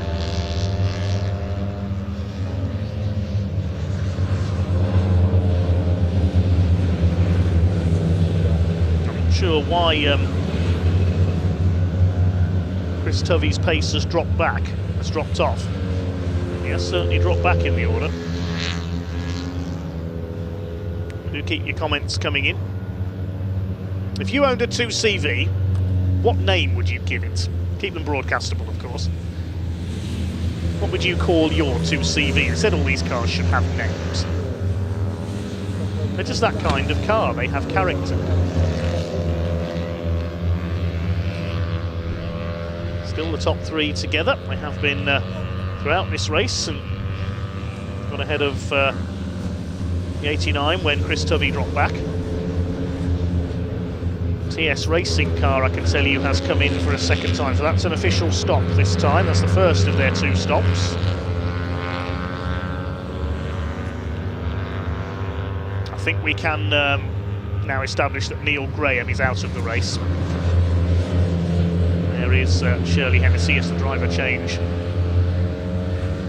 taking place.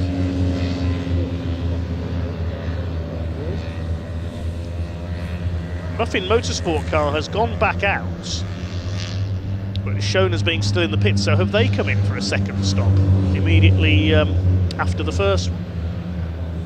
Yes, there it is, just on the right of the inset picture, so number 40 has done its second stop immediately after the first one. That's why it hasn't registered on the timing screen.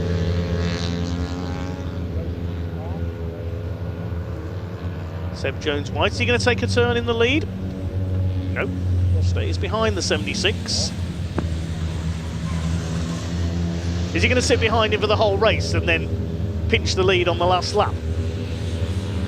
Well, we'll find out when Luca Proietti takes over. Of course, they have to make 2 stops, 2 driver changes, so we'll have to wait and see who takes the last stint. I would imagine it'll be Seb back in the car for the 3rd stint. 1 car with 3 drivers.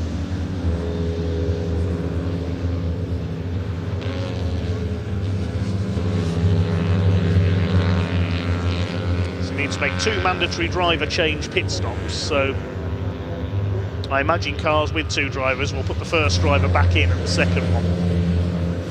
Soloists are taking their stops on consecutive laps. The 67 car has pitted, that's Tom Woolard handing over to Colin Etchells. They were running in 12th place. There it is. The way the eyebrows are positioned in that car, it looks almost like it's got a sad expression on its face, doesn't it? That is Ronnie. You can see the name just below the windscreen there. Can't remember which car carries the name Reggie. There's definitely Ronnie and Reggie.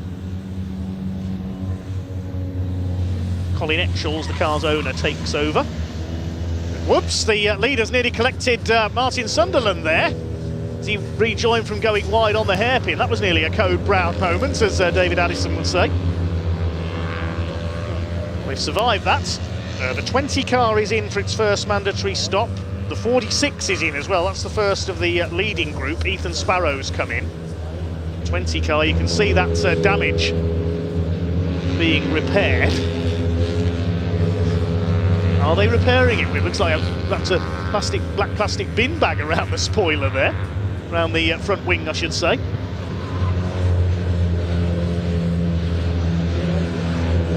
We saw Conor Lawson doing that to his MG-ZR yesterday, wrapping it in black plastic. Still these 3 line astern.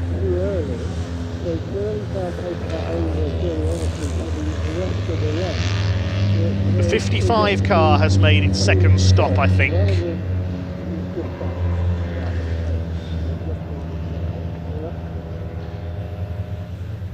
That's the 41 in. Classic 41 factory racing, but 55, Steve Walford Motorsport car, yes, that's been in again as well. But they can't have put their 3rd driver in because Chris Tovey is still in the 89 car and hasn't been in yet. So he can't be driving 2 cars at the same time. So has Steve got back in the 55 car? Or did they not change driver at the first stop? But no, that's I think that's stopped. I think that has stopped twice, unless the first stop was outside the pit window and I've miscalculated. But anyway,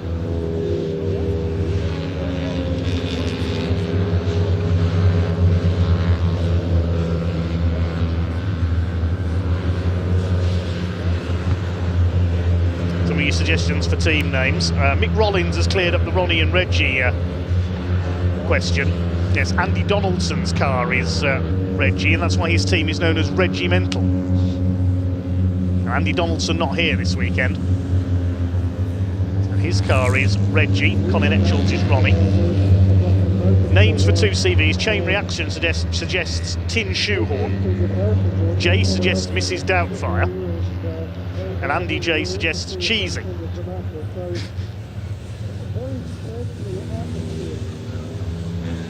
Thanks for all your suggestions. Chris Yates pointing the leaders through there on the inside. Go past me at the hairpin, he says. Moves the Muffin Motorsport car out of the way, and the leaders go through, and then he moves back into line in front of Brian Heary. He wants to go through as well.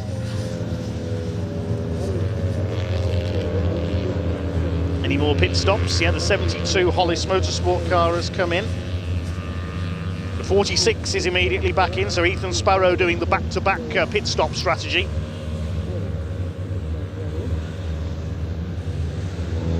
Still just the one stop for SL Racing. There's Matthew Hollis's car in pit lane.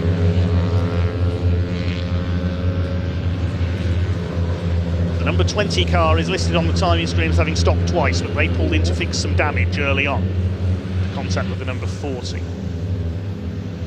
Trying to keep on top of all the pit stops. Infinite Improbability Racing is shown as having stopped twice. Car number 42. That was the car that nearly got collected by the leader a few laps ago. So we know Muffin Motorsport has done its 2 stops. The one I'm not sure about is 55 Steve Walford's car. Let's head down to Ian meantime in pit lane.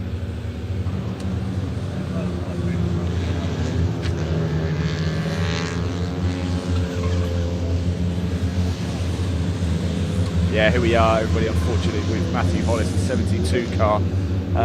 Matthew, what's the problem? So we had an accident yesterday in the first race, and that resulted in smashing the engine and the gearbox and bending the steering rack, or the mount of the steering rack. So we did repair it, and it got through qualifying fine, but then in the race it's broken again. So basically there's nothing holding the gearbox in, and well to make it this far. I could feel it in the car, and it was like, I could probably still make it, but it's obviously not doing the drive shaft much good.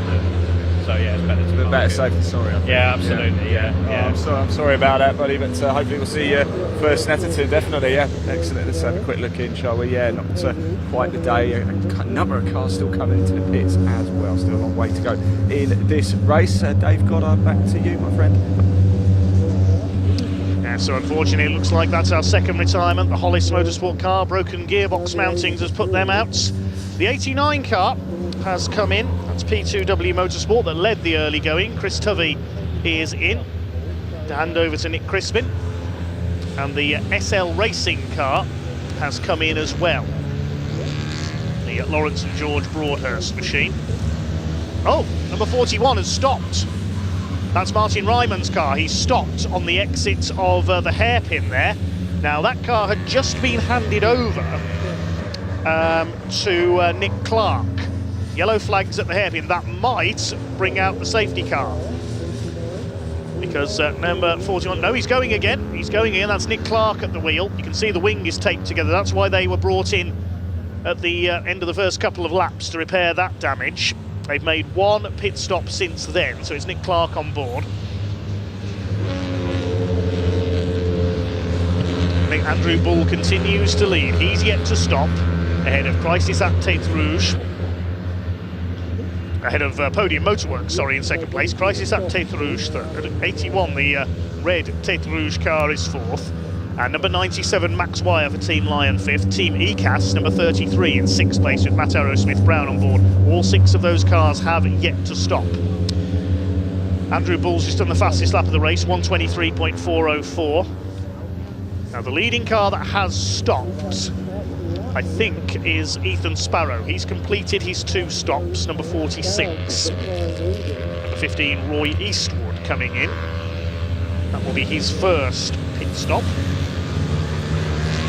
keep up my tally of who has stopped and when. The 89 comes in.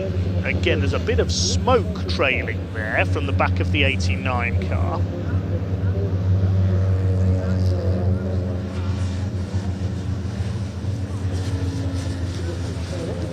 And let's head down to Ian in the pit lane once again.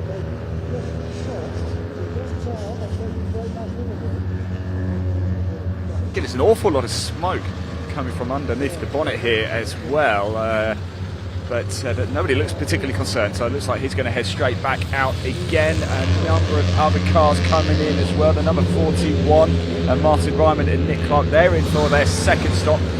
So off goes Eastwood now to head on out, and I think that's about it right now, really. So yeah, I'm going to hand back to Dave. So Roy Eastwood has headed back out. That's his first stop. Cars that have made their 2 stops that I make it. The 89 car's just come in for the second time, but it's doing its stops back to back.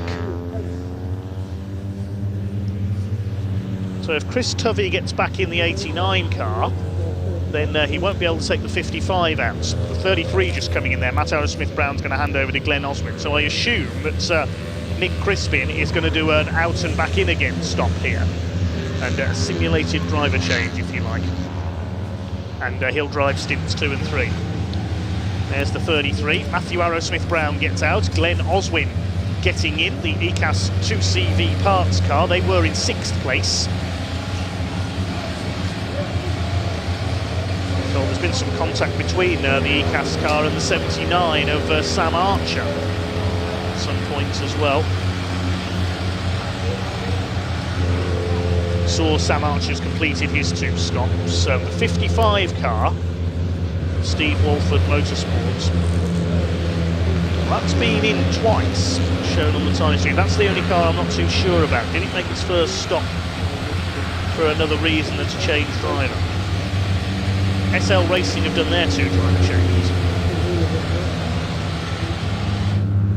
The number 20 has been in twice, but one of those was outside the pit window because they got some damage early on. Roy Eastwood's doing the back-to-back. He's in again.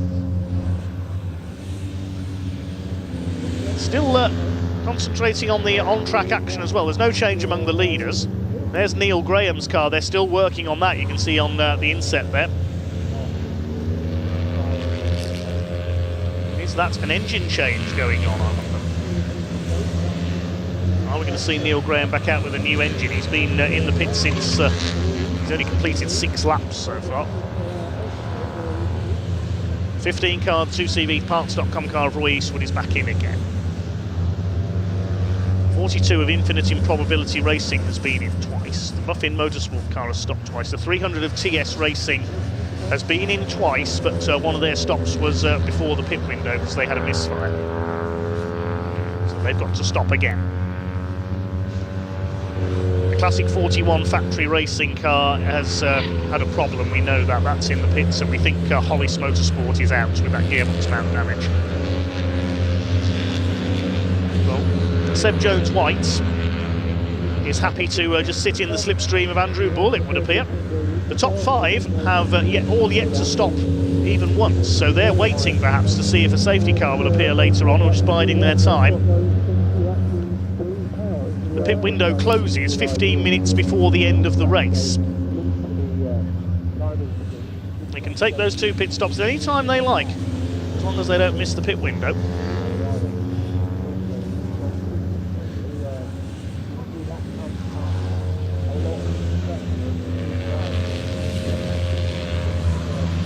Number 20 car now has Oscar Proietti on board, I believe. He's got to pit again. 33 is back in again. Simulated driver change, look, door closed, door open. So that's Glenn Oswin taking over from himself, effectively. He's going to drive the 2nd and 3rd stints, Glenn Oswin. Matt Arrowsmith-Brown's work is done. But of the leading cars, all 5 have yet to stop. Andrew Bull has yet to hand over to Alec Graham.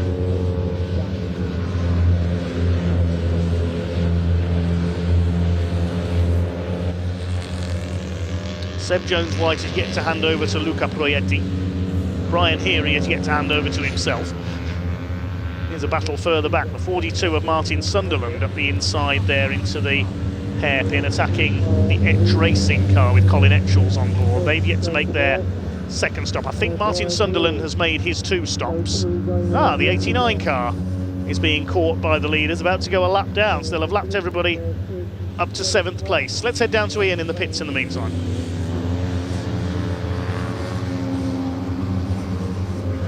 Luca's coming. Luca, you about to head on out? Seb doing all right? Yeah, Seb's doing very well. He's in the lead pack of 3. It's looking quite promising. I guess I've got to go out and help him, I guess. You want this, don't you? I fucking want it. Always want it. Excuse my French. Yeah, I can't wait. Just get me out there and I'll see what I can do. I can see you're an eager beaver. Go get it, Luca. Go get it. Yes, apologies there if you heard any bad language. Of course, it is motorsport. It is passionate. And Luca is a man ready to go. Dave, back to you. Apologies again for any choice language there. Luca Proietti a bit fired up ahead of his stint. He wants to win this race. He won't be sitting any slipstreams, I don't think. As the leaders continue to circulate as one. 37 minutes of this race still to go. Pit window remains open until 15 minutes from the end of the race, so they've got about 20 more minutes to make their stops. None of these 3 have come in yet. Probably enjoying themselves too much.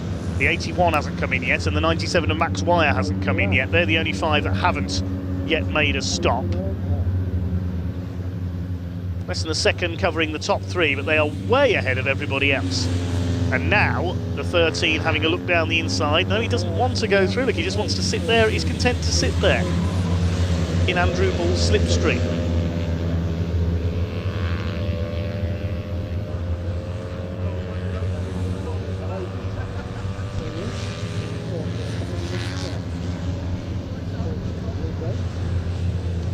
Running a bit wide in the back there. I think that was Ethan Sparrow. Now, he's the leading car that has stopped twice, the 46. So you could call Ethan Sparrow the de facto race leader at this point, because the 5 cars ahead of him have yet to stop, so they'll drop down. We'll have to just see where they come out. Sparrow is currently 25 seconds ahead of the 89 car of Nick Crispin and Chris Tovey, which is behind the leaders on scratch time at the moment. Behind Crispin and Tovey, we've got the number 79. Neil Graham's going back out. They've got him running again. Well done to the team.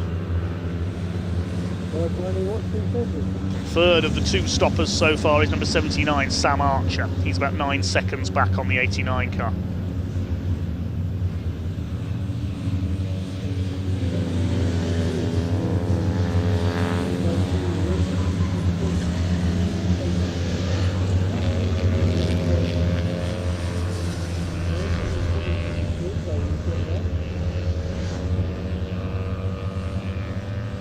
...20 minutes to go before the pit window closes. We know that Luca Proietti is ready to take over the white number 13 car from Seb Jones Whites. That'll be in shortly.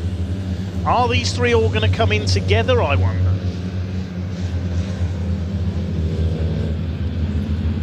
Interesting if they do. They've got one of the Team Lion cars ahead of them there. Is that Max Wire? So he's another of the cars that haven't stopped. There's just the 5 cars now on the lead lap. Yes, I think that's Max in front of them in 5th place. The 81 car of Nick Rhodes is some 48, nearly 49 seconds behind this group.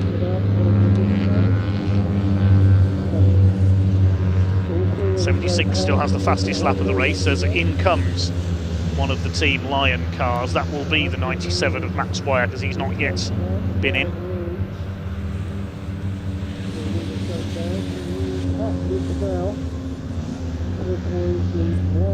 Oh, Neil Graham's coming back in again.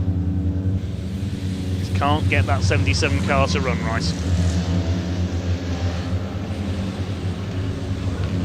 Back on the apron. I think this might be game over this time, sadly. So 97 Max Wire has come in. He's probably going to do the back-to-back pit stops.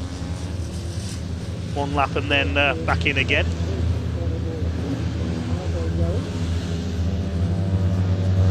No change among the leaders.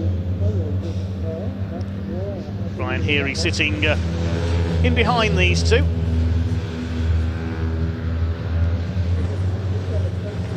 Four cars that have yet to stop.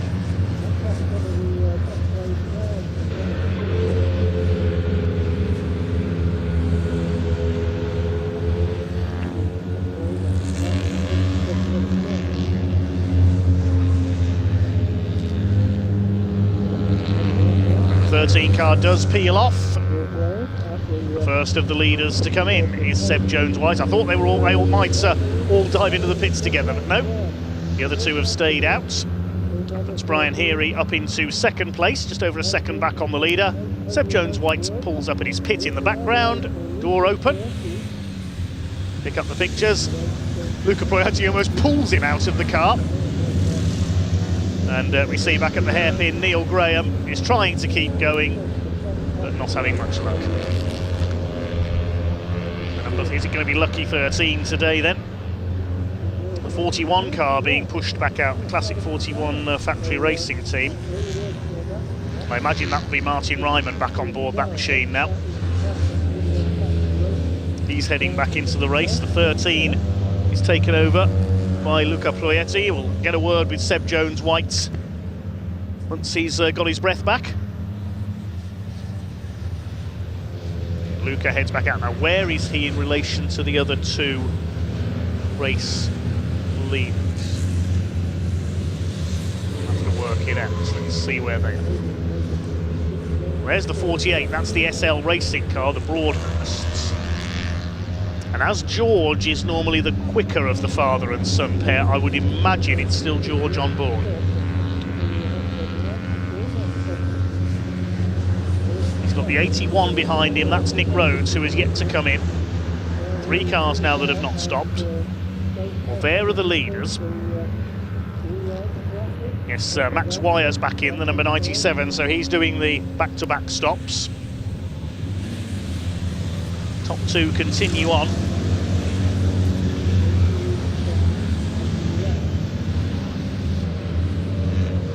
Not sure where they are in relation to the white number 13 car, now piloted by Luca Proietti. Oscar Proietti, meanwhile, is down in 12th place, the number 20. But that car's got to stop again because it stopped outside the pit window.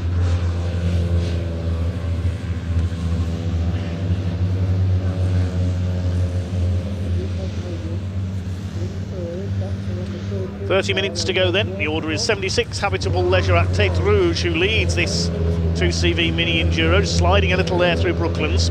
Crisis at Tête Rouge in second, the two teammates with Brian Heary in the second place car. Andrew Bull still leading, he's weaving about there. I imagine, is he going to come into the pits this time? Yes, he must do. Yeah, the leader comes in. We're about to run you through the race order, but Andrew Bull deciding to come in. Was he weaving there because the car's getting low on fuel, possibly? Had to make the decision to come in that time. So Brian Heary takes the lead in car number 92. The 67 car comes in. Alec Graham gets into the 76 car. We saw how quick he was yesterday. He was into the lead battle, having started from the back of the grid. He missed qualifying for the sprint races.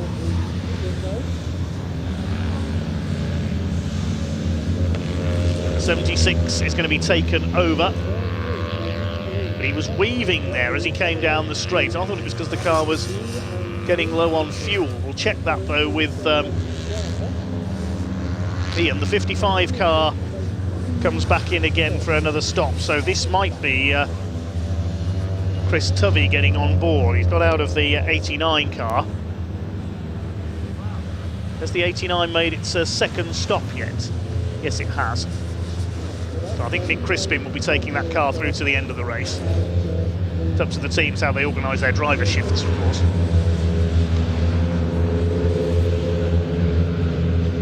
They race on through the afternoon sun here at Pembrey. So the only car that has not stopped is Brian Heary. Is he going to come in this time? Yes, he is. So Brian is the last to make his first mandatory stop. We've got other cars that have not made their second stop yet. So the 76, Habitable, has only just made its first. The 81 has been in as well. So 81, Nick Rhodes handing over to Simon Turner. That's been in. That's the 89 car hidden in behind the 33 there. 67 heads back out with either Tom Woolard or Colin Etchells on board. We didn't see if they changed drivers again. The 89 up the inside. Is that for position? No, it's not. Bit of smoke there as they come off the hairpin. We'll establish the order when everybody has made their stops, of course. Depends how long they take in the pits. So the 92, 76 and 13 have all got to stop again. 92 is currently making its way out of the pits. But the 76, I think, has come straight back in again. Yes, it has. So the 76 straight back in. They're doing their stops back to back. Is Andrew Bull going to take back over? Yes, he is. That's interesting. Alec Graham has only done one lap in this race.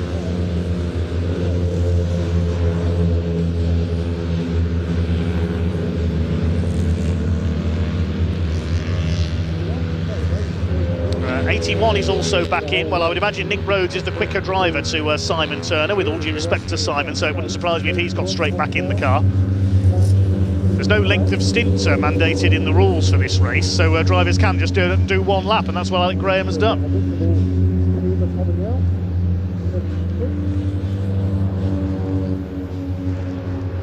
So the 92 and 13 cars have got to stop again. The number 20 has as well. That's just come in again, in fact. So the 20 cars back in. I imagine Rob Dawson will take back over. 67 we know has been in twice now. 72 only made one stop, and that has retired. Team Lion flying in formation into the hairpin. So and then we can begin to establish an order. Now that just about everyone has made their 2 mandatory stops. 300 has as well. So everybody except car 13 has, and that's coming in now. So Seb Jones-White, I imagine, will take back over from Luca Proietti. So, yeah, the 13 car is in. 92 is in as well. I expected that Brian Heary would stop back-to-back on consecutive laps.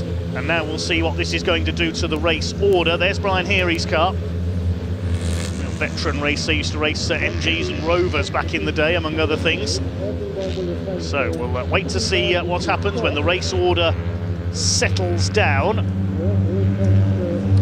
I think the 76 car is going to go back into the lead here. We'll see what happens. Brian Heary, the door is closed. Is he going to re-emerge in the lead? Out he goes. Where's the 76 car? Brian Heary's coming down the pit lane. It's a 40km/h speed limit here at Pembrey in the pit lane. And there's the 76 car of Andrew Bull. So I think Brian Heary's going to emerge in front. This is going to be close. He's coming to the end of the pit lane. It's going to be very close in the background. Team Lion cars ahead of them, but I think Brian Heary has got in front of Andrew Bull, has he? No. Bull is ahead. 76 ahead of the 92. Now we've got to see where the 13 car is. They were the 3 that were together. Back in the pits, I think that's the number 20 car, yes. So the number 20 is making its second mandatory stop, but there's problems there. Hopefully Ian can report on what the issue is. So the 76 is still ahead of the 92. I thought Brian Heary was going to make it out in front, but not quite. So what about the number 13? We'll work out that in a moment, so we can head back down to Ian in pit lane. Yeah, I'm down here with Podium Motorworks. You can see a bit of an issue with the engine here. He's been told to fire it up. Let's see if we can Out of gear, out of gear. knock it out of gear. There we go. We're going to fire it up. Hopefully he can get going again. He's pumping the pedal. Nothing's quite happening. Stay with us a little bit. They're going to push start it and get back out again. Suddenly bursts into life down here in the pit lane. It really does. We also have to get towards the closing stages. Can they get it going? Go on, lads. Go on, lads. Go on. Go on, can they get it going? Can they get it going? It's not bursting into life. Yeah, let's walk down a little bit, shall we, actually? Just stay with us a little bit longer if you don't mind. Sorry, Dave, we'll just stick with this story just for a little bit longer here with Podium Motorworks as they go down. Producers just said to me I should have gone and helped push. I'm not a mechanic, so I'm not allowed insurance. Let's keep going, let's follow them, let's stay with them for a little bit, shall we? Great race, these two CVs really are fantastic. Doesn't look like they're going to get it started. They are going to push it into the Parc Fermé area just behind the Pembrey Circuit main building here on the right hand side. So unfortunately for Podium Motorworks, it hasn't quite gone to plan. They've gone out of our sight. We'll head down to Parc Fermé ready for the race end, but still plenty of time, plenty of movement out on track. Dave Goddard, back to you. Thanks, Ian. Yes, we'll be waiting for the end of the race now, but 46 laps completed, and I can tell you with all the mandatory stops completed as far as I see it, it is the number 13 car that was able to re-emerge in the lead. We didn't see their second stop, Seb Jones-White and Luca Proietti, but there is the number 13, and they are your race leader, the other Podium Motorworks car, and they are by some 17 seconds they are leading the way.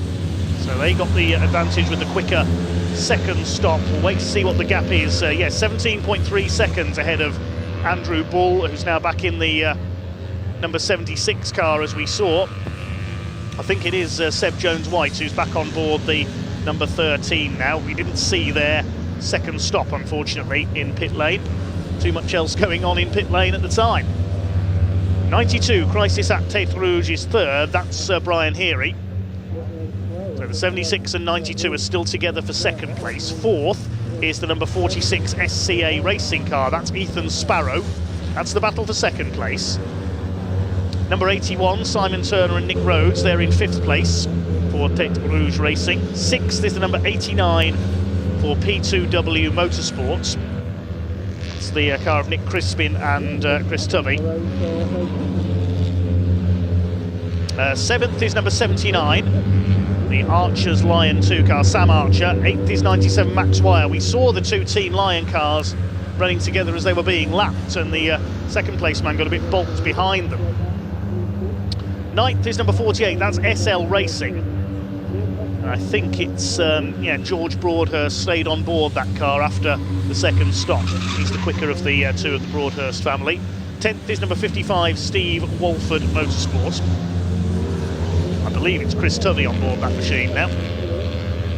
These two are starting to close in slowly but surely on our leading number 13 car. The gap is down to 16.4 seconds, so they gained about 8 tenths on that last lap. And Brian Heary has just responded with the fastest lap of the race, 123.396. So it's these two chasing down the number 13. It'll be one of those three that takes the win, barring any mechanical problems, of course. The rest of the order, Team ECAS are 11th. Glenn Oswin stayed on board for the final stint. Then number 15, 2CVparts.com, that's Roy Eastwood. You can see his car there just ahead of the 76. 13th is number 67, Etch Racing. We don't know who's on board that car, whether Tom Woolard got back on board or whether Colin Etchells is seeing out the rest of the pace, as the 89 of Nick Crispin there nearly clips the back of Team ECAS. 14th is number 42, that's Infinite Improbability Racing, Martin Sunderland's car. 15th is number 40, that's Chris Yates in the Muffin Motorsport car. 16th, number 300, TS Racing, Shirley Hennessy's car. 17th is number 20, although that car didn't fire up again after its second stop. We saw them pushing it down the pit lane, so the number 20 may not have restarted. We'll wait and see. And 18th, number 41, Classic 41 Factory Racing. That car had some problems earlier on as well. We saw it stopped at the hairpin for a time. We know Hollis Motorsport are out. Who's that in the pits there? It's the number 20 car, isn't it? Yeah, they're still working on it. So I thought that was Ethan Sparrow's car for a second there, the other dark grey car. And Neil Graham, if he is still running, he is some 32 laps behind. So technically 16 cars have run virtually problem-free in this race. There's the leader. What's the gap? 15.9 seconds. 18.5 minutes of this race to go. These two have got to work together to try and chase him down. They're only gaining at a rate of about half a second a lap at the moment. Will they catch up?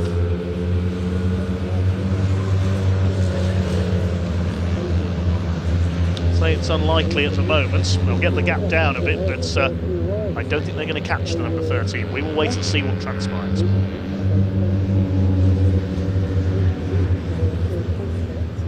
There's the 41 car with its front wing taped together. Martin Ryman's car side by side with the 300. That's Shirley Hennessy's car.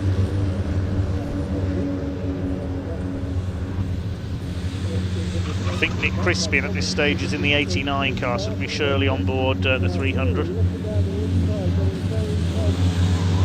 Brian Heary trying to take second place away from Andrew Ball. What these two really need to do is work together to close in on Seb Jones-White and try and catch our leader. There's the leader. You can see what the gap is as the second and third place are going into Spitfires. He was coming out of the crossing, so that's what the gap is visually. So this team, the big winners at the pit stops. With a stint by Luca Proietti able to build up the lead.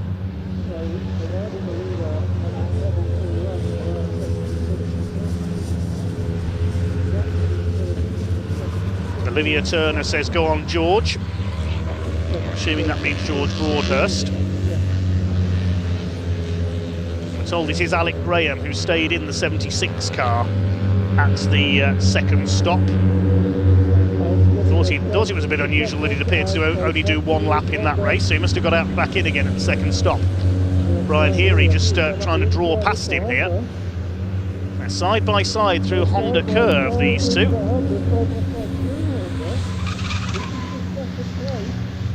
Now these two, I thought they'd be working together to try and catch the leader, but they seem to be more intent on racing each other for second place at the moment. Maybe they've worked out the gap is a bit too large to catch the 13. Thanks Kira Bull for letting us know who's in the 76 car. Suggestions for names for two CVs. I like the suggestion by Rebecca Jones. She suggests Brian, as in Brian the Snail from the Magic Roundabouts. They are known as tin snails, these cars.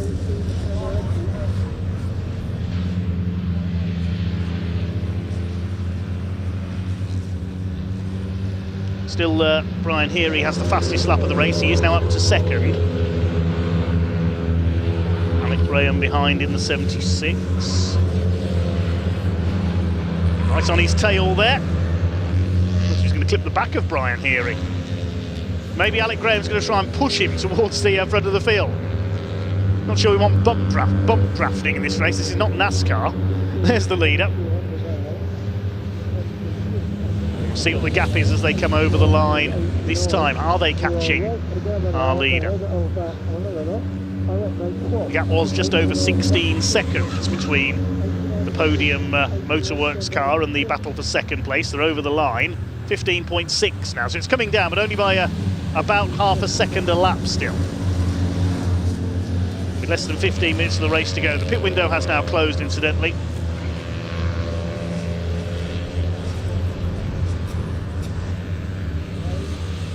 They won't catch him at that rate, unfortunately, for the 92 and the 76. This 92 Brian Heary can really put a spurt in here and start closing at a faster rate. Now he's ahead of the 76 car. We'll wait and see.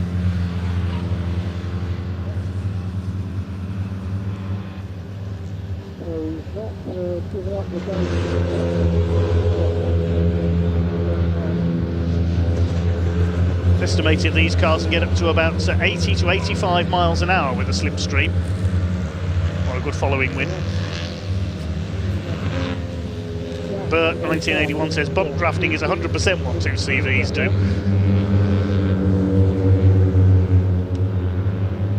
We see Legends cars do it, of course, but they're a bit quicker. This is good fun to race. This little gaggle of cars here. We've got the Steve Walford Motorsport car, they're in 10th place. The 89 P2W car, the 33 of Team ECAS.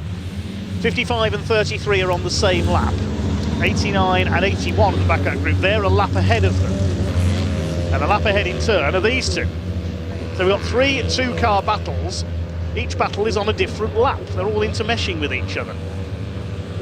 Gap comes down to 15.26 seconds to our leader. Now, at the rate of only half a second a lap, they won't catch him by the checkered flag. It's looking good for the 13 of Podium Motorworks to win this Enduro. Seb Jones-White had a sprint race win in that car yesterday. There he is.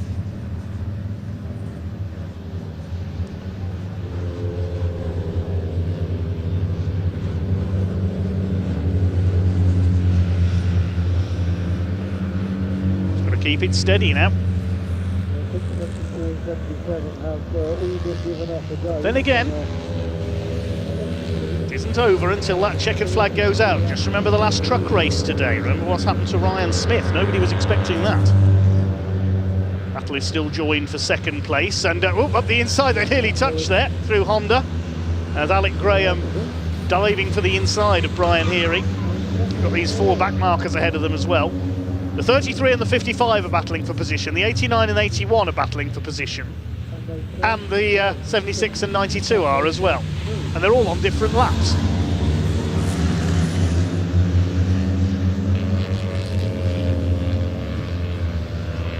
The 33 ahead of 55, 89 ahead of 81, and 76 ahead of 92. 76 and 92 are about to lap the other 4. And 89 and 81 are about to try and lap 55 and 33. Got that? Good.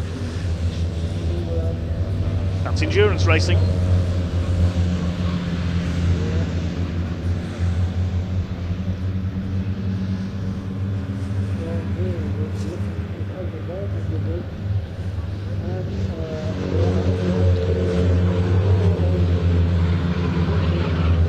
Slide there for the 76, going wide over the curves. He tries to deal with the slower traffic. 6 of them together. The gap is slowly but surely coming down to the race leader, but they'll run out of time to catch him, I think.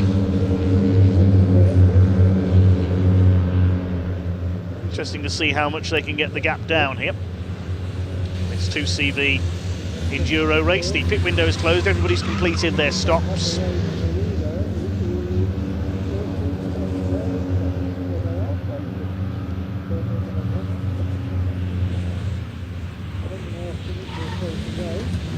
Side of the 89 car, bit of smoke coming off the left rear there. He slides it round. P2W Motorsport car led the early going in this race, but now down in 5th place and a lap down. We've got 4 cars, I think, on the lead lap in this race. The 13 Podium Motorworks, the 2 we're looking at now, the 76 and 92, the 2 Tête Rouge prepared cars, and the SCA Racing car number 46.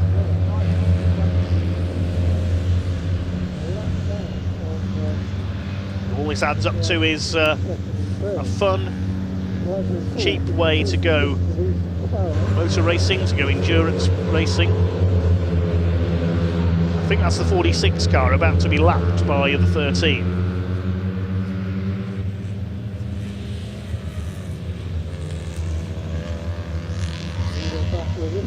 We're going to see some bump drafting here. Brian here, he's almost pushing the 76 there.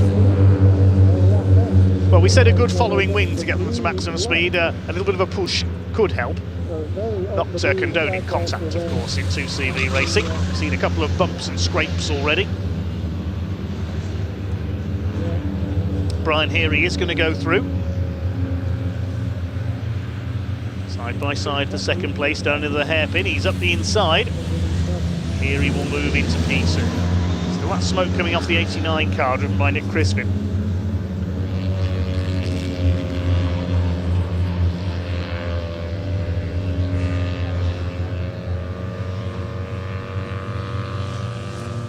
.6 is now the gap. Went out a little bit that time because the 2 pursuers were dealing with traffic. It's under 9 minutes to go now.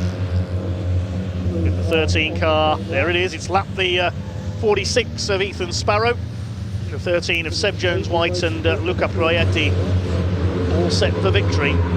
But still a few minutes left.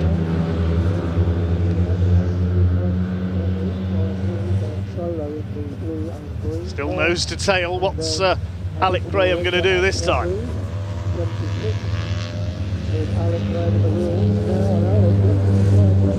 Goes to the outside through Honda Curve.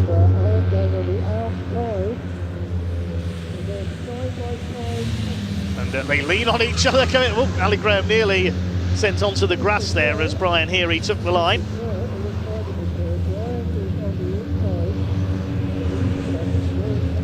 Down to the Hatchets hairpin once again. Gap is still 14.7 seconds to our race leader. Between these two, it's absolutely nothing. The close battle for position. Well, we can see it here just behind these two, the 55 and the 33 swapping places. They're fighting for 10th place overall.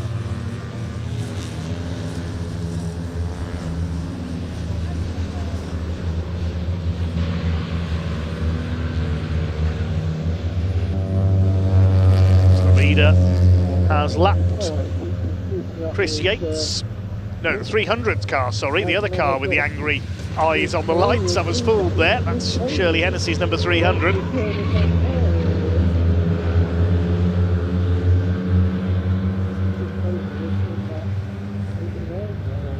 Brian Heary still holding second place.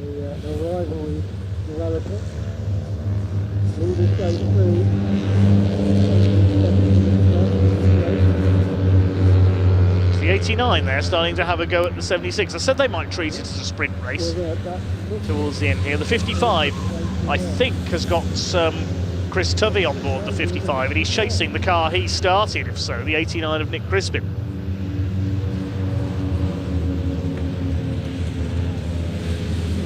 Chris Tovey having taken over from Julie Walford, I think.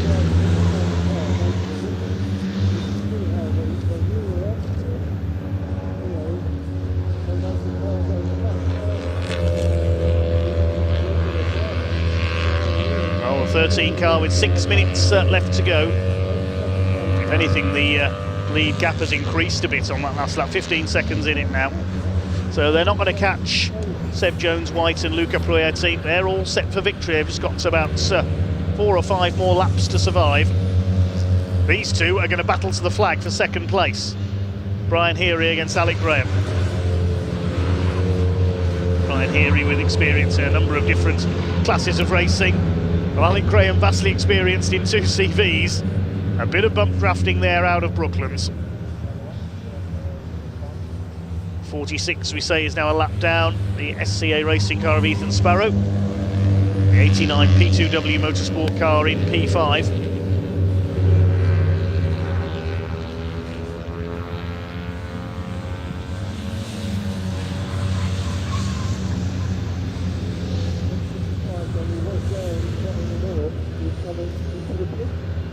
Oh, the 55 car is coming back in. Problems late on for Steve Walford Motorsport. That's the 4th stop for that car. These two continue to duke it out for second place. I think they've realised that they can't catch the leader on their current pace. They're just going to have a scrap to the end for second.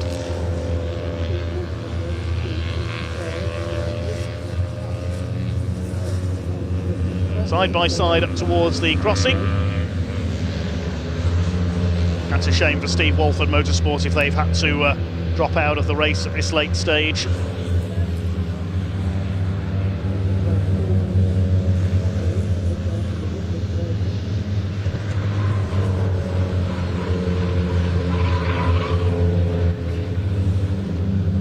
They're still ahead of the 89. It'll be Nick Crispin in that car chasing them.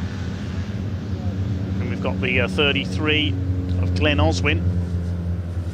With 81 of, I would imagine it's Nick Rhodes back on board.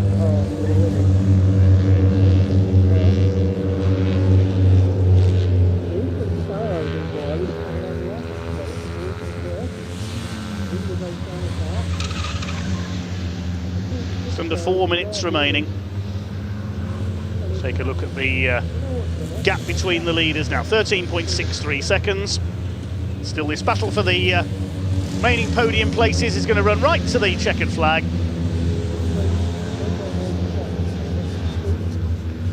The two Team Lion cars are still together as well, I can tell you, for 7th place, with Sam Archer ahead of Max Wire. That battle's going to go, you could say, down to the wire as well. Sorry, it's been a long weekend.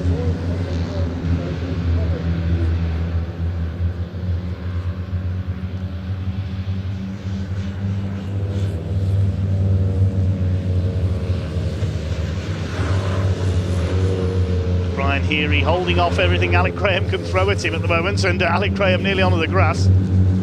Coming up to lap Shirley Hennessy's number 300 again.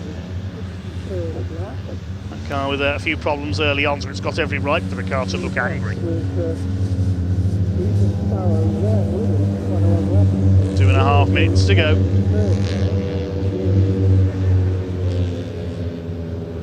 There's the 89, which is Nick Crispin. The 81 is stuck behind Glenn Oswin here in the 33. That car's a lap behind it. 55 heading back out, at least to take the checkered flag. I don't know what the problem was there, because Ian's gone down to Parc Fermé now for the race finish. Thanks again to Ian for his service, as Alec Graham is pushed wide there. Brian Heary is not letting him get alongside. Brian's also got the fastest lap.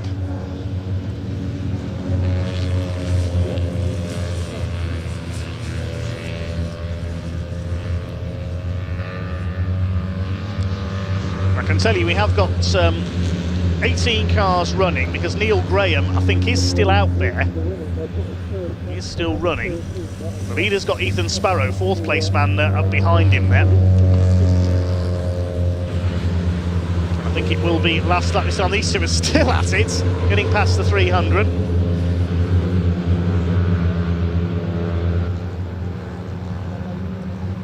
So it will be last lap, I think, this time, for number 13. Seb Jones-White and Luca Proietti for Podium Motorworks. And they're going to be on the top step of the podium. Gone through to start what will be their final lap. They've got Ethan Sparrow towing along behind them. He's going to finish 4th.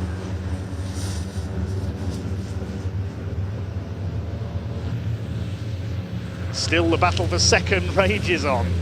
Is Brian Heary going to hold off Alec Graham?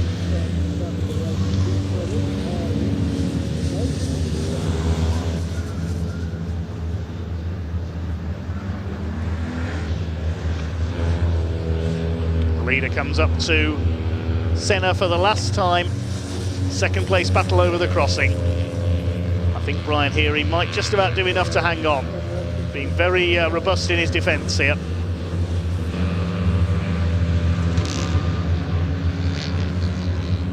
Checkered flag is being readied on our last race of the weekend here at a very hot Pembrey.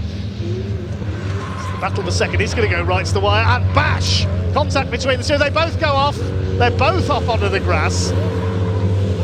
They are sufficiently far ahead. They're at 3/4 of a lap clear of 4th place, so they will rejoin. The win is going to go to the number 13 car, though, of Luca Proietti and Seb Jones-White. They weave across the line. The checkered flag is out. Seb Jones-White and Luca Proietti for Podium Motorworks top the podium and win here at Pembrey. But who is going to be second? They've got themselves back off the grass, these two. Brian Heary and Alec Graham, who start in the car started by Andrew Ball. Oh, and a spin out of the final corner. What's happened there? That's the ECAS car. Brian Heary does get second by less than 1/4 of a second over the 76 Habitable Leisure at Tete Rouge car.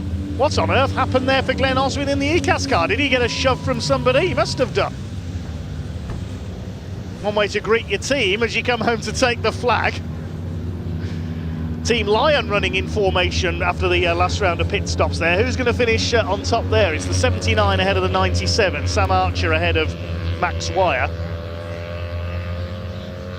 I'll give you the full finishing order. Neil Graham does make it home. Last place, but at least he makes the finish. And in fact, he just overhauled Hollis Motorsport's total of laps completed, so he's not bottom of the timing screen.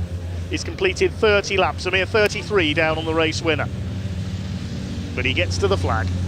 The rest of them come home. We'll give you the full finishing order in just a moment. There's our winner, number 13, Podium Motorworks, Luca Proietti and Seb Jones-White. Seb's second win of the weekend, finishing 16.9 seconds clear of the battle for second. What a battle it was. Second place goes to Brian Heary for number 92, Crisis at Tête Rouge. Third, Habitable Leisure at Tête Rouge, Andrew Bull and Alec Graham. Fourth place went to number 46, Ethan Sparrow for SCA Racing, a lap down. Fifth was number 89, P2W Motorsport, that's Chris Tovey and Nick Crispin.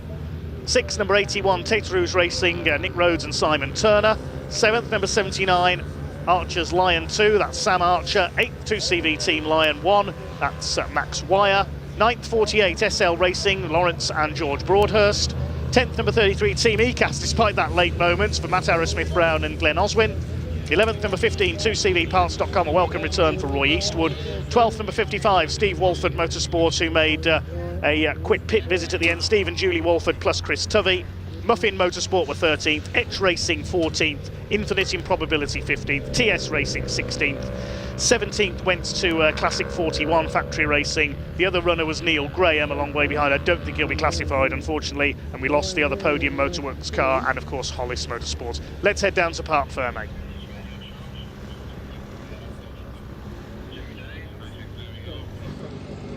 Yeah, I'm in a very, very happy part. Come on over, Luca, come on, man, boys. We had this you wanted it, didn't you? Yeah, it was great. That was great. We came over yesterday after Seb's win. What did we say we wanted Seb? Win. Well, finish, but we won. No, we wanted to win. We wanted to win. And what did you do? We won. Yeah! How does it feel? Oh, fantastic, man. I'm so thrilled. All this nonsense of telling me, oh, the car's got a little bit underpowered. Come on. It was yesterday, but something's happened overnight because the first 45 minutes, the thing was absolutely on fire. Boys, you have been fantastic this weekend. You deserve this. You really, really did. Go on, have a great night. Go on, well done. Congratulations. We've got Alec Graham here. I wonder if we can. Brian Heary there as well. So our second and third place. Look at it. Oh, this is what it's all about. Sorry about the last bit, man. No problem. This is what it's all about. Look, Alec is just saying sorry about the last bit there too, Brian Heary, but fantastic racing. Brian coming home in second place, of course. Alec Graham sharing the car with Andrew Bull, so good stuff indeed. Chaps, quick word with you both, actually. Began Brian, congratulations, second place. Alec as well, sharing with Andrew, of course, coming home in third. What a race! Yeah, it was really good.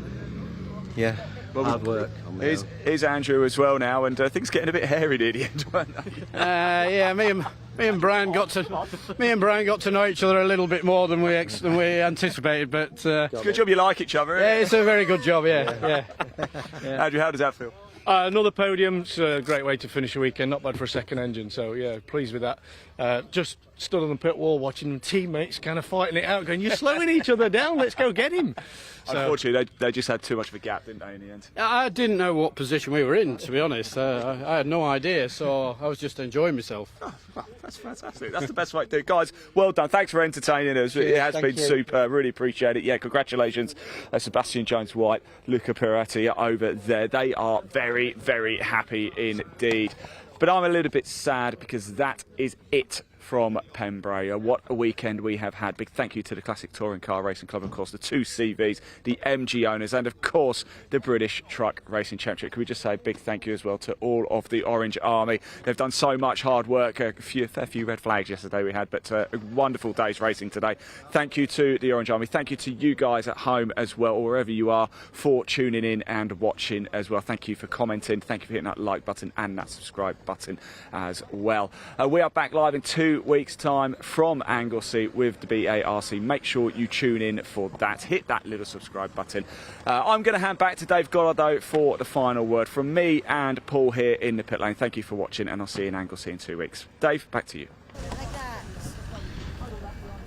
Thanks very much to Ian and to Pointy down on the ground today for all the interviews and insights. And well done to everyone for an excellent weekend here in Wales. That just about wraps things up then. I must say my own thanks to the Orange family, also to the medical staff, recovery crews, race control staff, the timekeepers, everyone else who have worked behind the scenes to put this event on. We can't go racing without them, so thanks to everybody here at Pembrey this weekend, everyone from the BARC. Thank you to all the drivers for their entertainment and their backup crews in the paddock for keeping the cars running. A big thanks to our camera crews and our directors behind the scenes for bringing us the action as well. Without them, there's nothing for me to talk about, so thank you very much indeed to them. But that does wrap things up here at Pembrey. Some wonderful racing across the course of the weekend. Well done to everybody for some superb action from the trucks and everyone else.